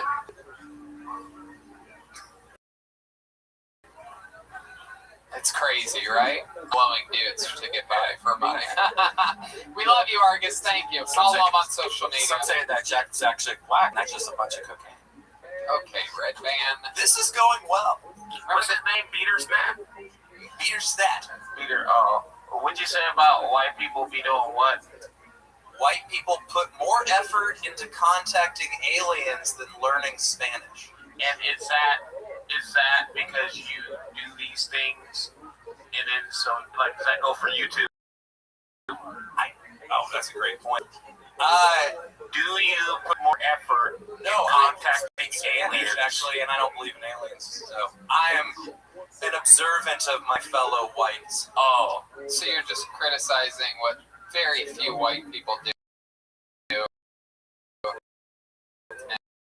And make Oh, bullshit! There are plenty of whites that are obsessed with aliens.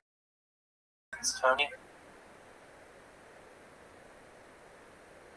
not so hard to do that.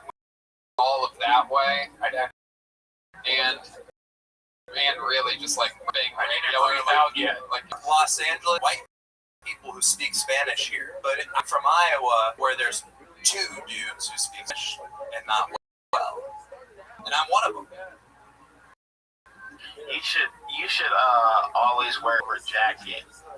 That's exactly what I was going to say. It's so funny you mentioned that. I thought those were going to be the next words out of my mouth. I pictured a silver jacket and you just fucking slaughter. Have you thought about this at all? No, but I will never perform again without one. What's your sex life like?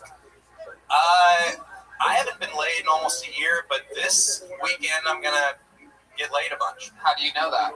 I'm going to like a quarantine fuck shack thing. Where is this at?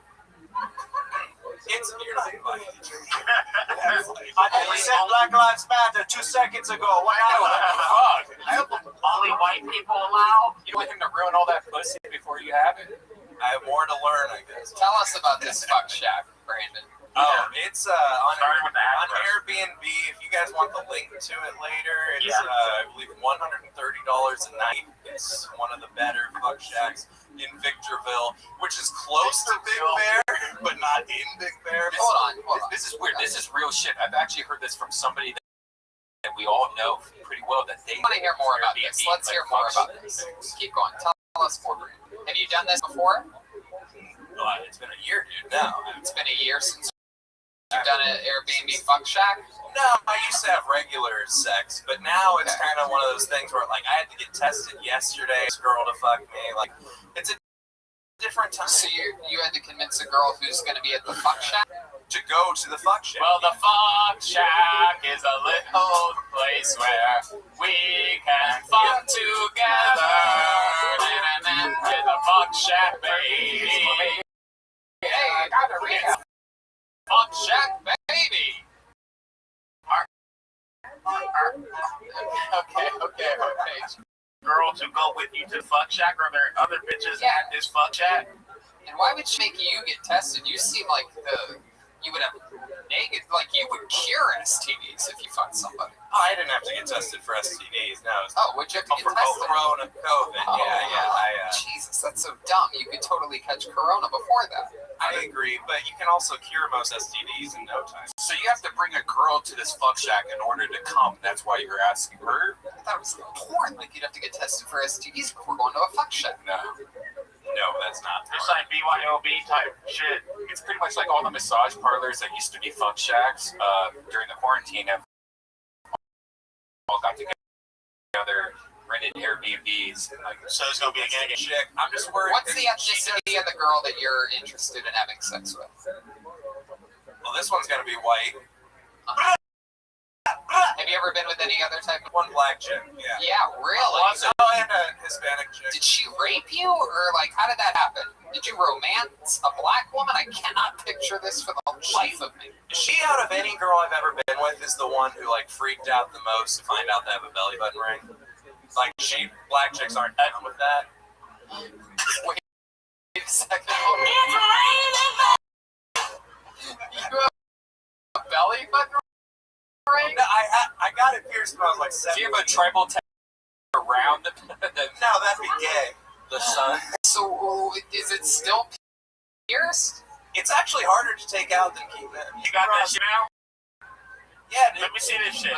You're trying to be at the fuck shack. You're trying to get me undressed. We gotta see Let me see it, dumb bill. The nipples for this. This is very, very high on button. Oh, there you go. This is by far the fattest I've ever been. That's a yeah. Oh, here we go. Oh my God. This nigga got a. This nigga look like Shakira.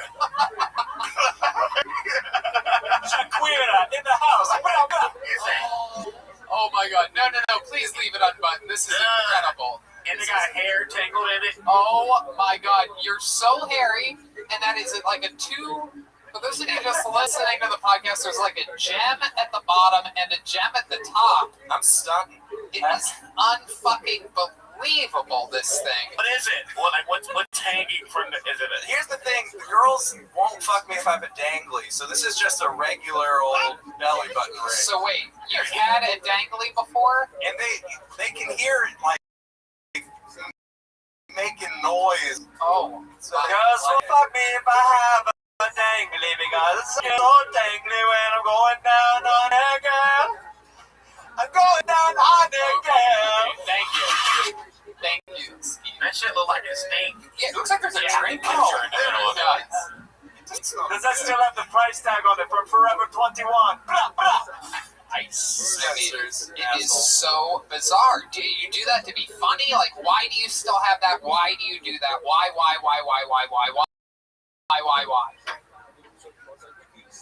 Is it to be funny? You type of looks to it? It's not for material. I only do it for the laughs. Yeah, that's 100%. Does it make you feel good in any way? I feel less homophobic in a weird way. What? Less? What? Let me wear that shit. How homophobic were you before? Clearly not like that. You're from a small town in Iowa. You No, should but be. that's the best part. It's like, yeah, in small town Iowa, this is fucking. Does your father know? Are you close with your father? He lives in a small town in Iowa, right? My dad knows. He texted me. He's a high school football coach? My dad has given me a copy to beat, even though I'm not. He's just like, I'm out, man. I wouldn't even care. Right, no. I would imagine so. What does he do?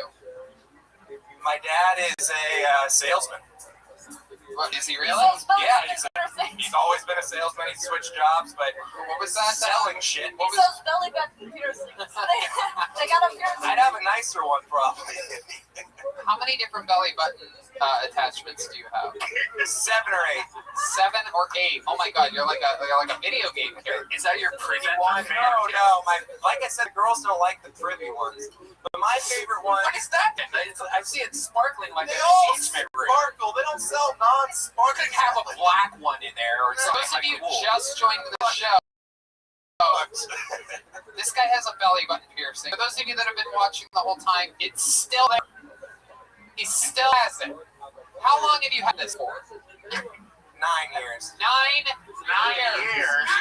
That shit gotta stop. I'm calling the police. Dude, Don't even. I'm about to call the police on you. Chris said that's a lot of go. Are you gonna wear that belly button ring to the fuck shack, or are you gonna wear it everywhere? Yeah, she's one of the specific girls who does not like the dangling. And you moved from Iowa 5 years ago. Yeah. Has your father ever seen your belly button piercing? He saw it the first day. Get another piercing without telling me. So the only piercing you had in your life was your belly button. What made you do that? I think it's funny. It was 9 years ago. It seemed kind of funny. You didn't do that because it was funny. And 9 years later, you still think it's funny. It is kind of funny. It is funny. It's like a middle joke, You're though. fucking comedians. Hey, no, I'm telling you, I think it's funny. I don't pull it out in sets almost ever. Interviews, it comes up more often. Hey, man, look, man. Let me ask you this: what else have you done like that? That's funny. Like, what else have you done? In high school, if people would cheer my name, I would eat bugs. What kind of bugs would you eat? The most famous, like, notorious Brandon bug eating situation was in front of, like, the whole football crowd. Someone had caught a giant praying mantis, and they all cheered my name, and I ate the whole. You ate the Lawrence bug. I thought about it. Honestly, like, I know you guys probably think that would make me, like, the loser, but, man, people still talk about that shit, dude. No, I love it. Yeah. Are you in the yearbook? Yes, actually, I'm in the yearbook. Well, that's what. School shooter. You're I eat praying mantises. So this fuck shack, there's going to be one girl there that you really want to. How long have you been with this girl that you're looking forward to having sex with this weekend? She's my ex, so, like, How long did you guys date for? a year. How long have you been broken up for? Almost 2. How long have you been communicating about going to the fuck shack? 3 fucked, So it's like, been- 3 weeks ago. Oh, I just asked you how long it's been since you had sex, and you said a year ago. We had, it had been a year since that 3 weeks, and then I convinced the girl to go to fuck shack. Where did you fuck her 3 weeks ago?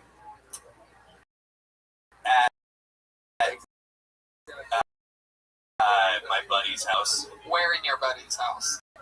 Was your buddy? No. He was out of town. He said I could stay there to watch his dogs, and Okay, and you brought a girl over, your ex, and you guys had sex. Were the dogs in the room with you?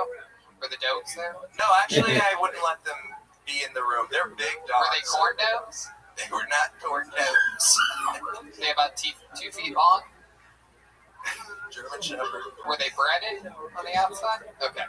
Iowa State Fair reference. Thoroughbred. So how many people do you think are going to be at the fuck shack? I think it's He's gonna be pronounced Shake Shack. Look at him.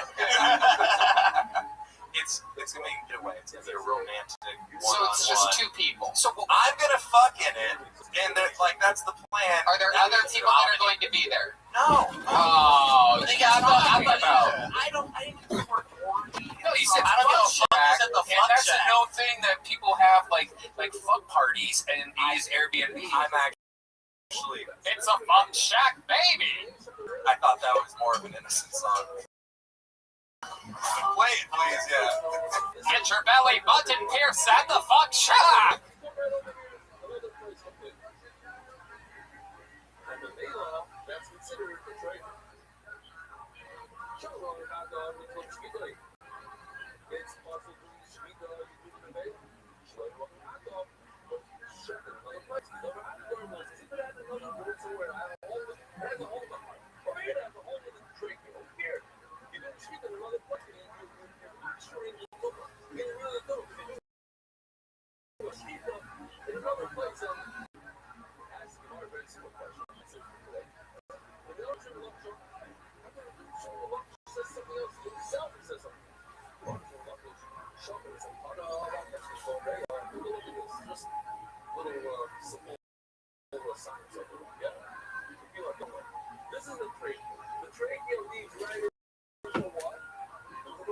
Albert Einstein was born on the 14th of March, 1879.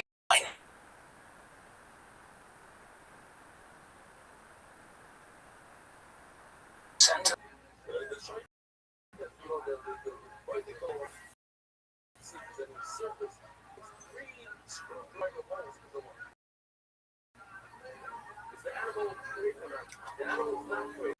It is the summer of 213 BC. Roman ships approached the Greek city-state of Syracuse that has allied itself with Rome's great enemy, Carthage. Suddenly, one of the Roman ships catches fire, bursting into flames, throwing the invaders into confusion. Surely, they are too far away from the enemy battlements to be attacked. Then, a flash of light catches their eyes.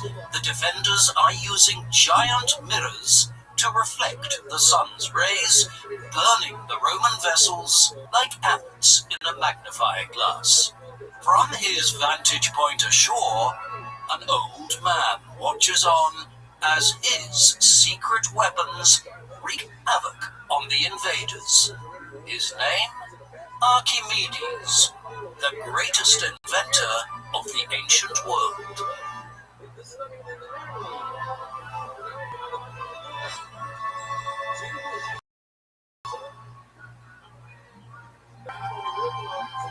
The man known to history as Archimedes. The man known in history as the biggest pimp of all time is about to stand. Look at this move, folks. Look at this move. Look at this athleticism. This bitch says 12. Are you fucking serious? Are you fucking serious? This is fucking donkey stuff. Look at this move. That makes not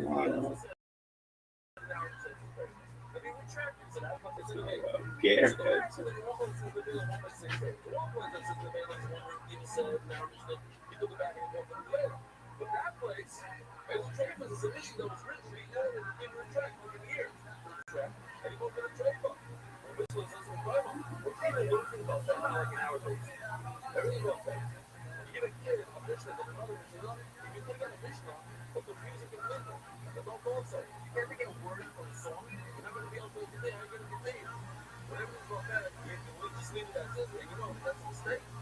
And the real one is trade you up first.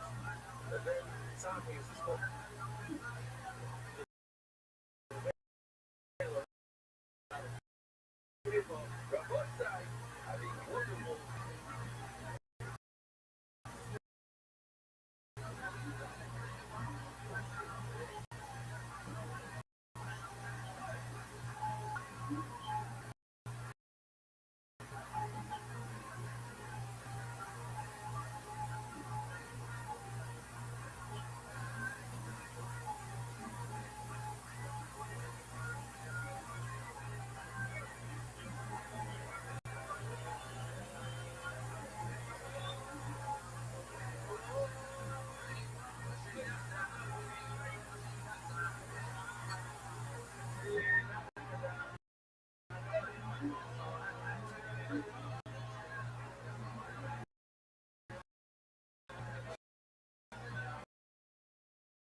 Folks.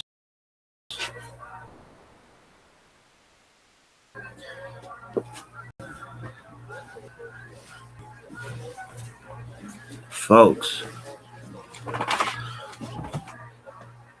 Archimedes was born in the city of Archimedes. Cyprus in Sicily during the early 3rd century BC, probably around 287 BC. At that time, Syracuse was the foremost city of the island and the greatest of the Greek cities of southern Italy, a region known as Magna Graecia, Great Greece. Such was the level of Greek colonization of it since the 8th century BC. Thus, although born in Sicily, Folks, look at this move. Archimedes was Greek and emerged from within a Greek cultural and intellectual milieu.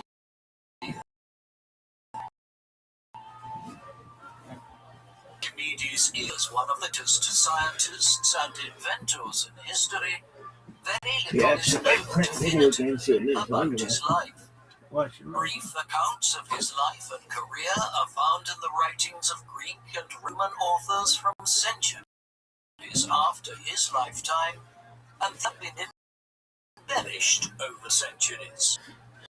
For instance, while we know that Archimedes must have been born early in the 3rd century, the notion that he was born in the year 287 BC is based on a claim by the 12th century AD Byzantine historian John Tzetzes. He wrote that Archimedes was approximately 75 years old when he died in 212 BC. Still, while Tzetzes was writing a millennium and a half after Archimedes' times, he does cite Diodorus Siculus, a Greek historian from Sicily writing in the 1st century BC, as evidence for these details of the scientist's life. Furthermore, according to the Greek mathematician Eutocius of Ascalon, who lived at the turn of the 6th century AD, a biography of Archimedes was written by a friend named Heraclides.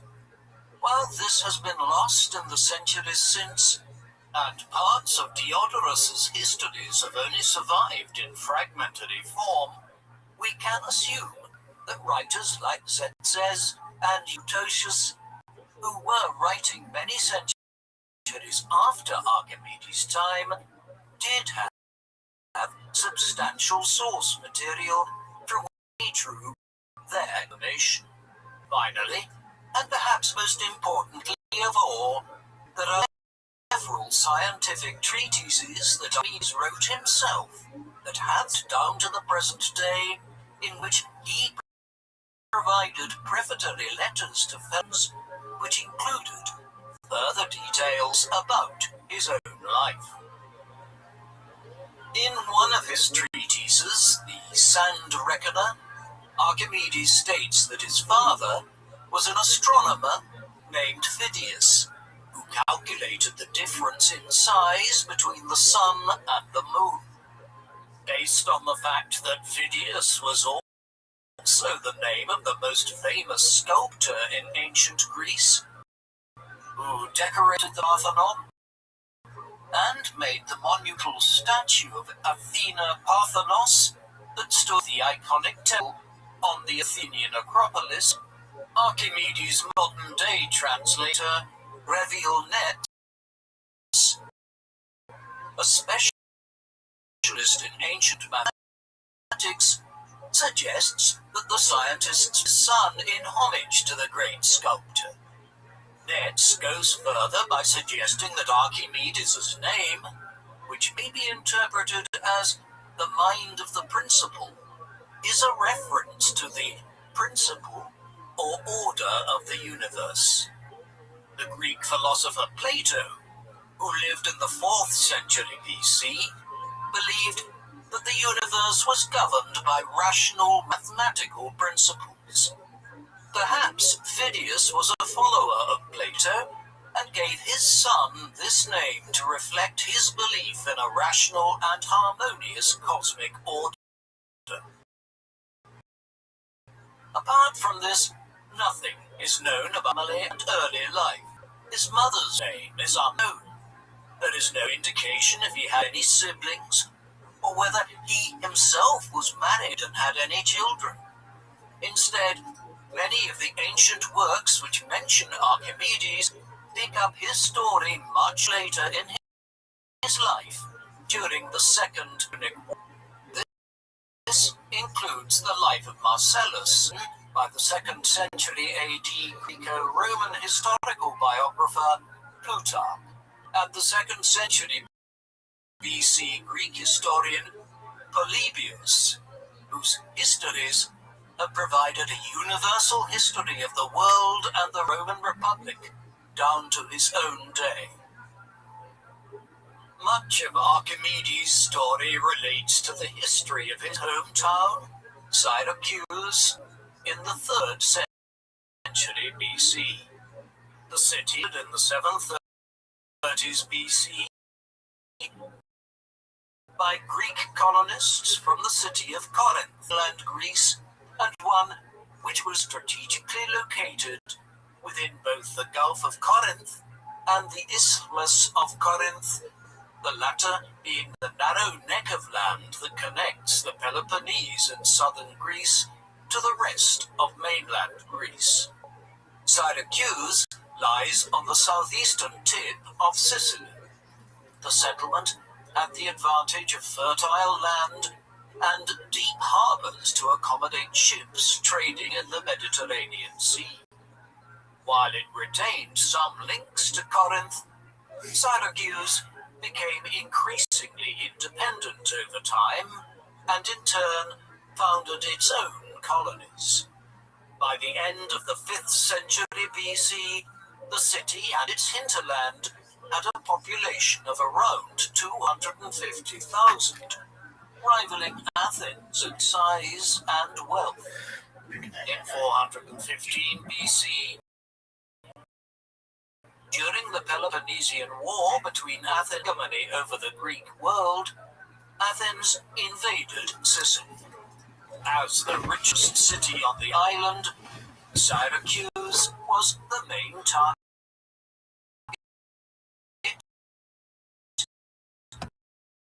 and received reinforcements from Corinth, assistance of a Spartan general, and by 413 BC, the entire Athenian force was destroyed, a pivotal episode in the Peloponnesian War. As such, while Syracuse weighted considerably to the west of Greece, it was a key player in the wider politics of the Greek world. Moreover, Sicily and southern Italy had developed into part of the intellectual world of the Greeks. Plato most likely travelled here for a time in his middle years, while the mathematician and philosopher Pythagoras founded a school at Croton, Calabria, in southern Italy. He grew up in and lived during his lifetime was a vibrant one from an Syracuse city had oscillated time from being a dictatorship, ruled military strongmen, and periods of democratic government. At the time of Archimedes' supposed birth in the early 80s BC, the city's tyrant, Agathocles, died, and the city's politics were once again entering a period of flux. A tyrant in this ancient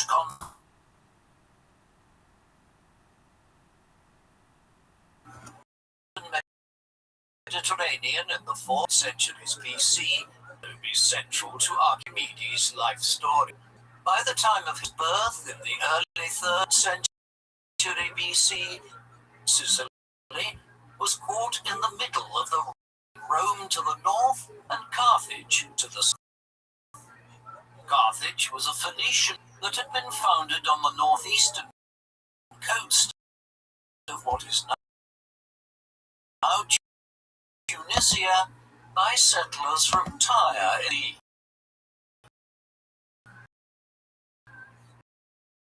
It subsequently emerged as one of the great trading and control of the large parts of North Africa islands in the 6th, 5th, and 4th centuries BC.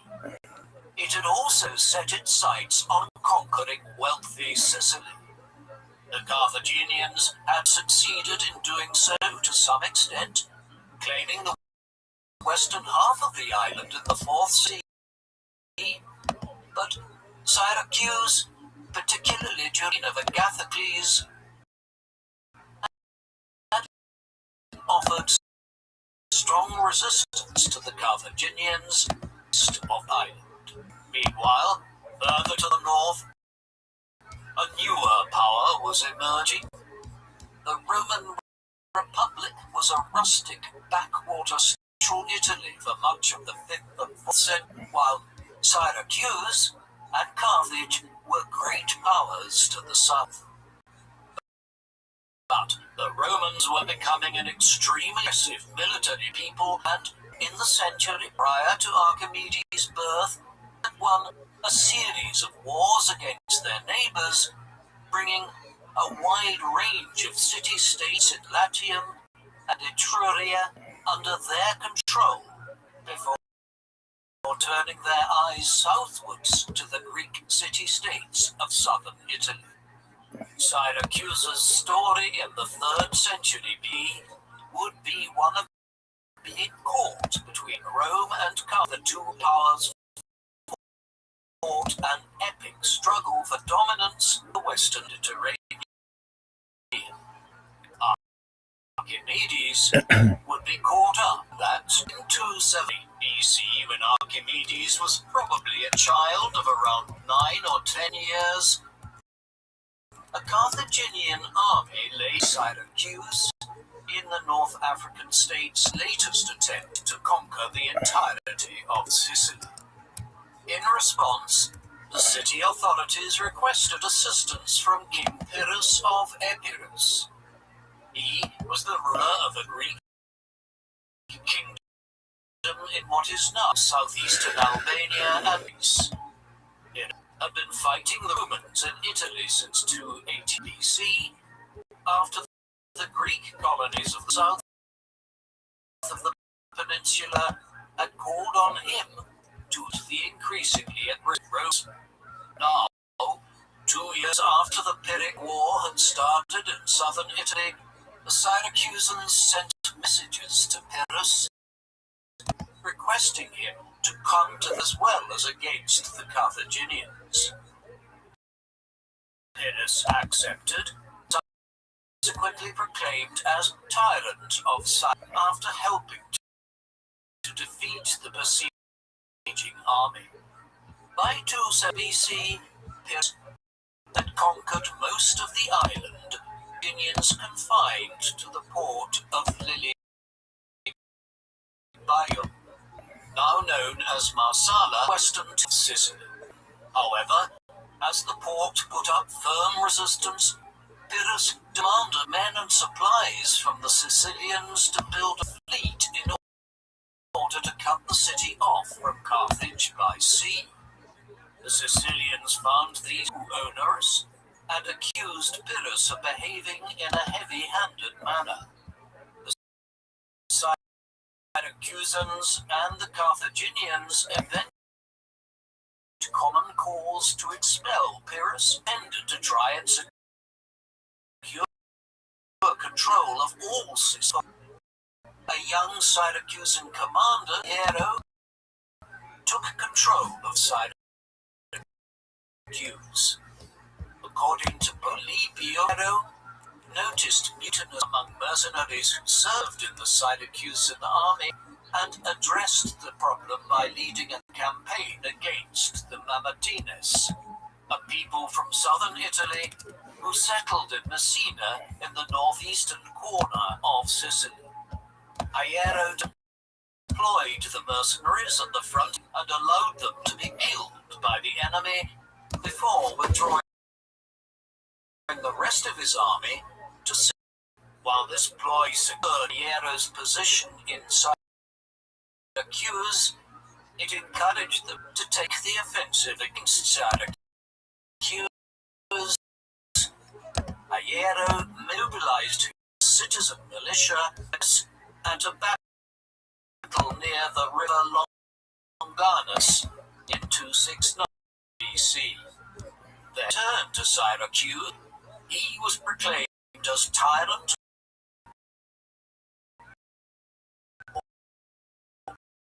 king of the city. The back come as the Vatines appealed for assistance from us. They in turn launched their own military campaign to the island, and this led to the outbreak of the First Punic War in 264 BC. The clash primarily between Rome and Punic term for the Carthaginians, but Sicily is central to the First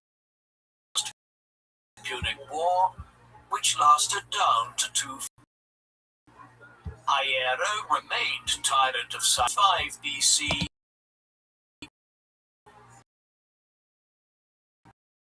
A few years before Archimedes' own death. Plutarch, writing agree of their familial relationship. While nothing substantial is known about Archimedes, indicates that he spent some time studying in Egypt, then ruled by the Greek Ptolemaic dynasty, founded by Alexander the Great, General Ptolemy the following Alexander 3 BC.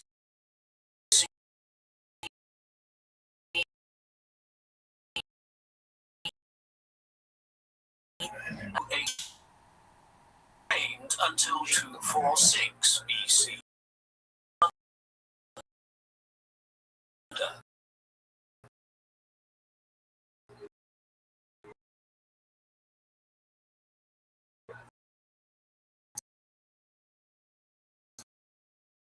By the early 3rd century BC, Alexandria was developing into a 300 BC, but was already dead by the time Archimedes was there. Archimedes' mathematicians based in Alexandria, including Conon of also known for his astronomical discoveries, and Eratosthenes of Cyrene, who is best known for being the first person to calculate the Earth's circumference. His accurate estimate of 202,000 stadia, or approximately 1,000, within a margin of less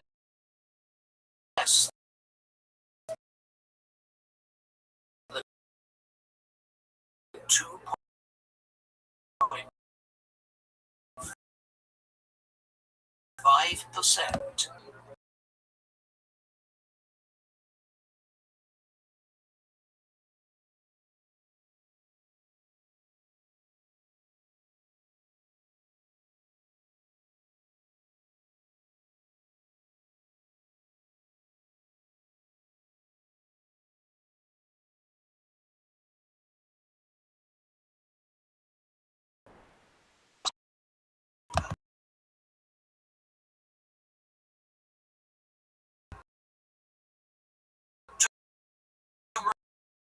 Remove water dry environment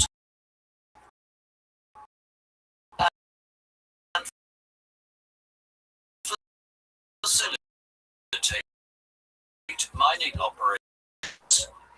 A version of A, while Diodorus of the waters used in Egypt before his time, Greek geographer Strabo, writing in the late 1st century BC, to water from the river Euphrates to irrigate Babylon many centuries before Archimedes' time. Although Archimedes was known in the ancient world for invention as the water screw,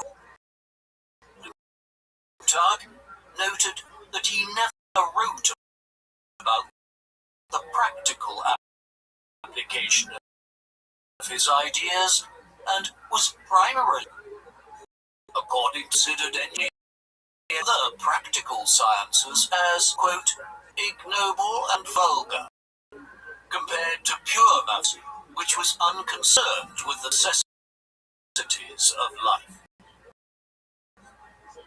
Plutarch's account includes anecdotes of his mathematical work that he would forget to eat and would have to be forcibly dragged to the bathhouse to clean himself. Even in the bathhouse, he would draw diagrams with his finger while his body was covered in anointing oil.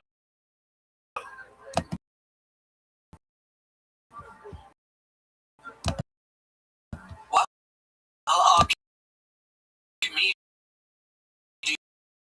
was acquainted with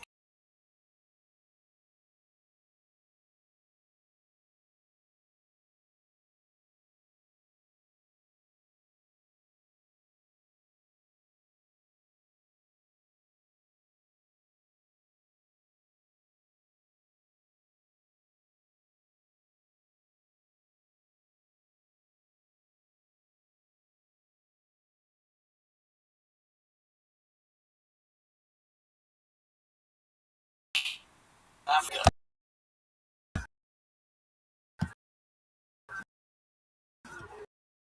A Roman army laid siege to Syracuse into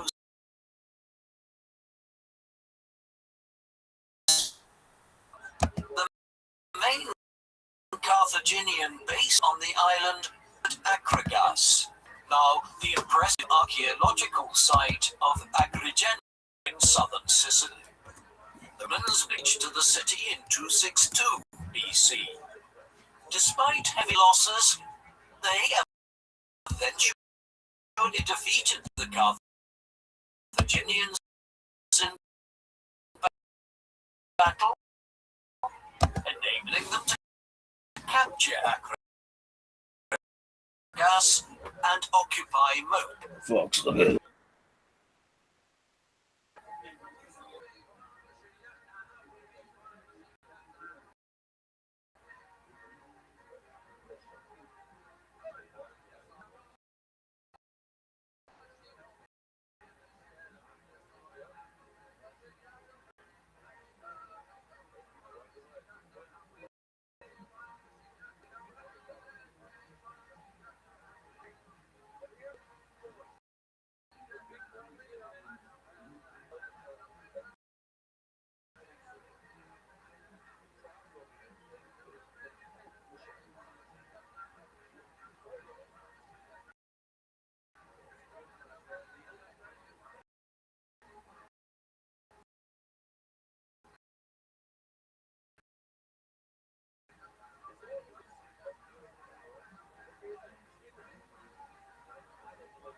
I'll be a little late.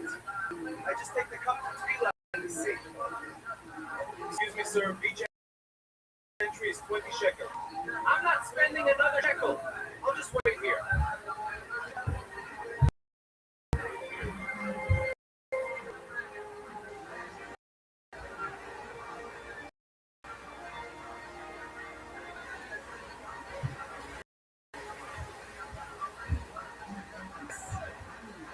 I knew it would work. Big line away is kosher.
Coast of the island. However, the Romans struggled to expel the Carthaginian remaining outposts on the island amidst staunch Carthaginians and the destruction of several Roman fleets in poor weather. That the Romans did not end the war until 241 BC. They were Sicily became the first Roman province outside Italy, though Syracuse, an independent city-state ruled over by Hieraea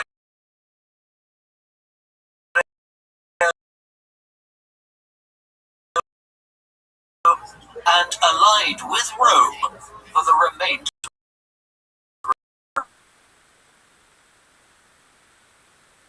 Were forced to cede, completely set about rebuilding their strength by expanding trade in Hispania in anticipation of a war of revenge against the Romans.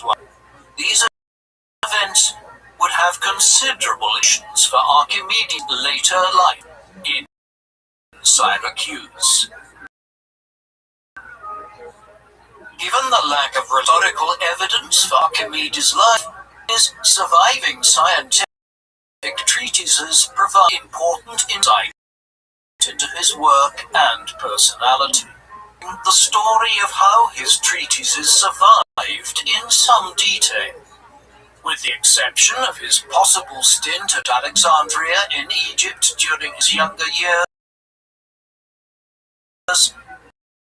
He appears to have spent most of his life in his native. He would prove theorem before sending them to fellow mathematicians in Alexandria, Athens, and other cities in the Mediterranean.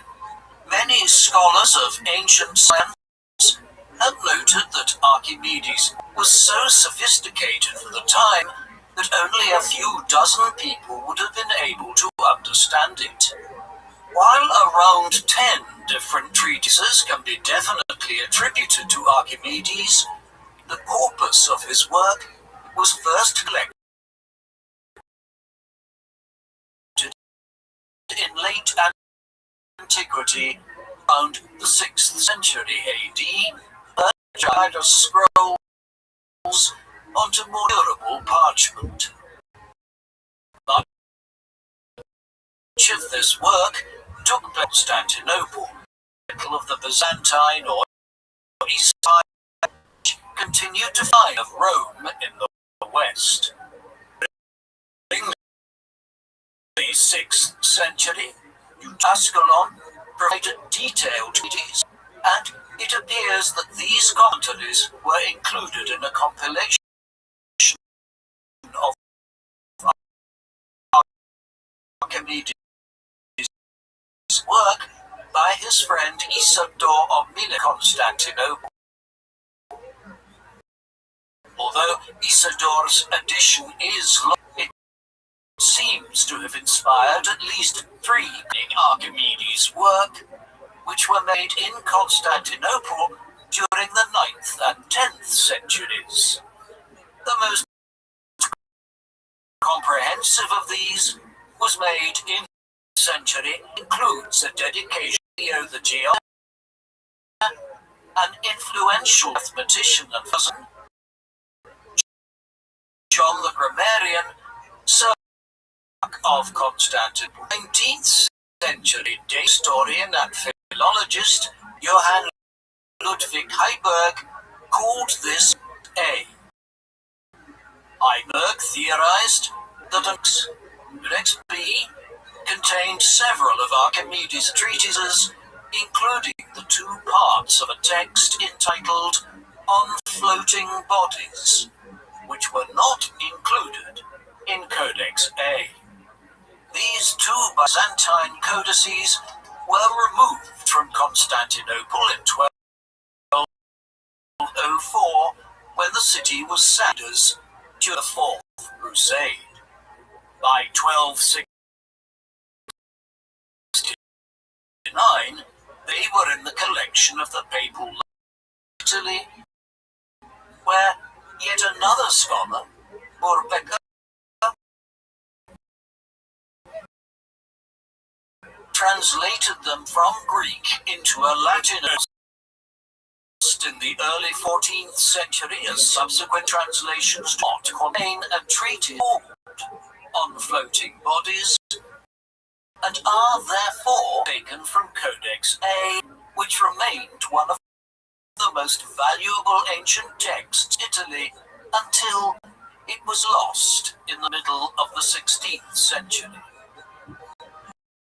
A third codex, dating around 905 AD, which Heiberg called, was discovered during the 19th century and was examined by Heiberg in 1906. Known as the Archimedes palimpsest, after the sack of Constantinople in 1204, the book was taken to the Crusader states in the Levant for safekeeping.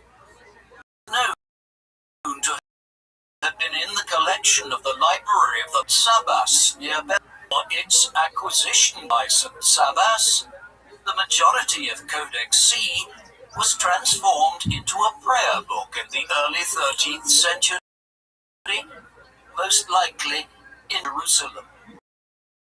Since parchment was expensive, it was common practice to unbind older books, scrape out pages, and then freshly erased parchment to write a new,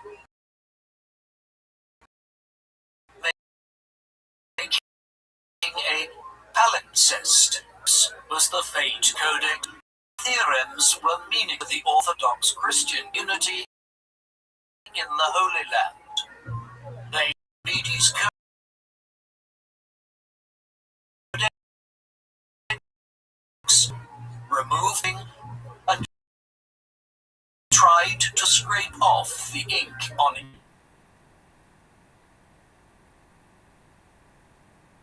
Page of the prayer book was half the size of the original codex. Only 2/3 of the codex survives in the palimpsest. Also contains material from several other keys. Modern imaging technology bonus and was completed on the 4th of April 1229. By 1840s, the Archimedes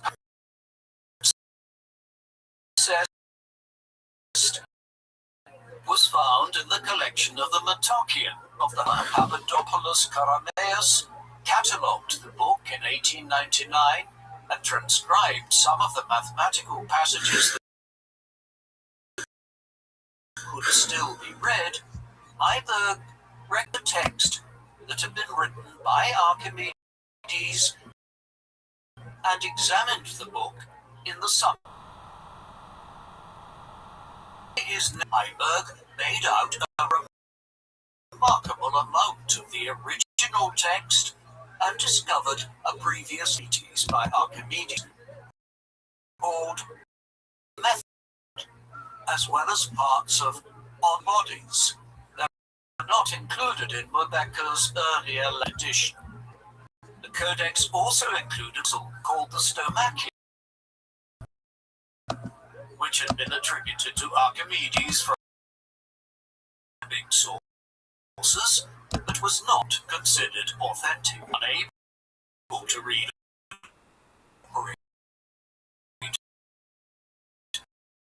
the method into a new Greek edition of Thomas Heath, who had translated all of Archimedes' known work into English in 1912. In the 1920s, when the Ottoman Empire collapsed and hostilities grew in Greece, the palimpsest was removed from the Metochian, and much of the 20th century was sold to an anonymous who deposited it at the Walters Art Museum in Baltimore. Although the book was in much worse condition than when Heiberg saw it, constant work and the application of new technology has allowed us to read parts of the text that Heiberg could a century earlier. Thus, the copies of Archimedes' tree have had a very colorful history in order to survive today. And yet, despite all of this work retrieving his texts, available evidence to develop of when Archimedes each of these texts. Despite these lesions, the treatises written by Archimedes survived and honest. By far most famous anecdote about Archimedes involves him jumping out of a bath and running into the street naked, shouting "Eureka!" after making a discovery. The earliest version of the tale is found in De Architectura, a 10-volume book on architecture by Vitruvius, an architect and engineer who lived during the 1st century BC. In Vitruvius' account, King Hiero wanted to make an offering to the gods at a time fully understood as a gold votive crown, but is more likely to have resembled. The king measured out a quantity of gold to the craftsman,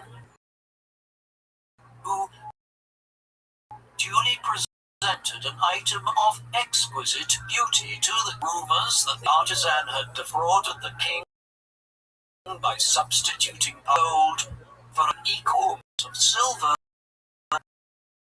Hiero decided to invest Archimedes to find a way to test the object's purity without breaking it. Archimedes struggled to find a solution until he made what may have been a rare trip to the bathhouse. As he looked into the bathtub, Archimedes noticed that the further he sank into it, the more water spilled out of the tub. Realizing he had the solution to the king's problem, Archimedes wanted to put his clothes back on and hurried,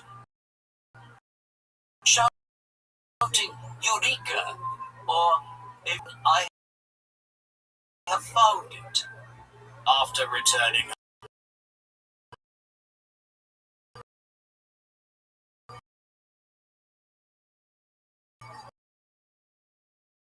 Archimedes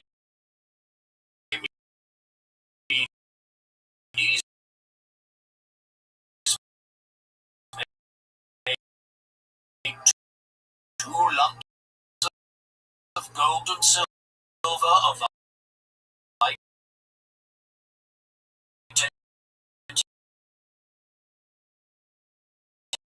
identical mass.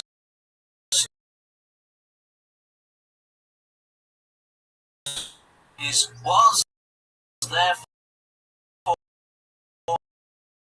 able to tell that the volume of the wreath within was dense, proving that the wreath was indeed made from a mixture of gold and silver, not pure gold. Vitruvius does not offer any information on the fate of the fraudulent craftsman who sought to deceive both the king and the gods, but it is unlikely to have been a pleasant one. While setting the scene for this tale, Vitruvius states that Hiero had commissioned the crown to celebrate the military successes which made him king. This means that the crown would have been made in the first half of the 260s BC, shortly after Hiero's victory at Longanus. If the anecdote is genuine, the Archimedes who ran out of the bath naked shouting "Eureka" was not a bearded old man, as is often suggested in accounts of this episode, but rather a youth in his late teens or early 20s. Many historians and scholars of ancient science and mathematics cast doubt on the accuracy of the anecdote by arguing that the displacement of water from a bathtub would have been far too trivial an observation for a sophisticated mathematician such as Archimedes to shout "Eureka" about. Instead, it is noted that Vitruvius was aware that Archimedes had written a treatise on floating bodies, but that he had misunderstood Archimedes' discovery, which was about buoyancy rather than the density of substances like gold and silver, and invented the story about the bathtub as a result. One of the most famous quotes attributed to Archimedes is commonly rendered as, "Give me a place to stand and I can move the earth." This quote is found in Plutarch's work. He states that Archimedes told King Hiero that, quote, "if there were another world and he could go to it, he could move this." When the king asked Archimedes what he meant, he undertook to construct a system of compound pulleys which enabled him to move a fully laden 3-masted ship across the water with considerable ease. An alternative account involving Archimedes launching a ship is found in the De Hypnosophisti, a text written by a Greek writer, Athenaeus of Naucratis, in the early 3rd century AD. The De Hypnosophisti takes the form of a fictionalized set of dialogues between a large group of intellectuals at a series of dinner parties hosted by Athenaeus. Athenaeus cites a treatise by a certain Moschian about a great ship commissioned by Hiero called the Syracusia, the construction of which was supervised by Archimedes.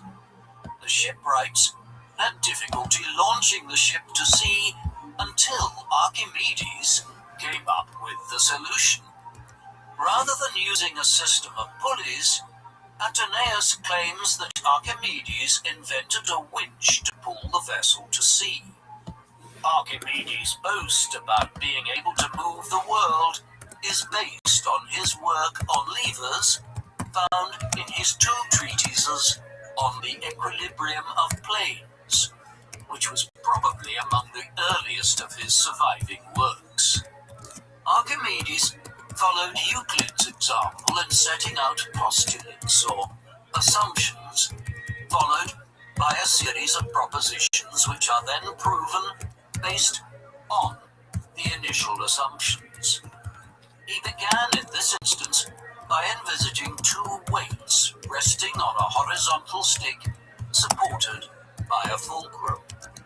The postulates then include basic observations such as the idea that 2 objects of equal weight that are an equal distance apart from the fulcrum will balance, and that if one of the weights is increased, that side would go down, while correspondingly, if it is decreased, the opposite side goes down. From these postulates, Archimedes methodically proved a series of propositions which allows him to derive the law of the lever, namely, that 2 different weights are balanced on a fulcrum when their lever arms are reciprocally proportional to their size. In other words, if the size of one of the 2 weights being balanced is doubled, then its distance to the fulcrum must be half that of the distance between the weight on the opposite side and the fulcrum in order to maintain the balance. Based on this principle, a small amount can lift a large weight using a lever and a fulcrum if the lever arm is sufficiently long. This forms the basis for Archimedes' belief that he could move the world if he had a lever and a place to stand. It also demonstrates how he could have aided Hiero in launching his enormous ship out into the harbour of Syracuse. Archimedes' fulcrum represented the centre of gravity of 2 objects on a balance, basically the centre of a seesaw. In the rest of On the Equilibrium of Planes, he applied a similar technique to determine the centre of gravity for 2-dimensional shapes, such as parallelograms and triangles.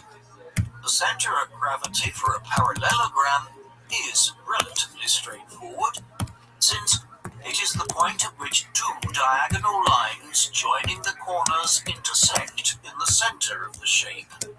It is a more challenging task to find the centre of gravity for a triangle, which has no obvious centre.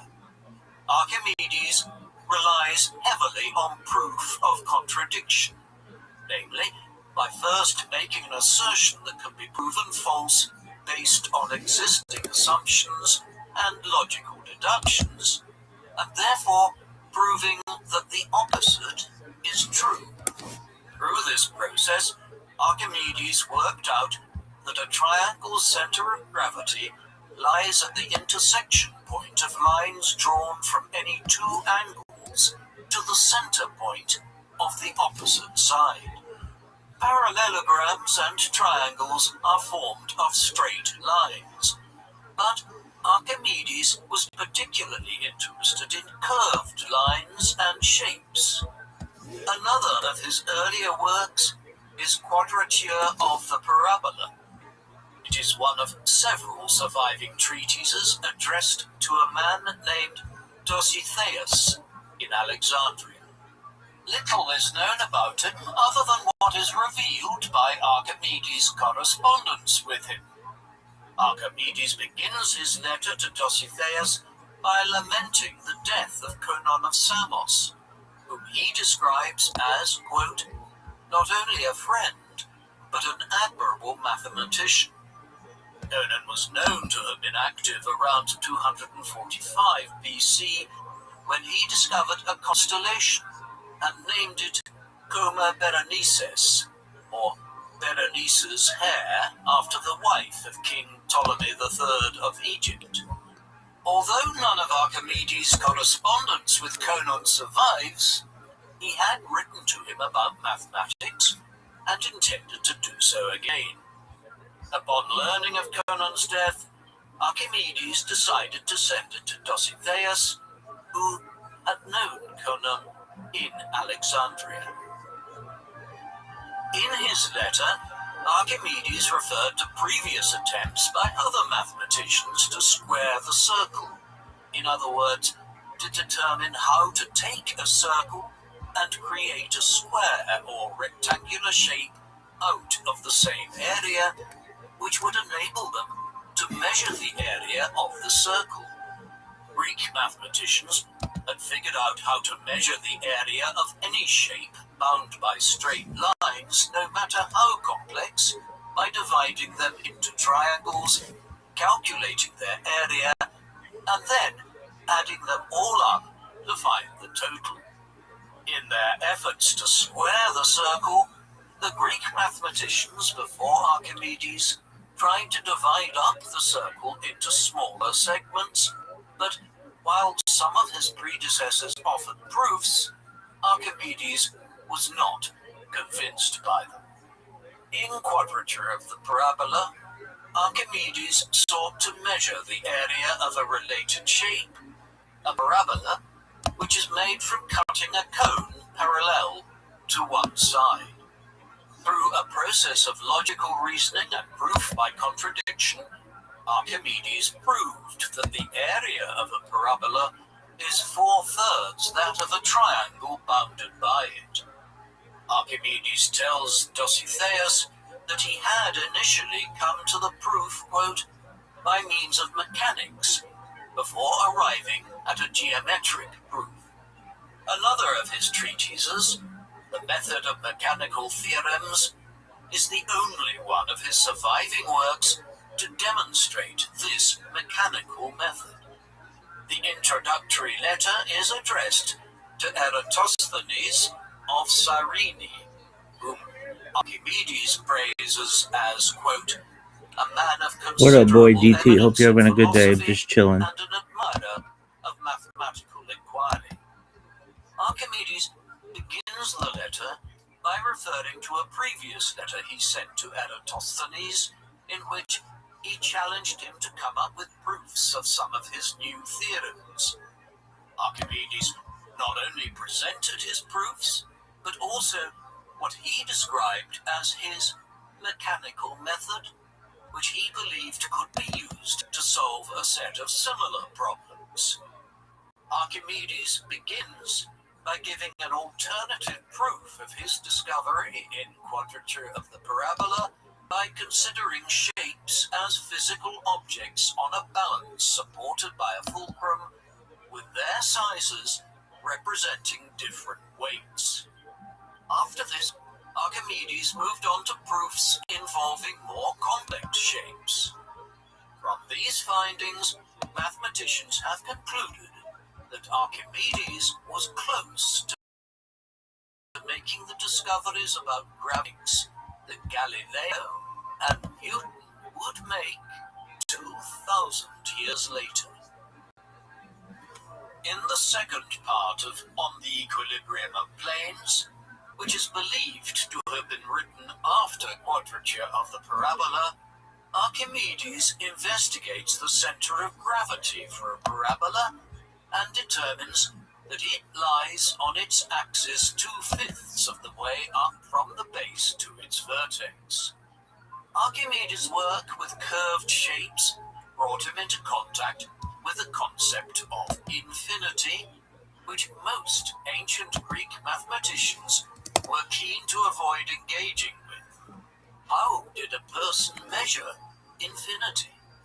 It seemed like such a tricky issue that few wanted to contemplate it. Archimedes developed his own approach to doing so. A circle, or any curved shape, has an infinite number of sides, which is why it is impossible to precisely transform a circle into a shape with straight sides.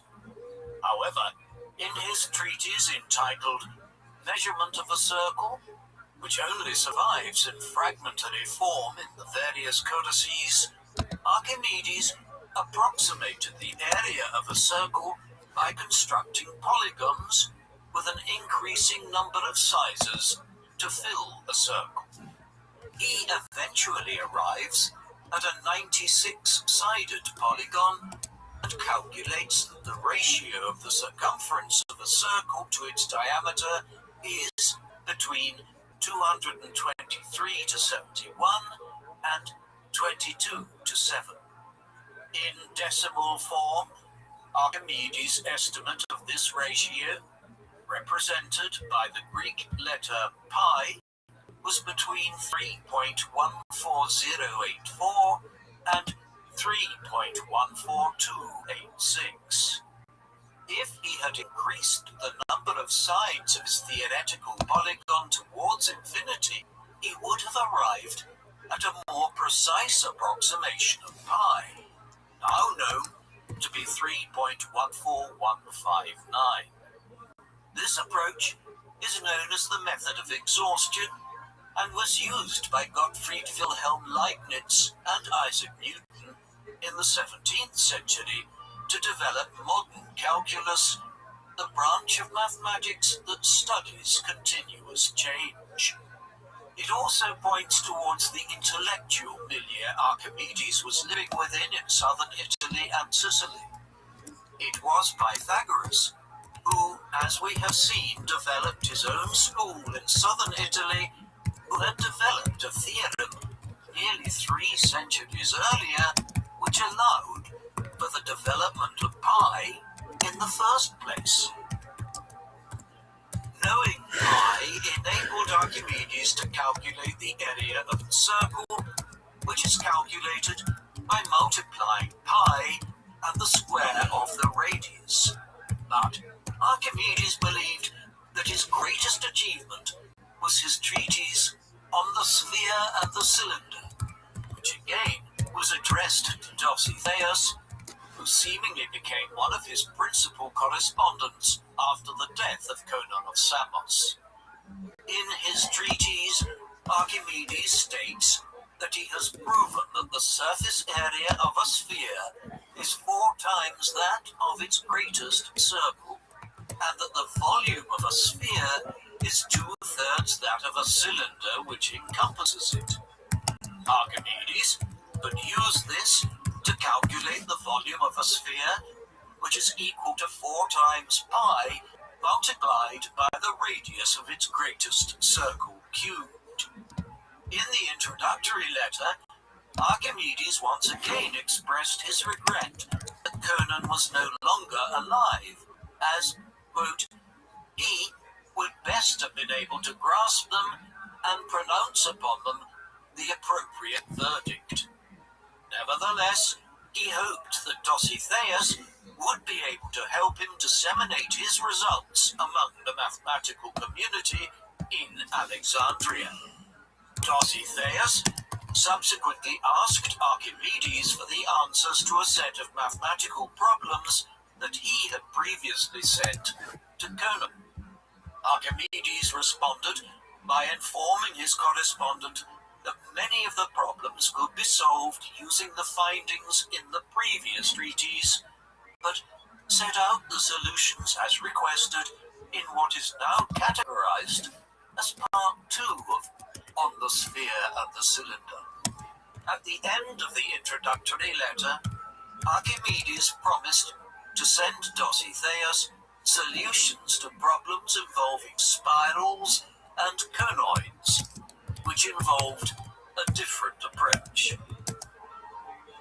In a lengthy letter to Dositheus, prefacing his treatise on spirals, Archimedes apologizes for taking so long to send the proofs that had been requested, citing his, quote, desire to communicate them first to persons engaged in mathematical studies and anxious to investigate.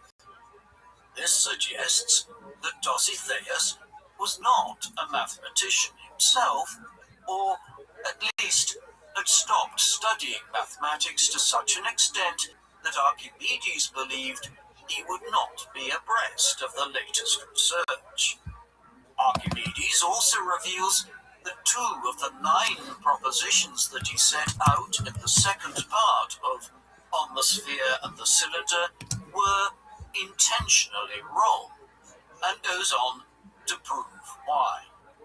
By the time Archimedes delivered On Spirals to Dositheus, many years had elapsed since Conan's death.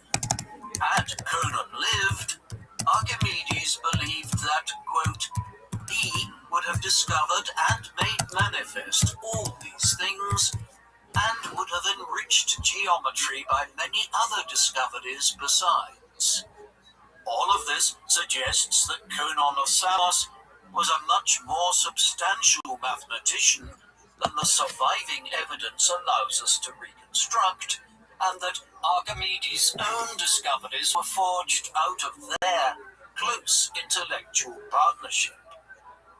In Conan's absence, nobody else had solved Archimedes' problems, and he decided it was time to publish the proofs and see who might respond to his work. Archimedes may not have had high regard for Dositheus as a mathematician, but since half of his surviving work is addressed to him, Dositheus performed admirably in ensuring that Archimedes' treatises were known in Alexandria and ensured their survival for posterity. Thus, Dositheus should primarily be viewed as someone who helped disseminate and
one is right.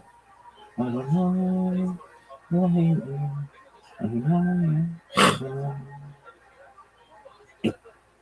Virgin Gordon slept over in the bed.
Popularize Archimedes' work in Alexandria and the heartland of Hellenistic civilization in the Eastern Mediterranean. Archimedes' work on spherical and conic objects, as well as his work on centers of gravity, enabled him to investigate how such objects would behave when submerged in water in his treatise on floating bodies. In this, he worked from the theory that each column of equal volume in a body of liquid is also of equal weight. Otherwise, the liquid would flow from the heavier to the lighter side. Archimedes then determined that a column of liquid with a solid object immersed in it remains the same weight as the column without such an object. For this to be true, the solid object would have to lose some of its weight. If it is lighter than the liquid, it would float, and part of it would remain above the surface. But even if it is heavier than the liquid and sinks to the bottom, it would still experience some weight loss. Archimedes deduced that the weight lost is equal to the volume of water that has been displaced. This discovery, now known as the Archimedes principle, may have inspired the famous story about Archimedes running naked from the bathhouse shouting Eureka. However, the discovery of the Archimedes principle is much more complicated than coming to the realization that larger objects displace a greater volume of water. In the second part of On Floating Bodies, Archimedes proved how different types of shapes floated in liquids of different densities, a discipline now known as hydrostatics. While Archimedes was primarily interested in the mathematical and geometric attributes of the shapes in question, his investigation of curved shapes and their centers of gravity in water and their applications in shipbuilding. The Carthaginians and Romans were already building sophisticated ships at this time, but it is possible that his ideas on hydrostatics were incorporated into shipbuilding methods in the Western Mediterranean later in his life. While most of Archimedes' work was intended for fellow mathematicians, Sandreckoner is addressed to Gallo II of Syracuse, the son of Hiero II. Gallo died in 216 BC, shortly before his father, which suggests that he and his father ruled Syracuse as joint tyrants from around 240 BC. Archimedes expects Gallo to understand the mathematics contained in the treatise, which has led some scholars to propose that the young Gallo was a student of Archimedes. In the Sandreckoner, Archimedes sets himself the challenge of calculating how many grains of sand would fill the universe. Archimedes was familiar with astronomy and astronomical discoveries, since his father Phidias and his late friend and correspondent Conon were both astronomers. However, while the universe serves as Archimedes' drawing board,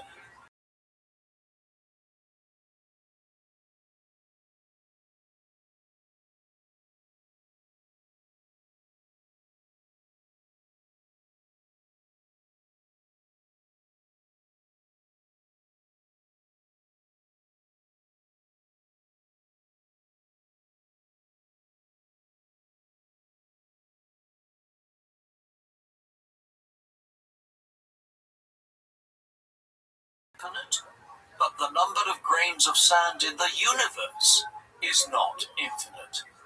To do so, he had to expand on the Greek numbering system. The largest number the Greeks had a word for was a myriad, or 10,000. Archimedes first suggested that there can be a number as large as a million, or a myriad millions. This was only the first step. Archimedes then proposed calling the numbers 1 to a million the first order, with a million as the first unit of a second order of numbers, and so on until the millionth order. Using various assumptions about the size of the Earth, the Sun, the stars, and their relationship to the entire universe, as well as his expanded number system, Archimedes calculated that the number of grains of sand to fill the universe was 10 to the power of 63. Many of Archimedes' assumptions in coming to this figure are erroneous, such as his assumption that the circumference of the Earth is 3 million stadia. His friend Eratosthenes' figure of 252,000 stadia is much more accurate. Archimedes also assumed that the Sun is no more than 30 times the diameter of the Moon. This was closer to the 12 times that his father Phidias had proposed, but still far from the actual ratio of 400 times. Archimedes also referred to the astronomer Aristarchus, who proposed a heliocentric model of the universe in which the Earth orbits the Sun rather than the other way round. Although Archimedes, like virtually all other ancient scientists, was not convinced of this, Archimedes calculated that the size of the universe was a sphere 2 light years in diameter, whereas modern astronomy has shown that the observable universe is 93 billion light years in diameter and still expanding. The accuracy of Archimedes' answer is not so important as the process by which he arrived at it. Indeed, Archimedes was seeking to calculate an upper bound for the size of the universe in order to show that it is possible to represent a large number such as the number of grains of sand in the universe. Nevertheless, Archimedes' interest in the heavens was not purely theoretical. According to the Roman writer and statesman Cicero, Archimedes constructed 2 astronomical models, which were taken to Rome following his death. The first of these was a hemisphere which represented the night sky, while the second was a model of the universe based on the description of the astronomer Euxodus of Cernidus, who lived a century earlier and whose work he references in The Sand Reckoner. Archimedes may have described the process of building these models in On Sphere Making, a lost treatise referenced by the mathematician Pappus of Alexandria, who lived in the 4th century AD. The Sand Reckoner is generally regarded as the most approachable of Archimedes' treatises and reveals a playful side to his character. He is also known for coming up with mathematical puzzles for his fellow mathematicians. Such is the case with the Stomachion, a treatise which appears in the Archimedes Palimpsest. This athleticism, folks.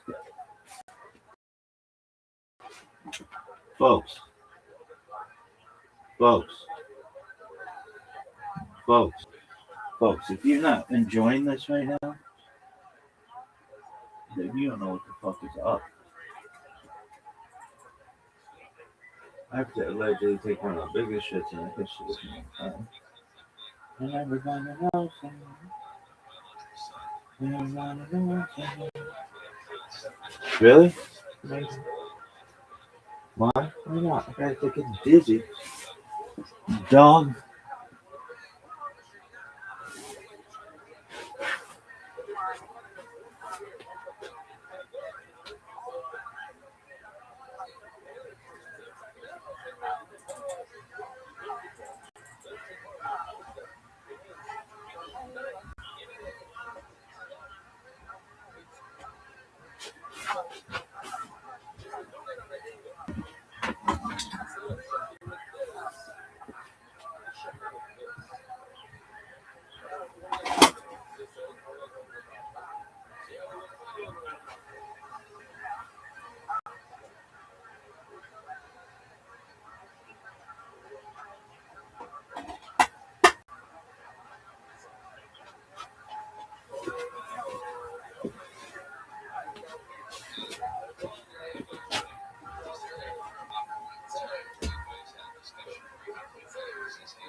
Palimpsest.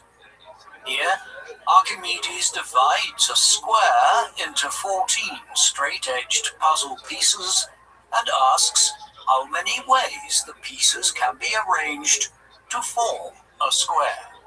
It has been calculated that there are 17,152 different solutions to the puzzle. The branch of mathematics involved in finding different solutions to the same problem is known as combinatorics and is used in computer science to determine the most efficient way of solving a particular problem. Archimedes is also associated with a remarkably complex problem known as the cattle problem. It takes the form of a Greek poem of 44 lines addressed to Eratosthenes of Cyrene, in which he is asked to work out the number of cattle in the herd of the sun god Helios based on a series of increasingly convoluted numerical relationships between cattle of various colors and patterns. While some scholars have argued that Archimedes could not have written the poem since it was not his style of writing, others hold that by setting out his problem in verse, Archimedes was effectively making a joke at his friend's expense. The answer was first calculated in the 19th century and runs to over 200,000 digits. The available evidence suggests that Archimedes undertook much of his most important work in the 230s BC and 220s BC, roughly between his late 40s and late 60s. This was a period of comparative peace in the Western Mediterranean, especially so on Sicily, where relative tranquility prevailed after the end of the First Punic War in 241 BC. Rome was now the dominant power on the island, and Hiero ruled Syracuse as a Roman client. Trouble was brewing, though. In the decades following the First Punic War, the Carthaginian general Hamilcar Barca and later his sons Hasdrubal and Hannibal gained control over much of the Iberian Peninsula. In 219 BC, Hannibal besieged and captured the town of Saguntum on the east coast of Spain. Saguntum was a Roman ally, prompting Rome to war on Carthage in response. While minor naval actions took place off the coast of Sicily in 218 BC, Hannibal's main objective was an invasion of Rome. He gathered an army at New Carthage, present-day Cartagena, on the southeastern coast of Spain. Rather than risk losing his army at sea, Hannibal led his men into southern Gaul, the ancient name for France, and embarked on his legendary crossing of the Alps.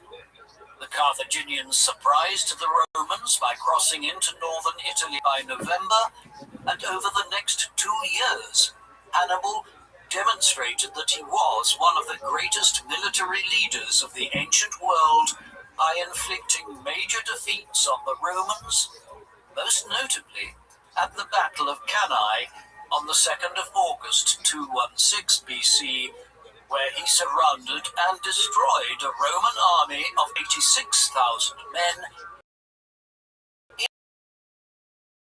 in one of the most celebrated in history. Victory at Cannae prompted many of Rome's former allies to switch sides, joining with Carthage, with many believing Hannibal would soon descend on Rome itself and defeat the Republic there.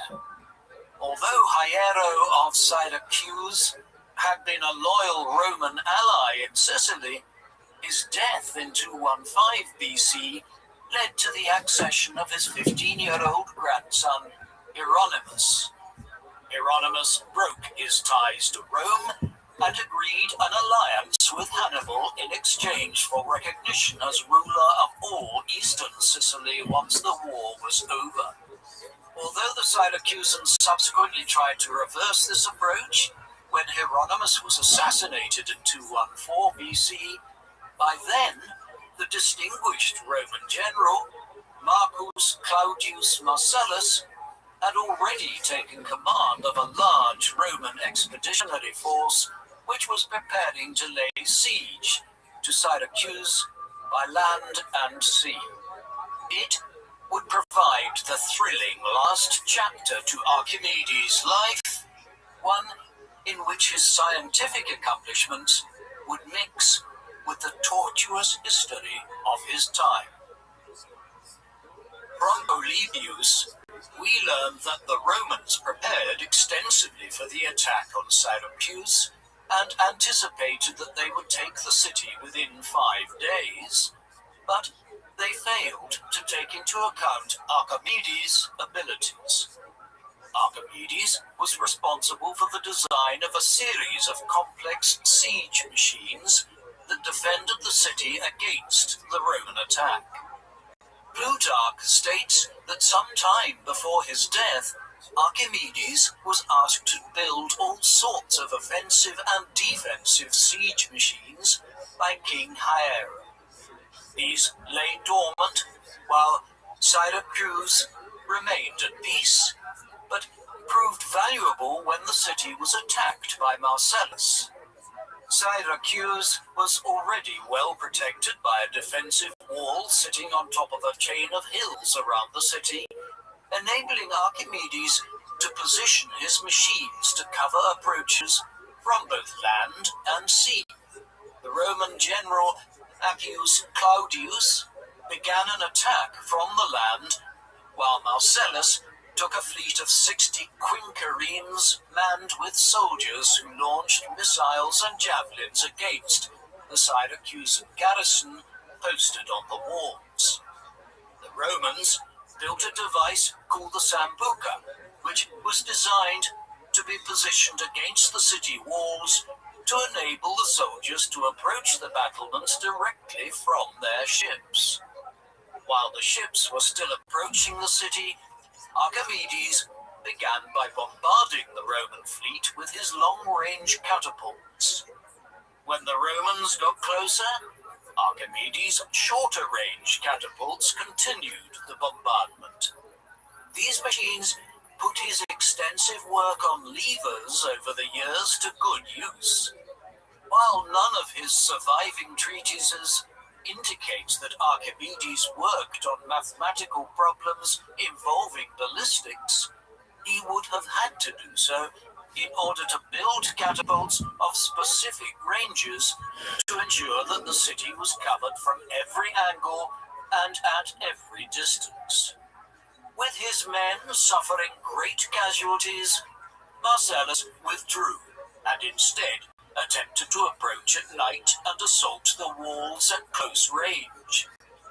As Marcellus had anticipated, the catapults could no longer be used, but archers behind loopholes shot arrows at the Romans. When Marcellus attempted to deploy the Sambucae against the walls, Archimedes deployed swinging arms which had been concealed behind the walls to drop rocks on the contraptions, causing them to break, while also inflicting casualties on those aboard the Roman ships. Polybius also described a metal hook Archimedes designed to lift the Roman ships by the prow before sending them crashing down, causing havoc among the crews and occasionally causing the ships to capsize. A famous tale about Archimedes' work as a siege engineer involves him setting fire to the ships of the Romans using curved mirrors that concentrated the sun's rays on the wooden ships. The Roman writer Lucian, who lived in the 2nd century AD, was the first to claim that Archimedes set fire to enemy ships in this way, but did not elaborate further. A more detailed description of Archimedes using mirrors to burn Roman ships is found in the treatise on burning mirrors by Anthemius of Tralles, a 5th century AD Byzantine mathematician. Historians and mathematicians over the centuries have debated whether Archimedes could have used giant mirrors to burn Roman ships. While it is possible to use a set of mirrors to concentrate enough heat on a single point and set it on fire, modern scientists doubt that it would have been possible to do so to a ship out on the water outside Syracuse. Even without burning mirrors, the defences Archimedes helped establish at Syracuse were formidable enough, and Marcellus decided to abandon the assault by sea. Syracuse continued to hold out against the Roman siege until 212 BC.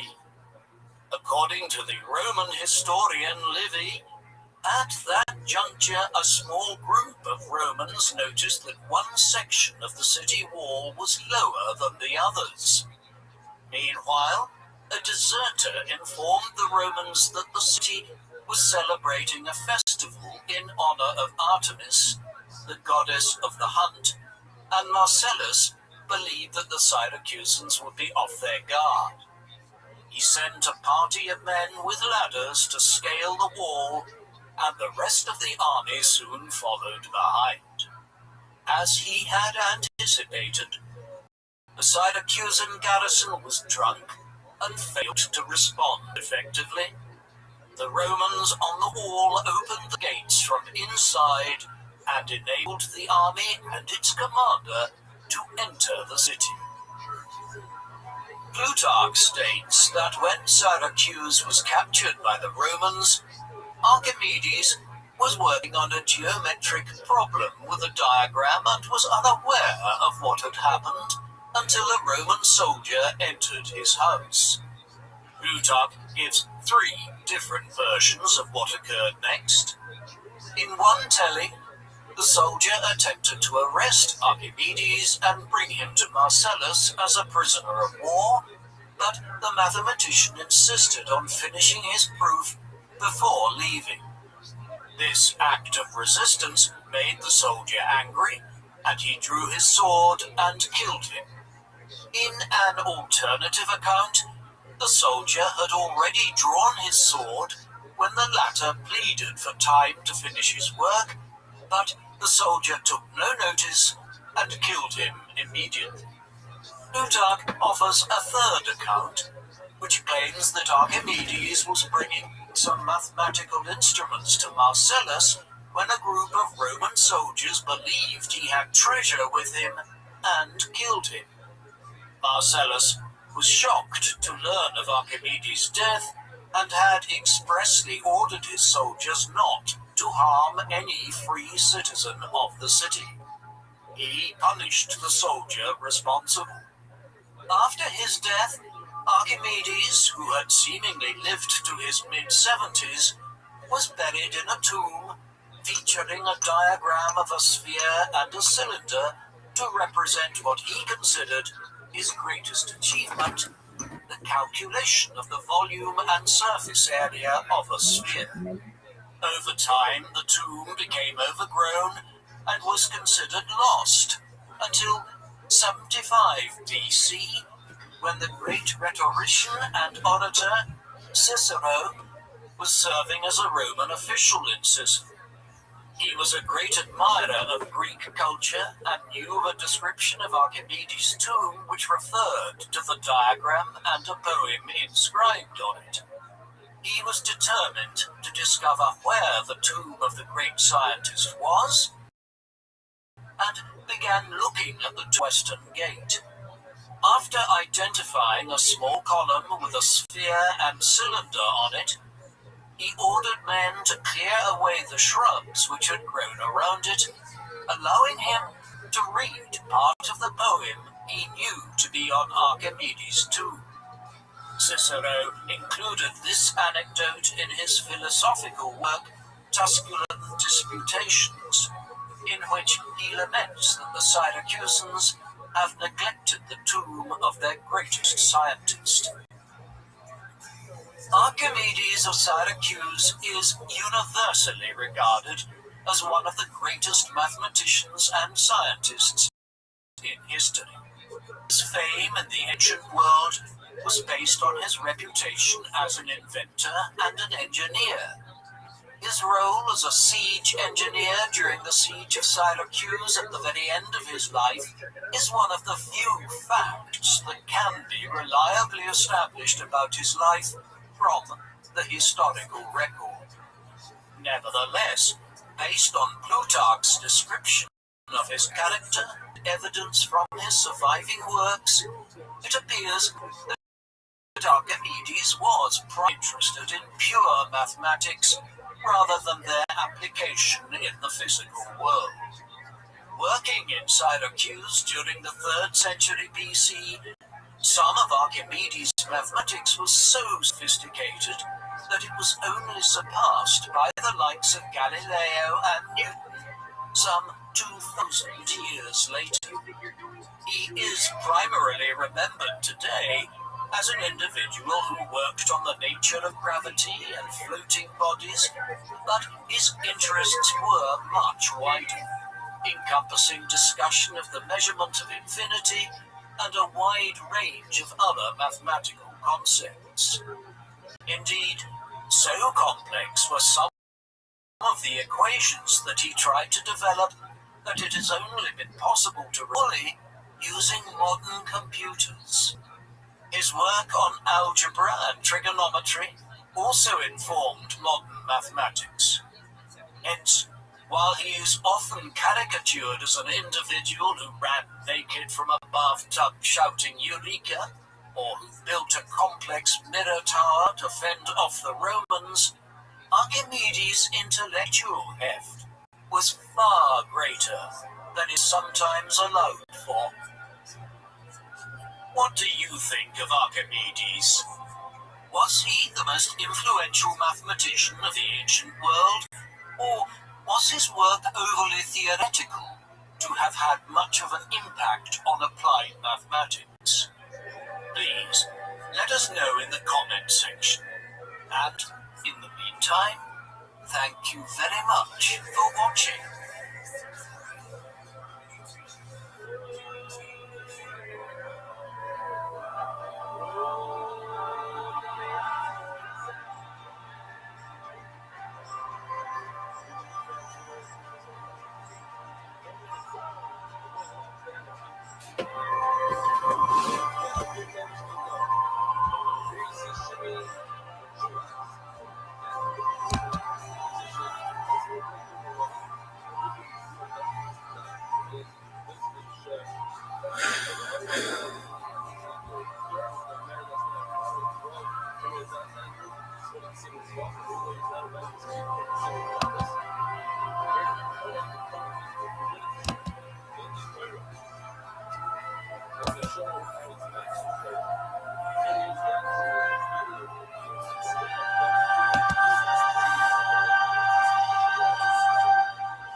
The man known to history as Thomas Edison, born as Thomas Alva Edison in the town of Milan, in the state of Ohio, on the 11th of February, 1847.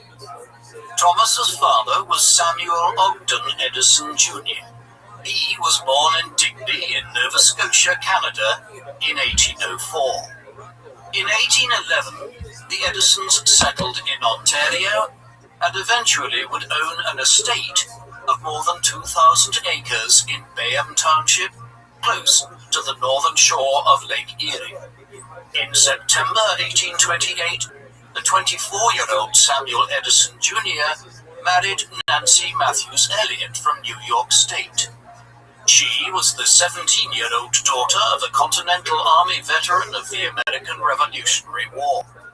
In 1837, Samuel took part in William Lyon Mackenzie's ill-fated attempt to overthrow the colonial government in Canada. Samuel was forced to flee to the United States, arriving first in Port Huron in Michigan, before eventually making his home in Milan, Ohio, in 1838. Samuel and Nancy would have 7 children, of which Thomas was the youngest. Thomas's great-grandfather, John Edison, had arrived in New Jersey as a 3-year-old from the Netherlands. Although Thomas would later claim that his great-grandfather was a Wall Street banker who supported the American Revolution, John was in fact a landowner who remained loyal to the British Crown, and in 1784, following the end of the American Revolutionary War, he became one of the tens of thousands of British loyalists in the 13 colonies who relocated to live in Canada following the American Revolutionary War. There, the family name began to be spelled Edison. Thomas Alva Edison, nicknamed Little Al by his family, grew up at a time of great political and economic change in the United States. The 1830s had been dominated by the presidency of Andrew Jackson, who presented himself as the champion of the American people against the corrupt political and financial elites in Washington and New York. While Jackson's Democratic Party believed that economic prosperity was down to the entrepreneurial spirit of individuals, his opponents in the Whig Party argued that the federal government had a role in promoting interstate commerce to foster economic prosperity, which in turn would strengthen the nation against its external rivals, like Britain. While the Whigs represented the established commercial centers in the Northeast, the Jacksonians encouraged westward expansion, resulting in the expansion into places like Alabama and Mississippi, leading eventually to the annexation of Texas in 1844 and the conquest of a large swathe of territory westwards to California and Oregon following the Mexican-American War of 1846 to 1848. Behind the debates about westward expansion and economic development lay the issue of slavery, which, despite the efforts of Congress to stifle debate in an effort to preserve national unity, would rise to the top of the political agenda in the 1850s, eventually leading to the outbreak of the American Civil War in 1861. Edison would grow up against the backdrop of this latter war. While all of this was occurring, great technological change was also underway, with the innovations of the Industrial Revolution that had begun in England in the 1770s finally making their way to the United States in the early 19th century. Edison would grow up in a period when thousands of kilometers of railway line were being laid down crisscrossing America, factories were being built in great numbers in cities like New York, Boston, Chicago, Ohio, and Philadelphia, and every year brought new technological breakthroughs. Most accounts of Thomas Edison's childhood include a series of apocryphal tales about his youthful curiosity and his desire to understand natural processes. One tells of young Thomas wandering into the fields and sitting on a goose egg in an attempt to hatch the egg, after seeing a hen accomplish the same feat with one of her eggs. Although he was mocked by his brother-in-law, Homer Page, a local farmer, Al's sister Marion was far more understanding and praised her brother's curiosity about how things in the world worked on a technical level. The town of Milan had benefited from the construction of the Milan Canal, which was completed in 1839 and allowed the town to become a wealthy grain port, trading directly with New York City via Lake Erie and the Erie Canal. The 1840s and 1850s saw a boom in railroad construction in the United States, but several proposals to build rail links to Milan came to nothing due to opposition from the Milan Canal Company.